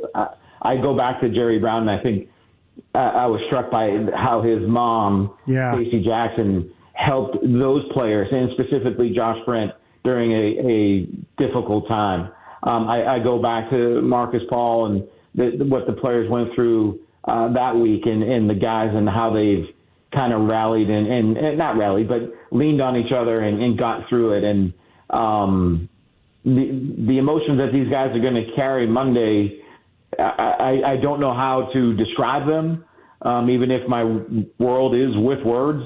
But I know it will be difficult for them as they get out on the field in Las Vegas, wearing those T-shirts, seeing the decal on their helmet. But they all say, that everybody that we've talked to since has said, we will honor Marshawn with the way we play. And it doesn't mean they're going to be perfect, but I think you'll see an effort that you can be proud of. And whether that translates into a win or loss, I don't think much matters to some degree.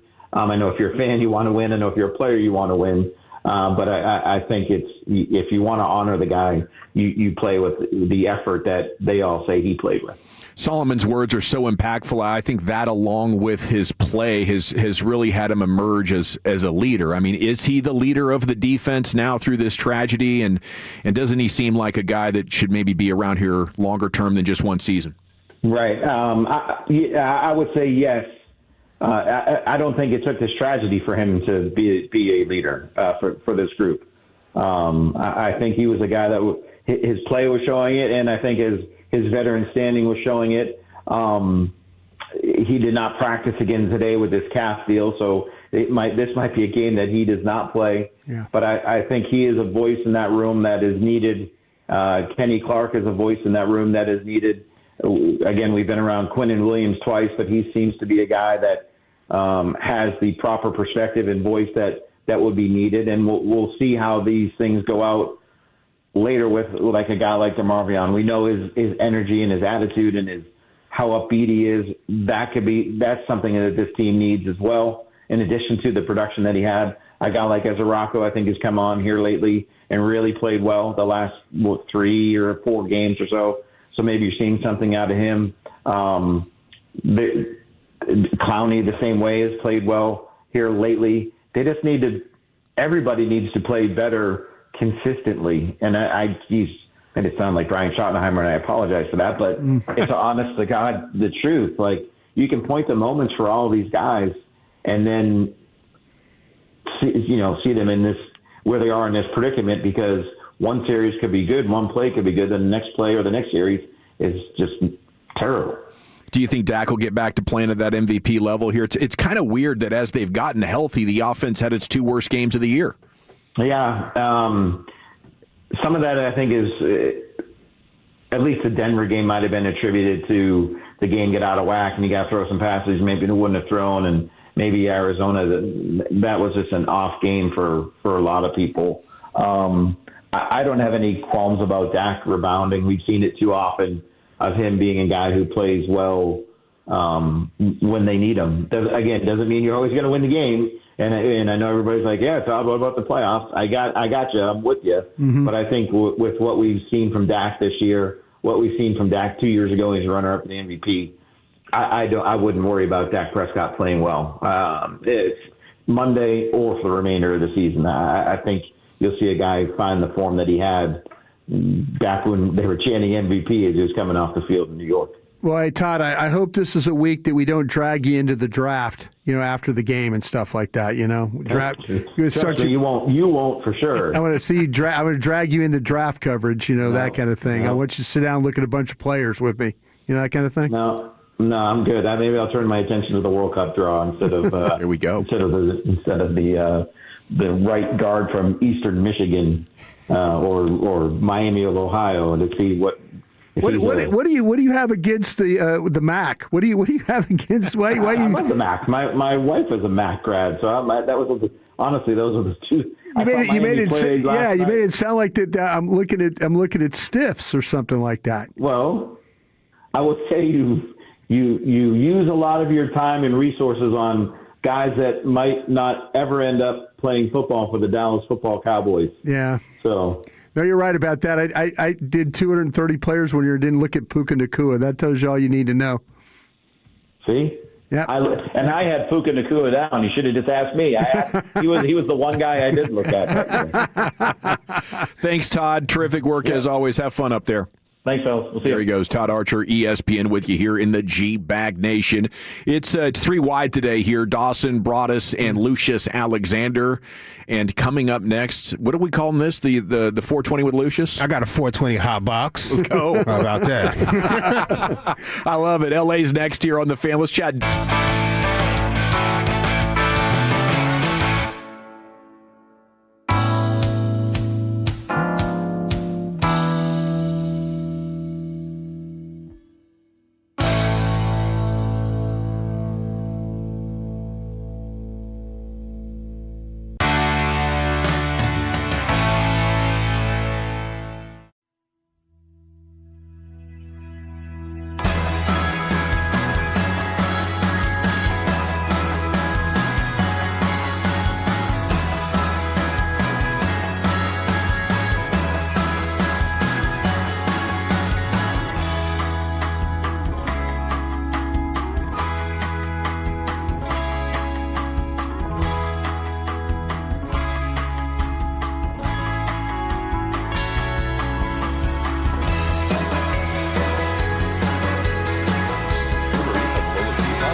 repaint, and they're lowering their utility bills by applying Rhino Shield, the superior ceramic paint coating that comes with a 25-year transferable warranty. Visit RhinoShieldTX.com to schedule a free estimate.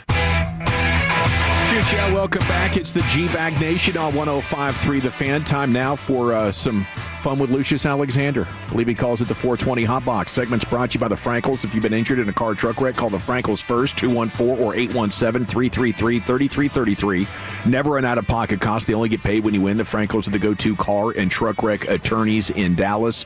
You get LA Live every night at 5:40 after the G-Bag of the day. Here he is now to conduct the 420, buddy. How you doing?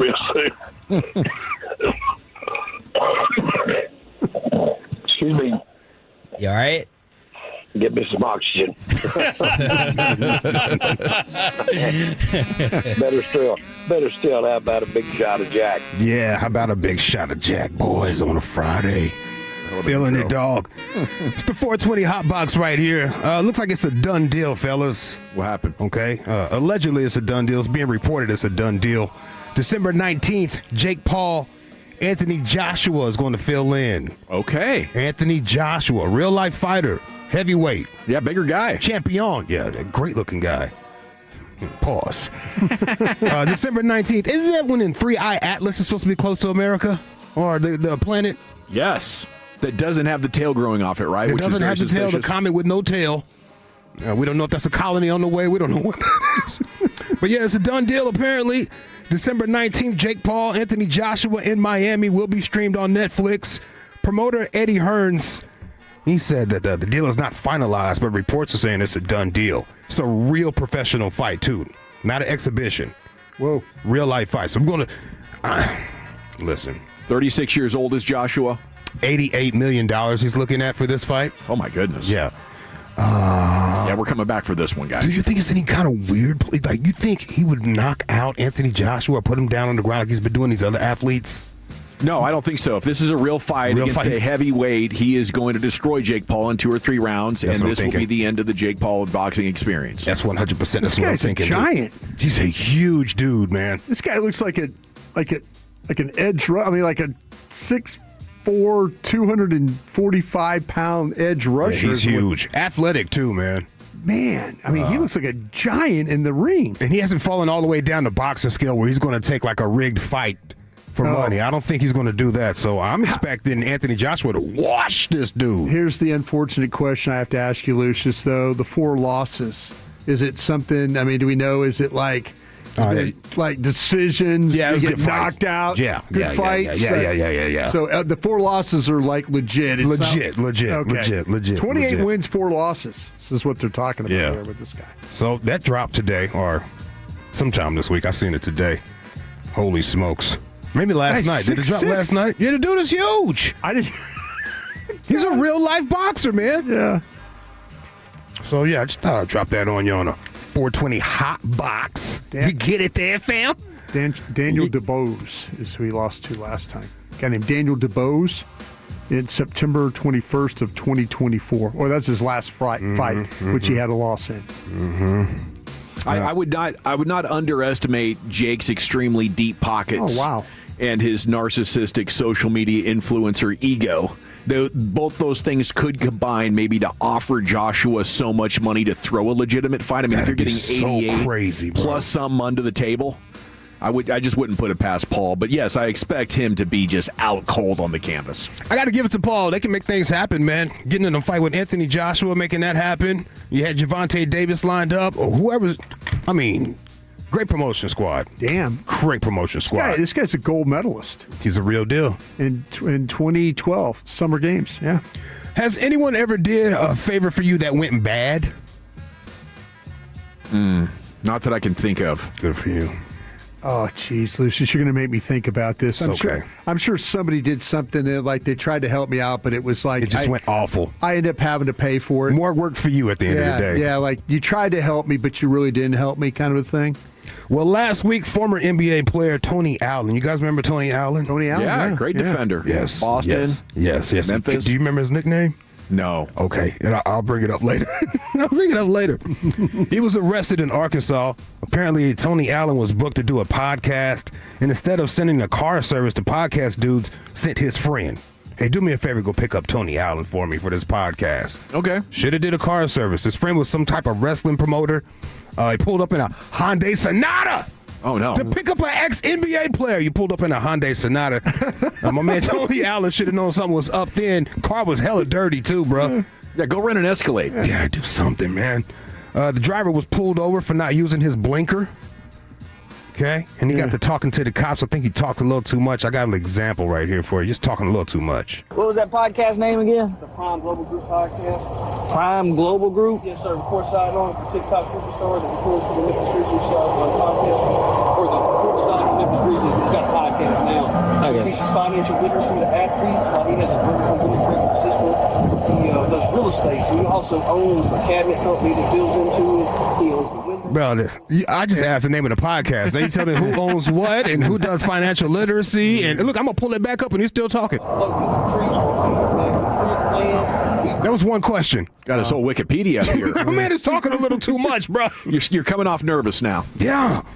Over-explaining. Yeah. Well, while the cop was doing that interview, doing a little talking with the guy, they smelled some they smelled some weed in the car. Sativa. They smelled that weed, so they had to do a little search.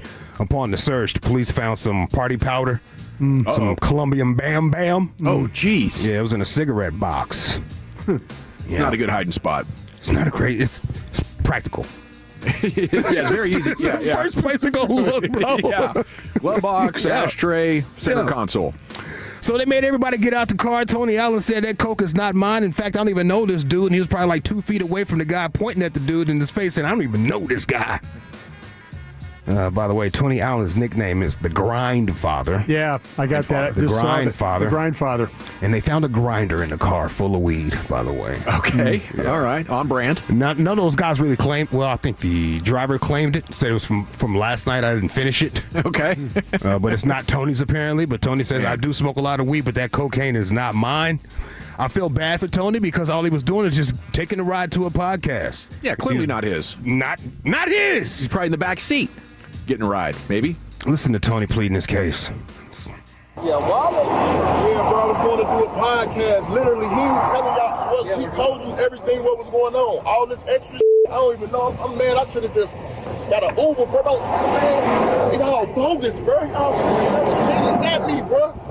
Should have never came and got me. Got too much to lose. Calm down. With you, man. Calm down, No, this is my life, man. I'm a ball player, bro. I don't got to do with that smoke weed. That shit, bro. You bogus. I don't even know this man, bro. I literally met him one time, bro. They taking me for a podcast, bro. I smoke my weed. That's it, bro.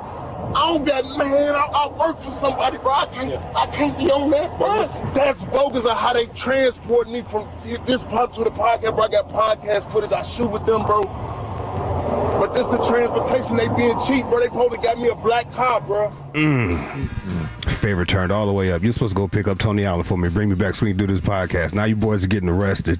He got arrested too? Yeah. You can't arrest the passenger. It's the driver's responsibility. Okay, that's what I was going to ask you right here because the guy, the promoter, took up for the weed, I mean, not the cocaine. He said, that's mine. Yeah. It's not Tony Allen. So I was going to ask the police officers, you great police officers out there in the DFW area, if you found something in the car that was illegal and nobody vouched for it, I can believe everybody being arrested. But if somebody stood up and said, that's mine, not these other guys, in fact, they knew nothing about it, can't you just arrest that guy, let the rest of them go? I wonder. I think it would be officer's discretion, and it would make sense that if we have no prior, I'm not going to come into this car and put my cocaine in your ashtray. Yeah. I'm a victim here. I'm a victim here. And he kept saying that over and over and over again. I don't know this guy. I don't have any cocaine. Clearly, the man said, I smoke mad weed, but I don't have this. Tell me if you respect the promoter for saying this to the cops. But I can absolutely promise you, sir, that is not mine. I do not take cocaine. I take my hydrocodones. I smoke a little bit of weed because the hydrocodones make me antsy, but I have back problems for being a professional wrestler for 15 years. Did Tony Allen have anything to do with that? No, sir. Tony Allen has with the show. No, I'm talking about with the cocaine. No, sir. Tony Allen has absolutely nothing to do with any of that. If Tony Allen had some on his person, as you know, sir, his personal amount, Tony's got absolutely nothing to do with it. I wish I would let Tony go. I will take 100% responsibility for everything in my vehicle. Like I said, there was a grinder. It's probably got maybe a half a gram of marijuana in it from last night that I just didn't finish off. Yeah. And I accidentally left my pipe in the car. I mean, that's just I guess he's claiming that he didn't know the cocaine was there. I don't think I can respect it. I can kind of respect it. He's trying to go to bat for Tony Allen and at least get him off the case, but you got to own the cocaine. Yeah. That would be the right thing to do in that situation because Tony Allen is about to get swept up in it. Yeah. There's no way that's anybody else's cocaine. People just don't leave their cocaine in other people's vehicles. Hey, man, can you turn back around? I think I left my cocaine in your car. Not happening. Yeah, I don't think so. They got that thing taped to them if they can help it. They can't make it a couple hours without the stuff. So, yeah, I guess partial respect. He tried to go to bat for him while also protected himself. But you got to fall in that grenade. And by the way, opiates and cocaine, deadly combination. Yes. Yeah. Yes. It'll take you out the game. Mm-hmm. Be careful. Slow that heart down and speed it up. All types of weird things that happen to you. Yeah, so we're going to keep my eye on this Tony Allen situation. Hopefully he doesn't get out with any charges of cocaine. Any cocaine. And before I leave, I see we're up against it. I got a 420 report, too. Let's go to WISN 12 in Milwaukee. Man had his house raided. They raided a whole lot of houses on this block because they're trying to catch drug dealers. And he spoke to the news about it. Why? Even though I told them the code to my safe, they blasted it open. When we asked Porter if he's ever sold drugs, he didn't hold back. So you don't know of any drug selling? Yeah, I sell weed. But that's it. Yeah, sell a little cocaine. But says he isn't who the FBI is really after. So you're innocent then, basically. I mean, more or less, like I'm small potatoes. They about to come back and knock on that door again, bro. My God. Wow. Cocaine is treated so casually by just way too many people these days. It's a little amazing. coke here and there. Yeah, and it's not that. It's all stepped on and it's all weird products, baby powder, and all. It's not the thing. It's not Colombian Bam Bam anymore. All right, my name is Lucius Alexander, brother. I'm out of here. There he goes, Lucius Alexander in LA Live, coming up at 5:40 here, just over an hour after the G-Bag of the day. We're coming back with the quarterback index, week 11. How far 4 has fallen is the discussion. Will he get back? It's next here on The Fan. But hey, football's heating up while the temperatures in DFW have been dropping.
Uber Eats has Lola V products? Forget something else. Okay, now that is a very cute haircut. That's like a little shag. I've never seen that before.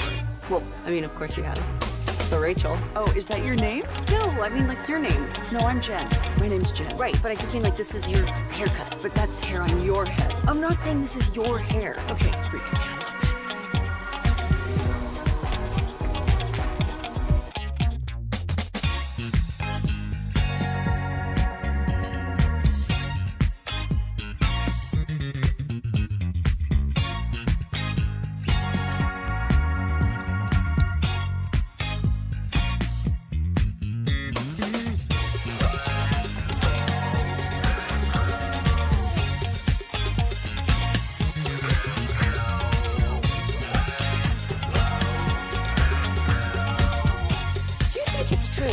Forget something else to remember that Uber Eats has groceries. No, that's absurd. Hey, remember when you used to be a, what was it, Pepper Lady?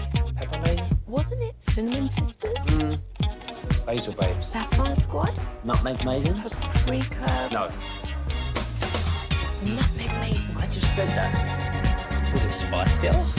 Doesn't sound right. Was it Saffron Squad?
In Grapevine, back-to-back #1 Chevy dealership in the world.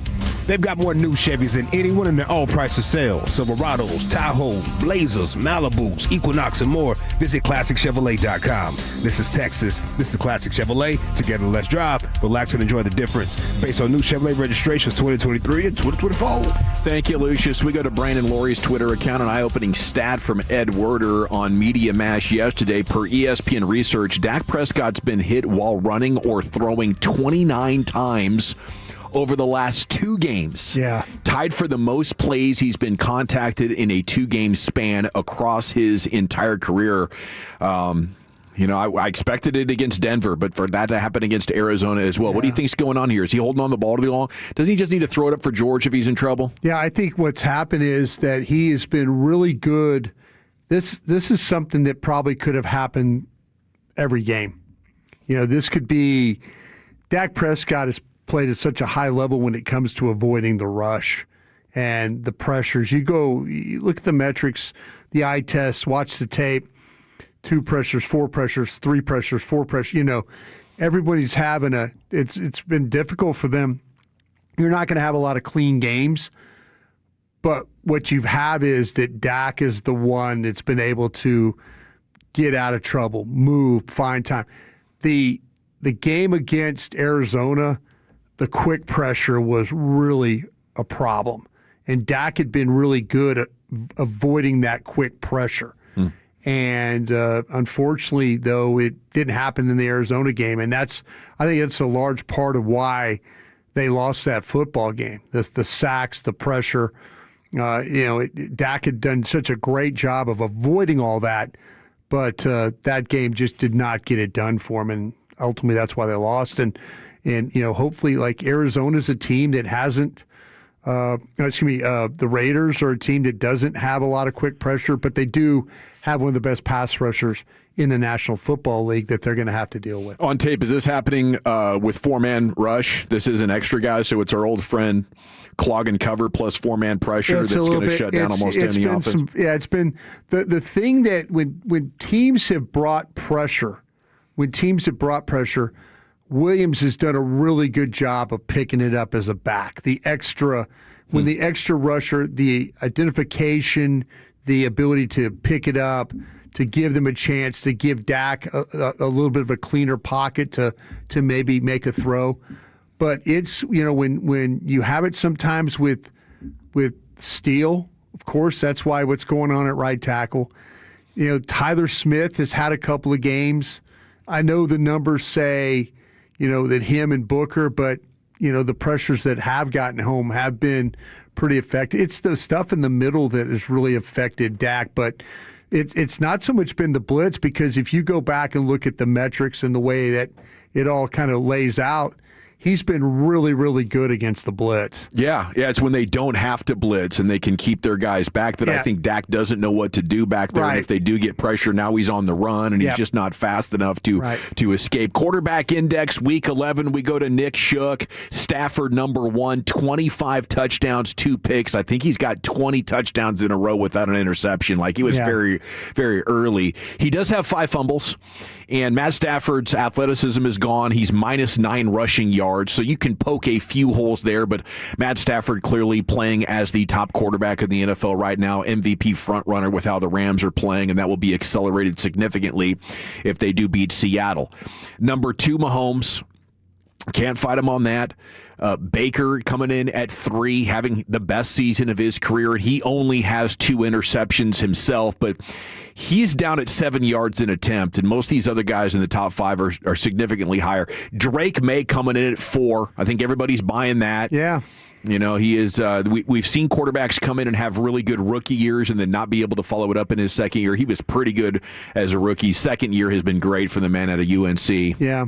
And he kind of split time last year, so this would be his first year. Okay. So the questions you have to ask yourself, and it was and Choppy and Bobby had this discussion this morning, and I think it's a legitimate one.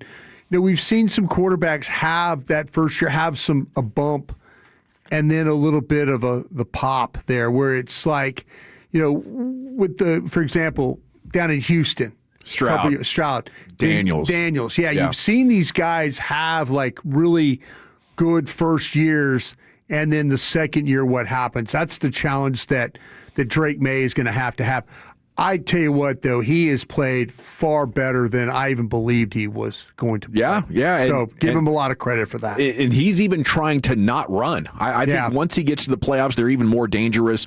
The analytics folks will point out that New England just appears to be average.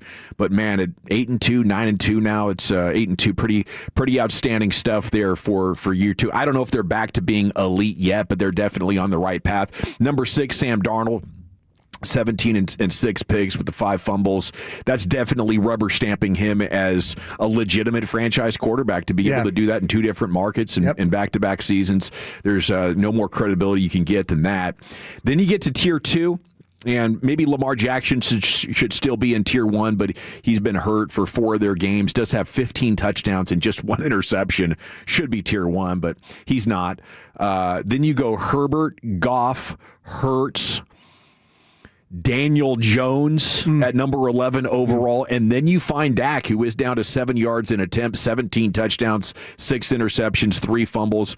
And, the topic of why has Dak slowed down so much here recently is, kind of why I opened up with that stat. He's been hit 29 times over the last 2 games, either in the pocket or on the run. So we got to get that figured out, or the defense being better is going to be just a total wash.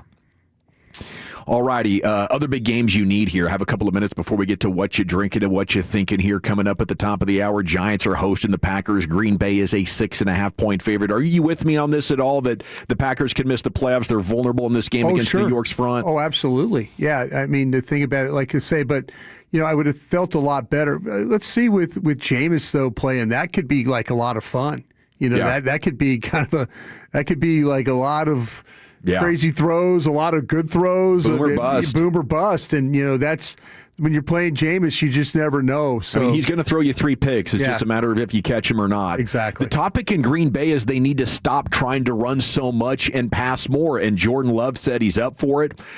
He wants to have the pressure on him to pull the team out of the funk. He completed 20 straight passes against the Steelers 3 weeks ago. So they are believing that is the way out of this. But against New York, that could be a mistake. The Giants have allowed the second most fantasy points per game to running backs this season. So their weakness is against the run, but Green Bay has pretty much had to abandon it, or the idea that it can get them home. Obviously, it looked really good against the Cowboys, but a lot of pretty mediocre offense has. Bills hosting the Buccaneers. That's a matchup of 6-3 teams. The Bills averaging the second most yards per game. They lead the NFL in rushing yards at 153.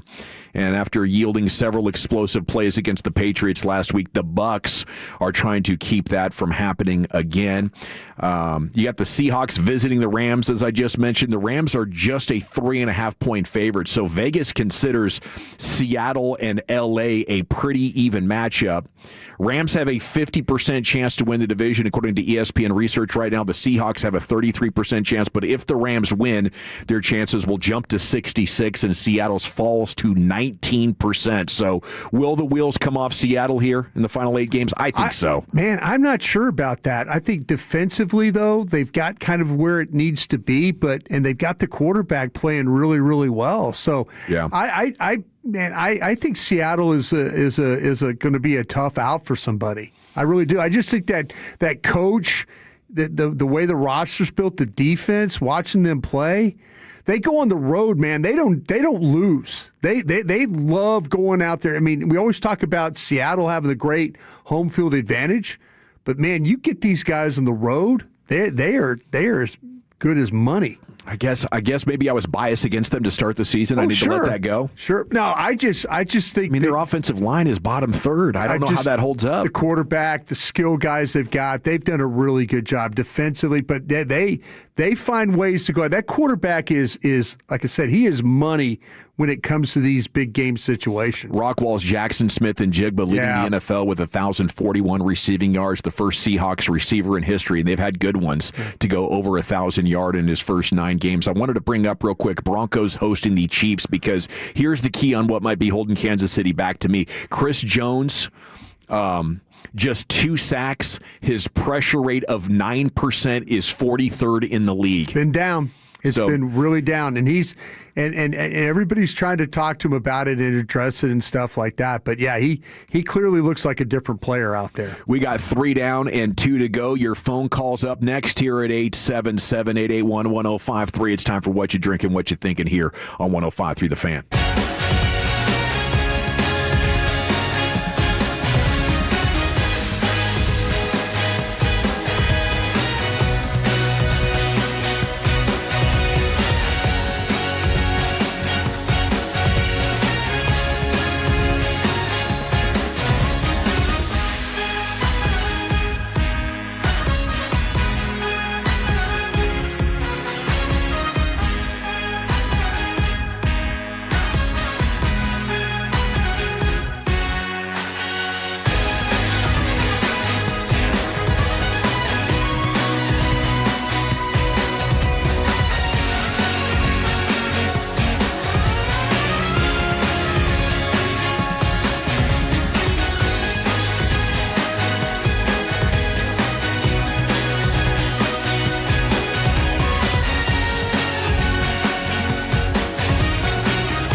station. Driven by our D&M Leasing Studios, you're rolling with the G-Bag Nation on 105.3 The Fan. Welcome to the nation. Yeah, buddy, it's hour number 4, the G-Bag Nation. Quitting time on a Friday. You know what time it is. It's time for that one segment of the week where you're actually encouraged to call in while intoxicated or in the process of catching a buzz. That's right. It's time for What You Drinking and What You Thinking at 877-881-1053. Why do I have a line open? Shout out to the great Arnie Spanier. First, we go around the broadcast position. We talk about what we are drinking and thinking, and then we're going to get to your phone calls here in just a minute. Still working on my first 20-ounce Diet Coke of the day, Lucius. I don't know what's going on over here, but I just haven't been compulsively sipping on it, so I got some catching up to do in the Diet Coke department. I'm thinking about the Mavericks and Klay Thompson, Daniel Gafford for LeBron James, maybe throwing a 1. That's what's seriously in my mind right now. Like, is there any way this could come together where you could still win with Kyrie and AD? I know Nico would have been trying to pull this off. I either want them to do that or lose every game the rest of the season. You know, I'm a simple man. I either want a tank or a championship, and anything in the middle is engagement farming for profit from our pro sports teams. But from the lighter side of sports, I actually have another Mavs note for you. Don't know if you saw this. Former Mavs 3-and-D expert Reggie Bullock, part of that team that made the run to the West Finals a few years back before losing to Golden State. Dude has his own island. I seen this. Isn't that great? That is awesome. It's off the coast of Belize. I don't know, what's it look like, about 400 yards by 200 yards, something like that? Yeah, like 3-4 acres, something like it feels like that. It feels like that. And you can drive your boat right into the middle of it, and so it's got like a coastline in the middle and a coastline on the outside. He's got some cool cabanas and some buildings and a basketball Is it a court. Vacation place, or is he just living there? You can rent it out. Oh, you can okay. rent it out as a vacation spot. Apparently, some like international podcaster people have rented it out so they can go hang out there and be like, yeah, we're on a private island doing our show. Or, They had to be expensive with the plumbing and all that electric, everything you had to hook up to get on the grid. I wonder how, but I guess it ran him $3.5 million. Like they had a price tag on it. That seems like a pretty good deal. Yeah. Own island off Belize. Sure. Which is a comfortable place to live apparently for Americans that are looking for somewhere else to go internationally. It's got a lot of good going on down there in Belize, but does he have an airstrip or something? Or I know. Looks like you're pulling up on a boat. Looks like maybe you got to take a boat from the mainland, or maybe I don't think you can land a chopper on that. Maybe you could. So you would think he has a spot where you can land a chopper. That might be kind of interesting. It's pretty cool. Yeah, you can Google it up. That's what I'm drinking and thinking about. Oh, also the Oklahoma State women's coach last night, J.C. Hoyt, called a timeout when her team scored their 67th point, so everybody in the audience could do the 6-7 thing, and I thought that was pretty cool. It's all over the place, bro. Yeah. Yes, in every game right now. As soon as they get to 67. Oh, really? Yeah, the crowd going crazy. They go crazy. Well, she banged a timeout. Her assistant coaches were doing it. All 1,500 people or so that were in the arena were doing it as well. So I guess that's a good recruiting move. Brian, what are you drinking and what are you thinking? Yeah, I am actually currently drinking some green tea, iced tea is what I'm doing. And I've gotten kind of addicted to this stuff. Yeah. But I like at the old studio, I had a way to make it because of our ice machine the way it was. And now I have to kind of like go through the ice bags and stuff like that. And it's transferring from Trying one to glass. crunch it with the scooper and not look ridiculous out there in front of the salespeople. Yeah, just crazy, And then I couldn't find like I need to get my plastic glasses that I had, so I had to go with the actual real glass because we ran out of other glasses. So now you got to wash a dish. I got to wash the dish, which I don't have a problem with. But hey, I'm grateful to have green tea, iced tea, and what I'm thinking is like my LSU team is playing Arkansas. We've come to the point now where like a bad Arkansas team and a bad LSU team are going to go at it tomorrow at 11:45. And the sooner this season can get over and the sooner we can figure out who this next head coach is, my love of that university is just every year it tests me even more. Now, how are you doing right now? Are you still going to be locked in? To the game tomorrow? Yeah. I'll probably have it on the radio. Have it on the radio. David Hellman and I usually are very locked in. We like text during the game and stuff. And he's told Carm, his fiance there in Chicago, that if you want to plan something on Saturday, it's okay. Let's go ahead. Yeah. Yeah, just go ahead and plan. So if you got something for me to do that we need brunch. Yeah. What are we doing here? What are we doing? I got an invitation to his wedding. It's actually in Italy. I'm thinking okay, how do I make it to Italy for this thing? But excited for him. But yeah, LSU football, I'm just kind of ready for the season to be over. Sounds like you guys are like me. Yeah. Are we going for a championship? If not, season's basically over. Don't care how many games are left. Don't care how many games you win. I think Jerry looks at every game like we got to put on a great show for the fans. Who are these fans that are locked into a meaningless Week 10 game when your team's not even, in the playoff picture? Well, I hope they're locked into our podcast. Is what we're doing in our we're our talking radio about show. team building. Yeah, and exactly. The narratives and the draft and all. I mean, much more interesting than the actual game when you're under 500. We are about to pivot this thing. If in fact that they don't go and play well against the Raiders, and all of a sudden, but I'm going to be ready. And like I say, I'm ready for the content on not only our station but other things that we do. Yes, and I'm loving it. I'm loving the Crown Global stuff, man. Thank you, man. Appreciate you and that. Botch and the guys are crushing it. Lucius in the Pimp Cup, what you drinking? What you thinking? Shoot, I've had Americanos today. Had a whole lot of water today. So that's what I'm drinking. Wish I had some tequila on deck. I'll get that on the way home. What's the scouting report on the burger from downstairs? Burger was decent. I'll get another one. It's a good burger, good, nice buns. It wasn't cheap on the buns. Okay. The meat feels flat like top cooked or yeah. Okay. Yeah. The meat feels like it came from like the restaurant Depot. Okay. But I'm not mad at it. Put a little salt and pepper on there for me next Might time. have to try one of those too. It was good, man. All right. Man, I had 3 In-N-Out burgers on my way to the studio this week. I'm thinking. I thought you were going to say today, bro. and he said it takes an hour to get to work. I think you're stopping off and having some lunch. Yeah. Well, I definitely have 3 of these days, and I don't know. Those In-N-Outs are good. It's just so easy. It's right off my exit. Yeah. So it's like I'm coming into work. There's In-N-Out burger. How do you say no? I love me some Whataburger. My favorite. Me too. My favorite. But if the only way you it can have be better. one, Yeah. Exactly. Thinking. Thinking. So you guys were complaining about how the studio smelled like butt crack the other day. Yeah. Locker room. Whatever they did, now it smells like butt crack in here in the Pimp Cup. We pushed it your way. Yeah, you did. So it kind of embarrassed me when people walk in. I just want to let them know, hey, that's not me, fam. I want to let you know that's not me. That's not your boy. Yeah. I know there is something weird with the circulation or something. Brand new room, and it kind of smelled like a mix of butt crack and stale sweat. It smelled like a locker room in here. Yeah. Like we're getting ready for an NFL game, and everybody's evacuating the pipes before they step on the field. Okay, it's time at 877-881-1053 to see what you guys are drinking and thinking at the end of really a massive sports week here across the Metroplex. A lot of stuff to react to. Lucius, where are we going first? Let's go to Black and Gold B. You're in the G-Bag Nation. What are you drinking? What are you thinking, bro? What's going on, G-Bag Nation? When I'm driving home, I guess I got a bottle of water. But once I get to the house, I got a couple of cold Miller Lights in the fridge. I'm gonna crack open. Okay.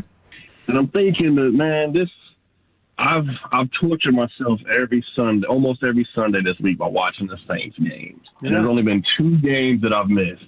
One was for my wife's cousin's birthday lunch, and then last weekend we had my son's birthday party at Chuck E. Cheese. So you can guess the only 2 games I've missed were the 2 victories we have this season. So it's terrible, man. But I can promise you, man, I guess I'm a sucker for pain. I'm a fool for the pain because I'll be back next Sunday watching the Saints again. Luckily, we got a bye week this week, so I ain't got to watch a lot this week. But, yeah, I'll be back next week watching it again. And the song I'm going to recommend is Nobody's Fool, and that's by Cinderella. Y'all have a great weekend, fellas. Sounds like a great tune. Cinderella, one of those underrated bands from the 80s we've been talking about. And, yeah, Saints fans, you'll always have, what was that, week 2? Week 2 of 2024, won the Super Bowl over there at AT&T Stadium. They had a parade down. had a parade, brought the band out. And since then, it has been just one massive trend down. Tyler Shuck got out of the cellar of your quarterback rankings, though. There's actually quarterbacks ranked worse than him right now. I don't know. I think I'd still be looking for using this top 10 pick, top 5 pick on a new one. Lucius, who's next? Let's see here. Oh, shoot. It's on the paperwork. Dio in Dallas. What you drinking? What you thinking, sir? Hey, I'm just drinking some water. And what I'm thinking is hopefully, Brian, I got a question for you, actually. When Overshown gets back, I'm really hoping that Eberflus can start. You know how Michael was in, like on third down, he would line up over the center. Right. And he would kind of like blitz on there. I'm really hoping that Eberflus can take advantage of Overshown and his speed and kind of use him in that micro role on third down. Yeah. What do you think about that? No, absolutely. I think there's a lot of things. I mean, the one thing you can do is, as we all know, you can move him around. I mean, just go back and watch that Philadelphia game last year. I mean, and the Eagles, one of the best offensive lines, and they had a problem with him. A-gap blitz, edge blitz, delay blitz, you name it. And I just wonder, first game back, I don't know if you want to show you can naturally beat these guys up, the Raiders, just with your pass rush, hopefully with the 4. And just get him acclimated again. Don't show Philadelphia or Kansas City anything very much that maybe exotics you might do. But I totally agree with you the way you can use him. There's no question about that. He's just a ball hunter. I mean, a big play guy. Yeah. I think he had 5 sacks last year, Todd Archer told us last hour. Yeah. So he can help the pass rush. He can help the run defense. He's going to just make plays, hopefully splash plays that turn games around. I think that's maybe your best chance of beating Detroit or Kansas City here in 2-3 weeks is getting enough of those Overshown, Ezeraku, maybe Deron Bland type of big plays to turn a contest on its head that you might be losing the war of the trenches in. But, yeah, this is exciting. And coming up at 6 o'clock, we'll get you the C-Note, Cowboys news of the evening, Overshown, Revel, all the guys talking to reporters today at length about their returns or their debuts, as is the case with Logan Wilson and Quinnen Williams. Where are we going next, L.A.? Polo, you in the G-Bag Nation. What are you drinking? What are you thinking, Polo? Man, I'm up here drinking some of my girl Kool-Aid she just made a little while ago. Say hey, baby. Hey. I got a question for Bartis here. I know you kind of down about your LSU Tigers. I'm down about my Cowboys. Everybody keep on calling in talking about we need to do this, do that to win. We don't need to win another doggone game. We need to get a better draft pick. Sure. The season's over with. Sure. I'm sorry for all these Cowboy lovers. I love the Cowboys too, but we just dumb. We're not going to win anything. I don't know why y'all trying to get to the playoffs. For what? For us to get embarrassed and blown out again? No, we need to get a better draft pick. I'm hoping, tell it, bud. You remember when your son said, Even and the Packers, I'm rooting for everybody to beat the Packers because we need their pick. It looks like Green Bay having a damn year. I don't care about Michael Parsons. I'm glad he gone. And another thing, Anthony Davis, I'm tired of you sitting on the sideline looking like a supermodel. Everybody go, Doug, you want to jump up. You got energy to jump up. Why you ain't got energy to play? You want to jump up, couple of, they didn't want to blame Texas Wildcats for you being fat. Now you just don't want to be in Dallas. Let's be real. Everybody in America hates the city of Dallas. Nobody want to play for on our teams. Let's stay homegrown. SMU, y'all better come on tomorrow against, what's they call, Louisville. And another thing, Brothers, I got a question for you. You want to coach at LSU. What about Louisville coach and South Florida's coach? And y'all not going to get Red Lashley from SMU. What's up on y'all coach, Brothers? I'll see y'all next year in the Bayou Bengals fall. Bye. Salute. There he goes, Polo. Yeah, I tell you, SMU, that Rhett Lashley, though, he's done a great job at SMU. I don't know any reason why you would leave SMU with what's going on. You've proved you can get in the playoffs with the program, but he's an Arkansas guy, and I wouldn't be surprised if Jerry Jones, Stephen Jones, Tyson's Food, Walmart, all those people come and knock on that door and make it completely worth his while. Back to SMU, trying to solve their problems. Yep. Hope it works better for them this time, but I really hope SMU gets to keep their guy. Yep. And why do you want them to win? I get it. I don't really, care that much about making the playoffs because they'd likely be roadkill. But if they could go 6-2, 7-1, I might believe in them, Polo. And this defense is coming around. But I just want to see them beat the Raiders, the Giants, and the Commanders. Because if you would lose those games and lose out, it would just say what you have here on this team right now completely sucks. And it would give us no reason to believe that 2026 could be better. I guess I'm already in next season mode. Mm-hmm. And 6-10-1 would still get you a great pick. That's probably pick 8 or 9. Yeah. Who's next, LA? Polo's hilarious. He is. Say hi, hon. Can you help me? That's enough. Poor lady made Kool-Aid for him, and he just Thanks, babe. Harrison, you're in the G-Bag Nation. What are you drinking? What are you thinking, bro? Hey, guys, what's going on? Hey, man, I'm drinking a little lemonade. I'm thinking black and yellow, black and gold. We don't give a damn about the Saints. This is Dallas Cowboy Nation, baby, since 76. Polo, was that Rofusia from Norbit? It sounded like it. Oh, God. But anyway, I'm going to get to this here. The Cowboys, I'm not big on Eberflus still. I look at the improvements that Chicago's made, took their coach 1 year to come in there and make a difference. Coaching has got to be mandatory in Dallas. I would have fired Eberflus 2 games ago, brought in Rex Ryan, and let him groom or train somebody to lead the defense going forward. Eberflus is not the answer, guys. Look at the improvement Chicago has made. He had an opportunity, he had a head coaching job up there. He made crucial mistakes. We can go back and point timeouts, crucial mistakes as a coach. He's not a good coordinator, man. So I'm not seeing the improvement. They may do a little better, but I'm not seeing a big difference until we change the coaching. I'll hang up and listen. There he goes. Yeah. All right. Thank you for that call. You know, I was tough on Eberflus to begin with because I felt like there was a lot of issues happening. But the more the season has played out, the more I just think that the talent was the issue. And you mentioned Ben Johnson up there in Chicago. I mean, they have Luther Burden and Roma Dunze and a third weapon. The tight end is good. I mean, they really have some great weapons. They reinvested in their offensive line to allow Ben Johnson's like vision or coaching ability to really take hold. But I'm not going to hold Eberflus's feet to the fire because he did a great job with Indianapolis. The Bears were up until last year headed in the right direction, at least defensively. And I don't believe Eberflus is a good head coach, but I don't think any coordinator is good enough to win without good players. And the Cowboys have probably had the worst combination of linebacker, safety, corner of any team in the NFL. And then their edges were pretty impotent here for the first 6 weeks or so of the season. So it's just coming online now. I would say if you're super anti-Eberflus, suspend that and see what happens here over the next 8 games before we make a final decision. Where are we going next, LA? Rich in Fort Worth, what do you drink? By the way, Rasputia from Norbit? Yeah, I didn't Google get that reference. Up. Yeah, you got to Google that up. That's pretty awful. I wouldn't want beef with Polo. Oh, bro. I'll get after you every Friday. All right, yeah. Rich in Fort Worth, what are you drinking? What are you thinking, sir?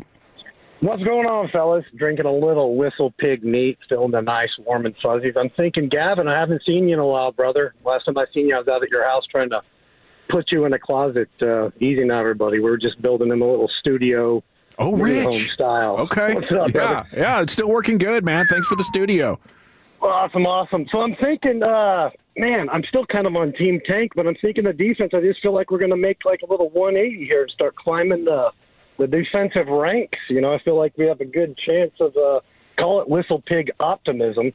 But I don't know if I should stay Team Tank or feel like we're going to make a run at this thing. But I guess the next couple games will, tell us what we're thinking on that. Salute, everybody. Love you. There he goes. Yeah, I just don't want 8-8-1. I think that'd be the worst possible scenario, Sure. Just outside the playoffs, pick 16, pick 17.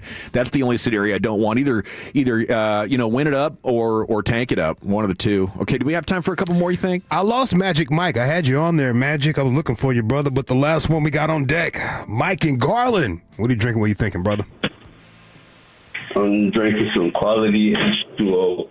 Some good quality. Yeah, man, I was thinking, man, the Cowboys defense sucks. Maybe we need Ricky Bobby. I mean, I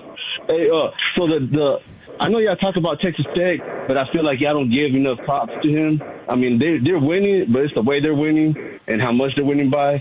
Like BYU this past week. Sure. BYU, I think, was ranked number 7. Yeah. And they beat them by double digits. They didn't just beat them, but they killed them. Like, they destroyed them. Their defense, so they always had a good offense, but they never had a good defense. And now they have a good defense and offense. I think they can make it to the final, even quarterfinals. Yeah. Appreciate you, Mike. Let's get Brian's thoughts on that. What do you think of Tech? I like Tech a lot. I mean, I think they're well coached. I watched David Bailey Day, their edge rusher, and I'll tell you what, man, he is one of those guys that could be an absolute difference maker. When you watch, there's several of these guys, these edges, where it's Bain from Miami, we've talked a little bit about Bailey, Parker from Clemson, Falk from Auburn. There's going to be a good group of edge rushers here. But Texas Tech overall, though, they've done a great job of playing the NIL game, and they've got a really good understanding too of what players they need to have and how it fits their schemes defensively, offensively. Spending money the right way. It's one thing to spend the money. It's one thing to be able to evaluate. I think Joey McGuire and that staff have done a really good job. Yeah. And they talk about that. I mean, he creates that thing almost like an NFL team. He's got guys in-house that grind on tape. They look at the other possibilities for the ability to go grab somebody if they need an offensive lineman or a defensive tackle. They'll get the money together. They'll go. I think Texas Tech is clearly going the right way, the way Joey's got it set up. And like I say, they got a guy like David Bailey, who is a hell of a pass rusher, who could give a lot of teams problem with that first step. Yeah, it's exciting. I think we all know a lot of tech people in our lives, and they get so excited. And for the first time in 17 years, they're actually in this thing, and it's a lot of fun to see. And I'm sure we'll be talking more about them as January approaches. Okay, thanks to everybody for participating in What You Drinking and What You Thinking. We do it every Friday at 5 here on The Fan. Got the G Bag of the Day in LA Live coming up next here for you in the nation. But I want to chat about Men's T Clinic because Men's Health Awareness Month is here. November is all about preventative care, prostate health, and mental health awareness, causes that Men's T Clinic is dedicated to all year long, but is really honored to shed light on this each November. Men on average die 4.5 years earlier than women from largely preventable diseases. Male suicide rates are staggering. 60 men die by suicide globally every hour, and that's 3 out of every 4 suicides are men. So let's take care of ourselves, and let's salute Men's T Clinic for making it as easy as possible. Men's T is the one team you'll need to tackle your total wellness, and Men's Health Awareness Month is a great time to take that step. 972-GO-MEN'S-T, mensteclinic.com. They help identify the underlying causes of weight gain, reduce muscle mass, libido, mood, depression, mental clarity, all those things, and they use biomarkers and body composition tracking to make sure you're getting the absolute most from your therapies. Let's optimize hormone levels. Could be the first step in regaining that mental clarity, drive, and mood that you've been missing out on as our age creeps up a little bit. It's natural. Testosterone it's like a fountain of youth, and it makes you feel exhilarated and get more quality out of life. It's a great place to start. They also have hair replacement therapies, bedroom wellness, natural regenerative therapies for joint pains, and so much more. 5 DFW locations. Give them a call now, 972-GO-MEN'S-T. Saturday appointments are available. Find out more at mensteclinic.com. Game day starts with Wrangler, the official jeans of the Dallas Cowboys. This week, the boys are in Las Vegas in primetime again to take on the Raiders. Our 105.3 The Fan coverage starts at 4 Monday afternoon with the Cavaliers kickoff at 7:15 Monday night. This is Nick Post with K-Post Roofing, Waterproofing, and Solar. Wild Texas weather puts your roof to the ultimate test. Even if your roof seems fine, hidden leaks could be causing extensive water damage, dangerous mold, and even structural issues. Don't wait for the problems to get worse. Schedule your free roof inspection today and enjoy peace of mind. With over 20 years of expertise, K-Post delivers reliable roofing, waterproofing, and solar solutions. Take advantage of our complimentary roof inspection today by visiting kpostcompany.com. K-Post is your commercial and residential roofing, waterproofing, and solar experts, securing your world since 2004. It's a Fan Football Friday on 105.3 The Fan. Sponsored by Blue Nail Roofing and the On Time Experts. Okay, I have to tell you, I was just looking on eBay where I go for all kinds of things I love, and there it was. That hologram trading card. One of the rarest. The last one I needed for my set. Shiny like the designer handbag of my dreams. One of a kind. eBay had it, and now everyone's asking, ooh, where'd you get your windshield wipers? eBay has all the parts that fit my car. No more annoying. Just beautiful. Millions of finds, each with a story. eBay. Things people love. Pros don't just show up. They prove how it's done. With precision and without shortcuts. Makita tools are built the same way. With a dedication to lasting quality. Trusted performance and results that reward your effort year after year. When the job calls for the best, call on Makita. Built to be the best. Available at the Home Depot. Holidays are coming, and you know what that means. Family, food, and the inevitable judgmental in-laws. Oh dear. Are those fogged windows I see? Those drafty windows will let all the heat out. No wonder it's chilly in here. Yikes. Don't let broken or foggy windows steal your holiday joy, or worse, give your in-laws something to talk about. Call 469-WINDOWS or visit BestBuyWindowsAndSiding.com today and enjoy a holiday free from judgy family stares. That's 469-WINDOWS, where we keep the drafts out and the in-laws' comments too. Well, good morning, kiddo. I love that you're home from college. I've missed you. Still taking your Nature-Made vitamins? Every day. A multivitamin and a probiotic. You better be taking yours. Still looking out for me, Mom. I'll never stop. Made to care for you every day. Nature Made, the #1 pharmacist-recommended vitamin and supplement brand. Find us in the vitamin aisle. Based on a survey of pharmacists who recommend branded vitamins and supplements. I'm Piera Palazzolo, VP of Digital Marketing for the American Management Association, a company focused on the management training skills needed to enhance the careers of business professionals. We did our research when it came to the best companies for website development and chose AmericanEagle.com. And we couldn't be happier. AmericanEagle.com worked closely with us to understand the front and back end requirements needed to launch an e-commerce website that could handle the complexities of running thousands of seminars nationwide. Our robust new website and improved SEO saw immediate increases in site traffic and web revenue. If you're in need of managerial effectiveness and success, visit our website at amanet.org. If you're in need of a website that provides an unparalleled consumer experience, I highly recommend AmericanEagle.com. Transform your business today. Dial 877-WebNow1 for a free digital consultation with AmericanEagle.com. All right, welcome back. It's the G-Bag Nation here on 105.3 The Fan. Thanks to everybody for participating in What You Drinking and What You Thinking. That was a lot of fun to get caught up with you. It's brought to you every Friday by Jake's Burgers here on 105.3 The Fan. Home of the Cowboys, home of the Rangers. Monday Night Football is on the schedule. So we'll have the pregame for you Monday afternoon at 4 o'clock with Chiafalo and Broadus, and then the postgame with Wolchuk and Broadus. Both the Nosebleed Boys out today. Send them some love on social. Let them know that they are missed. ESPN did a recap of baseball's GM meetings. I have a couple of minutes to recap what they're saying about the Rangers as we get ready here for the G-Bag of the day and then LA Live. So maybe I'll have time for Mariners and Astros as well. But here's what they have to say. The takeaways are coming out of the GM meetings with your Texas Rangers. They rode a high-powered offense to the championship in 23. Since then, they've ranked 27th in on-base plus slugging, prompting the team to miss the playoffs back-to-back years, including 25 when the team boasted the lowest ERA in the majors, still finished 9 games back in the West. Okay, so you knew that. It's just a reminder of how bad this has been and how drastically, how aggressive they need to be trying to swing for a shift on offense. They say the expectation throughout the industry is that the Rangers will cut payroll in pursuit of getting younger under Skip Shoemaker, with outfielder Adolis Garcia seen as a prime trade candidate. But the Rangers downplayed that idea of cutting costs simply for the sake of cutting costs this winter.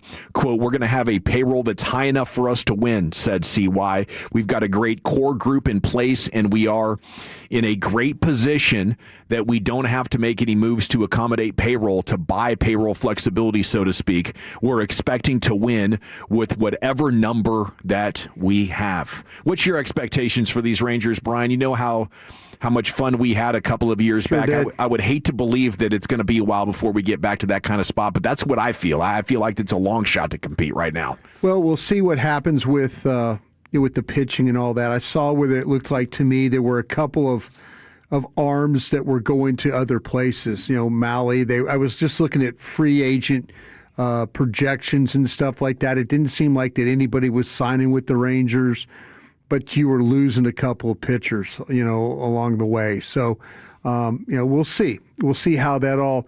Our guy is we got from Arizona might be going back to Arizona. Kelly. Kelly's going. And then they're talking about that Mahle might end up with the A's. Believe it or not, how does? Yeah. But the A's have got to find a way to start, building the roster. But I'm just saying, a lot of it, the pitching was outstanding. Yeah. And can you ever get it like that? The defense was outstanding as a team. The hitting, and that's something that I don't know. Am I going to go there again and surprise and watch 5 days of Texas Rangers baseball and like, wow, they've got it. Laser shows. Oh, here we go. 20-run games. Yeah, they're gonna score all these runs. I think Higashioka and Berger hit bombs every day we watch. I don't know. That's the thing. I think that pitching is going to be fine. I trust CY, but I just wonder, how's the evaluation going to be this time around? Is he going to be able to do anything? Like I said, I think the team is pretty much set as is, Dawson. It didn't sound like to me they're going to make any different types of moves. So, I'm kind of taking I don't know, because I felt like it was going to be a team that was going to be very competitive. And for the first part of the season, it wasn't because of the hitting. And I worry about that again if you don't change anything. It's going to be non-household names having career seasons that I think could steer this thing back into top 10 offense land. The Mariners are looking at Josh Naylor and trying to figure out if they want to be financially committed going into luxury tax threshold in order to keep him. He was a big part of their run. And the Astros not expected to be able to retain Framber Valdez, who is one of their better pitchers. They're going to be leaning more on depth guys to step up than they have really since their decade of AL West dominance began back in 2017. All right, it's time now to go into the Pimp Cup, where Lucius Alexander has your G-Bag of the day. Check. Does my mic sound nice? Check 1. Yep. Does my mic sound nice? Check 2. G-Bag of the day. We do it every weekday on the Fan at 5:30. My name is L.A. Lucius Alexander. I'm not from the city. It's just my initials. Have you seen anything I should be playing this weekend? For the next week or whatever, hit me up at Lucky Lucius P on the social media. I'll go through that. I'll go through it, promise you. Maybe Sunday afternoon, because I have a busy schedule this weekend. Busy schedule. Nobody cares about my schedule, really. All right, our winner and champ so far is Mr. Eric Chiafalo. This is day 2, going for 3 of this champion audio right here. He started off the show the other day with a love letter to Nico Harris. Fortune favors the bold. So exciting things fell our way. You, Nico Harrison, you didn't just rip our hearts out. You tossed them in a blender of betrayal. You chugged the smoothie of heartbreak, and you crapped it out. And then you urinated all over it. Your sick, selfish hatred for Fupa Fat Boy, beer-chugging superstars who drop 30-point triple-doubles in their sleep and carry teams to the finals on their big-ass backs sent us spiraling down into the sewage of the sport. And you traded our guy for an older, fatter, glass-boned big man who's played in maybe 30% of the games that you dragged him here. Defense wins championships, huh? What wins is fat, pale loaves of European bread rising to the occasion. Just ask the Nuggets. Luka was our loaf. Home-baked, yeast-perfected, a once-in-a-millennium crust, the kind of talent most cities wait a lifetime to sniff. The basketball gods handed us a miracle, straight from our German goat loaf to this Slovenian masterpiece, and you wiped your Heidi with it. You rubbed it in our faces, and then you jammed Anthony Davis pipe dreams and 2-year windows down our throats. Windows held open with toothpicks over the most fragile roster in the league. Misfortune favors the incompetent, Nico. A wise man once said people are either showers or growers in this life. But Nico Harrison, he's both. Sound off like he got a pair, sir. He did. He won everything right there. G-Bag of the day, 6 o'clock sound off. G-Bag of the year, probably. Sound off like you got a pair. Hey, 5 pair. I've been waiting for this. All right, dang. Sheesh. All right, let's go to Stephen A. Smith on Sirius XM. Normally, I would not play Stephen A. Smith audio because I don't like Stephen A. Smith's face. I don't like anything about Stephen A. Smith, really. But a caller accused him of stroking LeBron. I guess stroking his ego. I guess so. Well, you look at me like that. All right. LeBron, dude. I don't know what the time has come. He's gone. It's over for him, brother. It's over for him. I don't know why you keep stroking him. Come on, dude. Why you keep stroking him like that? Now, when he comes back, he's... Hold it! I'm a man. Don't accuse me of stroking anybody. There you go. Number one. Especially another dude. Might be Stephen A. Smith's best moment in years. Yeah. Hold it! When he talked about Jason Whitlock. Oh, geez. That's probably like my Stephen A. Smith highlight. Yeah. That right there, we agreed that day. Yeah. Oh, he put him in a body and he bag. was so nasty to him. He did. You fat SOB. I'm getting that triple XL body bag where I put you. Now, this is not one, but I want to use it for drops later, so I have to introduce it to the audience, you know? Okay. The V Cup. The V Cup. It's a basketball league in Philippines. Okay. Wow. Part of V Sports. Yeah, that's crazy. Sounds like you'd pick something up at an adult shop for the lady. The V Cup. Yeah. Got you the new V Cup, honey. Think of me when you use it. It's crazy. What a crazy name. But a ref pushed a player. Uh-oh. And the broadcasters reacted. I'm taking some drops from these broadcasters. Jason Perkins. Oh, wait a minute. Is that counted? Oh! Look at this! I can't believe it! Referee and the players are fighting! Oh, no! This is not good! Oh! This is not good. Oh, no, and this is not good. Oh, no. This is not good. Being a Cowboys fan, I'm pretty sure I can use that pretty soon. Somewhere. Yeah. At some point. A lot of fights over the past weekend when it comes to college sports. There was some in basketball. I seen Texas State got into a fight out there. There's a whole lot of fights. We even had one in Grambling and Bethune-Cookman. They had a brawl. After 40 players suspended. Yeah. 40 players suspended. Yeah. All skate. There was coaches and players fighting each other out there. Wow. Coaches was slapping players. In football? Yeah. It was crazy. That happened in soccer about 4 or 5 months ago. This old FC Dallas player who's a coach now actually played in a World Cup. There was like a U17 game. He's out there fighting multiple kids, like backtracking, and dude's like almost 60. He was actually holding his own pretty good. Good for him. He's a world-class athlete. Because you can get washed up by these kids. Yeah. Dude, you can. Be careful. You get They are washed. not intimidated. No, at all. Listen to this commentary right here as these girls record the fight between Grambling and Bethune-Cookman.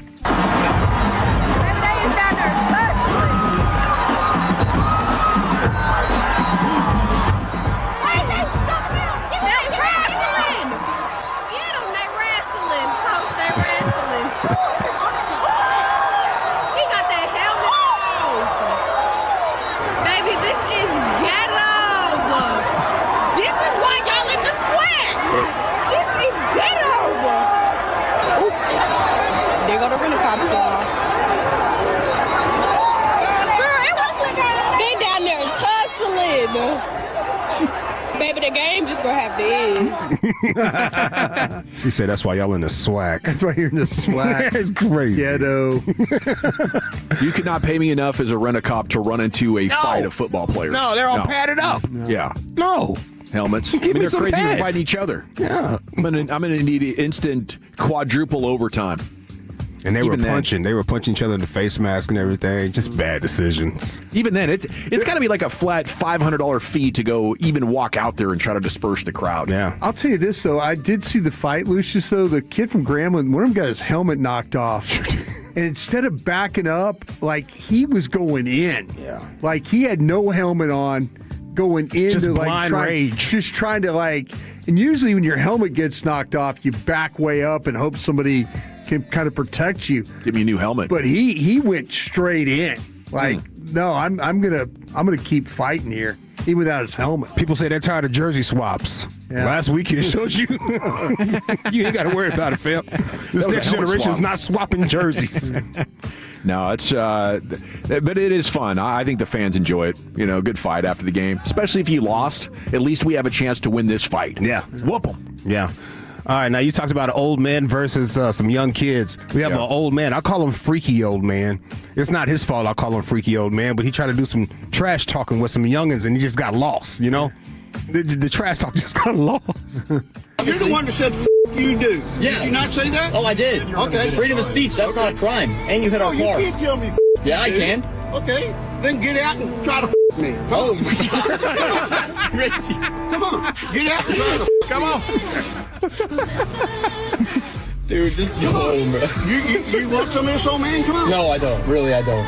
I don't want to. Why don't you come on out here and try it? That is epic. No, hold on, I got here one more time, bro. Come on out here. And you hit our You car. can't tell me. Yeah, I can. Okay, then get out and try to me. That's crazy. I'm good, bro. Reminds me of one of the best scenes from the Tom Green movie, Freddy Got Fingered. If you haven't seen that, maybe check that out. Funny scene. Go back and rewatch that. Yeah. Come on out here and try to bleep me. Is it our champ, Eric Chiafalo, a two-time champ looking for 3? Is it Stephen A. Smith on Sirius XM reacting to allegations he was stroking LeBron?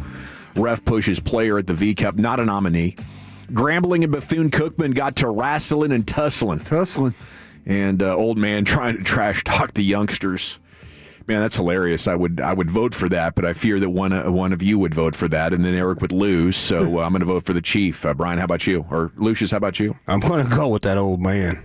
Alrighty, Brian? I'll vote for Chief. There you go. Good job. By a score of 2-1, and still your G-Bag of the Day champion. It's the Chief.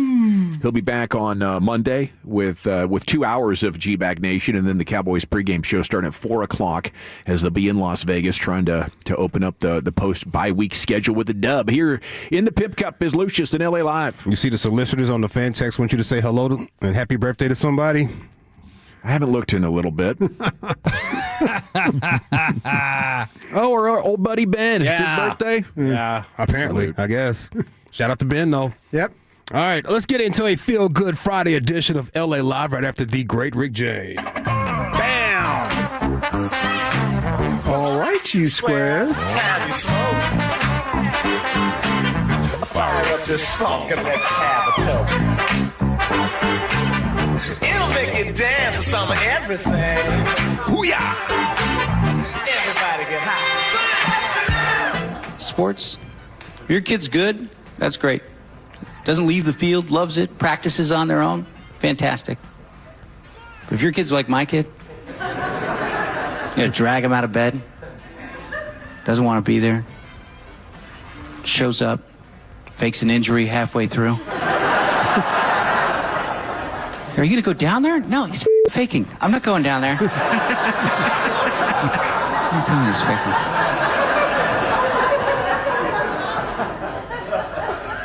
Every weekend, driving to a different place for a tournament where they can get their ass kicked by bigger kids who care more.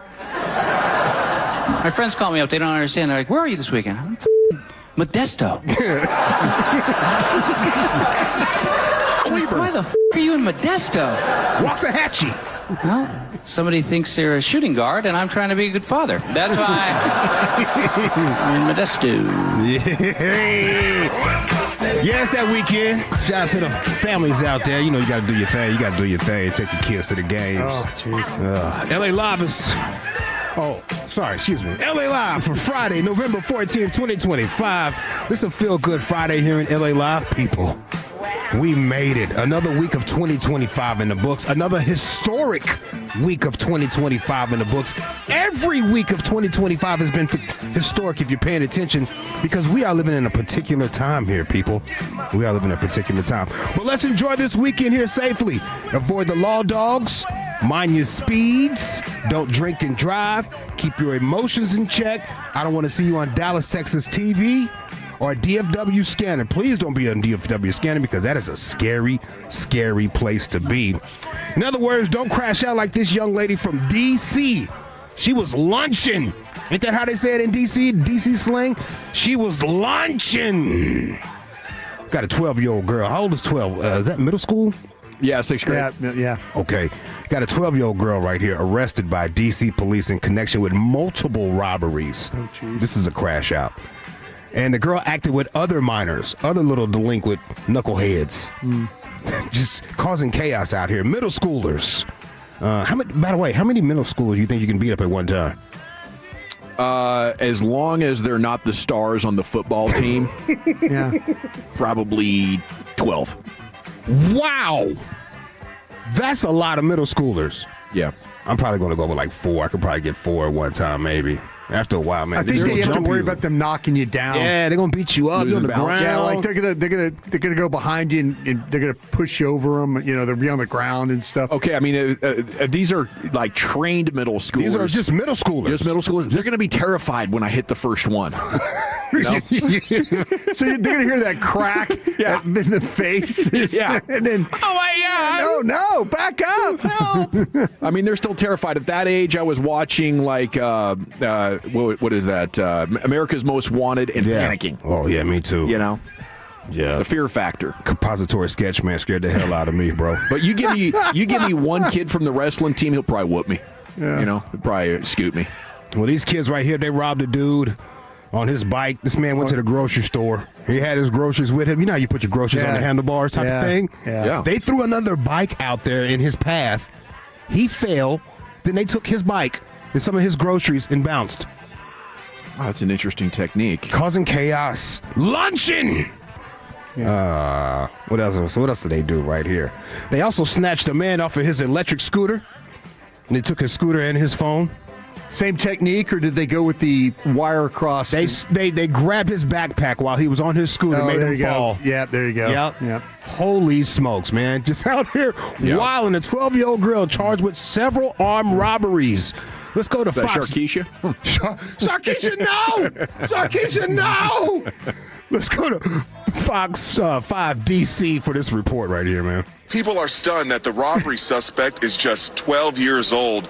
And then this past Sunday, that's when police tracked down one of the suspects, that 12-year-old girl, charging her with all the robberies. People who live in the neighborhood are shocked that the suspect is so young. God, where her mother at? Where this little girl mother at? Where they role models at? Where's the adults? Yeah. That's the question we all trying to figure out. Yes, we are. Yeah. What the hell? Was that man on the street? That was man on the street. You got to see his eyes. It's like, whoa. He's got some real serious eyes in this. Gosh. Like, he instantly became a meme the way he reacted to this. Well, how mama at? Yeah. Where everybody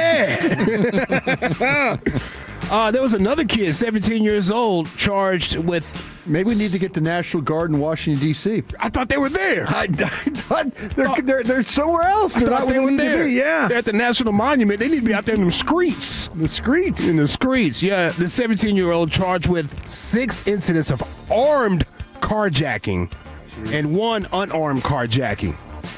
17 years old. I feel like somebody set him up on a mission because he's a minor. Hey, go do this for me. They won't charge you with the same thing they will charge me. I don't know, man. But be careful with that, though. God, they're crashing out there. Hey, that's what that, remember those people used to run into the stores and just grab stuff? Yeah. That was, they were being set up in a sense. Smash and grab? Yeah, the smash and grabs, or just go out there and just grab clothes and walk on out. Yeah. Yeah, there was a couple at home minding their business. They were the ones sending people out there to go do that. We'll pay A suburban you to go rob couple. everything, because if you get locked up, it'll be for 30 days in juvie. Won't be nothing, brother. It won't be nothing. Y'all be careful. Some of out these there. states are changing it up, though, to making it like we're going to charge you as an adult younger and younger. You know? Clearly, they need to do something. I tell you, there's a lot of videos out now about the shoplifters. Like, they get them outside the store, and you're not looking at my basket. You're not, and they're like, well, no, we are going to look. You shoplifted here, and then.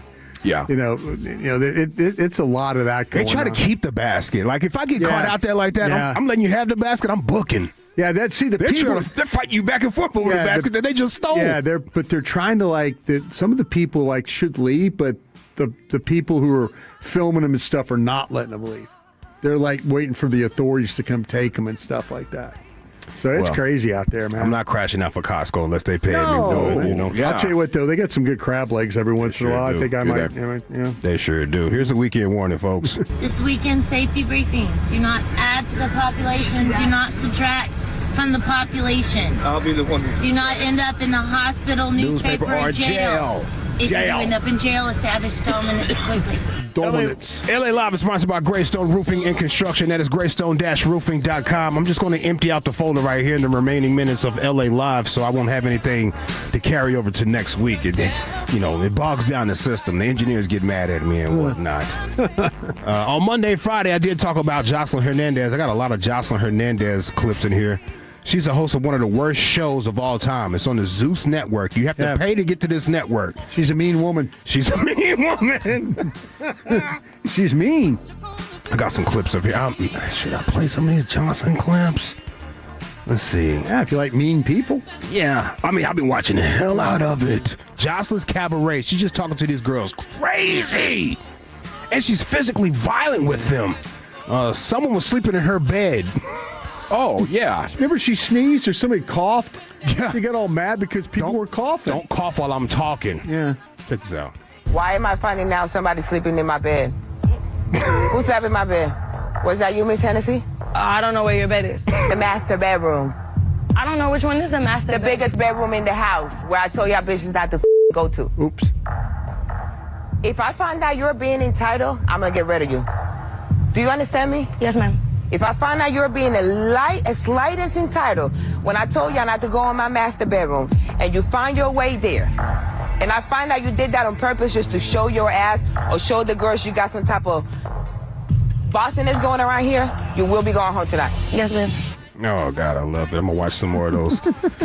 And they don't want to get kicked out. Do they get kicked out of the place? They get kicked out and kicked on. Yeah. They get beat up, man. So they want to stay on as long as they want to can. stay on. Yeah, so they have to be that way, to right? be a part of Jocelyn's Cabaret. Yeah. Oh, that's the prize? Yeah. You get to be a part of our Cabaret situation. Is that like a cat house or a strip club? It's a cabaret.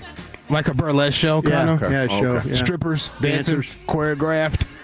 Hey, on Tuesday, we had breaking news. Nico Harrison, out of there, we got him! See you later. We got him! And then my sister, my baby sister, not my pharmacist sister, but my little baby sister, she works for a prominent pastor here in the DFW area. She decided to pull some auditions on me. I seen some voice notes in my messages for some reason. And she said she wanted to do breaking news on the fan. Okay. Hey, what's up, DFW? It's your girl, Queen, and I got some breaking news for you. The Dallas Mavericks have fired GM Nico Harrison after 4 years with the team. Give us a call right now, 1-800-1053-THE-FAN, and tell us your thoughts. Do you think they should have let him go, or should we have let him stay for a couple of more seasons? Let us know. Give us a call. Let us know. Yeah. Give us a call. That's good, though. I guess, bro. She's never done this. She's trying to be funny. She said she was bored. Yeah, good for her. Yeah, she said she even does commercials. Yeah. Yo, what's up, DFW? Actually, I thought about it. Hold on, where's it at? Dog, is that it? And then trying to jump up the comments to the internet. Oh, here we go. Yeah. Shoot. Hey, what's up, DFW? Have you just gotten hidden again? Well, give my guys at the law firm in Dallas a call. Let them know Queen sent you. Call 1-800-I-JUST-GOT-HIT again. And they'll help you get a lot of money. One taking it. That's awesome. That's so Did you funny. just got hit again? You got 1-800-GOT-HIT again. Have you just gotten hidden again? Did you just got hitting again? That's awesome. Oh my gosh, she was so bored. She tried to chum up the callers. Here we go.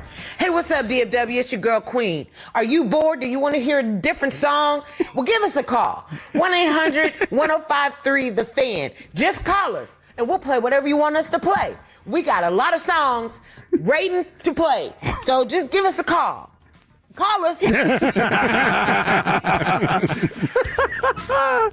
That's awesome. I don't know, man. Wow stuff. Here's how she ended it. Yo, what's up, DFW? Actually, I thought about it. I don't think we play music on our station. So if you want us to talk about a different sport, call us. We can talk about football, basketball, volleyball, baseball, pickleball, golf, tennis, whatever you